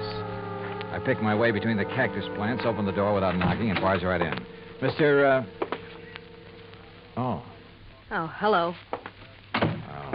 no use asking if Mr. Galloway is here. I can see he isn't. No, he isn't. Is it all right if I wait? I'm Johnny Dollar. I'm Mrs. Galloway, Mr. Dollar. Huh? Hell, that is, I'm the first Mrs. Galloway. The former. The one who scrimped and saved while Dan was booming around every oil field all over the country trying to make his score. I'm the forgotten Mrs. Galloway. Oh, well, I'm sorry. Are you expecting him back soon? Who knows? Been waiting here 3 hours. But I'll wait 3 days if I have to. Promises, that's all, promises. What do you mean, Mrs. Galloway? After working to help him the way I did for all those years, and then to be tossed over for somebody else who never did a lick of work in her life. Oh, sure. Give me anything I want if I let him free. So what have I got? Promises. Well, I'm sorry. But getting all upset is going to help. Well, wouldn't you be upset if you had more than $18,000 in back alimony coming to you? And with them living like royalty? Oh, I see. Well, he's not going to keep on getting away with it. That's why I'm here. Well, now that gun in your handbag isn't the answer, I'm afraid. How'd you know? I've seen that kind of bulge in a handbag before. You really have ideas about using it on him? Well? Well, I don't know. There are times when I feel as though killing would be too good for him. Then there are other times when... I don't know. Well, here, better let me No, have it. leave me alone. Well, I'm not going to sit here and try to make sense with somebody as upset as you are who has a gun. Well, how would you feel? What would you do if you were me? How should I know? But killing him isn't the answer. Isn't it? Or sitting here shouting at me. Who are you anyway? What are you doing here? I came out here to see your husband, your ex-husband, on business. What kind of business? A friend drove me out here and figured Dan would drive me back. But since he isn't around, there's no point in my staying here. Or you either. Well, maybe you aren't You going have to a say... car, so you and I are driving back to Palm Springs. I'm not leaving here till I see Dan. Until I get some money from him. Or see him dead. Maybe he's at the well. All right. Maybe he is over there. Now, come on. Why I took this on, I didn't know. But I couldn't leave that slightly frantic woman sitting there, waiting, with murder in her heart. For all I knew, she'd murdered Dan already. Better inspect the gun later. The road down toward the oil rig was just a pair of ruts in the desert sand. Then, just as we cut in between some yucca plants and a wind-blown Joshua tree, I slammed on the brakes. There, in the middle of the trail, lay a man's body, crushed and twisted. Dan Galloway had been carefully, repeatedly, run over by a car.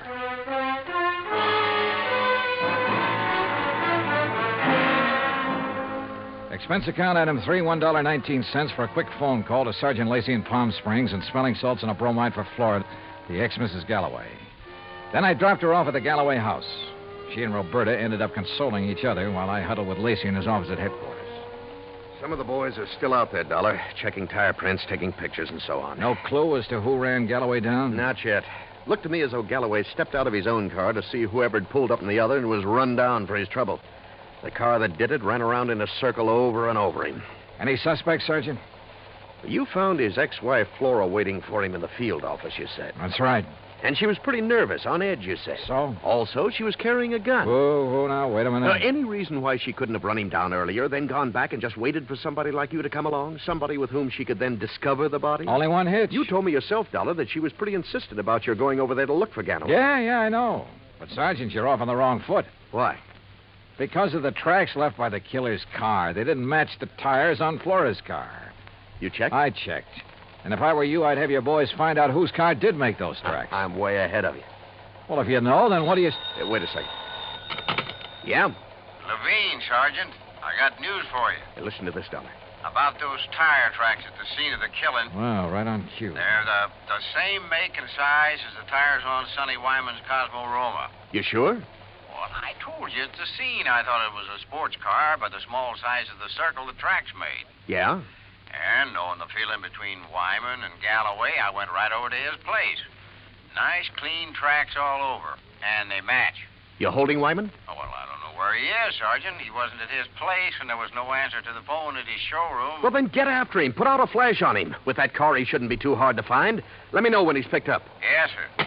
What do you think, Sergeant? You know something, Dollar? I have a notion that when we find Sonny Wyman, we'll also find out what happened to that bracelet. Yeah, could be. One thing was certain.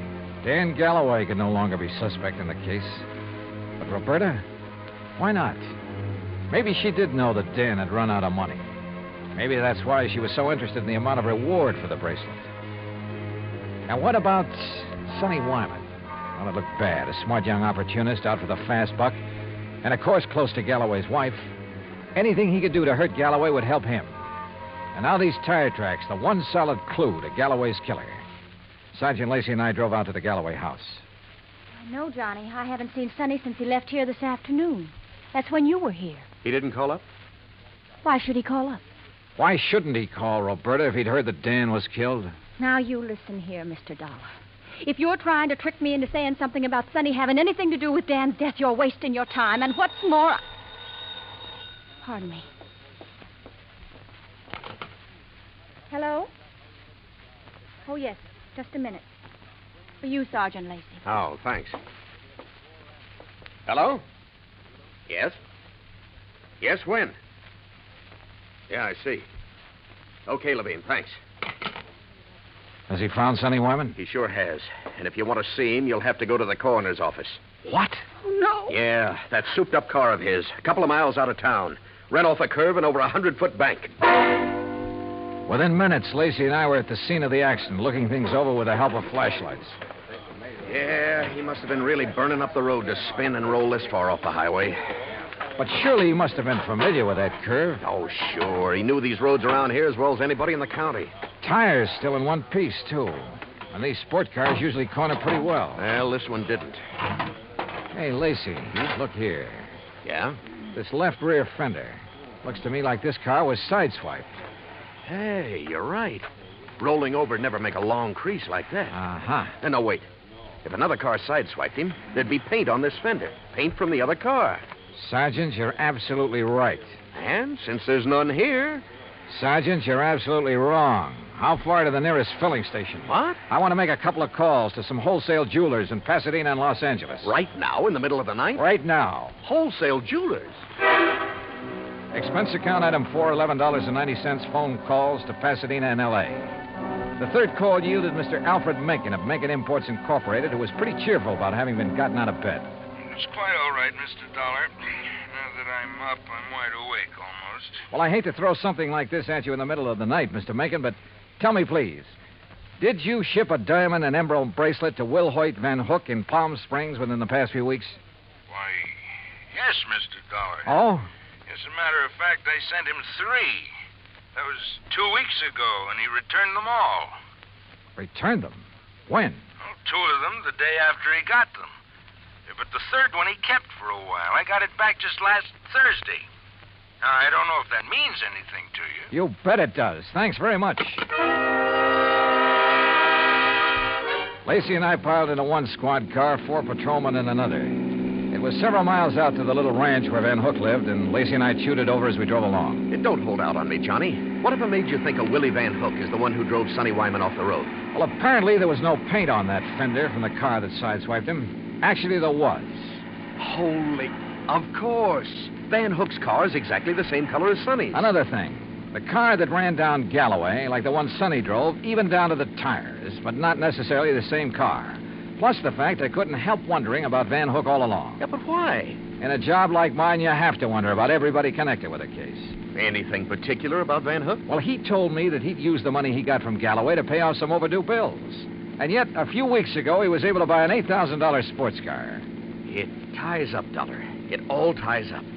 But how did Sonny Wyman figure in it? Oh, Sonny was a fellow who lived by his wits. He may have reached the same conclusion about Van Hook that I did. May have had an idea for latching onto the reward money. He mentioned the matter of reward to me a couple of times. Or he may have had ideas for blackmailing Van Hook. Another thing. Van Hook saw me drive away from his shop in Sonny's car. That meant he had to act fast, get rid of Galloway, who'd given him back the bracelet, and, of course, take Sonny out of the picture, too. Yeah, it all seems to add up very nicely. And when we face Van Hook, well, there's his place now. Here's his driveway. Well, either he's skipped out or he's asleep. No lights on in the place. Well, if you ask me, he's far... No, wait. Yeah? That third window on the right. The blind was pulled away for a second or two. Well, then let's get out of this car. We're sitting ducks in here. Well, how about it, Sergeant? What do we do? You boys split up. Cover the back and sides of the house. He's in there? Yeah. Okay, boys. Come on. Johnny, maybe you better keep out of this. Are you kidding? Hey, listen. That car door, I'm sure of it. Yeah, I know. Holy... What's he up to? Gonna lock himself in and take the monoxide route? Come on. Are there back doors in that garage? Not that I know of. Here, wait a minute. Van Hook! This is the police. We've got men all around this place. Turn off that engine and come out of there with your hands over your head. Don't be a fool, Van Hook. You haven't got a chance. Come out of that garage. Hey, did you see that? He drove right through the door of his garage. Come on, Lacey, the car. Get after him, you guys. Get moving. Yeah, come on, boys.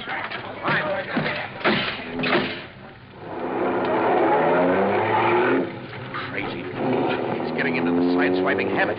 See what he did to that other patrol car? Yeah, they're okay. They're off and tailing us. Come on, step on it, Lacey. This is one time we ought to have a Cosmo Roma. Well, maybe he can outrun us, but with two cars on his tail, he may get careless, take chances. If so... Yeah, hang on. Oh! Lacey, you could qualify for some of those road races yourself. That guy's out of his head. Main highway like this, full of trucks and trailers. Oh, don't worry about those guys. Those interstate truckers will give you a clear road after them. They're the best drivers in the country. Come on, hit your siren. You're right. Hey, you see, I told you those guys would give you the road. Holy... Look! The trailer in front of him. And the oncoming truck. Van Hook's trying to squeeze through. Pull up, or we'll...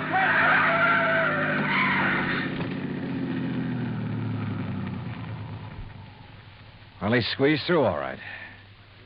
Squeezed right through the pearly gates.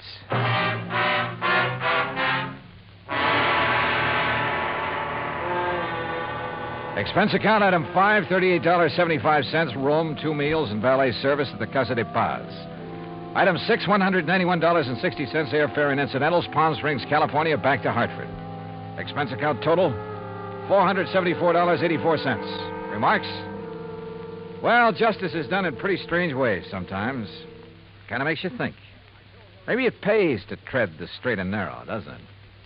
Yours truly, Johnny Dollar.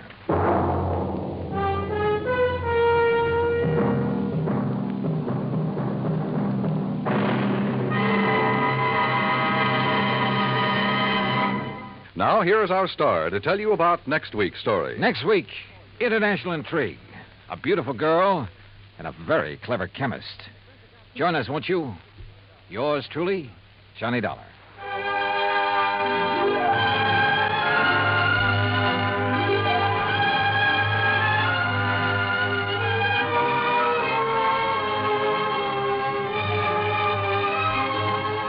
Yours truly, Johnny Dollar, starring Bob Bailey, originates in Hollywood. It is written by Paul Franklin and is produced and directed by Jack Johnstone. Heard in our cast were Barbara Eiler, Paula Winslow, Forrest Lewis, Frank Nelson, Sam Edwards, Austin Green, and Shep Menken. Musical supervision is by Amerigo Marino.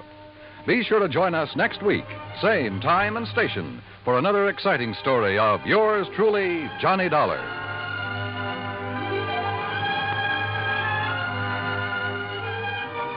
This is Dan Cubberly speaking.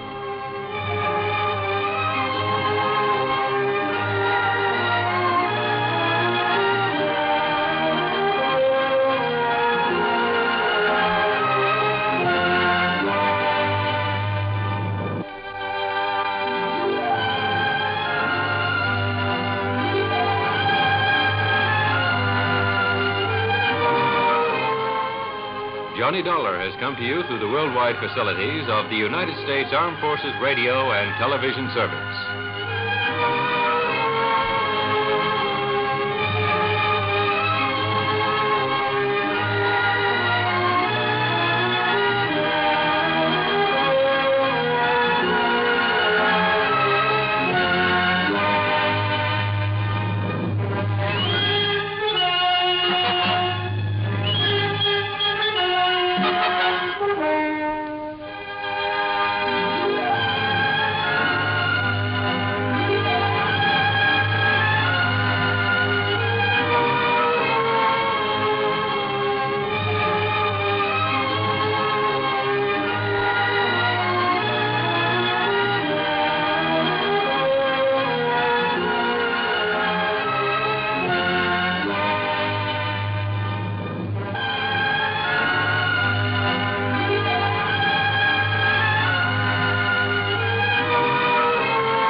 Hollywood, it's time now for... Johnny Dollar. This is Harry Branson at Philadelphia Mutual Life and Casualty Company. Oh, hello, Harry. What's with you? John, I have a case I'd like you to handle for us. It's somewhat unusual. Have you ever handed me one that wasn't completely screwy? I said unusual. And I said screwy. So now that we understand each other, what's it all about? Well, absolutely nothing yet. But I'm very apprehensive about one of our clients. Oh, Harry, you're the biggest worrywart I ever knew. What was that? I said, who is this client? Oh, Dr. Walter Merrill. Merrill? The scientist? That's right. Nobel Prize winner? The man who worked out the molecular orbital contraction something or other? Yes, that's the one. As I say, John, I'm worried. Well, who wouldn't be about him? I'll be right down to see you.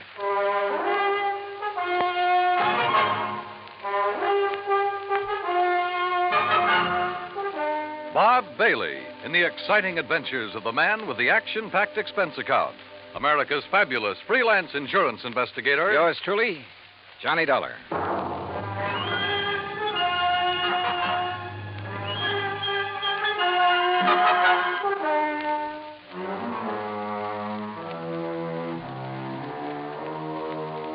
Expense account submitted by Special Investigator Johnny Dollar to the Philadelphia Mutual Life and Casualty Insurance Company in Philadelphia. Where else?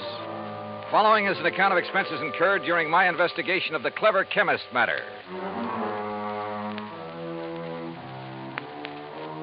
Expense of transportation and incidentals, Hartford to New York to Philadelphia. I didn't even stop to check my bag, but headed directly for the Philly Mutual building on Walnut Street. Harry Branson is a good insurance man, but a great worrier. Nonetheless, he'd given me some pretty important, too. And after all, what do we live for? There you are. Keep the change. Thanks, Doc.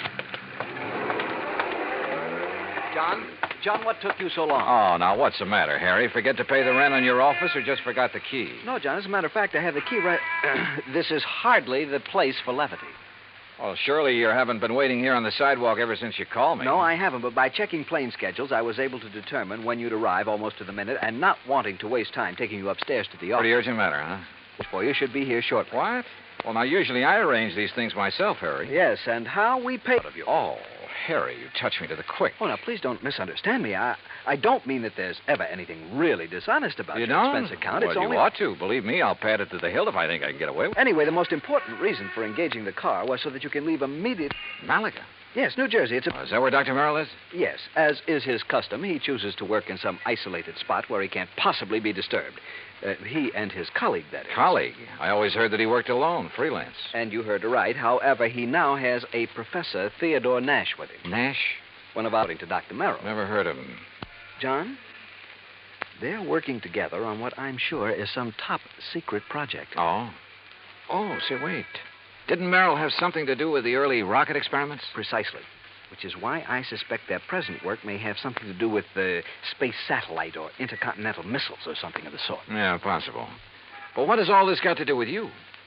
Their insurance. Dr. Merrill has had a policy with us for some years. $25,000. Oh, and he took out a policy for $10,000. Beneficiary? Nash made Dr. Merrill his beneficiary. Oh, well, that sort of thing is often done between men working together. Harry, you know that. Yes, so that if anything happens to one, the other will be financially able to carry on what they've started. Sure, right. Which is no doubt why Dr. Merrill changed the beneficiary of his policy to Theodore Nash. So, what's the worry? No sooner was the change made than I received a letter of protest from Dr. Merrill's daughter. Who's she? Mrs. Howard Harding. She and her husband live in West Philadelphia. He's a welder for an aviation company, I think. Well, what did she base her protest on, Harry? She claims her father must have been coerced into changing the policy. Oh, now, wait a minute. That sounds like the hungry relative who complains about being cut out of the will. It might. If Mrs. Harding weren't a perfectly well-balanced, intelligent, and I'm sure quite unselfish person, a completely... Is she good-looking? Well, yes. And real sweet to you? Yes, she is. Well, now, John, I don't know what you're trying to imply. They do it every time. John. Particularly when there's a bit of money involved. Good-looking insurance broker like you. And you're a bachelor, too, aren't you, Harry? Oh, John, you're pulling my leg. Oh, Harry. But then I guess we're all suckers for someone like that. That has nothing to do with it. I've had these hunches before, John, and they've always been right. Even you will have to admit that. Yeah, I'll confess that in the cases I've handled for you so far. Why don't you call up Dr. Merrill? I think the quaint old fellow would die rather than have a phone near enough to disturb him in his work. Oh, there's your rental car waiting at the curb. So off you go, John, and see what you can find out. Okay, Harry. It all sounds like a lot of nothing you're worried about, but as long as you're willing to pay for it. And I always did like South Jersey this time of year. I drove across the Delaware River Bridge into Jersey and headed for Route 45 to Westville, Woodbury, and finally Pittman, where I picked up Route 47. What Harry had said was true. These hunches of his had a remarkable way of panning out. And yet, who was I to complain? After a pleasant hour's drive through cranberry bog and farm country, through miles of orchards and the intoxicating odor of the peach blossoms, I pulled into the quiet little town of Malaga. Population, I'd say around 500. First stop, the post office. Dr. Merrill? Yeah, sure. You go back the way you came, about a mile, till you see the name Wampus Bung. Wampus what? Wampus means cat. Bung, bungalow. Wampus Bung. Yeah. Yeah, the doctor and the professor got the fourth cottage beyond it. White one with a fence around it. Yeah, good, thanks. And if you don't mind, you can take their mail out to them. They haven't been in to pick it up 4 or 5 days now. Oh? Nothing wrong, is there? Well, who'd know? The way those two keep to themselves.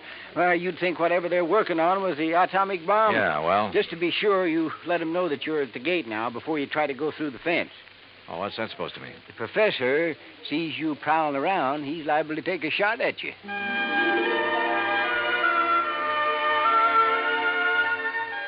As I drove back and toward the edge of Little Malaga Lake, the idea of getting shot at by anyone living in this peaceful, quiet place seemed ridiculous. The lake itself, by the way, looked pretty inviting. I made a mental note to come back here on my own sometime after the fishing season opened. As the postmaster had indicated, the fourth cottage beyond Wampus Bung was heavily fenced in, so I gave notice of my arrival.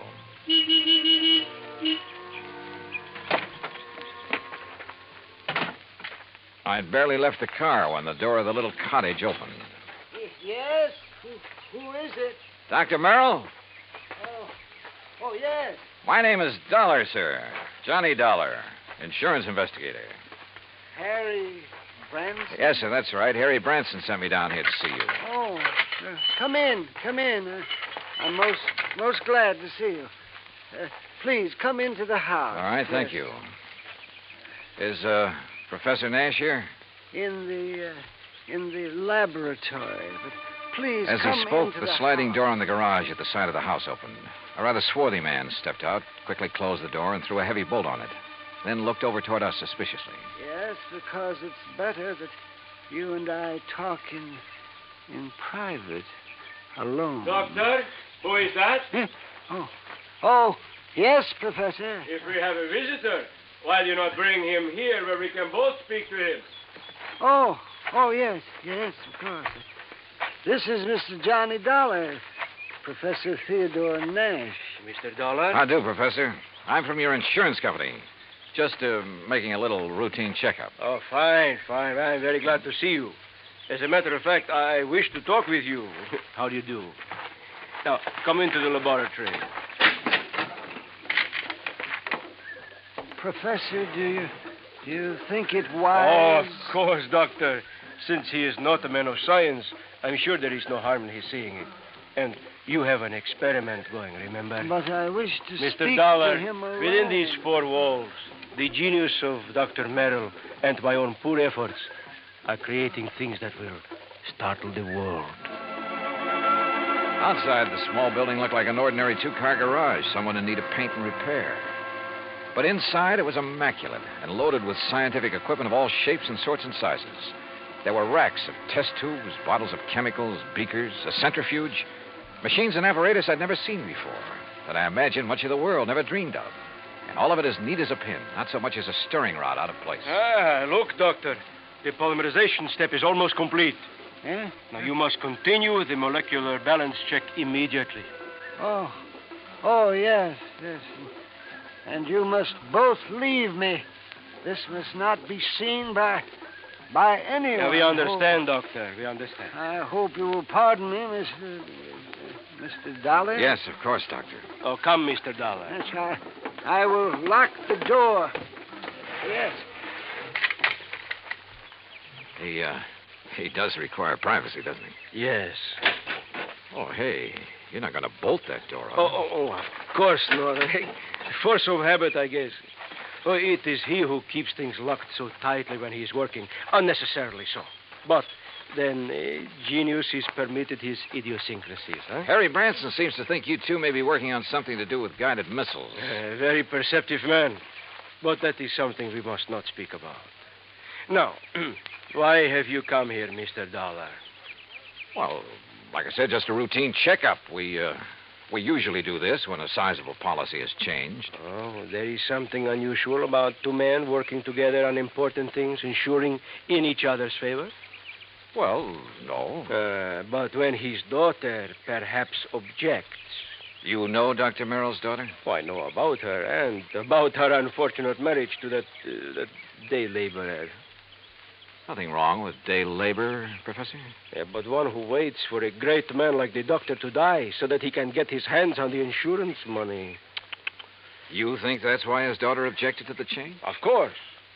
But his money will be used to further his work by me. And, of course, for the good of humanity. I see.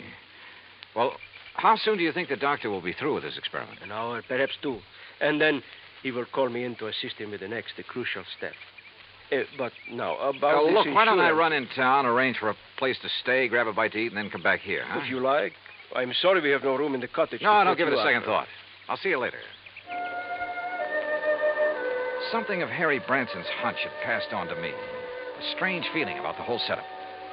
There was something wrong about both Merrill and Nash, particularly the latter. Something I couldn't quite put my finger on. Was Dr. Merrill afraid of Nash? I don't know. Item 2, $1 even for a quick bite in a little cafe along the highway after I'd made arrangements for a room for the night in a private home. It was not much over an hour later when I drove back to the little cottage by the lake.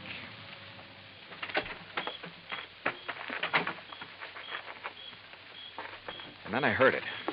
Someone pounding on the door of the laboratory from the inside. Someone calling for help. Professor! But the lock's on the inside. Turn the lock. What? Bolt here on the... Oh, what are you... Oh. Oh, thank heaven. Good Lord, Professor. What happened to you? You look like you've been run over by... Dr. Merrill. Oh, too late. Too late. Professor, what happened here? He beat me. Threw acid at me. The doctor? No, the man who... Then he killed the doctor with a gun. He killed him. Who, Professor? Who? I don't know.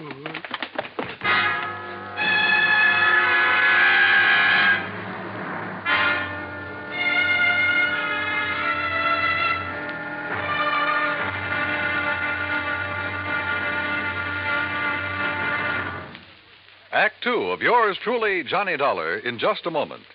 Democracy. To the many who have lived under tyranny, democracy comes as a guiding light, shining on a brighter future.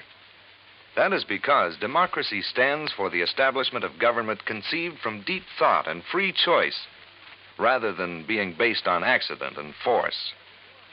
It is also normal that the free choice of a democratic government happens because people who choose their own government are directed by true interests in the welfare of mankind. Democracy has been proven to be mankind's greatest legacy of freedom.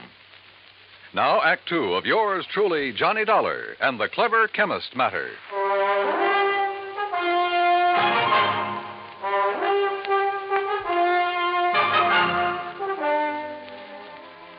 Expense account item 3, $10 for the services of one Dr. Frederick Foote, the only resident medico in the little town of Malaga, New Jersey. After pronouncing Dr. Walter Merrill dead, he took the badly beaten Professor Nash to his office clinic. While waiting for Nash to get in good enough shape to talk, I ran up item 4, 10 cents, phone call to the sheriff, who promised to come over as soon as he could enlist the aid of the nearby state police. Finally, Dr. Foote gave the word. But I suggest you talk with him as little as possible, Mr. Dollar. In pretty bad shape, huh, Dr. Foote? The intruder not only beat him severely, but threw a bottle of acid in his face. Oh? Professor Nash will never have the use of his left eye again because of that nitric acid. Has Nash said anything that might help us identify the assailant and killer? No? Now, please don't talk with him too long. Professor? Yes? Yes. Hello, Professor. Oh, Mr. Dollar.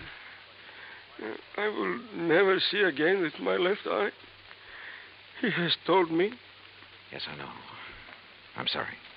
But the great Dr. Merrill, he is dead. What a loss. Professor. Professor, tell me, did you see the man who attacked you? Yes.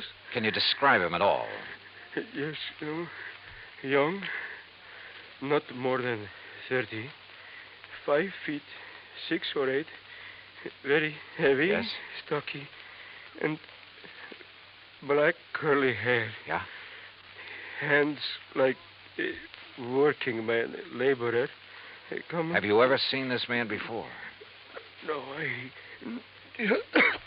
Oh, here. Some water. Thank you.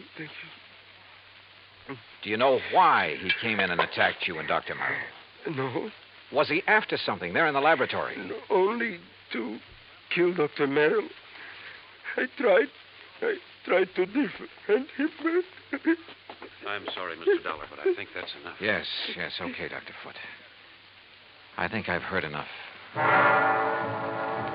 I managed to get back to the cottage by the lake before the police arrived and came up with one very damning piece of evidence. In one of the bedrooms, I found a picture of a wedding couple. It was inscribed, "Love to the dearest father in the world." And next to the bride stood a man who answered perfectly the description Professor Nash had just given me. The husband of Dr. Merrill's daughter, Howard Harding. And then I thought of what Nash had said about Harding. His antagonism, his conviction that Harding was the one who resented the change in the insurance policy. But there was something else, too. That had happened when I talked with Nash in the doctor's office that... By the time I got back to the laboratory, the sheriff and state police arrived. The sheriff, I'm afraid, mussed up any prints that might have been left on the bottle of acid. However, in the weeds outside, a state trooper found the pistol, a .38 caliber Luger that had killed Dr. Merrill. Fingerprints had apparently been wiped off, but the gun was carefully... Fingerprints. Before taking off in a mad dash back to Philadelphia, I stopped at Dr. Foote's and picked up one water tumbler. Item 5, $3.70 for a tank full of gas. Item 6, 50 cents. Parking in Philadelphia as close as possible to Harry Branson's office. John, what have you found out about Dr. Merrill? Harry, he's dead. Well, oh, dear. Now listen, write down the address of Mr. and Mrs. Howard Harding for me.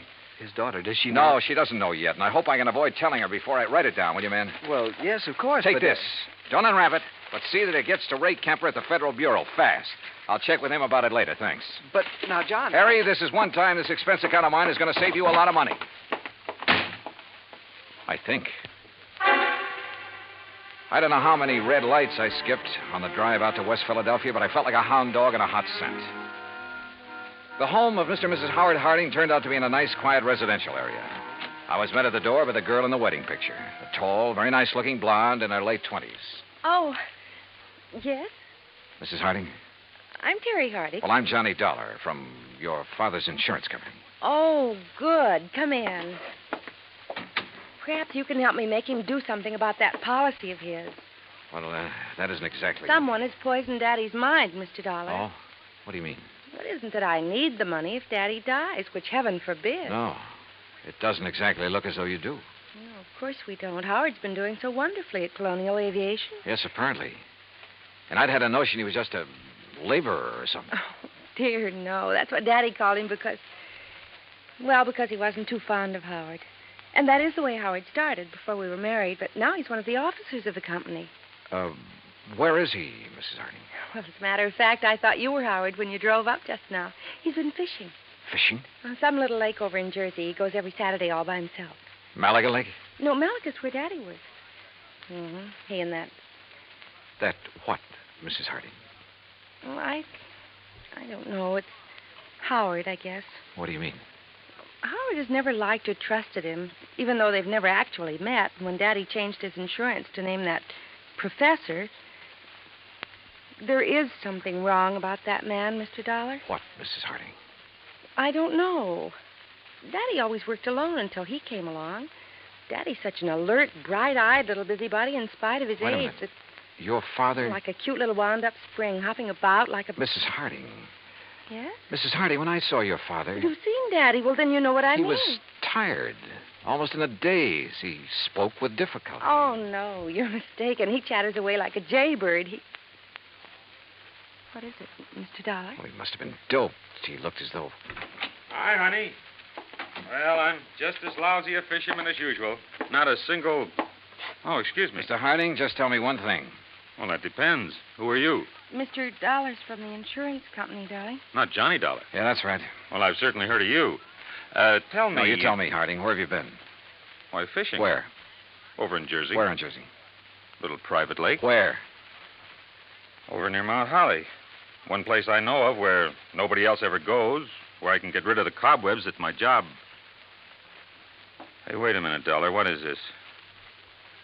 Harding, you've been identified as the man who murdered Dr. Walter Merrill. What? I'm sorry, Mrs. Harding. I'm sorry, but it's true. What are you talking about, Dollar? You didn't know about it? Of course not. How could I? Where did it happen? How? At his place in Malaga. Professor Nash. I'll kill that man. You'll take it easy. You seem to forget that so far you're the only suspect in the case. You're out of your mind. If it was anybody, it was that Nash. Never have trusted that man.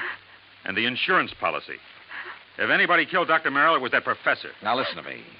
Nash was with Dr. Merrill when he was killed, there in his laboratory. Of course he was. But Nash was attacked also, beaten, acid thrown at him. He lost the sight of one eye because of it. And I tell you... You sure? Yes, of course I'm sure. It was I who found them. Nash beating against the inside of the door of that laboratory, crying for help. A door that was bolted on the outside. But, Dollar, You're sure of that? I'm sure. Well, I still think...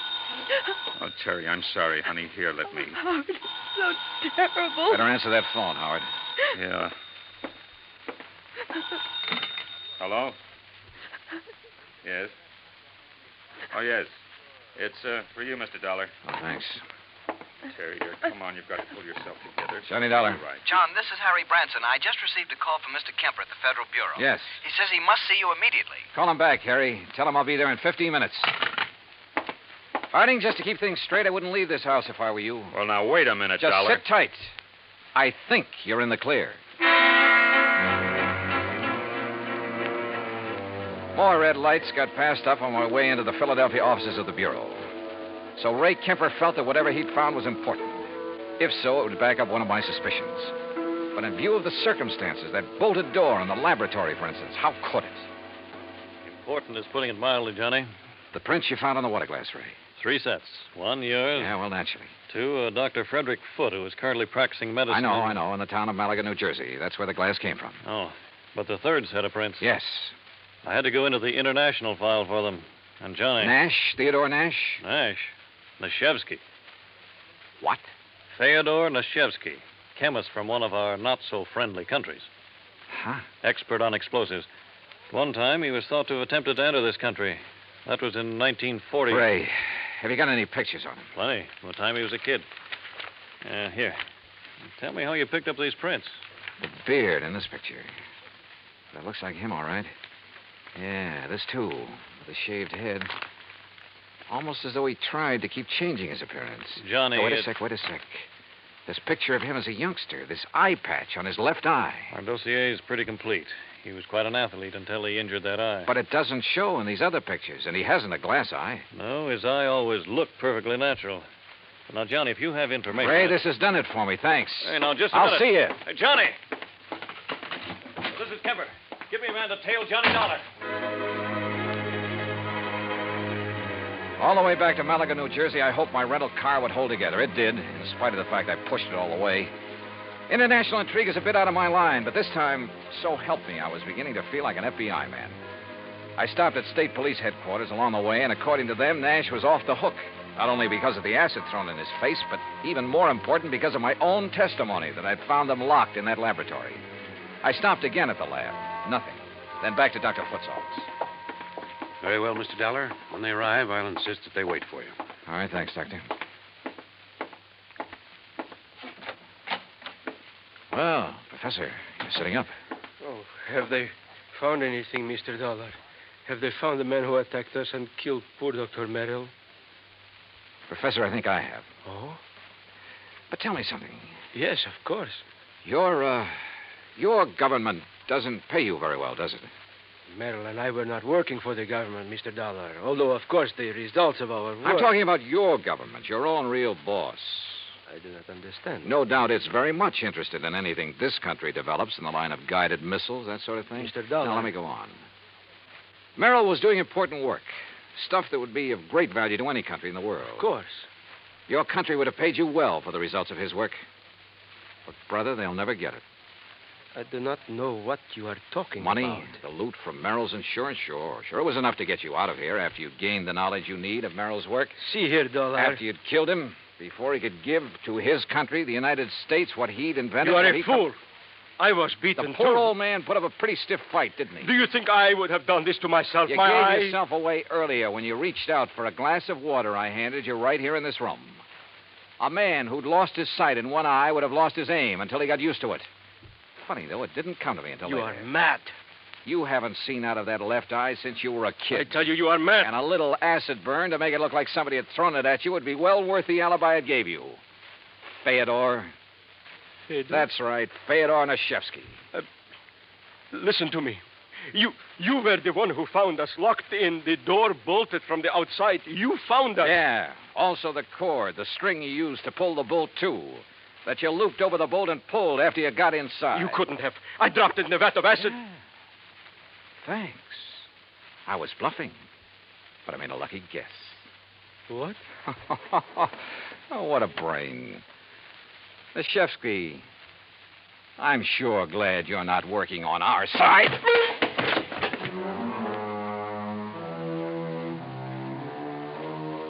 The capsule he fished out of his pocket never got to his mouth. And I'm afraid he won't see very well out of his other eye for a while. My knuckles still hurt. And it was lucky for him that the police arrived. I'm afraid I don't like guys like him. Expense account total, including all the incidentals I could think of, and transportation back to Hartford, $84.35. Remarks? Well, don't beef on this one, Harry. The criminal, in spite of being the named beneficiary, doesn't get paid. Yours truly, Johnny Dollar.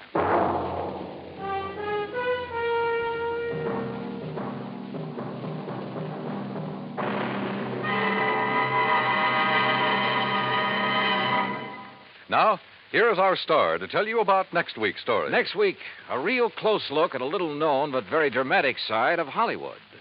Join us, won't you? Yours truly, Johnny Dollar.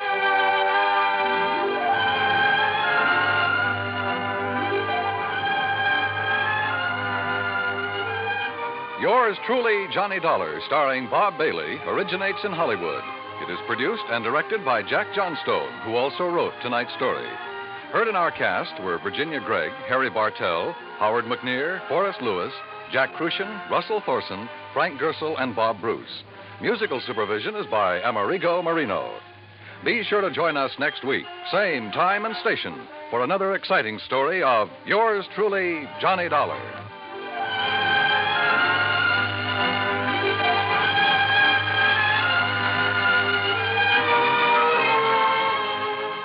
Johnny Dollar has come to you through the worldwide facilities of the United States Armed Forces Radio and Television Service.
Hollywood. It's time now for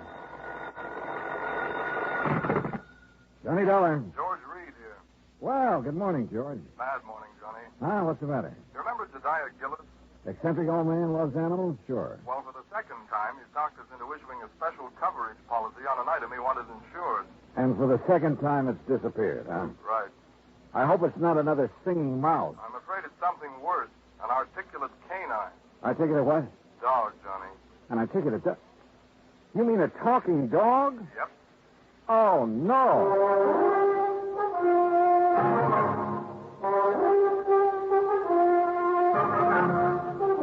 Bob Bailey in the exciting adventures of the man with the Act expense account. America's fabulous freelance insurance investigator. Yours truly, Johnny Dollar. Different. I didn't know about mice. I do know about dogs. And I've never heard one yet that could say anything but rough. Well, maybe you haven't, but Michael Murphy has. Michael Murphy? Iron Mike Murphy, vice president of Milford Steel. Oh, what's he got to do with this? Well, he's the former owner of the articulating canine. Gillis bought the dog from him? According to this application, he did. When did it happen? Well, about 3 weeks ago. First I heard of it was when Gillis called from New York asking for the coverage.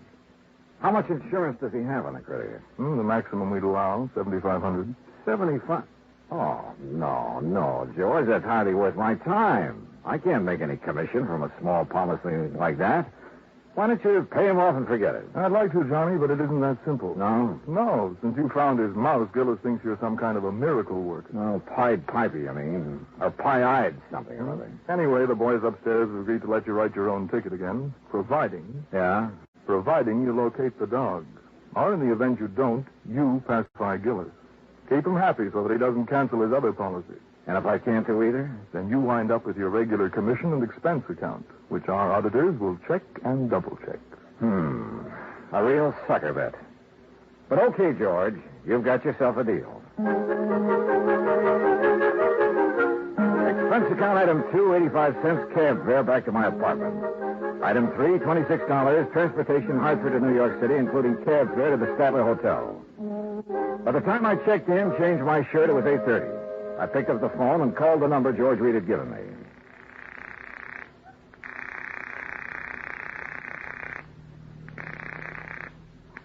Hello? May I speak to Mr. Gillis, please? Johnny Dollar. Dad told me you were coming. Well, hi. Hi, is that all? I guess this is Marion. Yeah, no. I had a hunch your father was staying at your place. Do you have my address? Sure have. 514 East 51st Street.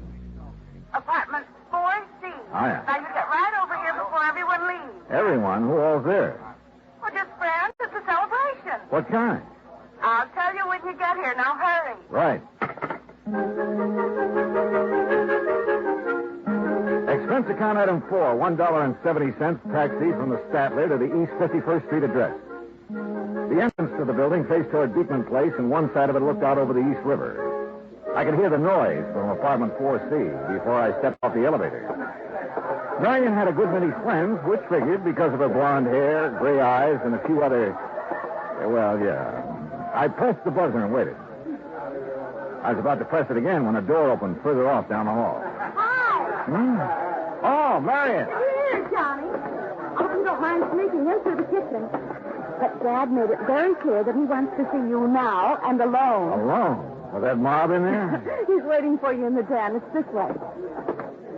How have you been? Oh, fine, just fine. Sounds like quite a party. It is. I sent out the invitations before the pup disappeared. I offered to call it off, but Dad wouldn't let me. Any special kind of celebration? I think so. It's to announce my engagement. Well, what do you know? Who's the lucky man? His name's Bill Fisher. He's an executive with the Powers advertising agent. Real big-time operator, huh? He just talked one of his clients into putting on a new TV show. Well, you know you have all my good wishes. Oh, Bill, we were just talking about you. I wondered where you disappeared to. Bill, this is Johnny Dollar. Hi, congratulations. You're getting a fine girl. Yes, I think so. Thunderation, what's all this? Oh, it's Dollar, so you finally decided to get here. Hello, Mr. Gillis. Come in. Yes, sir. We'll see you later, Johnny. Yeah, sure. Yeah, you ready to go to work? Yes, sir, whenever you are. Whenever I am. You're the one's getting paid to be a detective. Well, I can't do my job without your cooperation, Mr. Gillis. Well, what do you want me to do? Just answer a couple of questions. Well, didn't that sweet pea of an agent tell you all you need to know? Well, he couldn't. He didn't know anything except that a dog you have insured. A dog? A dog, you say? Is that what you call her? Why, you miserable, cold-hearted... A dog. Well, isn't that what you've lost, Mr. Gillis? No! And don't you ever let me hear you calling that... She's a little lady. If you must refer to the type of being she is, well, she's a canine. Okay. Do you mind telling me under what circumstances the canine disappeared? I wouldn't mind at all. And please call her Ming Toy. Beg your pardon? Ming Toy, that's her name. Ming Toy Murphy. What's the matter, you dog? Are you deaf? No, isn't that kind of an unusual name for a dog? A canine? Oh, you think so? Shows how stupid you are. She's a Chinese. Chinese? Yes, a Pekingese. A Pekingese. And being as the first owner's name was Murphy, the whole thing, Ming Toy Murphy, just fits her to a T. Yeah. Now, exactly when did you notice Ming Toy was missing? Oh, since we got back from breakfast, you see, I'd left Ming Toy in here, locked up safe and sound, but when we got back, the door was standing open. The front door? No, not to this door. And Ming Toy was gone? Of course she was gone. That's what all this fuss is about. But the front apartment door was closed. It was, and somebody's come in here and stolen her. They had sense enough to close the front door when they left. You're for sure somebody did steal. I don't know what to think. All I know is Ming Toy missing. Canine animals like her don't grow on trees. Oh, well, you mean because of her special talent? Well, now you're getting it, my boy, yes. Because she can talk. Oh, now, Mr. Gillis, can you honestly say you've heard her speak? Speak? Why, man, all dogs can speak. But Ming Toy talk. Just like a human being, I suppose. Yeah. I see you don't believe me. Well, you just march yourself over here to this tape recorder. Oh, Mr. Gillis, if she can talk like you say, it's still going to take me a while to kind of get used to this. You and the whole country, providing we get her back. The whole country? TV, boy. What? Television. A new show called The Big Shock. The first one's on tomorrow night. What's the matter? Don't you read the papers? Anyway, they started advertising about 2 weeks ago. Looking for a dog that could say, Happy Hollow Dog Food is yum, yum, yummy. Happy Hollow Dog Food? That's the company sponsoring the show. Go on. They're going to open their show with the animals saying that slogan, you see. And today I was going to take Ming Toy down there and let her say it and collect the $50,000. What's $50,000? The $50,000 they're offering to give for a dog that can say, Happy Hollow Dog Food. Oh, I know. Yes, well, anyway, when I first heard about this, I remembered Mike Murphy said something to me over a year ago about having a canine in his kennel that could talk some. So I went over there 3 weeks ago, and I bought her. Was the ad in the paper at that time? Of course it wasn't. Well, how did you know it was going to be? Marion told me. How did she know? That dressed dummy she's fixing to marry.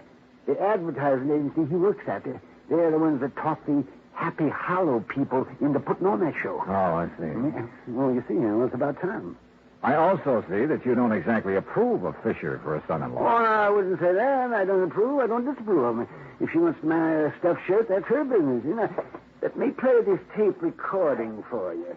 You're going to hear the sweetest little voice this side of China. Ah, now then, me little pet. You Get see, yourself set and ready we for the made trial. this at Mike Murphy. All right, girl. Now talk to me. Pretty now. Talk pretty. Hello, everybody. See? She said hello. That's a dog? It's canine. Be quiet. Very good, lad. Now tell me, how are you feeling these fine days?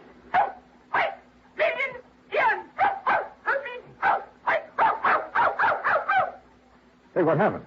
She saw a cat. What do you think? Oh. You still doubt she can talk, Nello? I think I'd like to see it with my own eyes. Have you put an ad in the lost and found columns of the papers? Of course. What about the people in this building? Well, I had Morris. He's the super. Put a note. Super? The janitor. They call him supers in the city. So what's the matter? Don't you know anything about it? I had to put a notice in each apartment telling them to be on the lookout for her. But so far, nobody said a word. And naturally, they wouldn't because she's not around here.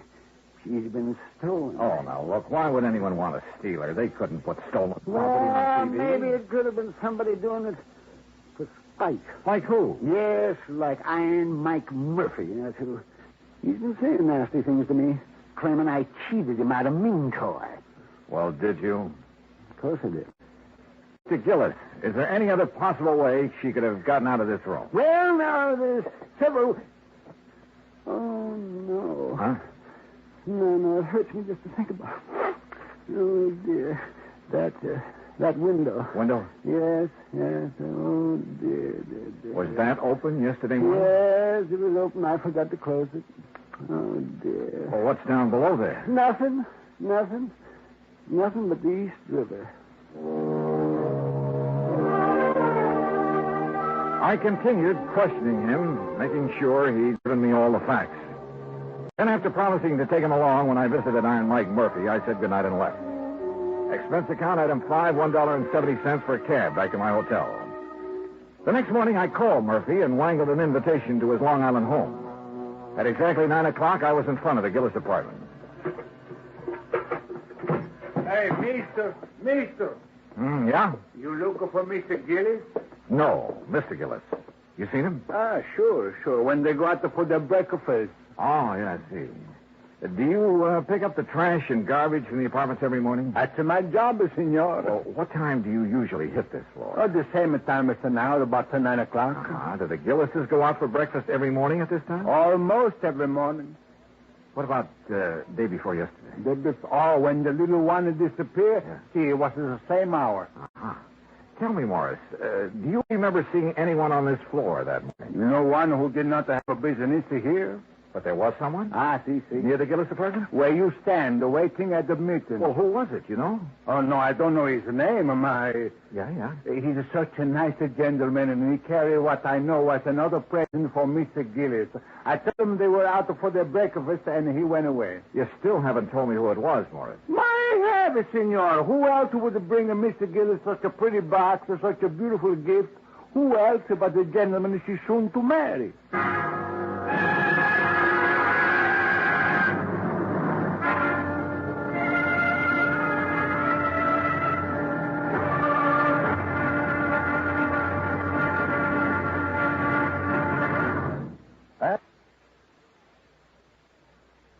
Now, Act Two of yours truly, Johnny Dollar, and the Ming Toy Murphy matter.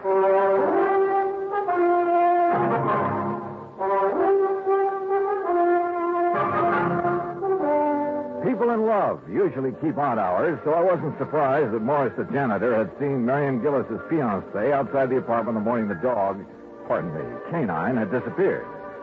I thanked Morris for his help, went back downstairs to my cab, where I saw the Gillises walking toward me from First Avenue. Morning, Dollar. Morning. Sorry we're late. Got to gabbing over that second cup of coffee. Better not let your doctor hear you say that. No, Marion, be still. Yes, you ready, Dollar? Ready and waiting, Mr. Gillis. And then let's go. I got a few things I can't wait to say to Mr. Iron Mike Murphy. Now remember, Dad, no excitement. I'll remember. Marion. Yes? Are you going to be busy around noon? No, I don't think so far. Just thought we might have lunch together. 21? Anywhere you like. Say 12:30? Perfect. See you then. According to Mr. Gillis, Iron Mike Murphy didn't know that Ming Toy was missing, so it was going to be interesting to see his reactions when we told him. The Murphy home was spread across a couple of acres near Great Neck. The main house was a large two-story brick affair with a tack room, swimming pool, and the kennels behind it. For Iron Mike pursued his hobby of raising Pekingese dogs. We found Murphy at the kennel. Well, Gillis, you lying, thieving devil. You hold your tongue, Mike. What are you doing out here anyway? I came along to help Mr. Dollar. He doesn't know you like I do, so he wouldn't be able to tell when you're lying like I can. I suppose you think that's funny. Dollar, you know what this man did to me? He stole a wonderful little dog right out from under me nose. And you stole her back. Well, what do you mean by that? You know what I mean. The day after you called me on the phone, you saw that ad in the paper. Well, the next day, somebody stole Ming Toy. And I'm sure it was you. You shanty Irishman. Why, you dirty-minded evil old man. I've half a mind to take a horsewhip to you for saying such a thing. Oh, you deny it, eh? Of course I deny it. And you say it again, I'll deny it with me fist. Oh, is that so? Well, I whipped you when you were in the steel mills, and I can whip you now. Look out, fella. Oh, Mr. Gillis, remember what your daughter said. Defend yourself, Murphy. Mr. Gillis. Bring yourself at me, Taxi! Taxi! Mr. Gillis, please, Mr. Murphy. Here I come. Ooh.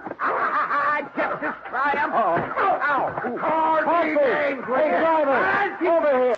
Taxi!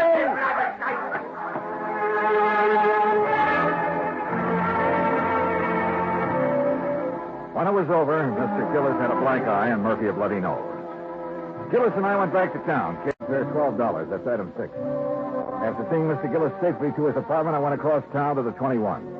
Marion arrived. We were shown to a table, and I told her as quickly as I could what had happened at the Murphy home. Johnny, you know Father isn't supposed to get excited. I know. He knows. And I tried to stop him, but he went... so upset over losing Ming Toy or anything else. Well, especially something as strenuous as a fight. Well, it might prove to be too much. Oh, he's all right, believe me. Well, I'll call him in a few minutes to be sure. Marion, this morning while I was waiting for you to come back from breakfast, I had a talk with Morris, the super at your apartment. No? Yeah, he... Marion, darling. Oh, darling. well, I told Bill to join us, Johnny. I hope you don't mind. No, of course not. Sit down. No, thanks. Johnny's been out all morning with Dad. Oh? Hunting for the dog, huh? That's right. Any luck? I'm not sure. Excuse us, Bill. But what does Morris have to say, Johnny? Oh, it wasn't important. Don't try lying to me, Johnny Dollar. I know you too well. Now, you tell us what Morris have to say. Bill, the morning the dog disappeared, you were at Marion's apartment, weren't you? Of course he wasn't. Bill? Day before yesterday? No. You sure? Positive. I was in my office all morning. What time did you get there? You remember? Yes, we've been very busy lately getting the big shock ready for the air. It was about 8:45. Your secretary will swear to that? Naturally. Johnny, what's this all... Excuse me. Where are you going? I'll make a couple of phone calls. Be right back. I called Bill's office, spoke to his secretary, and of course he had lied. Instead of going back to the table, I took a cab to my hotel, made a couple of more phone calls, and waited. About 40 minutes later, Bill Fisher called and asked me to meet him in a bar near Rockefeller Center. You like a drink, Johnny? No, thanks. Not right now. No? I figured you'd be thirsty. You've been such a busy little boy. What do you mean? You know what I mean. Calling my secretary, then calling the Happy Hollow people to find out whose idea it was to advertise offering $50,000 for a talking dog. Oh, I wouldn't be ashamed of having that idea if I were you. It's a good one. Except for one thing. It was meant strictly for the publicity value. Nobody ever heard of a dog that could really talk, so I guaranteed them their $50,000 would be safe. Go on. See, it was tough enough getting the Happy Hollow people to put a show on TV in the first place. They really don't have that kind of money. And if they'd had to pay out the $50,000 on top of everything else, well, that would be it. We'd lose their account. I'd lose my job. Uh-huh. So what did you do with Ming Toy? Well, naturally, since she could talk, I had to get rid of her. You understand that, don't you? How did you get into the Gillis apartment? That was easy. I'd been there the night before. When I left, I slipped the latch so the door wouldn't lock. When they went out to breakfast the next morning, I went in. I was going to put her in that box and carry her out, but she put up such a fuss, I just tossed her out the window. Into the river? Yes, Dollar, into the East River. Well, what can I do about it? After all, Ming Toy was only a dog. It wasn't like she was a person. Well, what can I do about it? I'm not sure. But whatever it is, I hope it's plenty. I left him there and walked down 6th Avenue. When I reached the corner of 51st, I called Marion and asked her to meet me in a little park near her apartment building. Somehow I told her, as simply and directly as I could. Well, it's kind of funny, isn't it, Johnny? I don't know. Isn't? Sure. If I hadn't met Bill, none of this would ever have happened. Dad would still be feeling chipper. I might have been engaged to somebody else. Maybe even a nice guy like you. And why do things like this have to happen? I don't know, Marion. I just don't know. We were about a block away from her apartment when we heard the ambulance. We watched it turn into 51st Street, then stop. Then we were running. Johnny, it's Dad. I know it. No, you don't know any such thing. Oh. All right, folks, all right. Now keep back. Give the men room to work. Johnny, they're not going into the building. No, they're doing something out there in the middle of the street. Officer! Officer, what's happened? That sounds like a little girl's caught down there under the street. Under the street? Yeah, lady, in the drain pipe that goes down to the river. Are you sure it's a little girl and not a dog? You kidding? Dogs can't talk like that. Like what? Well, it sounds like she's trying to say something about a dog food being yum, yummy. Get your father, Marion. Yes, oh, yes. Excuse me. Hey, come back here. I joined the power and water men who had lifted up a manhole cover and put down a ladder. It didn't take us long under the street, just a couple of minutes. Then we climbed back out again.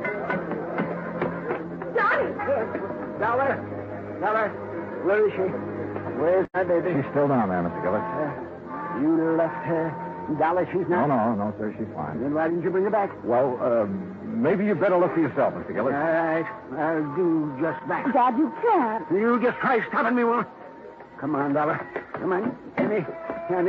Careful now, Mr. Gillis. Yes. Watch your step here. Don't you worry about me. You just look out for yourself. Yes, sir, I am.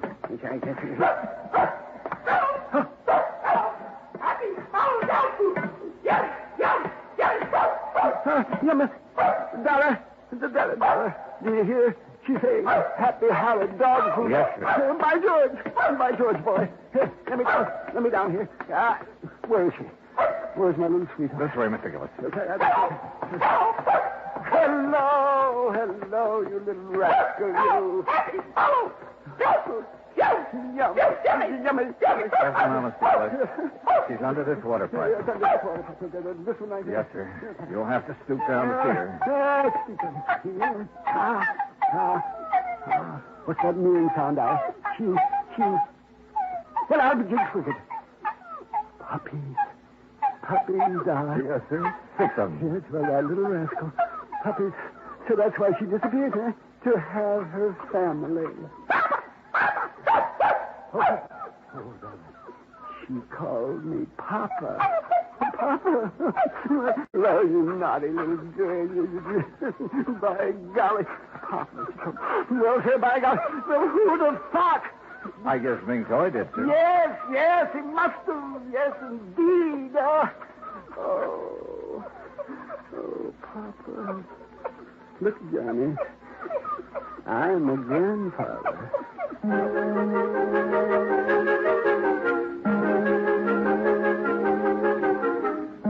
I never did tell Gillis exactly how Ming Toy had been helped out of the apartment. All he knew was that Marion, for reasons of her own, had called off her engagement to Bill. Ming Toy spent a week in bed recovering from her ordeal, and naturally, since Gillis refused to let her appear on TV that night, the $50,000 went unclaimed. And, alas, the long-suffering public has yet to hear the dulcet tones of a talking dog named Ming Toy Murphy. Expense account total, including hotel, incidentals, and transportation back to Hartford, $225.70. Yours truly, Johnny Dollar.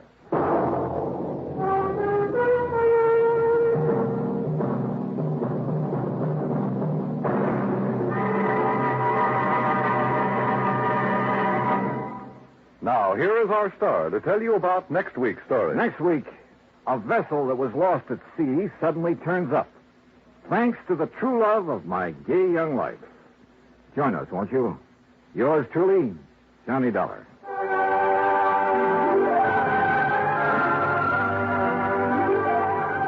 Yours truly, Johnny Dollar, starring Bob Bailey, originates in Hollywood. Written by Charles Smith, it is produced and directed by Jack Armstrong. Heard in our cast were Virginia Gregg, G. Stanley Jones, Herb Ellis, Joseph Kearns, Jay Novello, Bill James, and Howard McNear. Musical supervision is by Amerigo Marino. Be sure to join us next week, same time and station, for another exciting story of yours truly, Johnny Dollar. This is Dan Cubberly speaking.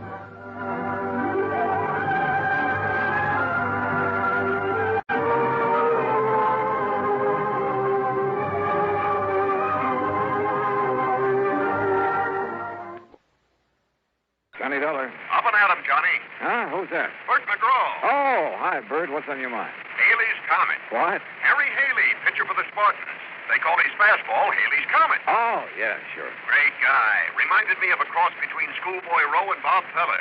Sure too bad about him and the Spartans. Breaks my heart. Oh, why? Haley's disappeared, and right in the middle of spring training. Well, maybe he got tired of playing ball. You kidding? A man that pitches like he does and is making $60,000 a year doing it? Your company hold a policy on him? The $50,000 double indemnity. But that's incidental. The Spartans don't stand a chance this year without Haley. You're wrong, Bert. Huh? What about? That policy. $100,000's never incidental.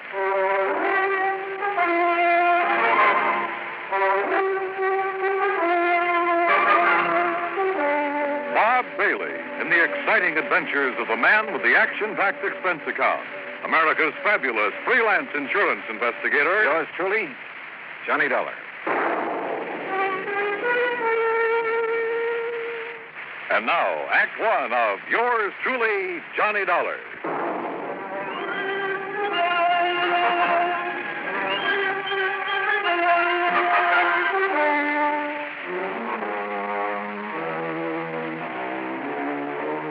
Expense account submitted by Special Investigator Johnny Dollar to the Providential Assurance Company, 393 Dewey Avenue, Hartford, Connecticut. The following is an account of expenses incurred during my investigation of the melancholy memory matter.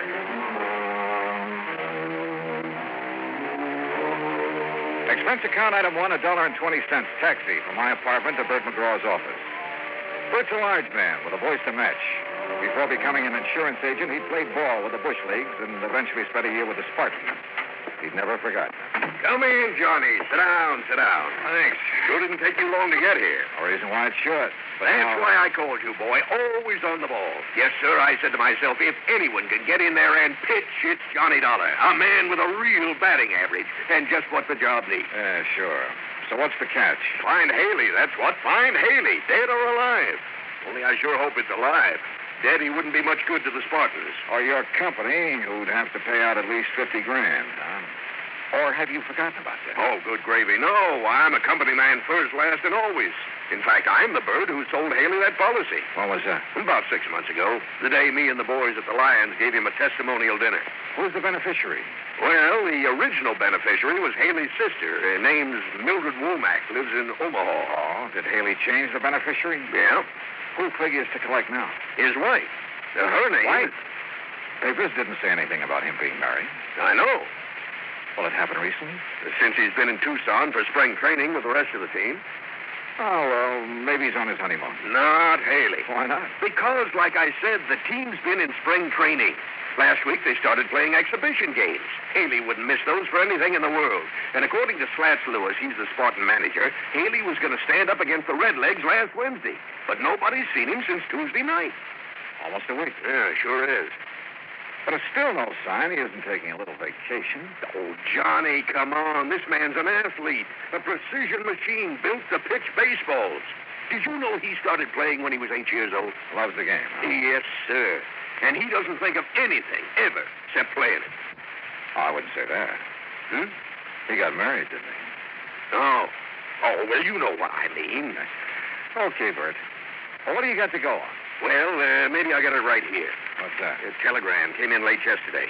Here, read it. Feel sure my brother Harry Haley has been murdered. Please conduct thorough investigation before settling any claim on his estate. Signed, Mildred Womack. Where did you say she was? Well, she lives in Omaha, but that wire came from Tucson. You have her address out there? Yeah. I'd better have a talk with her. That's the way I'd play it. And, Johnny, yeah? Me and the Spartans, and, of course, the company are counting on you. You get a hit, okay? Coach, I'll do my best.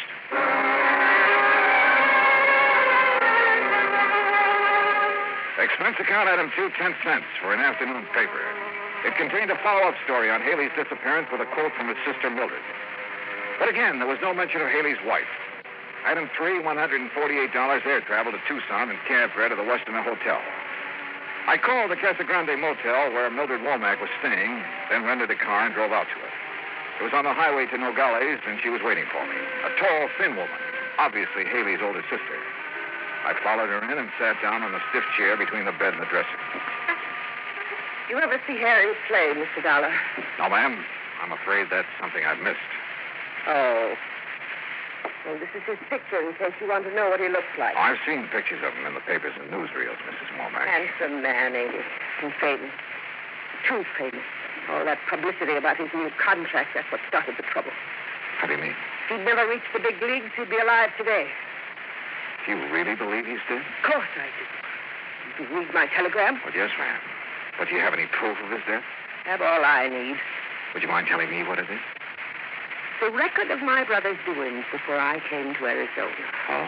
I didn't get out here until the day before he disappeared. I came because Harry wasn't writing to me like he was supposed to, so I hired me a detective to find out what he was doing with his time. You hired a detective to follow your brother? There's no law against it. No. Especially when I suspected something was wrong. Yeah, I've had to watch out for Harry since our pa died 12 years ago. How old is your brother? 25. That's physically. But he's still a baby. Mrs. Womack, about this proof you have. I'll get to it. See, before Harry signed up with the Spartans, he never had nothing. And after last year, well, now they're paying him a heap of money. Naturally, a man like him, simple and all, why, he was just like a ripe melon waiting for some little chippy to come along and pick him off the vine, which is just what happened. Then you know he's married. Of course I know, but I wouldn't have known if it hadn't been for that detective, Mr. Oglethorpe. You know why he kept his marriage a secret? Sure. Same reason I've tried to keep it one. What's that? Well, now, would you have gone around broadcasting it if you'd woke up some morning and found yourself hitched to a person called Juanita Torres? I don't know. Never met the lady. She ain't no lady, Mr. Dollar. Torres, Mexican. So?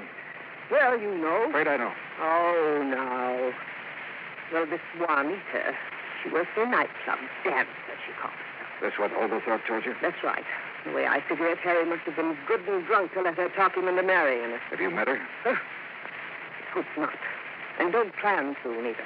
Well, don't you think that's being a little unfair, Mrs. Womack? I don't need to. I got all the information I needed from Mr. Oglethorpe's report. Little gold digger. But she's a horrible, cheap, painted dancing girl.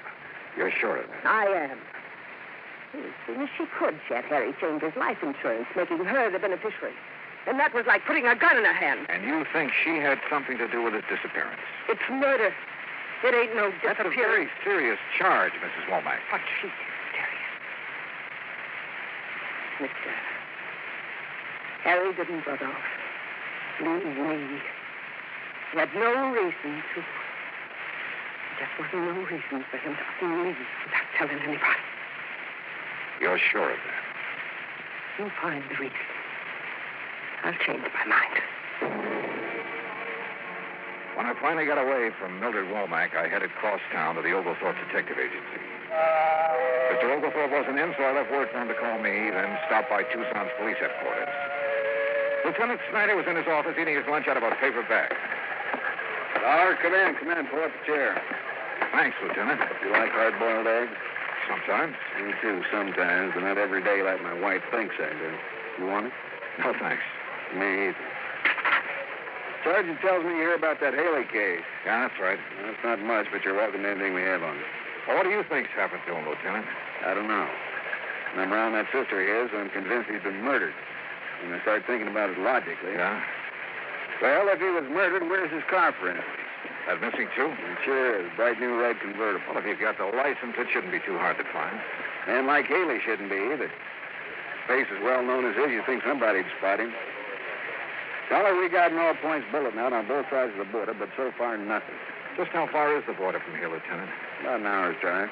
Could be down there someplace. Yeah, but like his sister said, why would he leave his team, his friends, his sister, all of them, without even a goodbye? No, it's got me. What's his wife say? Oh, didn't you know? No, what? She's gone, too. Disappeared the same day Haley did.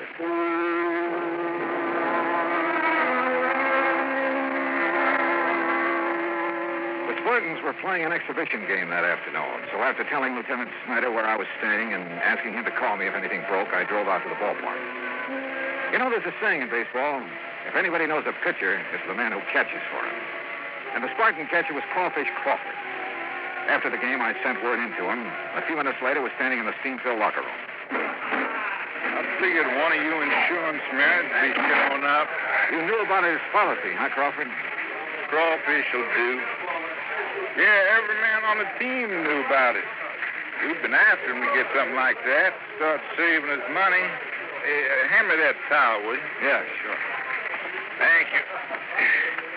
Now, what was it you wanted for me to tell you? Anything you can about Haley's disappearance. Well, there ain't nothing much to tell. Well, did you see him at all the day he disappeared? Sure. He was my roommate. This was our second year together. A real nice boy. Picked up his clothes, showered every day, didn't snore. Are any of his clothes missing? No, nothing. He even left his razor and toothbrush behind him. What about his wife? Why? Oh, now don't tell me you didn't know he was married. Well?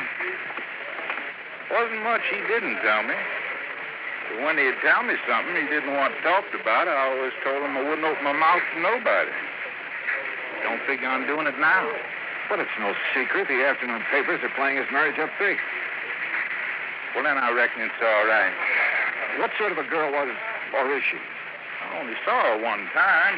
Reckon she seemed nice enough, but you can never tell about a woman. Boy, I remember one time down Beaumont, Texas, there was this gal, and she looked so sweet, but what she done to me, ooh-wee. Yeah, well, let's get back to Haley. How was he doing this year? Well, it was off, way off. But being in love like he was, well, that can hurt any man's control. Are you sure being in love was the only thing bothering him? I don't know what else could have been. But if I think of something, I'll let you know. Okay, Crawfish.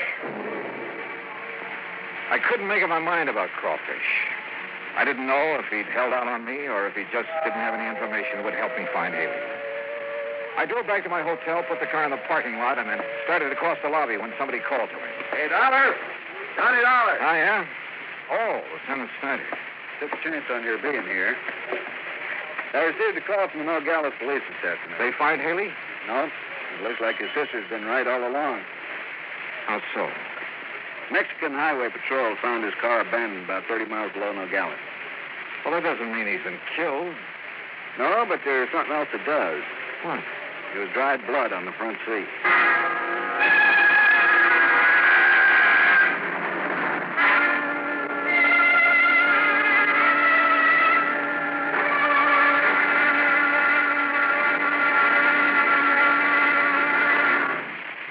Act two of yours truly, Johnny Dollar, in a moment.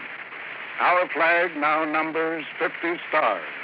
And behind each star, there stands yet another flag representing one of the 50 states.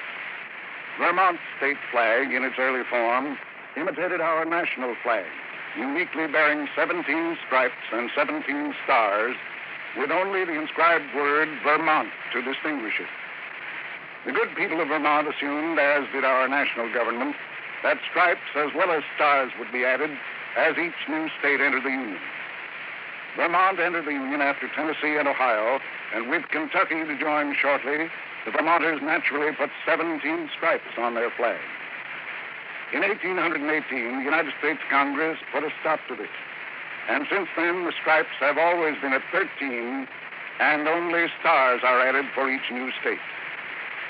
Vermont's present flag captures the famous beauty of the Green Mountain State in its coat of arms, and inscribed is the phrase, Vermont, freedom and unity. Vermont's state flag, the flag of the 14th state to enter the Union, was adopted on April 26, 1923. Now, Act two of yours truly, Johnny Dollar, and the Melancholy Memory Matter. After Lieutenant Snyder told me about the Mexican police finding Haley's car abandoned below the border, I asked if he was going down there. He said it was out of his jurisdiction, and besides, he felt the Mexican police could do as well as he could. Snyder left, and I crossed to the desk to pick up my key and messages. There was one from the Oglethorpe Detective Agency. Upstairs, I called their number. Oglethorpe speaking. Oh, Mr. Oglethorpe, this is Johnny Dollar. Oh, yes, Dollar. I'm sorry I missed you this morning. Well, it wasn't important. I just wanted to ask you a couple of questions. About Haley? About Mrs. Haley. Oh? What kind of question? Well, what kind of person is she? How do you mean? Do you think she married Haley for his money? I don't think nothing. I don't get paid for thinking. Just for reporting what I see. Well, what have you heard about her? You've been in the place where she worked, haven't you? Why, sure, but like with everybody, some folks liked her, some didn't. Look here, Dollar. You want me to do your job for you, fine, but you got to come up with some cash.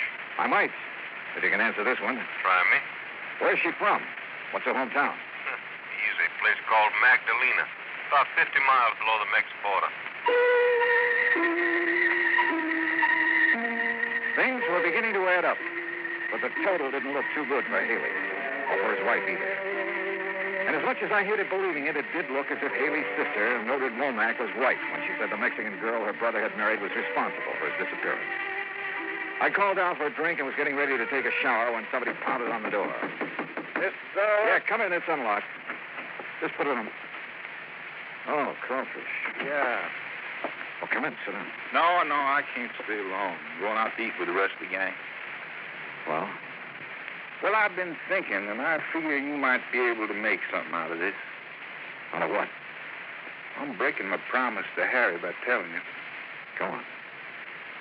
Well, he's been going to a doctor here. Oh? I ain't gonna tell you no more than that. Oh, come on now. At least give me the doctor's name. It's Wolf with an E. Wait a minute. Wolf with an E.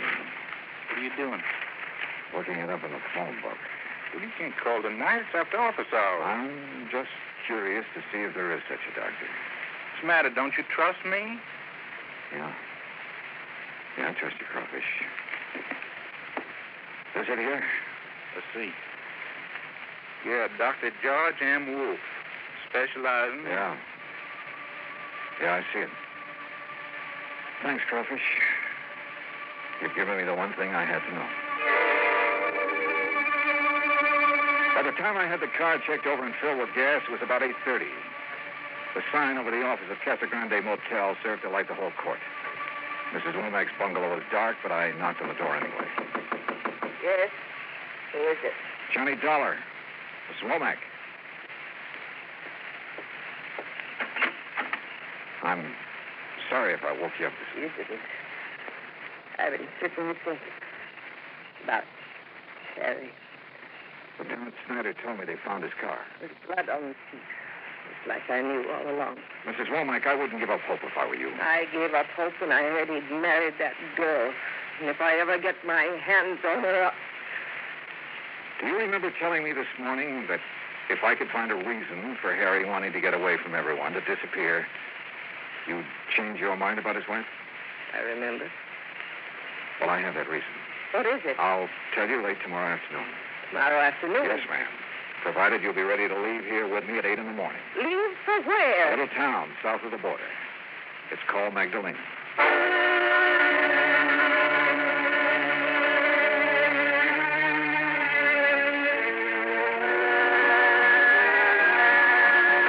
It's 65 miles from Tucson to Nogales.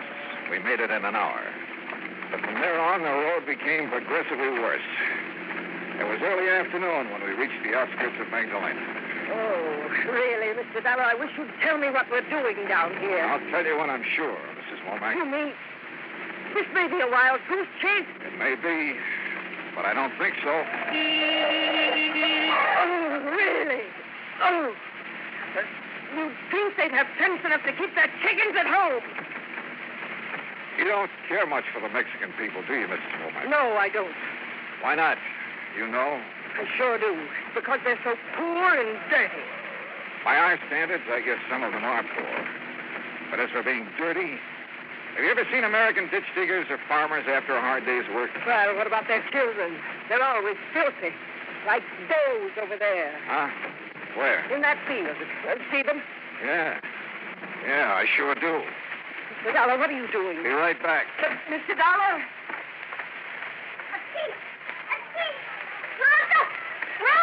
Hey, Sonny. Sonny. Machado. Come over here a minute.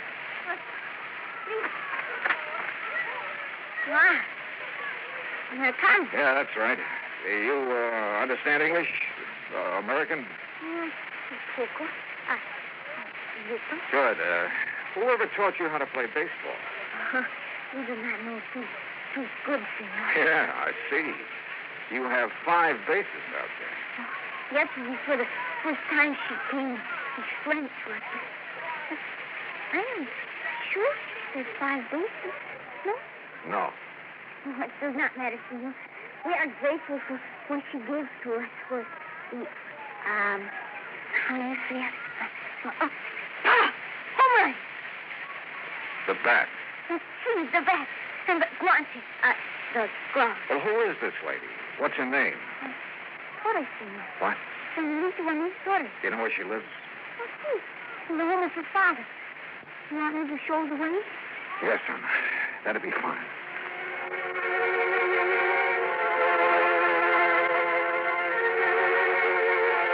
The Torres family home was a large, rambling ranch house made of red brick and tile. I parked the car near the front door and we got out. I still hadn't told Mildred Womack why we were there. I only told her whose house it was. A servant escorted us into the living room, then left us alone. Really? Really, Mr. Dollar? Yeah? What is it now? Don't you understand how I feel? You think I can face these Torres people after that little slip of a daughter has got away with my brother? Your brother hasn't been done away with, Mrs. Womack. Oh, you aren't really sure of that. I'm not sure of anything. Whose blood did they find on the front seat of his car? Why not ask him? Him? Your brother. He's standing there in the doorway right behind you. Harry. Hello, Mildred. Oh, Harry. Oh, I'm so glad. I'm so very glad. Are you? Oh, why, of course, I thought. Oh, the things I thought. I'll bet. Now, you hurry and get your things together, dear. We'll have Mr. Dollar drive us back to civilization. I'm not going back, Mildred. What? I hoped you'd never find me. Harry, why? Oh, we've been so worried about you. I wanted to get away from you for good, Mildred. What? I'll never forget the things you said to me about Juanita. Oh, Harry, after all... They made me sick, you hear? You know what she did, mister? She invited me over to dinner, not me and my wife, just me. Last Tuesday night. Yeah. And when I got there, and I should have known what she had in the back of her mind, she tried everything she could to get me to leave Juanita, including calling me names and telling me what a dirty, sneaking detective had found out about Juanita. It was all true. Even if it was true, who cares what she did before we were married or what I did? Harry, you shouldn't talk to me like this after all the things I've done for you. Oh, now, I've taken care of don't you. give me that routine, Mildred. I'm sick of it. Ever since I was a kid. But I did everything for you, even after you grew up. Sure. Even tagging along every year to spring training to see that I behaved like a nice little boy. Harry, well, ain't it the truth? I had to protect you, Harry. Don't you understand? You're all I have. You can get a husband. And have him leave me like Joe did. Joe left you because you were so busy making a fuss over me you never had time to even cook his meals. Oh, Harry. Oh, Harry, please. Your name's Dollar? That's right. Insurance investigator. We thought perhaps you... met up with an accident, huh? Yeah. What about that blood in your car? Hit a chicken on the way down here. We were a little tight by then. Thought the blood would make it look like we'd been killed. Nobody come looking for us. Why didn't you take your clothes? 2 reasons. When we left Tucson that night, we hadn't planned on disappearing. What's the other one? Mildred bought most of them for me.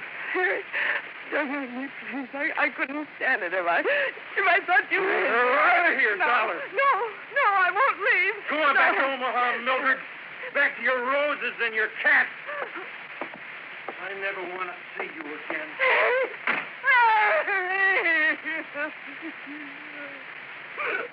Oh, Mac, please. I guess we better.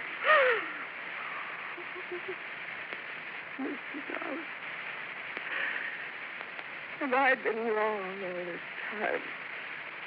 Selfish.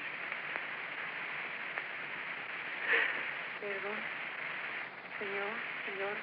What? Yes? Senora, I am Juanita Torres Haley. You... I know how you must feel about me, Senora, but please, I cannot help it if I love your brother. You really love him, even as you do. More. And you must not feel too bad too angry for what he had said. See, he is not well. He is not well. I do not know all of it, but he has had very bad news from the doctor in Tucson. Oh, no. He's very upset. I am sure he will forgive you when he is better. When there is better news. Thank you. Thank you for telling me this. Juanita? Juanita! Come in, querido. And he was my sister.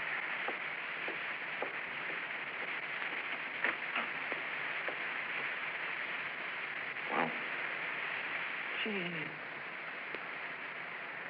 She's a lovely girl, isn't she?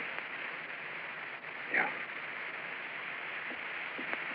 Hey, do you see her, senor? She's just left. Yeah, we saw her, thanks. 5 spaces. You tell her that was wrong? No, that's something you'll have to do. Oh, see. I will. Adios.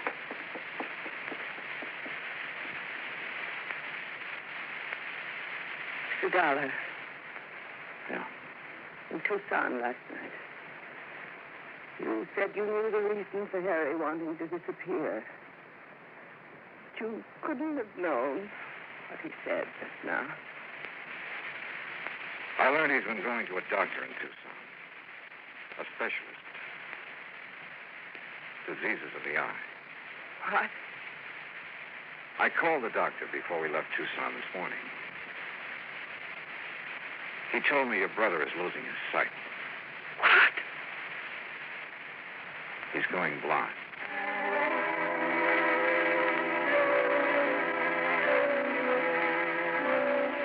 Some people you just can't figure. Mildred Womack stayed on in Magdalena. Yeah, she rented a small adobe house and did what she could to help her less fortunate neighbors. Harry Haley never played ball again. But he retained enough of his sight to show the junior Magdalena Spartans the difference between 4 bases and 5. Expense account total, including car rental, hotel bill, incidentals, and transportation back to Hartford, $579.12. Yours truly, Johnny Dollar.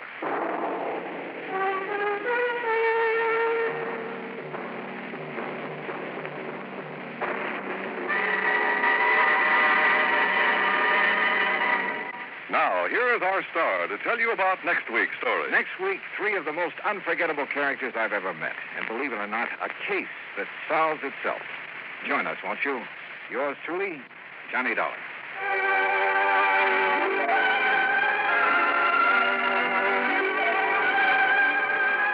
Yours truly, Johnny Dollar, starring Bob Bailey, originates in Hollywood. Written by Charles B. Smith, it is produced and directed by Jack Johnstone. Heard in our cast were Virginia Gregg, Lillian Bayef, Richard Beals, Barney Phillips, Frank Nelson, Harry Bartell, Dick Crenna, and Lawrence Dobkin. Musical supervision is by Amerigo Marino. Be sure to join us next week, same time and station, for another exciting story of yours truly, Johnny Dollar. This is Dan Cubberly speaking. From Hollywood, it's time now for Johnny Dollar. You smell smoke, Johnny? What'd you say? Who is that? This is Henry Willoughby at 4 State Mutual Insurance Company. Oh, hi, Hank. And I asked if you smell smoke. Should I? What kind? The kind $5,000 makes when it goes up in flames. Where? Over in Cranford, the Peerless Junkyard. Junkyard? That's right. But if there's only a $5,000 loss, how can you afford me? Because what I smell is arson.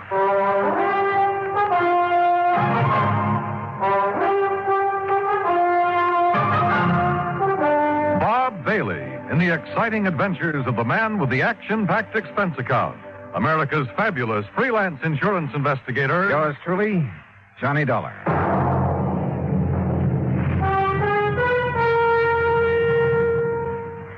And now, Act One of yours truly, Johnny Dollar.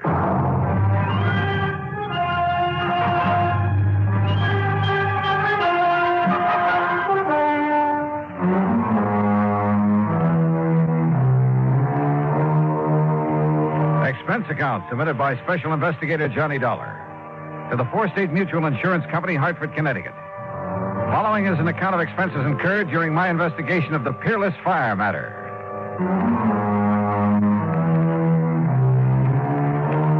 Expense account item 1, $1 even, cab to Hank Willoughby's office in the Security National Building, where he lost no time in getting to the point. Policy was taken up by one Oscar H. Lehman about 4 years ago. He's the owner of the junkyard. Address of the yard is corner of Howard and Kingsway Boulevard. And why do you suspect arson, Hank? That fire didn't start until about 4 o'clock this morning. When I got here to the office a few minutes after 9, the claim was already on my desk. Almost as though he'd had it filled out and waiting, even before the fire occurred, huh? Precisely. How much do you know about this man, Lehman? Well, nothing really outside of the data on the policy. His home address is 232 East 4th Street. Also in Cranford. Yeah. Okay, Hank. I'll see what I can see.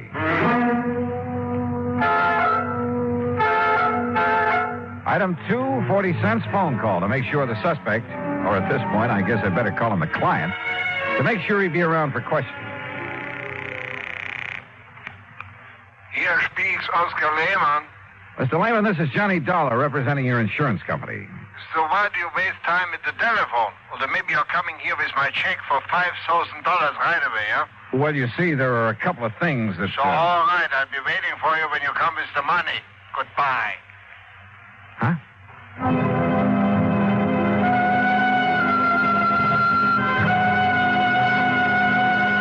Item 3, $1.20 for a train ticket to Cranford.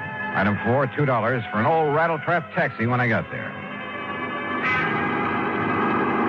Cranford is a new town, or rather a new one built on what was left of the old. When the big clock company folded up at the end of World War II, Cranford kind of fell to pieces. But situated as it was, just a few miles above the busy city of New Haven, a bunch of smart New York operators had stepped in and were busy making a nice modern residential community out of it. New stores, new homes, and all the fixings. You see there in the block up there ahead? Huh? You had a big fire there this AM, big junkyard. Yeah, I see. Man, it was really hot. Thought it was going to take the 3 houses there on Howard Street along with it. You know, flying embers and the heat and all. But the wind swung around. They didn't even get touched. Yeah, well, pull up, will you? I want to look it over. Okay, mister, you're the boss. Hey, you want me to keep the meter running? No, I'll leave you here. Okay. That's 85 cents. But it would have been $1.50 to where you first wanted to go. Okay. Here you are. Hey, thanks. Boy, how I hate to see that junkyard gone. Oh? Why? Oh, well, that's where I've been buying my parts to keep this old crate tied together. You know something? It looks it. Now that Peerless is gone, I'll probably either have to get a new cab or either try and fix this one up right, you know, and that costs dough. Yeah, well, happy fixing. Yeah, like I say, though, out of something bad always comes something good. Sure. And I not only mean my taxi, mister, but them houses there, too. Well, what about that? Oh, they're on Howard Street. They've been beefing their heads off ever since the yard got its license. So now, no more junkyard. Now the whole place could be residential like it ought to. Like I always say, out of something bad, always something good, yeah. Yeah. Now, I got to get going. Hey, you know something? Maybe that fire gives me a good idea. Like, maybe I should burn up this old wreck of mine, and the insurance company would have to give me a new one. Hey, how about that? Maybe you'd better be careful who you say that to. Oh, sure. Especially not to an insurance investigator Yeah, like well, me. don't you worry, bud. I'm too smart. You? You? That's right. Oh, happy day. In spite of the valiant efforts of Fire Chief Dale Marley and his crew, the Peerless junkyard was just that, junk.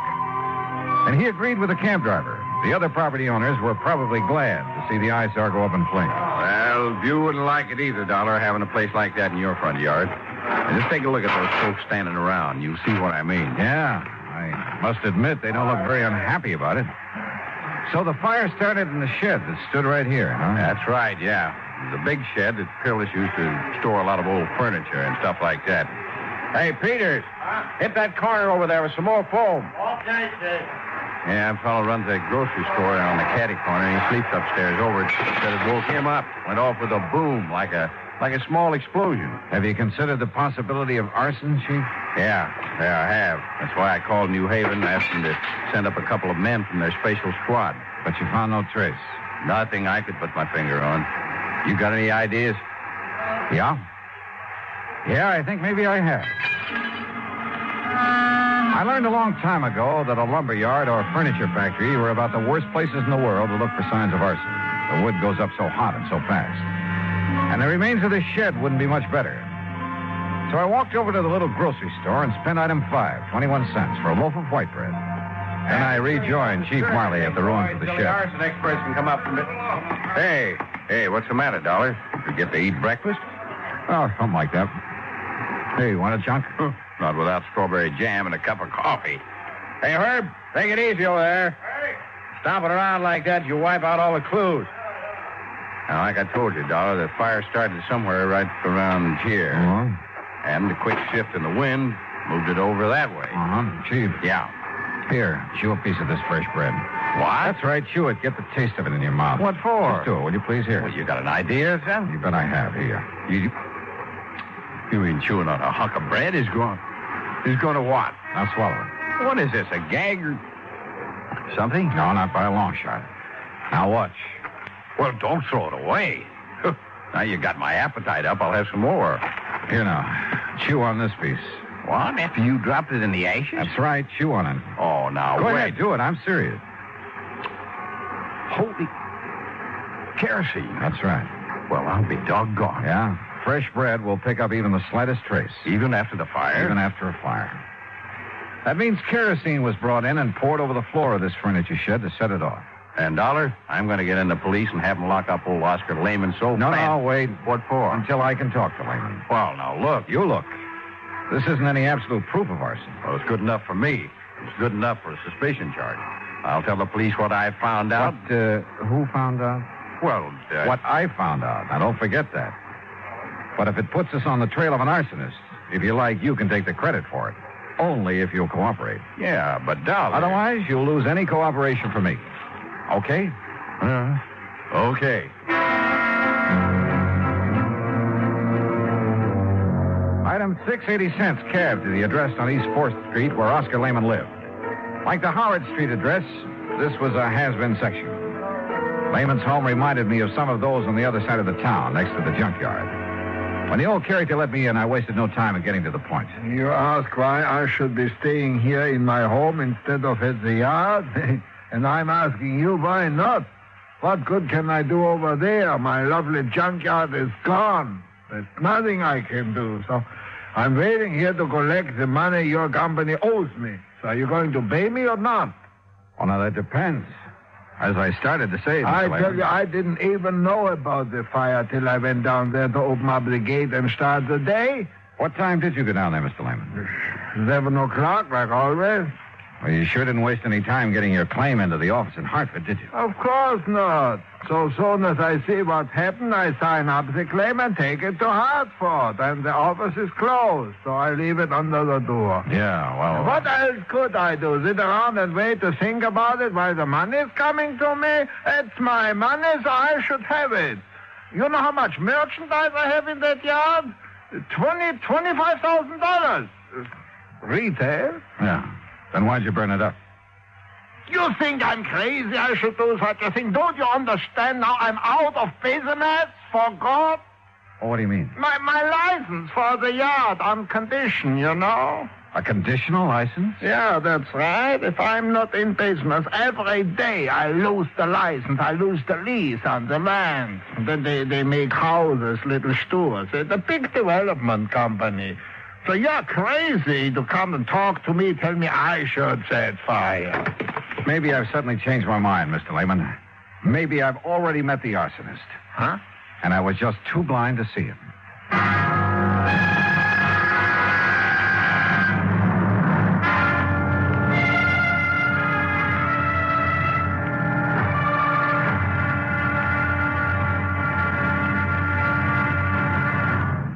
Act two of yours truly, Johnny Dollar, in a moment.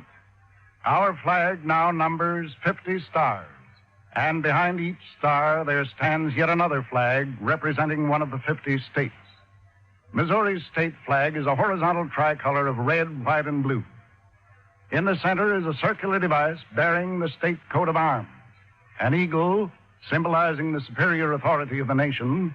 A grizzly bear representing Missouri, chosen for his size, strength, and valor.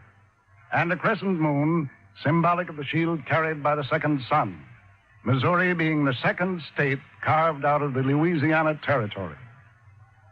A belt encircles the coat of arms with a motto inscribed, "United we stand, divided we fall." Atop the flag is a cluster of stars representing the Union, with a larger star for Missouri as she surmounts her difficulties and assumes her rank among the states. The state motto is also inscribed on the flag, Salus Populi Suprema Lex Esto. The welfare of the people shall be the supreme law. Surrounding the device is a group of 24 stars. Missouri's state flag, the flag of the 24th state to enter the Union, was adopted on March 22nd, 1913. And now, Act Two of yours truly, Johnny Dollar and the Peerless Fire Matter.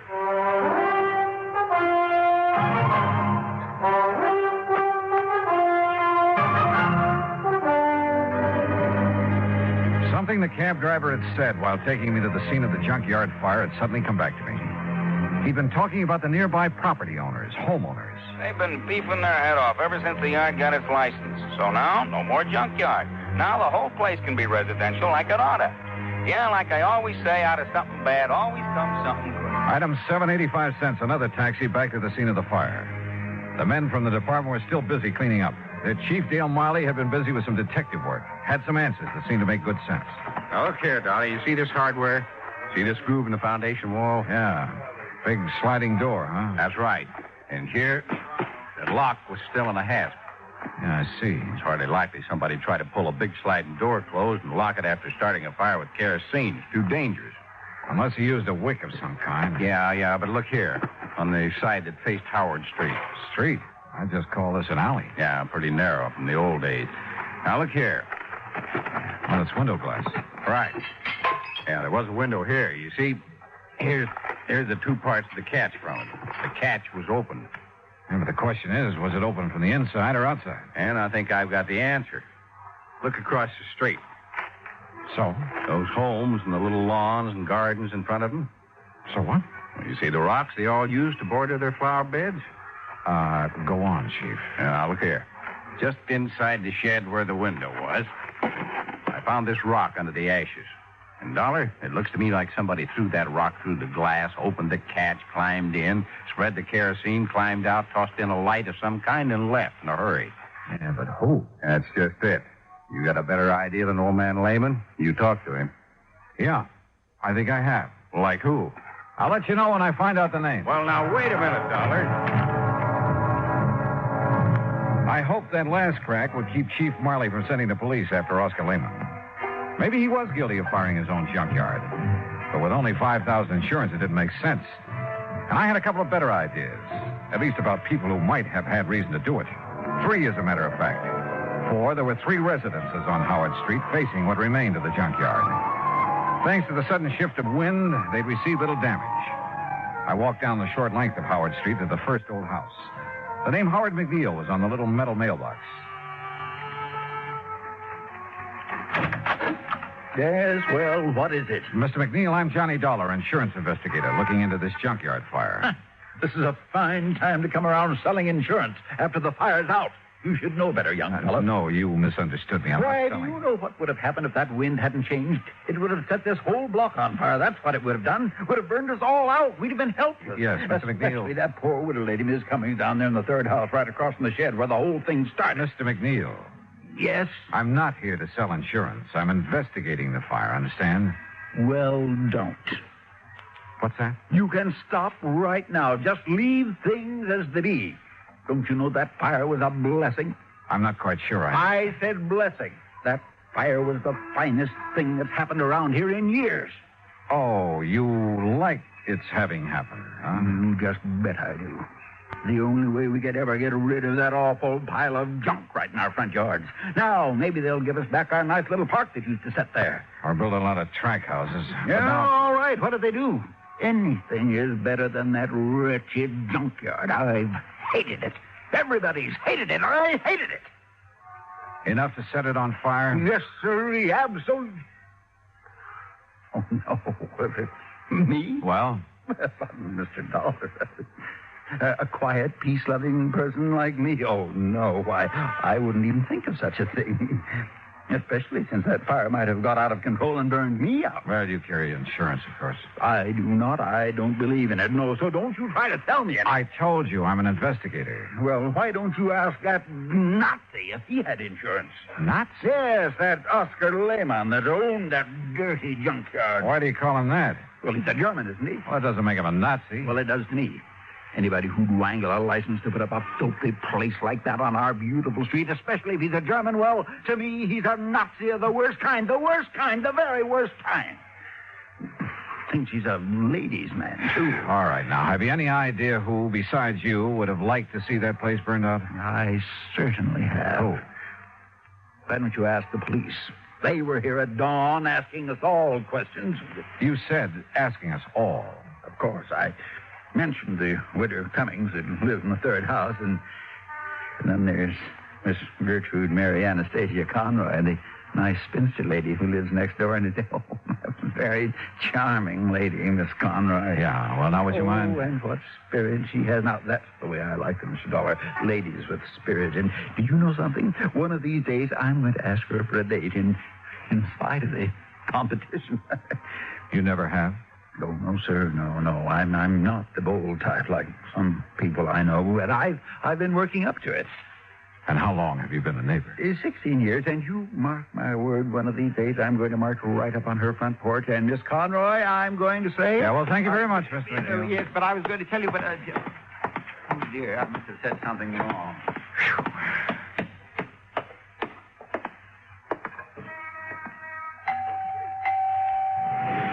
And what the devil is it you'd be wanting? Miss Conroy? That's right. And don't you see the sign beside the door? No peddlers, no solicitations. So be gone with you. I'm busy cleaning the smoke out of my house for that awful fire this morning. Well, that's what I'm calling about, ma'am, that fire. I'm an insurance investigator. Investigator, huh? Oh, now, just a...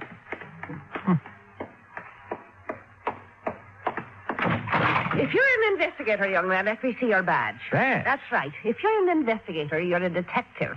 And if you're one of them, you're with the police force. No, And if you are, you can go right back and tell your chief I've had me feel right up to here with answering fool questions about that fire. As if I myself did it, huh? Well, did you? For years now, I've connived and connipted how to get that terrible, dirty, filthy junkyard out of this neighborhood. And now, poor soul, he's lost it. Oh, I could cry my eyes out.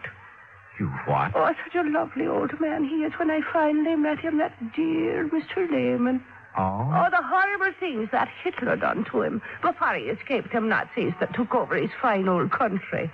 And when he got here, he put all his savings in that lovely second-hand lot. Lovely. So he could earn an honest living. I'm afraid I don't understand. Such a fine man. Such a gentleman. The way he'd click his heels and bow when he come calling on Sunday afternoon. Oh, he was such a gentleman. Wait a minute, Miss Conroy. I don't get it. A couple of minutes ago, you sounded as though you hated that junkyard. Second-hand lot. Oh. And so I did. Until I got to know that nice Mr. Lehman. And I'll tell you this. In spite and despite of the fact they won't ever let him set up in the same kind of business again. If it takes every cent I own, I'll see that he gets started in something else. Well, I'll be... Investigator, huh? Insurance investigator. And then I suppose I can tell you confidential that I've set me cap for dear Oscar. You mean you hope to marry him? Aye. And that I will before I'm through. But I got the impression that your neighbor, Mr. McNeil... Oh, that crazy old sticking him at that old coat, huh? But if you're from the insurance company, how can I help you, lad, with your investigation thing? Well, you can't tell me this. Was your friend, Mr. Lehman, in need of money, particularly? Well, no. His business has been good. He drives a nice car and keeps a nice home. But like I said, if he needs more than he's got to get started again, I'll be the first to help him. Besides, it will sort of help to bring us closer together if I'm worrying about him a bit. No, won't it? Yes, I guess it will.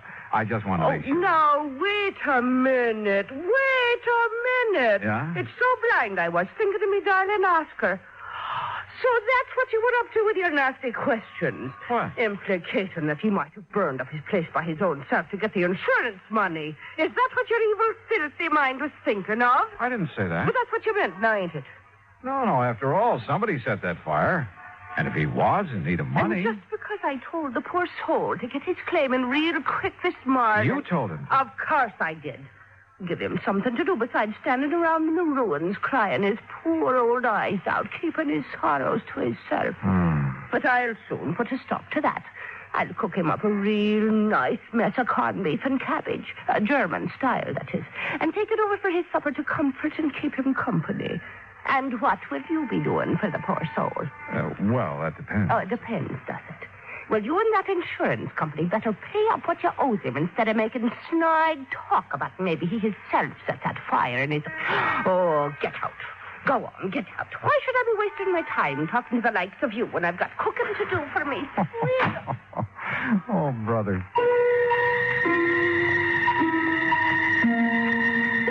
This was turning out to be the most offbeat insurance matter I ever handled. Well, there was only one suspect left. The woman living in the third house opposite the shed where the fire had started. The widow Cummings, McNeil had called her. I went up on the porch, rang the doorbell. And again.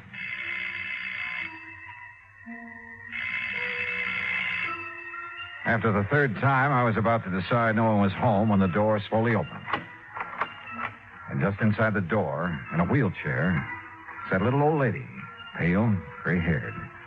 Her face reflected years of pain, of worry. I've been waiting for you to come, Mr. Dollar. You know who I am.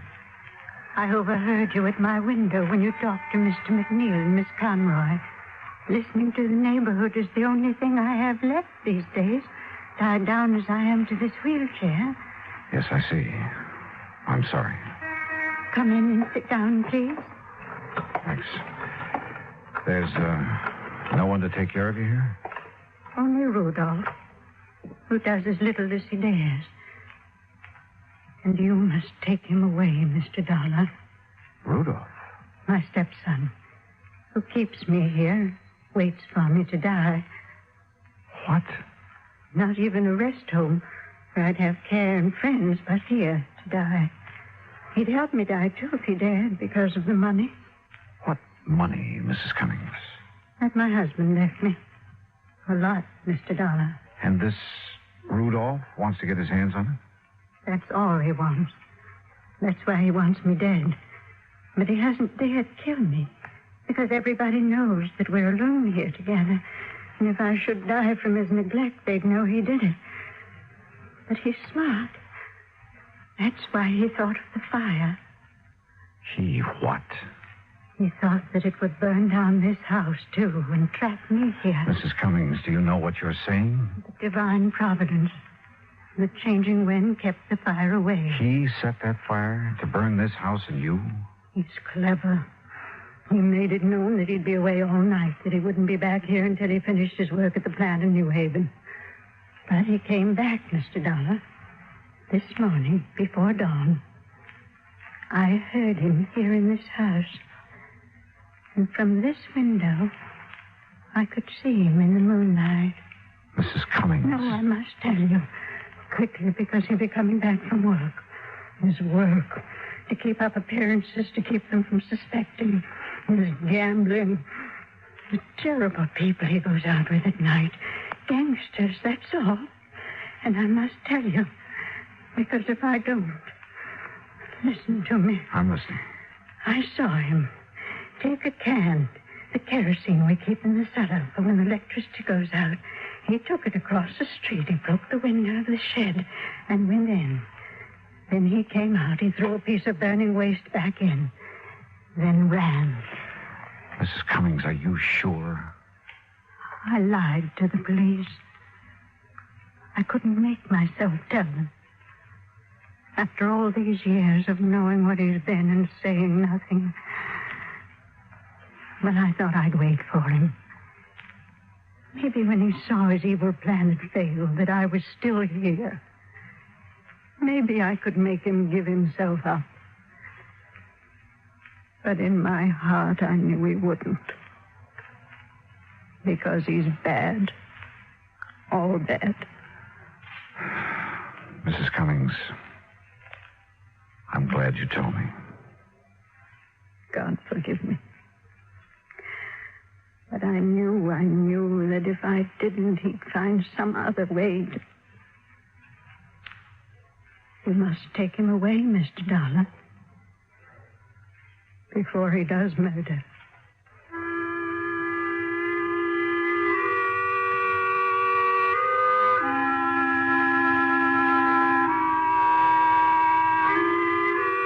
Expense account item 8, $10, board and room.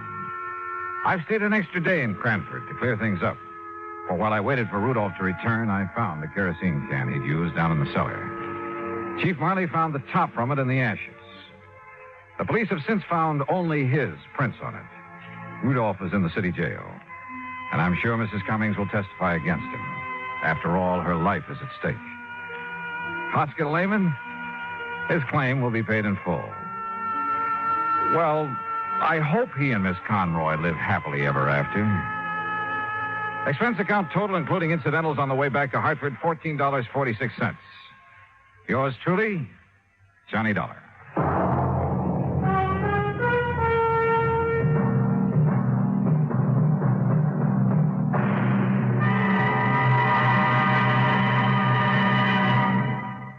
Now, here is our star to tell you about next week's story. Next week, exploration in the high Sierra country of California. And at the end of the trail lies death. Join us, won't you? Yours truly, Johnny Dollar.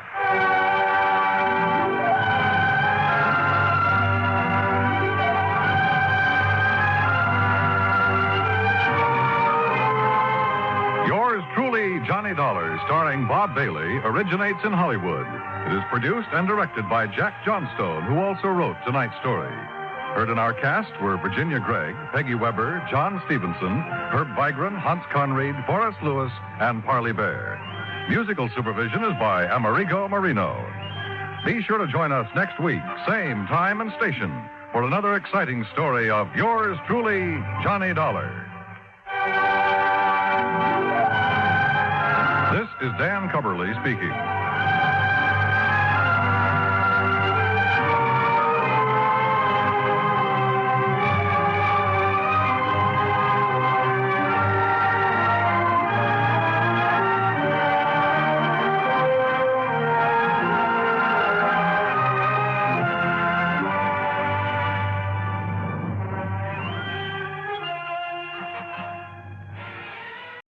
From Hollywood, it's time now for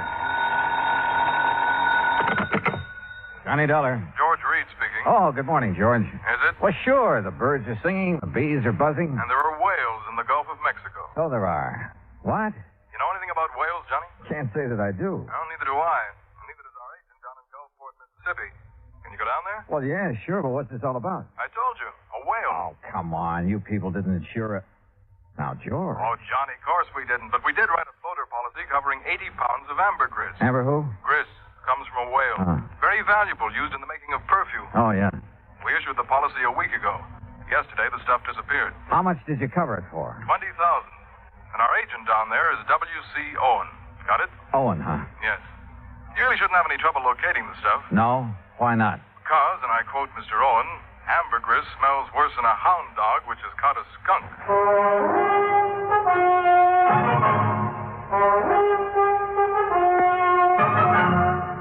Bob Bailey in the exciting adventures of the man with the action-packed expense account.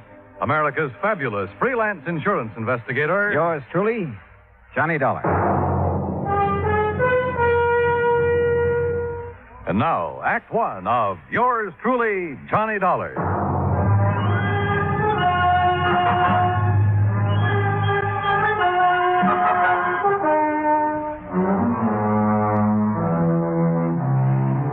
Expense account submitted by Special Investigator Johnny Dollar to Floyd's of England, American Branch Office, 443 North 15th Street, Hartford, Connecticut.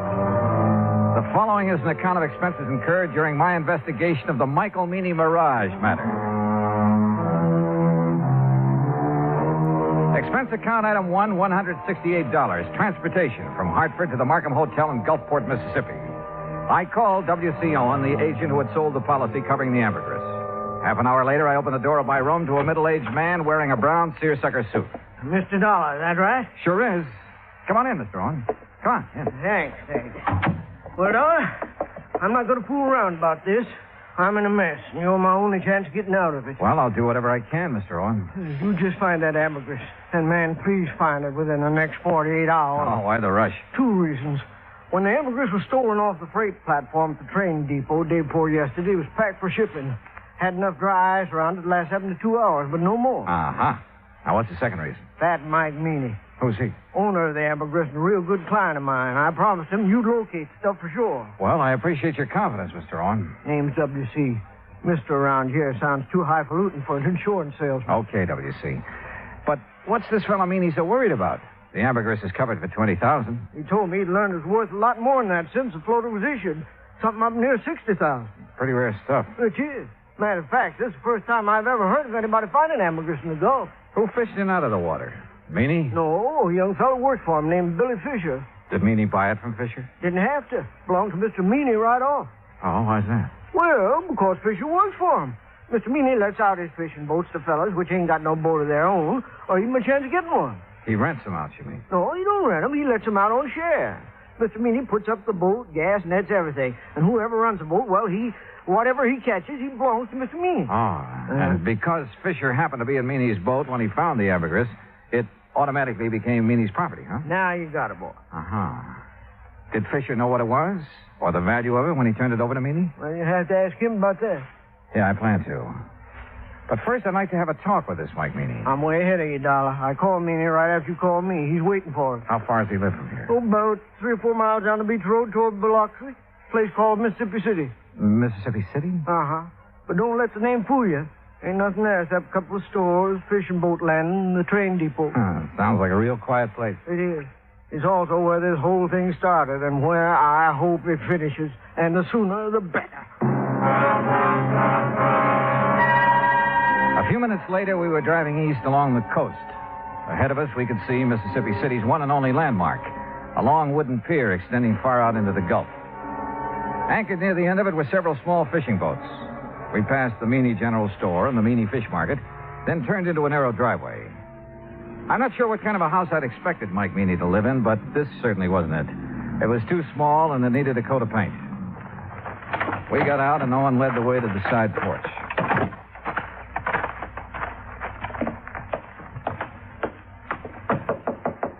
Mr. Meany, you at home? Doesn't look like he is. No, he's here. Listen. What in the name of... Sure heavy, ain't he? Yes, sir. Ain't another man his size in the whole United States. Good night, I believe it. W.C., boy, you sure took your sweet time getting here. Yeah. Well, made it just fast we could, Mr. Meany. This is the fellow I was telling you about, Mr. Johnny Dollar. Both of you come inside. That's it. Come on in. You men sit down on the sofa. I'll just lower myself into this here chair. There. Yeah, now then. You're a detective, huh, Dollar? Well, then, me ain't giving me an answer. You're a detective or you ain't a detective. Now, which is it? I'm an insurance investigator.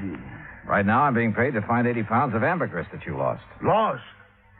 He didn't mean nothing by saying that. You hush up, you road agent. Mr. Meany. Dollar, that stuff was stolen, you hear? Thieved. Right in the broad light of day. You're sure? Why, I'm sure 80 pounds of ambergris didn't get up and walk off by itself. Yes, sir. Me too. Itself. Exactly where was it when it was stolen? Sitting in a box I had built for it, a special box. Smell-proof. Cost $25. Oh, shut up. I was sending it to New Orleans to a fella I'd heard might be able to sell it for me. The box was on the platform right outside the American Express office of the depot. Here in Mississippi City? Boy, you ever take a bad fall out of your crib? No, you ignorant, in Tuscaloosa, Alabama. Where do you think that depot was? Well, it Could have been in Gulfport. No, it couldn't never do business there. Okay, so I'm wrong. No, but that's the first time you ever admitted it.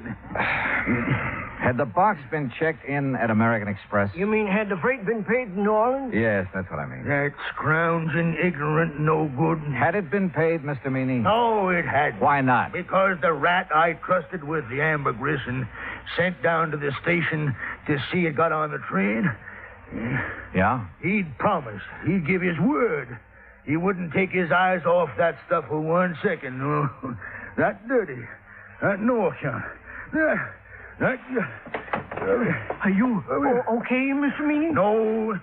But you sit down. You make me nervous, W.C. Yes, sir. Every time I think of that, T.J., that stupid nephew of mine, well, you know what he done, Dollar. He spotted something more interesting to look after than $20,000 worth of ambergris. Okay, who was she? Oh, W.C. told you. No, I didn't. No, sir. Mr. Dollar, he's just clever. Yeah, well, anyway, according to T.J., this young female pulled up in an open car across the road from where he was at, and it wasn't until he got up close that he could see that she was wearing a strapless bathing suit. You see, Mr. Dollar, T.J. thought... He knows what T.J. thought, you miserable. You keep your mouth shut, W.C. Well, whatever you say, Mr. Meany. Well, while T.J. was investigating the situation, someone made off with the ambergris. That right? Right. Well, what about the other people at the station? There weren't no other people there. How about the baggage clerk and the passenger agent? Where were they? Sam Burroughs is the only man that works down the depot, and he was busy selling some woman a Pullman ticket to Memphis. How long did T.J. talk to the girl? Just a couple of minutes, according to him, that is.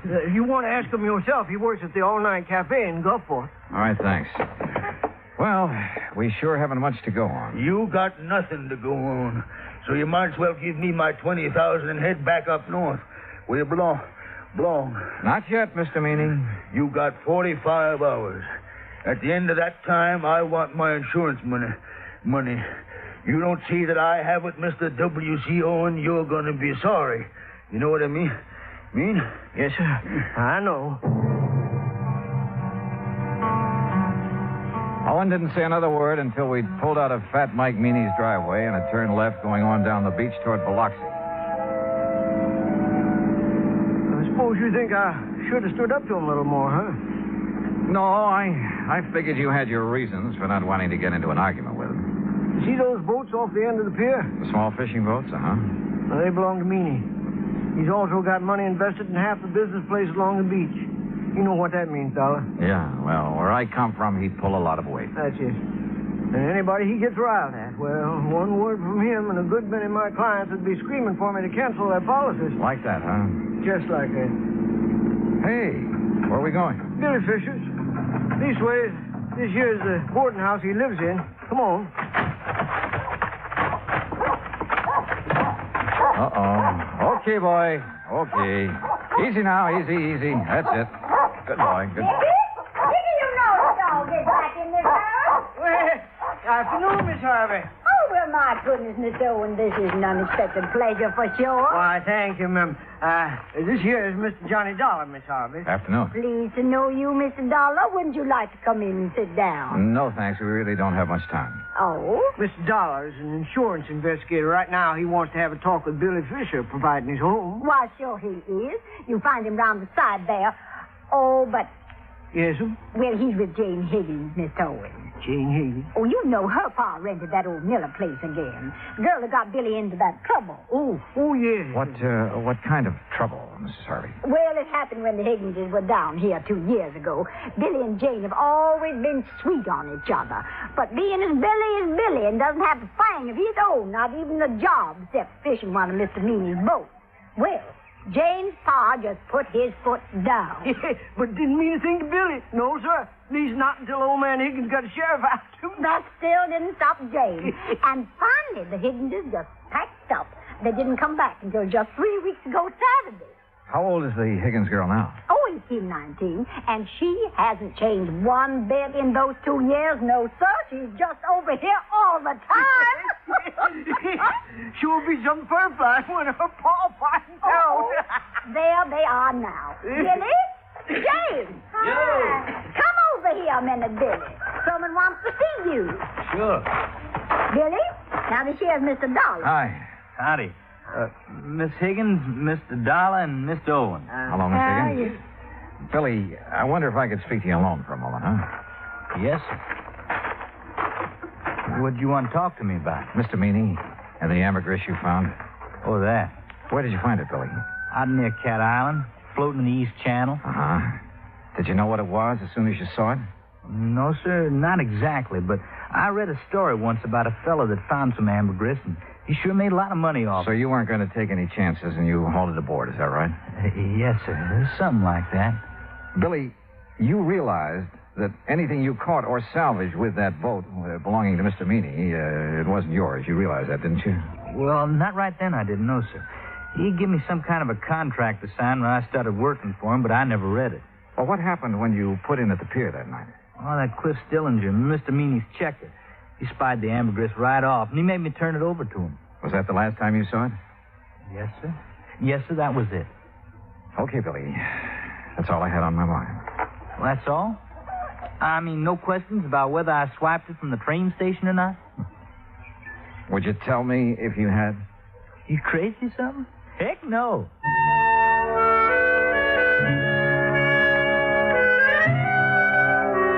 After saying goodbye to Jane Higgins and taking a rain check on a dinner invitation for Mrs. Harvey, Owen and I drove back to town. I was tired and I was discouraged, and I needed a good night's sleep, so I had him drop me off at the hotel. At the desk, I found a message to call long-distance operator 19. A few minutes later, the call was completed. George Reed speaking. Hi, George. Thought it was you. Johnny, where in blazes have you been? I've been trying to get hold of you all afternoon. Oh, something important? No, I was just curious about the weather down there. Oh, well, it's great. Warm, but not too warm. Johnny. Okay, George, what's happened? One of the boys upstairs got wind of that ambergris claim. So? So he just happens to have a friend who's an ichthyologist. Well, bully for him. Johnny, this ichthyologist says that ambergris comes only from the sperm whale. And there has never been a sperm whale alive that would be caught dead swimming in the Gulf of Mexico. What? You follow me, Johnny? I think so. If there's never been a sperm whale in the Gulf, then that stuff you people insured couldn't have been... But, George, if it wasn't ambergris, what was it? I don't know, but unless you find it, we're stuck for $20,000. Holy smokes.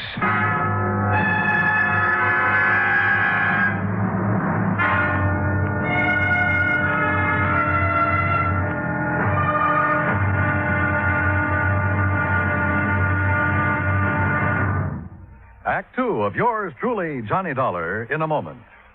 Our flag now numbers 50 stars, and behind each star there stands yet another flag for each of the 50 states.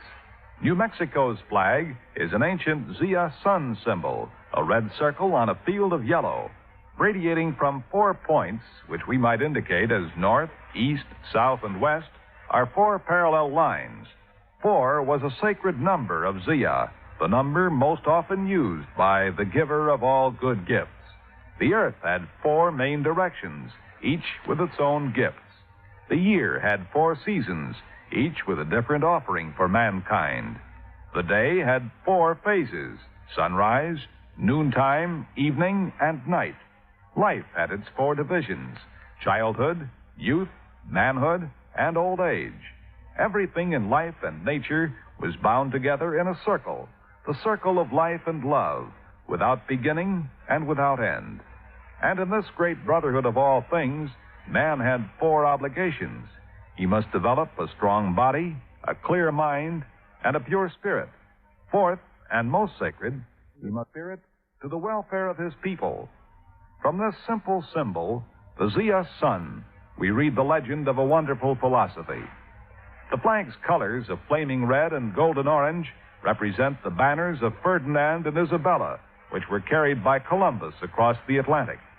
New Mexico's state flag, the flag of the 47th state to enter the Union, was adopted on March 19, 1925.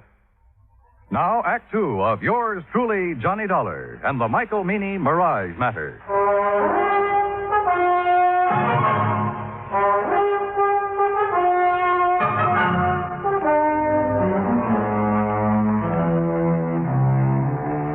After talking to George Reed and learning that there was considerable doubt in his mind concerning the origin of the ambergris Mike Meany had insured with Reed's company, I called WCO and the agent who had issued the policy to come down to the hotel. He was as shocked and surprised as I'd been. Johnny, I just can't believe it. Yeah, well, it's true. At least according to a man who studied the habits of sperm whales for years. Oh. And those kind of whales never come into the Gulf? No, not according to him. What if ambergris isn't ambergris? What is it? WC, your guess is as good as mine. But whatever it isn't worth $20,000. No, guess not. Johnny? Yeah? You don't think Mr. Meany's trying to pull a fast one, do you? Trying to defraud the company? Yeah. Oh, no, I doubt it. He has all the money he'll need for a while. Yeah, that's for sure. Tell me, WC, did Meany have the ambergris analyzed before he asked you to insure it? Matter of fact, he did. Even showed me a letter which said that the stuff was ambergris. You remember who made the analysis for him? A chemist over in Biloxi. Don't recall his name offhand, but he signed that letter he gave Mr. Meany. Okay. First thing in the morning, we'll take another trip out to Meany's place. Good. In the meantime, don't mention any of this to anyone, will you? No, I won't. Johnny? Yeah? I should have checked on that chemist, shouldn't I? And I shouldn't have been so anxious to take Mr. Meany's word. Well, we all make mistakes. Not big ones. Not big ones like this. Johnny, we just got to find that stuff. Because if we don't, we'll never know if it was ambergris or not. Will we? No, WC, we won't. I felt sorry for Owen. I knew as well as he did that the company might recall his franchise unless we could prove it was ambergris that had been insured. And at the moment, I was quite sure we couldn't do that. The next morning, the coffee shop was crowded, so I started up toward the center of town, looking for another place to have breakfast. I was about 4 or 5 blocks from the hotel when I heard someone calling me. Mr. Dollar. Johnny. Oh, yeah. Good morning, Jane. Morning yourself. Well, what are you doing in town so bright and early? I'm going on a shopping spree. Oh? A girl can't get married and just any old thing, you know. I guess she can't. Oh, well, who's the lucky guy? Well, who do you think? Billy Fisher? I certainly wouldn't marry anyone else. Well, Jane, it's none of my business, but I heard. You heard that my father's dead set against Billy, didn't you? Yeah, something like that. Well, he is. But there isn't much he can do about it. I'm over 18. Besides, he's going to change his mind about Billy. I hope so. He's going to be real sorry he ever treats Billy the way he has. Jane, look, I haven't had breakfast yet. How about joining me for a cup of coffee? Oh, I'd love to. Where we go? Oh, how about over there, the all-night cafe? All right. Oh, no, do you know what time it is, Mr. Dollar? Just 10 after 9. Why? Well, I just remembered something important. I'll see you later here. Funny. Or is it? I crossed the street and entered the all-night cafe. Behind the counter, wearing a white T-shirt, apron, and a Valentino-type hairdo, was a man about 23 years old. Morning. What'll it be? Ham and eggs and coffee. I want them eggs. Over easy, okay? It's okay with me. I ain't eating them. 2 half-nice with pig. You want your coffee now? Yeah, please. Do you happen to know a man named Mike Meany? I should. He's my uncle. Oh, well, then you must be T.J. That's right. How come you know me? I was talking to your uncle yesterday. My name's Dollar. Oh, yeah. Yeah, he told me if you come round, I should tell you anything you want to know. Well, what happened at the depot that afternoon, T.J.? Didn't he already tell you that? I'd like to hear your side of it. Well, ain't much to tell. I was sitting there waiting to put that box in the 303, and this here gal drove up. What happened then? Man, she gave me just about the biggest come on I ever did get.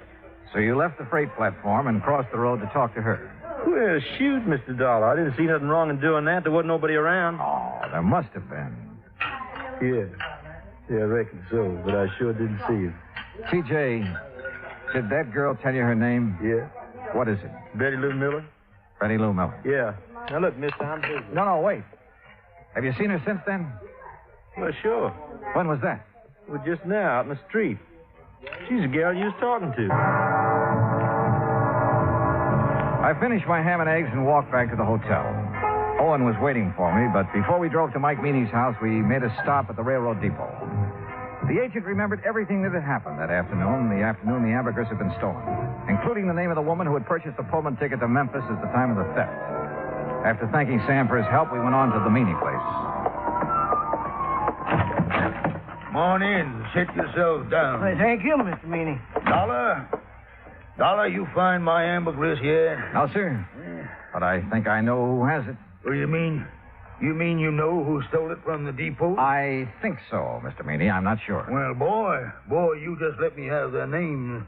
Yes, sir, I'll get the sheriff out here and see they're put under the jail. Now, you come on. Tell me, who did it? No, sir, I'm sorry. I'll tell you when I'm sure and not before. What? Well, when's that going to be? Depends. Depends on what? Whether you'll help me or not. Why, you ignorant, stupid Yankee. You know good and well, boy, I'll help you. Yes, sir. Now, what? What do you want me to do? Give Owen here the letter you received from the chemist that analyzed the ambergris. Is that all? That's all for now. But, boy, you Dollar. Where do you think you're going? To see a lady, Mr. Meany. Owen, I'll call you as soon as I'm sure. Right. Good luck, Johnny. In Owen's car, I drove down the beach to Mrs. Harvey's boarding house. Billy Fisher was out with the boat, so I had plenty of time to tell her what I knew. It's all my fault, Mr. Dollar. I planned the whole thing and put Billy up to it. And bought the Pullman ticket? Yes, I still have it. Been meaning to turn it in for the money, but just haven't had a chance to get down to the depot.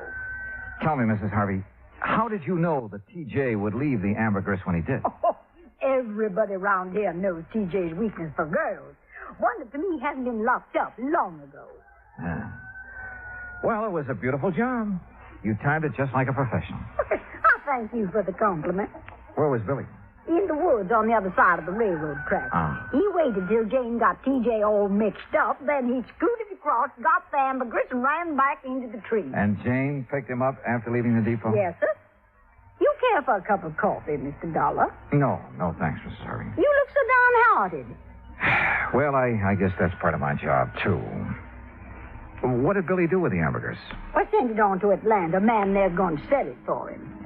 Oh, I see. My, you sure look like you lost your best friend.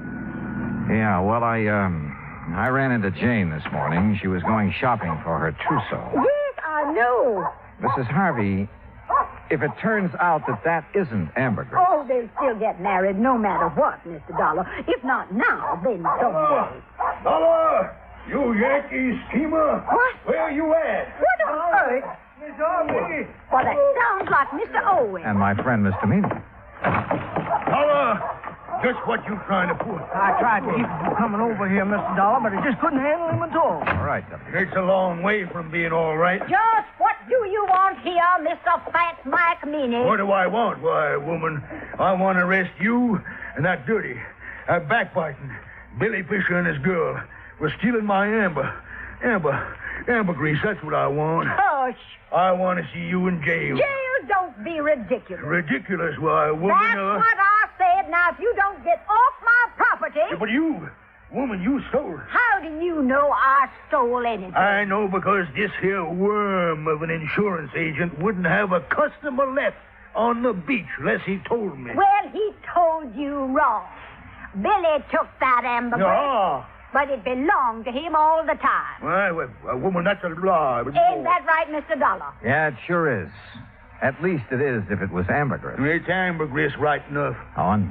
Well, I called that chemist, but he quit his job a couple of days ago. Couldn't find no record he made of it. Don't need no record. It's ambergris, and it's mine. It's Billy's. Mine. You think it's yours? You're seeing a mirage. Tell him, Mr. Dollar. Dollar, if this is some kind of a low-down yank, trick. It's no trick, Mr. Meany. Mrs. Harvey showed me the contract you have with Billy. Well, what's that got to do with him stealing the ambergris? Just this. Yes. The contract states that all fish and fish products and byproducts caught or seined while using your boat belong to you. That's right. Exactly right, so? So, the ambergris doesn't. What? No, sir. Ambergris comes from a whale. And the whale is not a fish. It's a mammal. But Dollar, you boy. No, wait a minute, Dollar. Well, doggone. Doggone. They say that young love can work miracles, and I guess it must be true, because later that day, a huge sperm whale was sighted about 3 miles offshore near the Cat Island Channel. Proving, as I've always said, you can't figure whales any more than you can people. Expense account total, including hotel bill and transportation back to Hartford, $420.10. Yours truly, Johnny Dollar.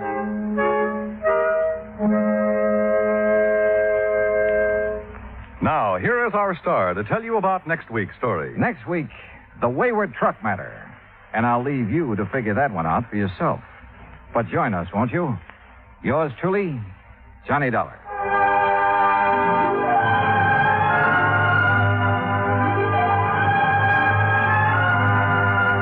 Yours truly, Johnny Dollar, starring Bob Bailey, originates in Hollywood. Written by Charles B. Smith, it is produced and directed by Jack Johnstone. Heard in our cast were Virginia Gregg, Jeanette Nolan, G. Stanley Jones, Junius Matthews, Gil Stratton, Dick Crenna, and John Daner. Musical supervision is by Amerigo Marino. Be sure to join us next week, same time and station, for another exciting story of yours truly, Johnny Dollar. This is Dan Cumberly speaking.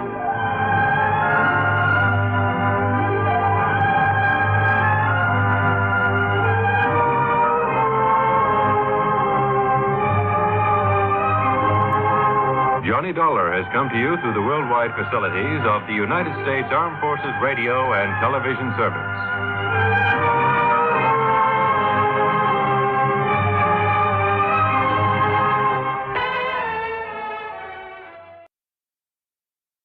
From Hollywood, it's time now for Johnny Dollar. Ted Orloff here. Orloff, Los Angeles? That's right. Tri-Western Indemnity Company. Well, hi, Ted. Look, are you free to come out here in a hurry? What's up? A wayward truck. A wayward? That's right, truck. Lost, strayed, or stolen? Well, that's what I hope you can find out. It's a big one. Insured for nearly $20,000. That is a big one. And aboard it when it disappeared was the driver. Insured? For $10,000. And a cargo of copper tubing worth $9,500. Also insured. Holy. Ted, I'll grab the next plane.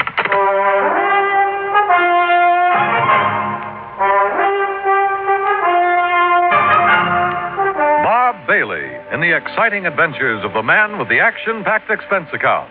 America's fabulous freelance insurance investigator. Yours truly, Johnny Dollar.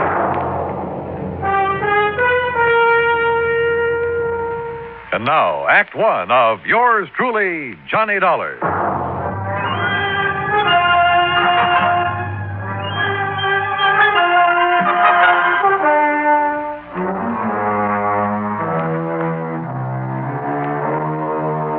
Expense account submitted by Special Investigator Johnny Dollar to the Tri-Western Indemnity Company, Los Angeles office. The following is an account of expenses incurred during my investigation of the wayward truck matter.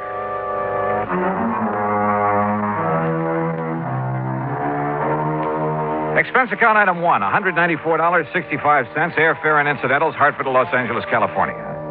When my plane set down at the International Airport shortly after 9 a.m., Ted Orloff was waiting for me. He led me on out to the parking lot. Here we are, Johnny. This car right here. All right. Go on, hop in. Okay. You reserve a hotel room for me in town, Ted? Huh? Why? Well, after all, I've been sitting up in a plane all night and wouldn't mind a chance to shower and slick the whiskers off my pussy. Change clothes. Don't want to take the time. That's why I'm glad you could make it out here right away. See, this thing only happened Wednesday night. Well, just what did happen, and who suffered the loss? And how about stopping somewhere so I can grab some breakfast, huh? Sure. Find a place along the way. Like I told you, Johnny, a truck loaded with $9,500 worth of copper tubing has disappeared. What kind of tubing? The kind they use a lot of in building airplanes, that sort of thing. Go on. It was shipped from Marlowe Copper Products over in East Los Angeles. That's where we're heading. Marlowe is a big jobber, distributor. Okay, so what happened? Well, late Wednesday night, a driver by the name of Jackie McAllen was scheduled to haul this order of tubing over to the Belden Aircraft Corporation over in Victorville. That's about 100 miles east of here, out in the desert. Yeah, I know. So? Well, the truckers usually drive that route at night, not only because of lighter traffic, but to avoid the heat during the daytime. Brother, you can say that again. Yeah. Well, anyhow, right after midnight Wednesday, 12:05 to be exact, Jackie signed out of the Marlowe warehouse with his load of copper tubing. Yesterday morning, Friday, Belden Aircraft was screaming for it, wanting to know why it hadn't been delivered as promised. Just disappeared? Just disappeared. Hijacked, obviously. And the driver? Any word of him? Nothing. Well, what kind of a market is there for stuff like that out here? Plenty of market for it. Not only because it's expensive, but it's hard to get, too. Especially for some of the new little companies that have sprung up around Palmdale and Lancaster out that way. Yeah, didn't Lockheed just build a plant out there? Lockheed, Belden, a lot of the big ones. And they subcontract work to the little boys. That's why nearly $10,000 worth of copper tubing would be worth its weight in gold to those little plants. Well, then it's a wonder there isn't more of this kind of hijacking, if that's what it is. What do you know about the driver of that truck? Jackie McAllen is as honest as the day is long. Yeah, who says? His employer, and he should know. Jackie's been driving for Marlowe Copper Products for years. They trust that boy with a load of pure gold. Yeah. What's that mean? Yeah. Man might have some trouble selling off a load of pure gold. Huh? But if what you say is true about the demand for copper tubing in this area... Oh, now, wait a minute. Well, every man's supposed to have his price, you know, Ted. Look, Johnny, I see what you're driving at, all right, but not Jackie McAllen. You sure? 10,000 is a lot of money. Wouldn't be worth 10,000 sold undercover. Jackie would certainly know where to sell it, though, wouldn't he? Johnny. And why hasn't he showed up? I'll tell you why. Because he's probably been killed. Item 2, $1.75, breakfast for me and a cup of coffee for Ted Orloff on the way into Marlowe Copper Products in East Los Angeles. I was amazed at the way this industrial area has grown in the past few years. The Marlowe operation turned out to consist of a small office and a couple of warehouses. Marlowe himself was a tall, lean man of about 50, very much on the ball. Yes, sir, Mr. Dollar. It's as simple as that. Now, Willie here is the night watchman. How do, sir? Hi, Willie. According to Willie's clock and the shipping order and the manifest, Jackie McCallion signed his load out at exactly 12:05. And that's the last we've seen of either of them. He took off alone with a load worth $10,000? $9,500, yes. Well, isn't that taking quite a chance? Well, he's done it many times. Mr. Marlowe, how much does this Jackie earn a week? Well, that would depend. Anywhere from 100 and... Oh, now, wait a minute. If you're thinking what I think you are, you're wrong, Dollar. You're dead wrong. Just as I said, Johnny. Sure, why? I'd trust Jackie with my own life. And believe me, whoever's done him in, well, he's going to have to deal with me. I'll see him hang. Well, what makes you so sure he's been done in? Well, it's the only thing that could have happened to make him give up a shipment of goods. A hijacker'd have to kill him. And whoever did this to Jackie... Tell me, do you think there's any possibility of his having been approached beforehand by hijackers? Perhaps threatened into turning the shipment over to them? No, not a chance. He would have told me of anything like that immediately. If he had time, maybe. Who's working on the case now, Mr. Marlowe? The L.A. Police Department and the Sheriff's Department of every county in Southern California. Are all your trucks like those two I see out the window there? Jackie's was. We got 4 of those big singles. Did have. Now it's 3. And 3 big tractor-trailer rigs. Mm-hmm. A truck like one of those is a pretty big hunk of stuff to just disappear. Willie. Yes, sir. Were you on duty Wednesday? Yes, sir, I was. Did you notice anything unusual about Jackie that night? Why, no, sir. Not that I noticed. He came to pick up his truck alone, huh? I didn't see nobody else with him. Well, did he look worried, anything like that? Well, not that I could see, no, sir. And he didn't say anything that might have indicated things weren't as they should be? Not that I heard, no, sir. Just exactly what did he do? What the driver always does. Come in, signed up the manifest, putting down the time, and then drove off with his truck like always. Nothing unusual at all? Not that I saw, no, sir. Mr. Marlowe, where did Jackie live? Somewhere over on West 3rd Street. He lived alone. Naturally, the police looked for him there first thing. May I have that address, please? I'll have my secretary get it for you. You all through with me, boss? Yes, Willie. If you're going to work tonight, you better get some sleep. Go ahead. Yes, sir. Thank you. Right. And believe me, nothing's going to happen to anything this time. If I were you, Mr. Marlowe, I think I'd have more than that for a night watchman in a place like this. Just what were you thinking of, Mr. Dollar? Jackie's address, I mean. Look, if the police and sheriff's offices haven't been able to turn up anything, well, in spite of what you said, there's always the possibility of collusion in a case like this. Between Jackie and whoever stole that truck? Oh, no, sir. There's always the possibility, voluntary or otherwise, if Jackie was in with the hijackers, even against his will. I wouldn't believe it. But it's a possibility, whether you want to believe it or not. For one thing, how would the hijackers know when and how the shipment was to be made? From any one of a number of sources. The man who supervised the loading here, for instance. Who? Red Kingsley, or almost anybody in the place, or just as easily anyone over at Belton Aviation in Victorville. Belden would know exact time of departure from this warehouse? Well, no. Close timing in a hijack operation is usually pretty important. But they knew the stuff was due at their plant early Friday morning. They've been hollering for it ever since. I'll lay my money on the tip-off coming from this end. Now, has the route between here and Victorville been thoroughly gone over? By the police. And they found no sign of either the truck or this fellow Jack? That's right. The truck, of course, could be disguised, new coat of paint, that sort of thing, often done. But no body, alive or otherwise? No. So how do you plan to proceed? Well, if Jackie was forced to participate... And I'm sure he wasn't. Then I don't know. Let me have that address, huh?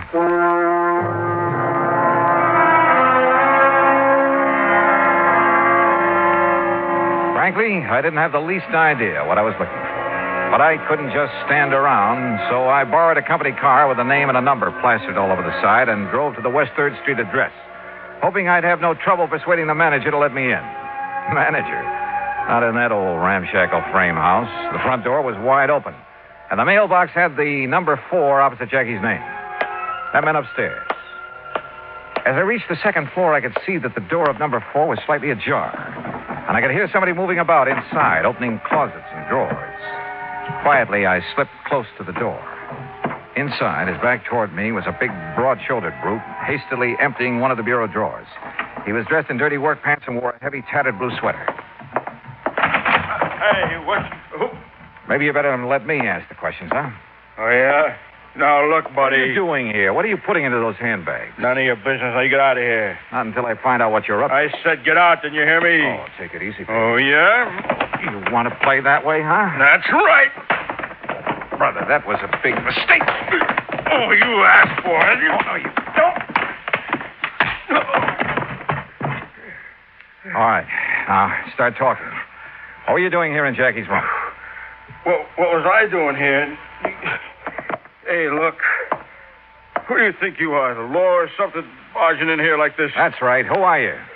I said, who are you? I'm Dick McCallion. What? That's right. Jackie McCallion.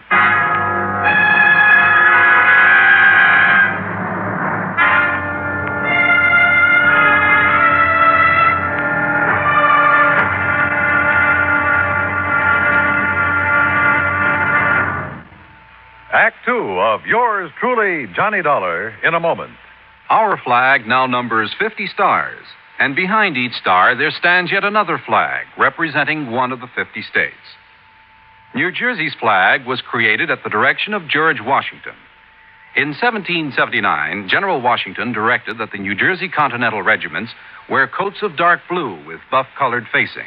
This was done as a tribute to the former ruler of these colonies, the Dutch, whose national colors were buff and blue.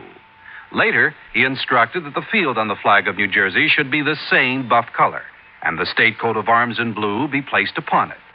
The state's motto, reflecting the aspirations of all who came to these shores, is also inscribed on the flag: liberty and prosperity. This flag was displayed proudly before the combined American and French armies at the surrender of Cornwallis's army at Yorktown. New Jersey's state flag, the flag of the third state to enter the Union, was adopted on March 26, 1896. Now, Act 2 of yours truly, Johnny Dollar, and the Wayward Truck Matter.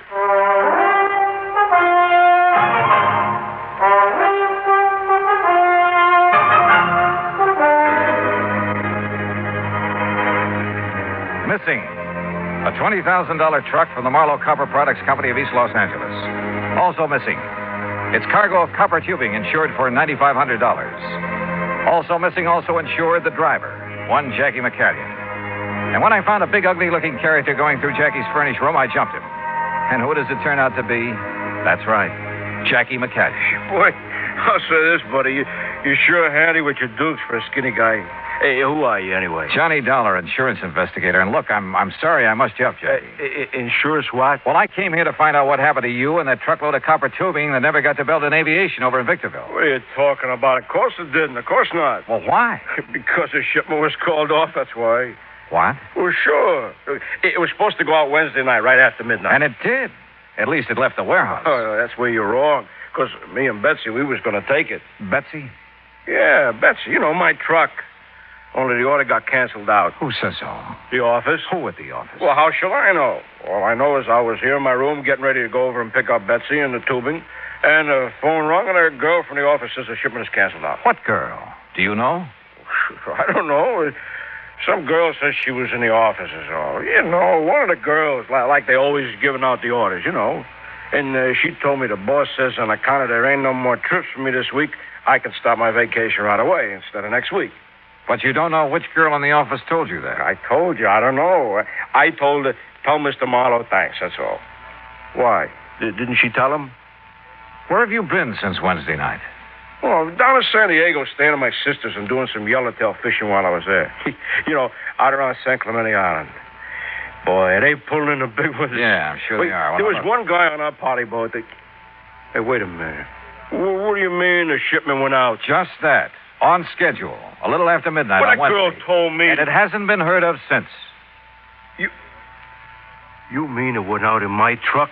In Betsy? Who took it? According to everything we know, you. Oh, no, sir. By midnight Wednesday, I was halfway to San Diego in my car. Look, you ask my sister down there. I got there before 1 a.m. Call her up and ask her. Go ahead, call her. You're sure of that? Oh, sure, I'm sure. And if some dirty guy took my Betsy out, I'll kill him. Don't nobody ride Betsy but me. Well, what were you doing when I came in here? Packing those bags in such a hurry. What for? My vacation. What's the matter? Don't you hear good? Hey, well, look, mister. If somebody took my truck out... Okay, Jackie, okay, calm down and come along with me. Where? We're going back to Marlowe Copper Products to talk with a couple of people. Maybe do a showdown. Jackie, with a name like that, I'd pictured a slim, wiry little fellow, not this big gorilla. And from what he'd said and what he told me on the way back to the Marlowe warehouse, I was convinced he was telling the truth about his whereabouts the night of the robbery. But then, who could possibly have been a close enough double for Jackie to fool the watchman? Or had the watchman been trying to fool me and the police? And why? Or could Marlowe himself have somehow contrived to... But again, why? And if Marlowe was up to something, well, he'd have been smart enough to put or at least keep Jackie out of the way. Mr. Dollar, did you find... Jackie. Hi, boss. Hey, what's going on around Jackie, here? thank heaven, boy, you're all right. Oh, sure I'm all right. We thought you'd been killed or something. Oh, me killed? Where'd you find him, Dollar? Where's the truck? Hey, boss, that's what I've been trying to find out. Only all this guy here does is ask me questions. Well, the important thing is you're all right. I didn't tell you this before, Dollar, but Jackie's as much a part of this business as I am. Ah, come on, you started out with me in the beginning when I didn't have a penny to my name. Worked 7 days a week, night and day, helping me build up this business. And you've kept him just a truck driver? What do you mean, just kept me a truck driver? That's the way I like it. Oh. Yeah, even the big retirement he made for me. I don't want that. I just want to keep on driving the truck, just like I am, and maybe go fishing now and then. That's what I like, and I'm happy. Thank God you're still all right. Hey, but what about Bessie? Yes, Dollar, what about the truck? Any ideas, any leads? Mr. Marlowe, I want to talk to that night watchman of yours again. Well, Willie? That's right. Let's just hope he hasn't skipped town. Skipped town? Would you see if you can locate him and get him down here? Well, of course. You think he was involved in the hijack operation? Well, let's get him in here, if we can, and we'll see.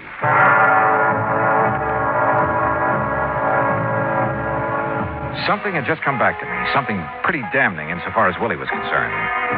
It was the way he had answered my questions when I talked to him before. Was there anything unusual about Jackie when he came to pick up the truck? Well, not that he'd noticed, he said. Had Jackie picked up the truck alone?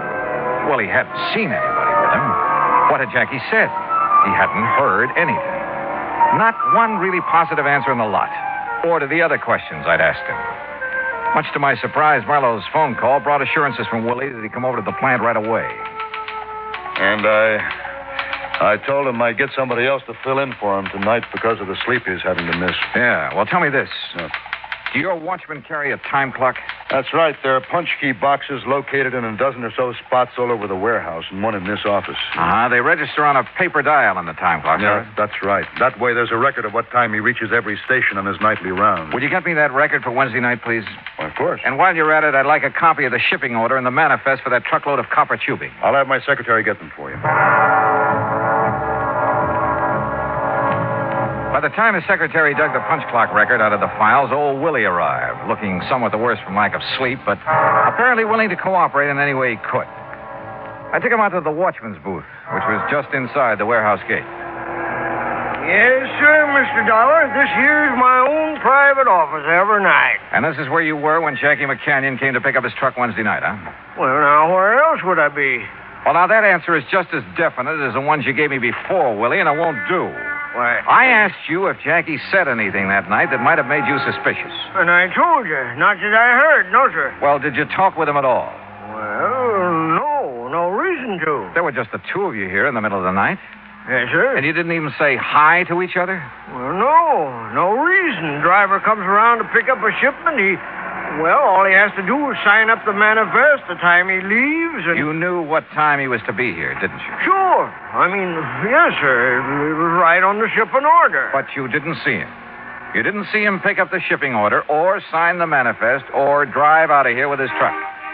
Knowing he was coming, you left the gate open for him. Or knowing somebody was coming. That's against the rules, mister, leaving the gate. You weren't here when that truck went out. I didn't say that. No. So far you haven't said anything. You've just given a lot of evasive answers to all my questions. All right. Now, if you were here, you were partner to the hijacking operation. No, sir. You'd have had to be. Because Jackie McCanyon didn't pick up his truck that night, as you'd have us believe. If you were here at the gate, that is. And that's something we'll find out right now.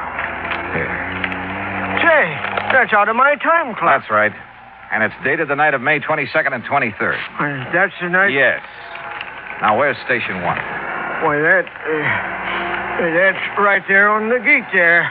And that's the key I use to punch my time clock. Every single night, right on schedule. And I don't know what you're getting at, young fella. All right. Just listen to me and answer my questions. Station number 1 was punched at 11:41. If that's what it says, that's what it was. Now, where's number 2? Well? Look, I don't like the way... Where is number 2? It's the big double doors back in the warehouse on the right. But now you look 11:47. You must walk pretty slowly. Well, of course I do. I look around.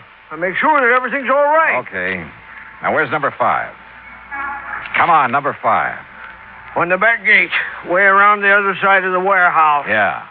A good quarter of a mile from here. And according to this time clock record, that's where you were at exactly 12:04 that night. And, brother, I'd like to see you do a quarter of a mile around these buildings in less than a minute to get back here at exactly 12:05 when you claim Jackie signed out that truck. Well? You're right, Mr. Dollar. Yeah? Which way am I right? I wasn't here. I left the gate open for him, like I often done when I wouldn't be right there for a night shipment. Like you often did? Don't you see? Nothing like this ever happened before. And when I seen his name on the manifest, I knowed that You weren't here when the truck went out, so you don't know a thing. I mean, I thought Jackie took it because I left the catch on the main gate so it looked like it was locked. You ever done that before? Well, not for Jackie. He was always too close to the boss. He and the boss. Yeah, I know all about that. But I have for the other boys. Yeah. Jay, you've left this whole place wide open for anybody who wanted to come in and take anything he could lay his hands on. And this time it was a $20,000 truck with a $10,000 cargo. Willie, you're in trouble. Plenty. I questioned him further and got nothing more than a few tears and a plea for mercy, and then I turned him over to Marlowe. Willie was his problem now. But my own was still far from solved. I wasn't any closer to the missing truck and its cargo than I'd been when I arrived. Expense account item 3, $220, lunch for Jackie McCanyon and myself at a lunchroom around the corner. We were on our second cup of coffee. Your boy, that was a good donut. Oh, sir, Mr. Dollar. And the more I think about it, the more I say that outside of them pretty girls in that boss's office, the only ones to be sure what time that shipment was to go out was Willie and Red Kingsley. Kingsley? That's his car I used. Yeah, that's the guy. He's in charge of all the shipping. Well, how much do you know about him?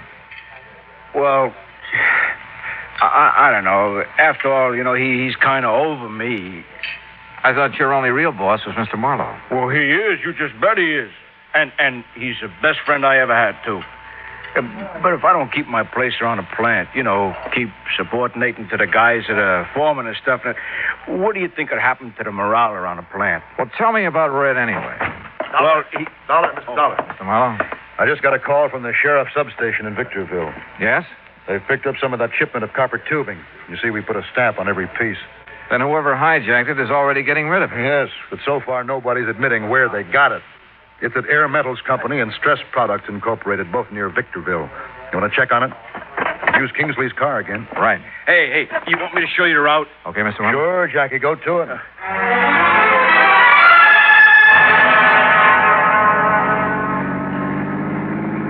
And believe me, we went. I don't know whether the police along the route have been alerted to let us by or not, but we earned more than one speeding ticket before we hit the cutoff around Victorville. The cutoff that would take us on past Edwards Air Force Base where the plants we were looking for were located. All along the way, Jackie had carefully scrutinized every truck we passed, going in either direction. No. Same make and model, but she ain't Betsy. Oh, Jackie, don't you realize that truck of yours is no doubt thoroughly disguised by now? You think a father couldn't tell his own little baby no matter how disguised it was? Maybe, but a truck. Here, now, look at that one up ahead. See the one we're pulling up on?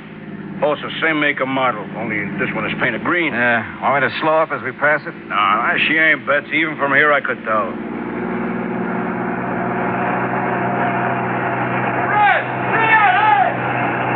What did he say? Oh, I didn't quite... Hey, wait a minute. That's Betsy. You sure? That paint job looks pretty old. That's Betsy. I know by her sound. You stop and block her off. Hey, Red. That's what he shouted. And this is Red Kingsley's car with the company name all over it. Yeah, that's why he thought we was Red when we passed him. Sure, and look, he's catching up on us.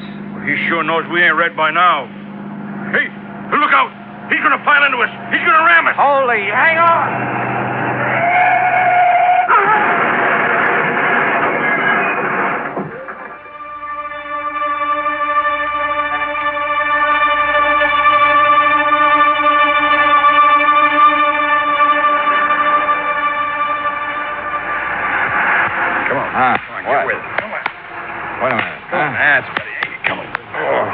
Look, I hate to keep slapping you on the push this way, but come on. Oh, it's okay. It's okay. All right? I'm okay. Hey, your pal's up the road with that other truck. That's the sheriff's car. Up there were a couple of 1,000 miles of copper pipe spread all over the countryside. Oh, yeah. I edged him off the highway and he flipped over. Well, why did you do that? Why? Well, to hear those cops talk, you'd think I was a hero or something. The guys in the green truck rammed you off the road, didn't they? That's right. Well, when the cops seen that happen, they tried to force the truck off. Mister, that takes something like Clarabelle here. Clarabelle? Yeah. That's what I call this tractor-trailer rig of mine. It's not the first time I've given the police a hand.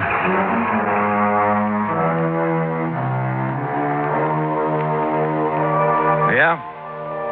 They've given a lot of people a hand, those boys who drive the big interstate trucks and trailers. They're a pretty fine bunch to have on the road. Well, I guess it's pretty obvious that Red Kingsley and Marlowe's shipping department was back at the hijacking operation. The two who were aboard the stolen truck turned state's evidence and sang plenty, and the courts will take care of them. Expense account total, including air transportation and incidentals back to Hartford, 50105. Yours truly, Johnny Dollar.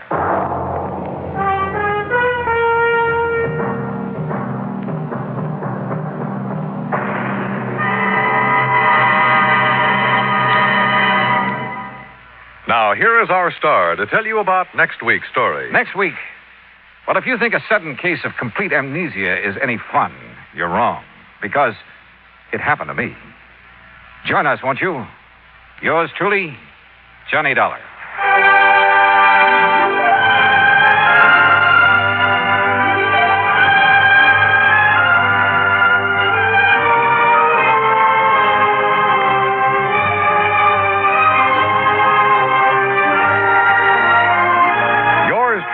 Johnny Dollar, starring Bob Bailey, originates in Hollywood.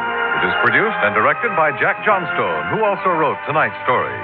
Heard in our cast were Forrest Lewis, John Daner, Junius Matthews, Stacey Harris, and Jack Crucian. Musical supervision is by Amerigo Marino. Be sure to join us next week, same time and station, for another exciting story of yours truly, Johnny Dollar. This is Dan Cubberly speaking.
It's time now for Johnny Dollar. Crutcher, Mr. Dollar. Lester Crutcher at Continental Insurance Company. Oh, how are you, Mr. Crutcher? Tell me, are you familiar with the Priest Expedition collection? Priest Expedition? Some of the relics, artifacts of considerable archaeological import that were excavated from the ruins of the city of Ur in the valley of the Euphrates. What? Findings from the temple erected to the god Baal, which proved of such historical value to students of the ancient Babylonian civilization. You know. Yeah, I certainly don't know. But what about it? We carry some special insurance on that collection. And what's happened to it? Nothing yet. But I think you'd better come over and see me. Right away. Okay, Mr. Crutcher. Why not?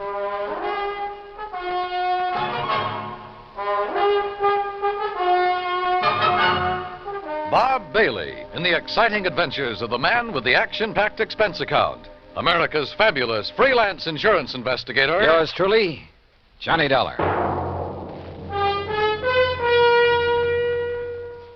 And now, Act One of yours truly, Johnny Dollar.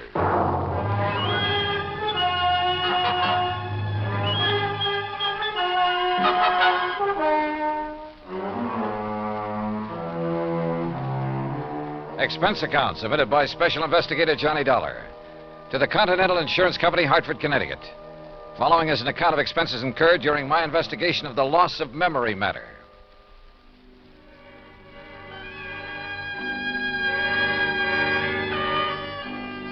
Ancient Babylonia, Crutcher had said.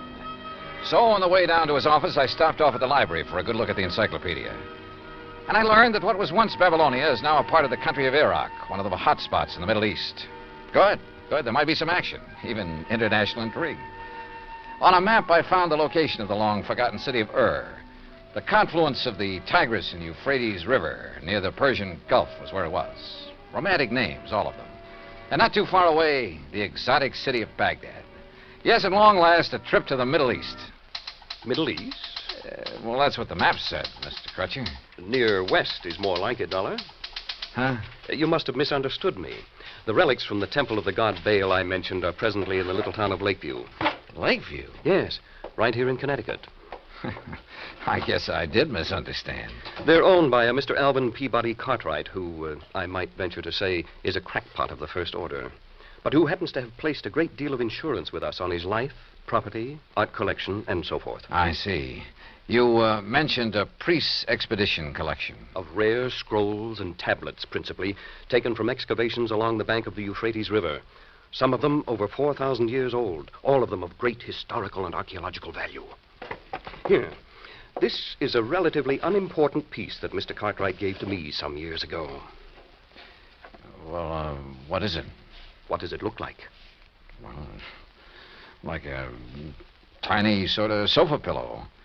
Only it's made out of dried mud or some Hey, wait a minute. There are a lot of tiny marks on it. Hieroglyphics, Dollar. Those are a perfect example of the cuneiform writing that was used by the ancients. Oh, what's it say? Has anybody deciphered it? It's a receipt for 24 fat sheep, 12 oxen, and 12 goats that were taken to the temple for sacrifice to the great god Baal. Well, how about that?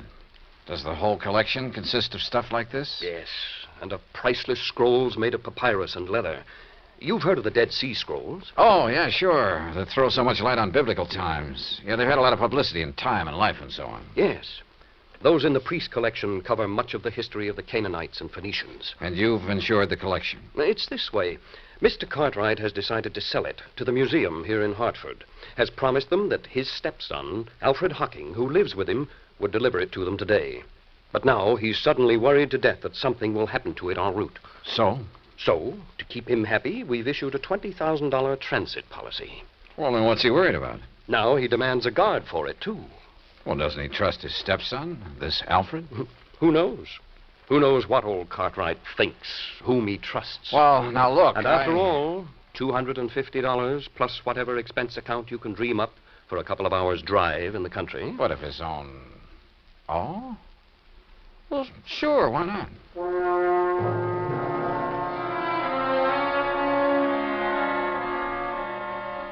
Expense account item 2, $50 deposit on a rental car in which I promptly headed north and west on Highway 44. The 50-odd mile drive to Lakeview was easy and pleasant. Finding Cartwright's home was also easy. It sat prominently atop a hill on the outskirts of the little town with perhaps 2 acres of ground around it. All of it looking worth a lot of money, yet rather seedy and run down. Alvin Peabody Cartwright himself greeted me at the door. I take it you're Mr. Dollar. That's right. Mr. Cartwright? Let me see your credentials.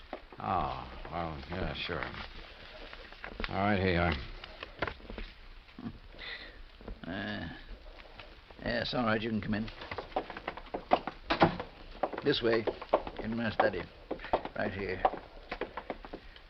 And there, Mr. Dollar, is the box containing the Babylonian relics.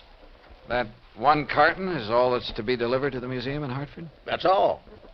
Young man, the contents of that sealed carton are worth $21,000, and it's sealed, you understand, so that neither you nor that worthless stepson of mine can get your hands on any part of it. Alfred, this is Mr. Dollar. Alfred Hocking. Hi, Dollar. Oh, I'm sorry I didn't see you sitting back there. Yeah. Now let me finish this phone call that you interrupted. You still there, Mr. Waring? All right, now. Huh? Yes, he finally got here. Dollar's his name. That's right. Shall I sit down? Yeah, sure. Well, just you be sure he identifies himself. Yes, and that he's accompanied by my stupid stepson, whose name's Alfred Hocking. Now, if only one of them appears, or if the seals on the carton are broken, you're not to accept it. Make him bring it back to me in a... No. Call the police. Yes, that's what I said. Call the police. Otherwise, give the money to Mr. Dollar. Not to that half-wit stepson of mine. I don't trust him. Now, they'll leave here shortly, and I know it's late, but Waring, just make sure that you're there waiting for them with the money. Goodbye. Mr. Cartwright. Yes? Well, what? If you're so concerned about it, I can't help wondering why you haven't asked the police to guard this shipment for you. Because I don't trust them. I don't trust them any more than I trust this numbskull Alfred. Thanks. I don't trust anybody. Oh, does that include me? Of course it does. Why do you suppose I'm having both of you take it over there? I'll tell you why, to keep an eye on each other. Now, get yourselves out of here and on the way to Hartford. Just be sure you bring that cash right back here to me tonight. You mean check, don't you? I mean cash. I don't believe in checks. I don't believe in banks. I don't trust them. I've kept all I have in my big safe here in the house for the past 47 years, and I intend to continue keeping it there, where I can watch over it myself. Now, go on, you and this dumb Alfred. Get out of here. Dumb, Alfred? I'm not so sure. On the other hand, as we drove back toward Hartford with Alfred at the wheel, he said he knew a backcountry shortcut. I decided he just wasn't as clever as he'd like to be. Hey, take it easy, Al. I'll give it to you straight, Dollar. I'd hoped the old buzzard would let me make this delivery alone. Because believe me, if he had, he'd never see 1 red cent of that 21 grand we're going to pick up. I take it you and your stepfather don't get along too well. That's putting it mild. But I'm telling you, boy, that once I figure a way to relieve him of his dough, he'll never see me again. $21,000. Boy, that would get me so far away from here, I tell you... You, Been living with him long? All my life. The crazy old Scrooge has never let me have any money of my own. And me, I got a right to blow myself, have a little fun, as much as anybody. Well, maybe he thinks you ought to work for it. Hey, now, you better slow down, Al. Work, did you say? When he's got more than he'll ever be able to use stashed away in that old safe in the cellar? Why should I have to work? Hey, I said take it easy, Al. Why don't those trucks stay off those back country roads? Oh, now, Al. Why should I work when all I need to do is to get my hands on some of that pile he's got in the safe and I can live like a king? He'll never spend it, and he'll never leave it to me when he kicks off. That's why I haven't knocked him off myself, but believe me, Al, look, just stop this crate and let me take the wheel. Yeah, why? Oh, with all your ranting and raving, you're all over the road. Sure, okay. Sure, you can drive. Well, stop. Sure, I'll stop. Look out, we'll skid. Let us skid. Look out!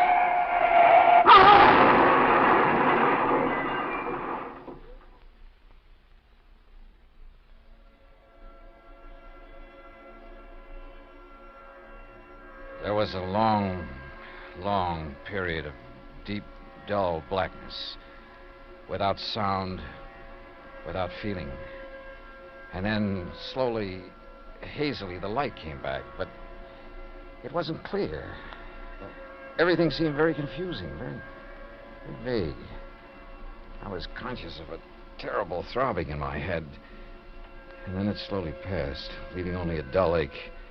A strange and helpless feeling of not knowing who or what or where I was, until the shadow of a man rose from the ground beside me. It slowly took definite form as it wavered for a moment, then stood over me. How about you, boy? Back to the world again? World? Yeah, you really hit that windshield frame. Here, let me help you sit up. I'll lean you up against what's left of the car. And now. Car? Sure. Yeah, this is the wreck we cracked up in. There you are. Nothing busted. You were just knocked out. Cracked up? Sure. On our way to Hartford. Hartford? Hey. What's the matter with you? I don't know. I can't seem to remember anything. What do you mean? Not anything. I can't remember. My mind is all blank. Well, you know who we are, don't you? No.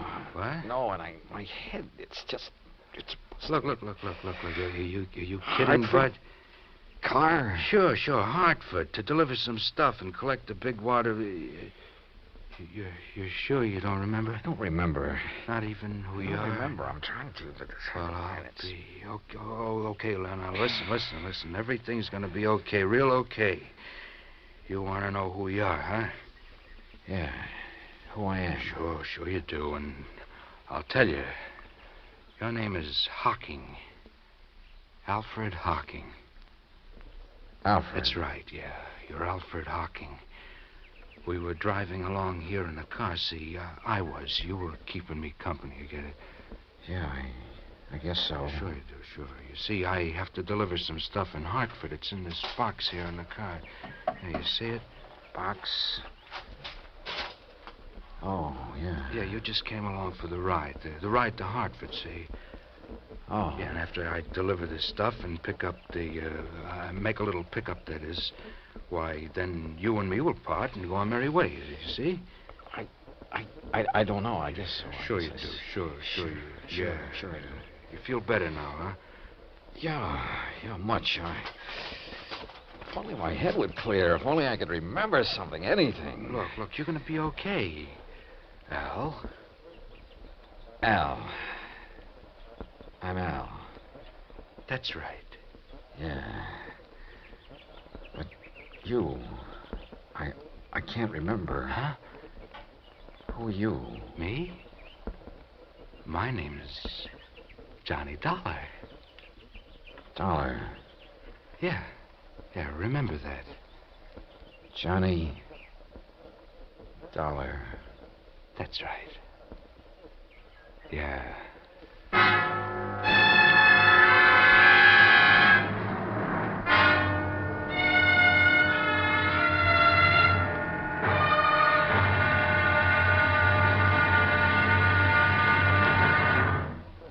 Act Two of yours truly, Johnny Dollar, in a moment. We sometimes wonder, what is the life of a human being really worth? Not too much? Or maybe a great deal? Does it depend on whose life it is? Whatever the answer, one thing is certain. Fred Hargesheimer, since World War II, has felt that his life is worth quite a lot of gratitude. During the war in the Pacific, about June of 1943, Lieutenant Hargesheimer had his P-38 fighter plane shot out of the sky. Badly wounded, he bailed out over a tiny island, New Britain. It looked pretty small from where he hit the silk, but he found it much bigger when he hit the ground. It was bigger, and in complete control of the enemy. But Hargesheimer was lucky. After a month of lonely hiding, he was found by a group of friendly natives from the village of Nantambu. They cared for him and successfully hid him from enemy patrols for the next 4 months at the risk of their own lives. Then Hargesheimer was able to make it back to civilization. For the next 17 years, Fred Hargesheimer thought about those wonderful people of Nantambu. 12,000 miles away in the United States of America, Hargesheimer put a great plan into effect. He made speeches, took up collections, sold jewelry belonging to his family, and worked out a way to bring a bit of civilization and happiness to the little village of Nantambu. Needless to say, the villagers gave him a spectacular welcome upon his return. Fred Hargesheimer showed his gratitude to the people who had saved his life. But life is worth little without freedom, the right of all men, everywhere. Now, Act Two of yours truly, Johnny Dollar, and the Loss of Memory Matter.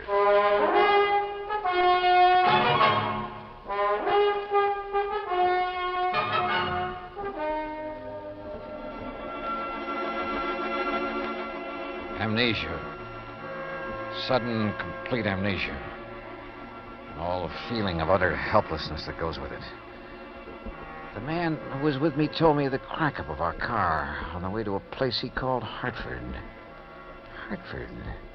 Meant nothing to me.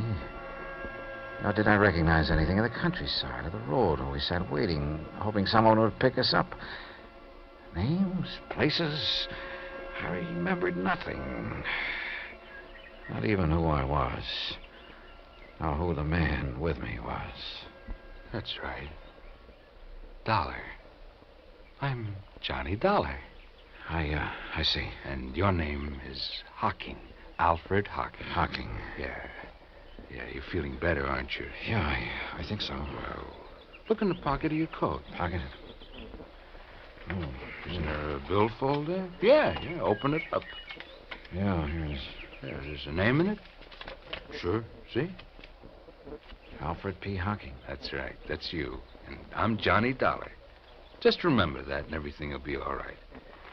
Now, why don't some truck come along and pick us up, or a car? What are we doing out here, Johnny? You see this box? Well, I've got orders to deliver it to the museum in Hartford. Museum, huh? What's in it? No, just some old relics. Then I'll collect the money for it, and that'll be that. You can be on your merry way, okay? Yeah. Yeah, I guess so. Sure. But how come I'm going with you, Johnny? Why, you live in Hartford, see? Oh, I see. You didn't even know that.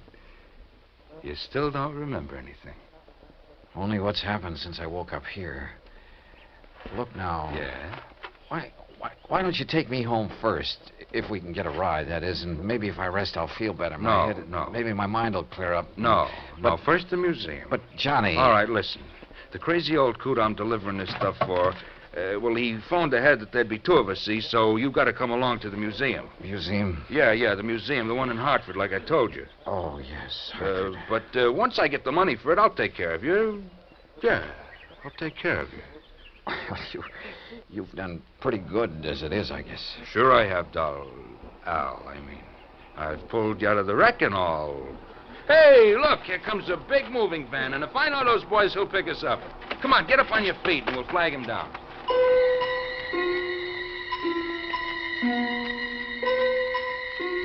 The helpful driver of the big cross-country truck picked us up and was all for getting me to a hospital before anything else. But my companion, who called himself Johnny Dollar, assured him he'd do it as soon as our mission was accomplished. So the driver agreed to take us directly to the museum Johnny had mentioned. Johnny Dollar. The name had a strangely familiar sound, but I couldn't remember. Finally, in the city, they told me it was Hartford. We pulled up in front of a large, rather imposing granite building. You sure somebody will still be there waiting to meet you, mister? It's getting pretty late. Don't worry, driver. There'll be somebody, all right. Okay, but you sure you don't want me to wait and take your friend Al to a hospital? Like I told you, the minute we're through here, I'll take care of him. Come on, Al. Sure. Thanks, driver. Yeah, thanks. Okay, boys. If I couldn't give somebody in trouble a hand, I'd have no business driving this rig. 20. Here's your package. Oh, thanks again. Now, come on, Al. Okay, Johnny. I'll do all the talking, and you just remember who you are. Sure. Let me help you carry that. You just push the bell button there beside... Well, it's about time. Which of you is Mr. Dollar? That's me. Hi, Mr. Waring. Here's my credentials. Yes. Then you... Al Hocking. Oh, yes. Just as Mr. Cartwright said on the phone. But what happened to you? I had a little car accident on the way. Oh, yes. Are you feeling all right, Mr. Hocking? Well, my... Oh, sure. I'm going to take care of him as soon as we leave here. So, if you don't mind, you've got something for me, haven't you? Yeah, of course. Seals are still intact. Sure are, in spite of the accident. Oh, very well. If you'll step inside, I'll give you the money. Good. Come on, Al. I must confess my bewildered mind was somewhat puzzled by what happened next. Mr. Waring opened a small wall safe and handed my companion a package. From it, he extracted and counted almost greedily $21,000. He signed a receipt, accepted a receipt for the packet of bills. Then we left the museum and hailed a taxi. Hey, buddy, you know a drive-your-own-car place that's still open? Sure do. Then take us there, and there's an extra fin for you if you step on it. Right you are. Johnny, can't the cabbie take me home first? I said I'd take care of you, didn't I? All right, now, don't ask any questions. We haven't got time. Maybe I had lost all memory. Maybe my mind was befuddled, confused. The pain in my head nearly driving me out of whatever sanity I'd retained. Nonetheless, I had a strange feeling that things weren't what they should be. Still, my friend, this Johnny Dollar who'd saved me from the wrecked car... If only I could remember things from before we cracked up. There was something strange, too, in the way he slowly, painstakingly signed the application for the drive-your-own-car, looking carefully all the while at the license he pulled out of his pocket. Then a few minutes later, we were on the road again, and we were heading, according to the highway signs, out of town and toward a place called Danbury on Route 6. These rental cars could stand a little souping up. Look, Johnny, I thought you were going to take me home. I am. But you said I live in Hartford. Listen, if I know that stepfather of yours, the sooner we get out of the state... What? What were you going to say? Nothing. Now, listen. I got to get you to a hospital, see, and the best one I know is over the line in New York. You want to get your memory back, don't you? Yeah, sure, but now look, Al. Huh? What'd you say? It's funny. I called you Al. What's funny about it? Sure you aren't beginning to remember things, huh? How about it? I wish to heaven I could. But now, look, Johnny, there's something funny about all this. I may be a bit muddled after that crack-up we were in, but it seems... You are muddled. That's the reason you're getting crazy ideas, but don't. See? Just quit thinking and relax so you might do something you'd be sorry for. Yeah, real sorry. This determination of his to get across the state line. Things were wrong, and I knew it. But I didn't know why. A man's judgment is based on his experience. So are his reasoning powers, based on things he's done or that have happened to him, or at the very least on things he's known about in the past. And all of my knowledge of the past was gone from me. Anything I might do or say at this point would probably be wrong. So how could I argue with this Johnny Dollar? What's more, he had a gun. I'd felt it in his pocket when he bumped against me. Perhaps if I had a gun, I could stop him, demand an explanation. I felt that I should. Why? I didn't know why, but somehow. Johnny? Yeah? Why are you so anxious to get into another state? I told you to get you to a hospital. Now shut up.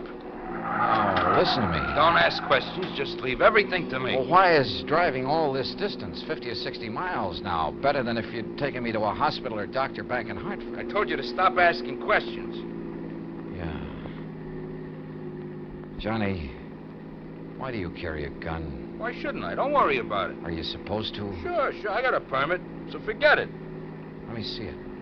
Hey, what is this? Later. Now. Later, I said. Then I don't believe you. All right, then here. Look in this card case. I looked. In Johnny Dollar's card case. His driver's license, business cards that said he was a freelance insurance investigator. And again, something vaguely familiar stirred in my cloudy mind. You find it yet? And then an identification card with thumbprint and snapshot. And the picture was not of the man beside me. Instinctively, I leaned over to look into the rear-view mirror, to look at myself.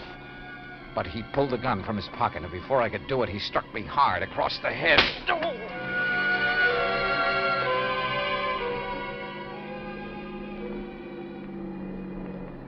All right now, Al. We're gonna stop. You hear me, Al? Yeah. Yeah. You hit me with that gun. That's right. That was a mistake. Because that second blow on the head. Why have we stopped? You'll see. You see, you gave me an idea about this gun. Now, get out. Sure. Why not? Pretty wobbly, huh? All right, now. Look down over the side of the road there. What about it? See that deep ravine down there? Why? Al? That's why. Because you called me Al. And this time you meant it. Yeah. I guess I did. Thanks to that poke on the head.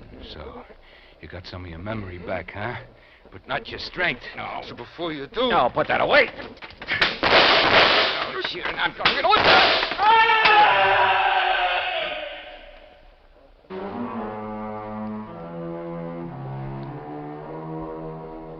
Expense account total so far, $95 even, including doctor bills.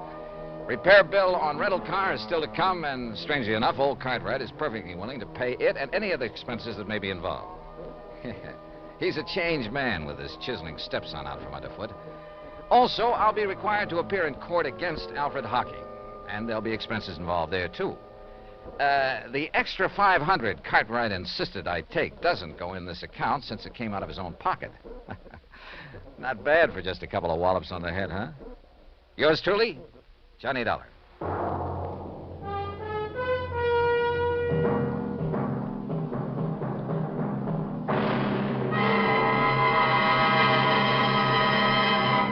Now, here is our star to tell you about next week's story. Next week? Well, it's another case of mistaken identity, but believe me, a completely different affair. Join us, won't you? Yours truly, Johnny Dollar. Yours truly, Johnny Dollar, starring Bob Bailey, originates in Hollywood. It is produced and directed by Jack Johnstone, who also wrote tonight's story. Heard in our cast were Les Tremaine, Parley Bear, Joseph Kearns, Barney Phillips, Tom Henley, and Shepard Menken. Musical supervision is by Amerigo Marino. Be sure to join us next week, same time and station, for another exciting story of yours truly, Johnny Dollar.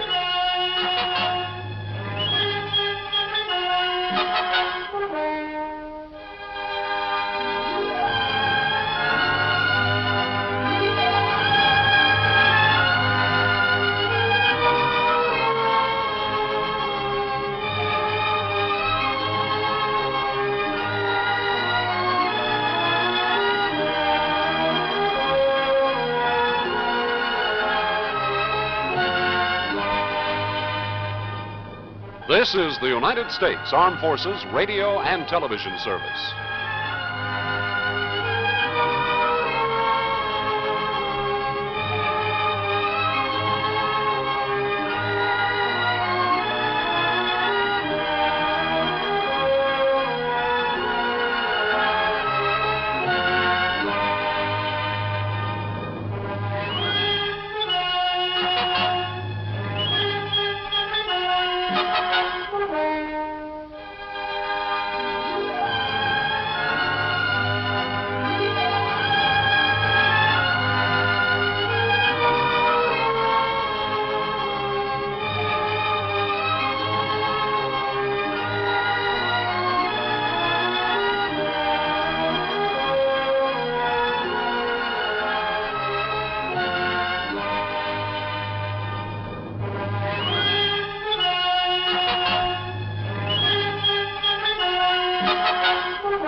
From Hollywood, it's time now for Johnny Dollar. Batter up, Johnny. Ah, who's that? McGraw. Oh, as if I didn't know. What's on your mind, Bert? Dollar Mason. Ever hear of her? Her uncle, Sylvester Mason. Mason, steel and iron? That's the man. Dollar's his favorite niece. About 6 weeks ago, she disappeared. So? So, yesterday, a body washed up on Newport Beach not too far from her parents' home. Darla's? According to her father, And you hold a policy on her. for $25,000, double indemnity. Ouch. So, why don't you pay it off? We would have today, except for one thing. Well, what's that? Right after Mason identified the body, a man named Dixon showed up and swore it was the body of his daughter. What?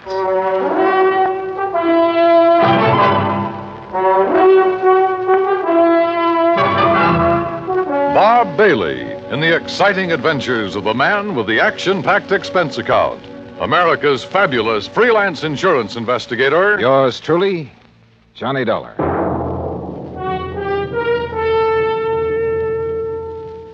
And now, Act One of yours truly, Johnny Dollar.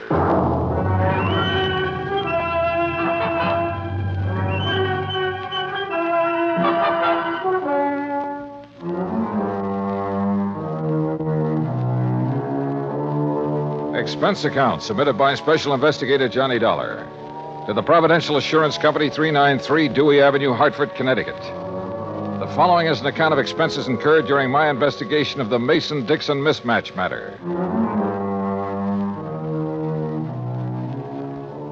Expense account item 1, $1.20, taxi from my apartment to the Providential Building. The walls of Bert McGraw's office are covered with pictures of sporting events, and as I entered, Bert was preparing to hang another one. Oh, Johnny. Well, come in, come in. You ever see this? Who is it? Who? Well, it's me, that's who. The day I pitched for the Valdosta Lions. Struck out 10 of the Cherry Pointers that afternoon. Yes, sir. You win the game for him? Huh? I said, did you win the game for him? Oh. No, cheating umpire. There. Well, Johnny boy, you ready to join our little team? I don't know. The body of a girl being found on a beach, Mason identifying it as his daughter, then somebody else showing up. Henry Dixon. Yeah, and saying the same thing. Can't the authorities identify her? Haven't been able to yet. Neither one of those girls had their fingerprints on record? Nope. Well, what about dental work? Nothing to go on there either. Oh, brother. It's not going to be an easy one, Johnny. How long had the body been in the ocean before it was washed up? Well, they figure about 6 weeks. You know what that means. Yeah. Hello? Oh, yes, sir. I see. Uh-huh. Well, if it isn't the Mason girl... Yes, sir. Yes, sir, that's right. Thanks for calling, Captain. That was Captain Miller of the Newport Police. They find out who she is? No. So if it is the Mason girl, we're going to have to pay out $50,000 on the double indemnity clause. You aren't surprised, are you? No, I didn't think she died from a natural cause. But I didn't think it'd be from a gunshot wound either. What kind of a gunshot wound? A 38, right through here. How old did you say the Mason girl was, Britt? Oh, around 20. Dixon girl, too. Both of them pretty, full of life. At least they were. When did the Mason girl disappear? Oh, about 6 weeks ago. And the Dixon girl? Well, she's been missing about 3 months. Well, one of them's still alive. I'll try to find her.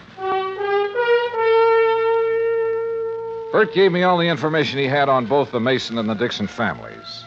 I took a cab back to my apartment. That's expense account item 2. Item 3, $18.10 transportation, Hartford to Newport, Rhode Island.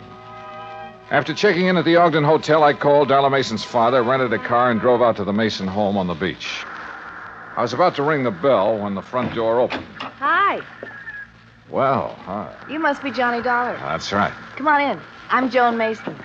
Darla's little sister. Uh-huh. This way, Mr. Dollar. Mother's waiting for you in the den.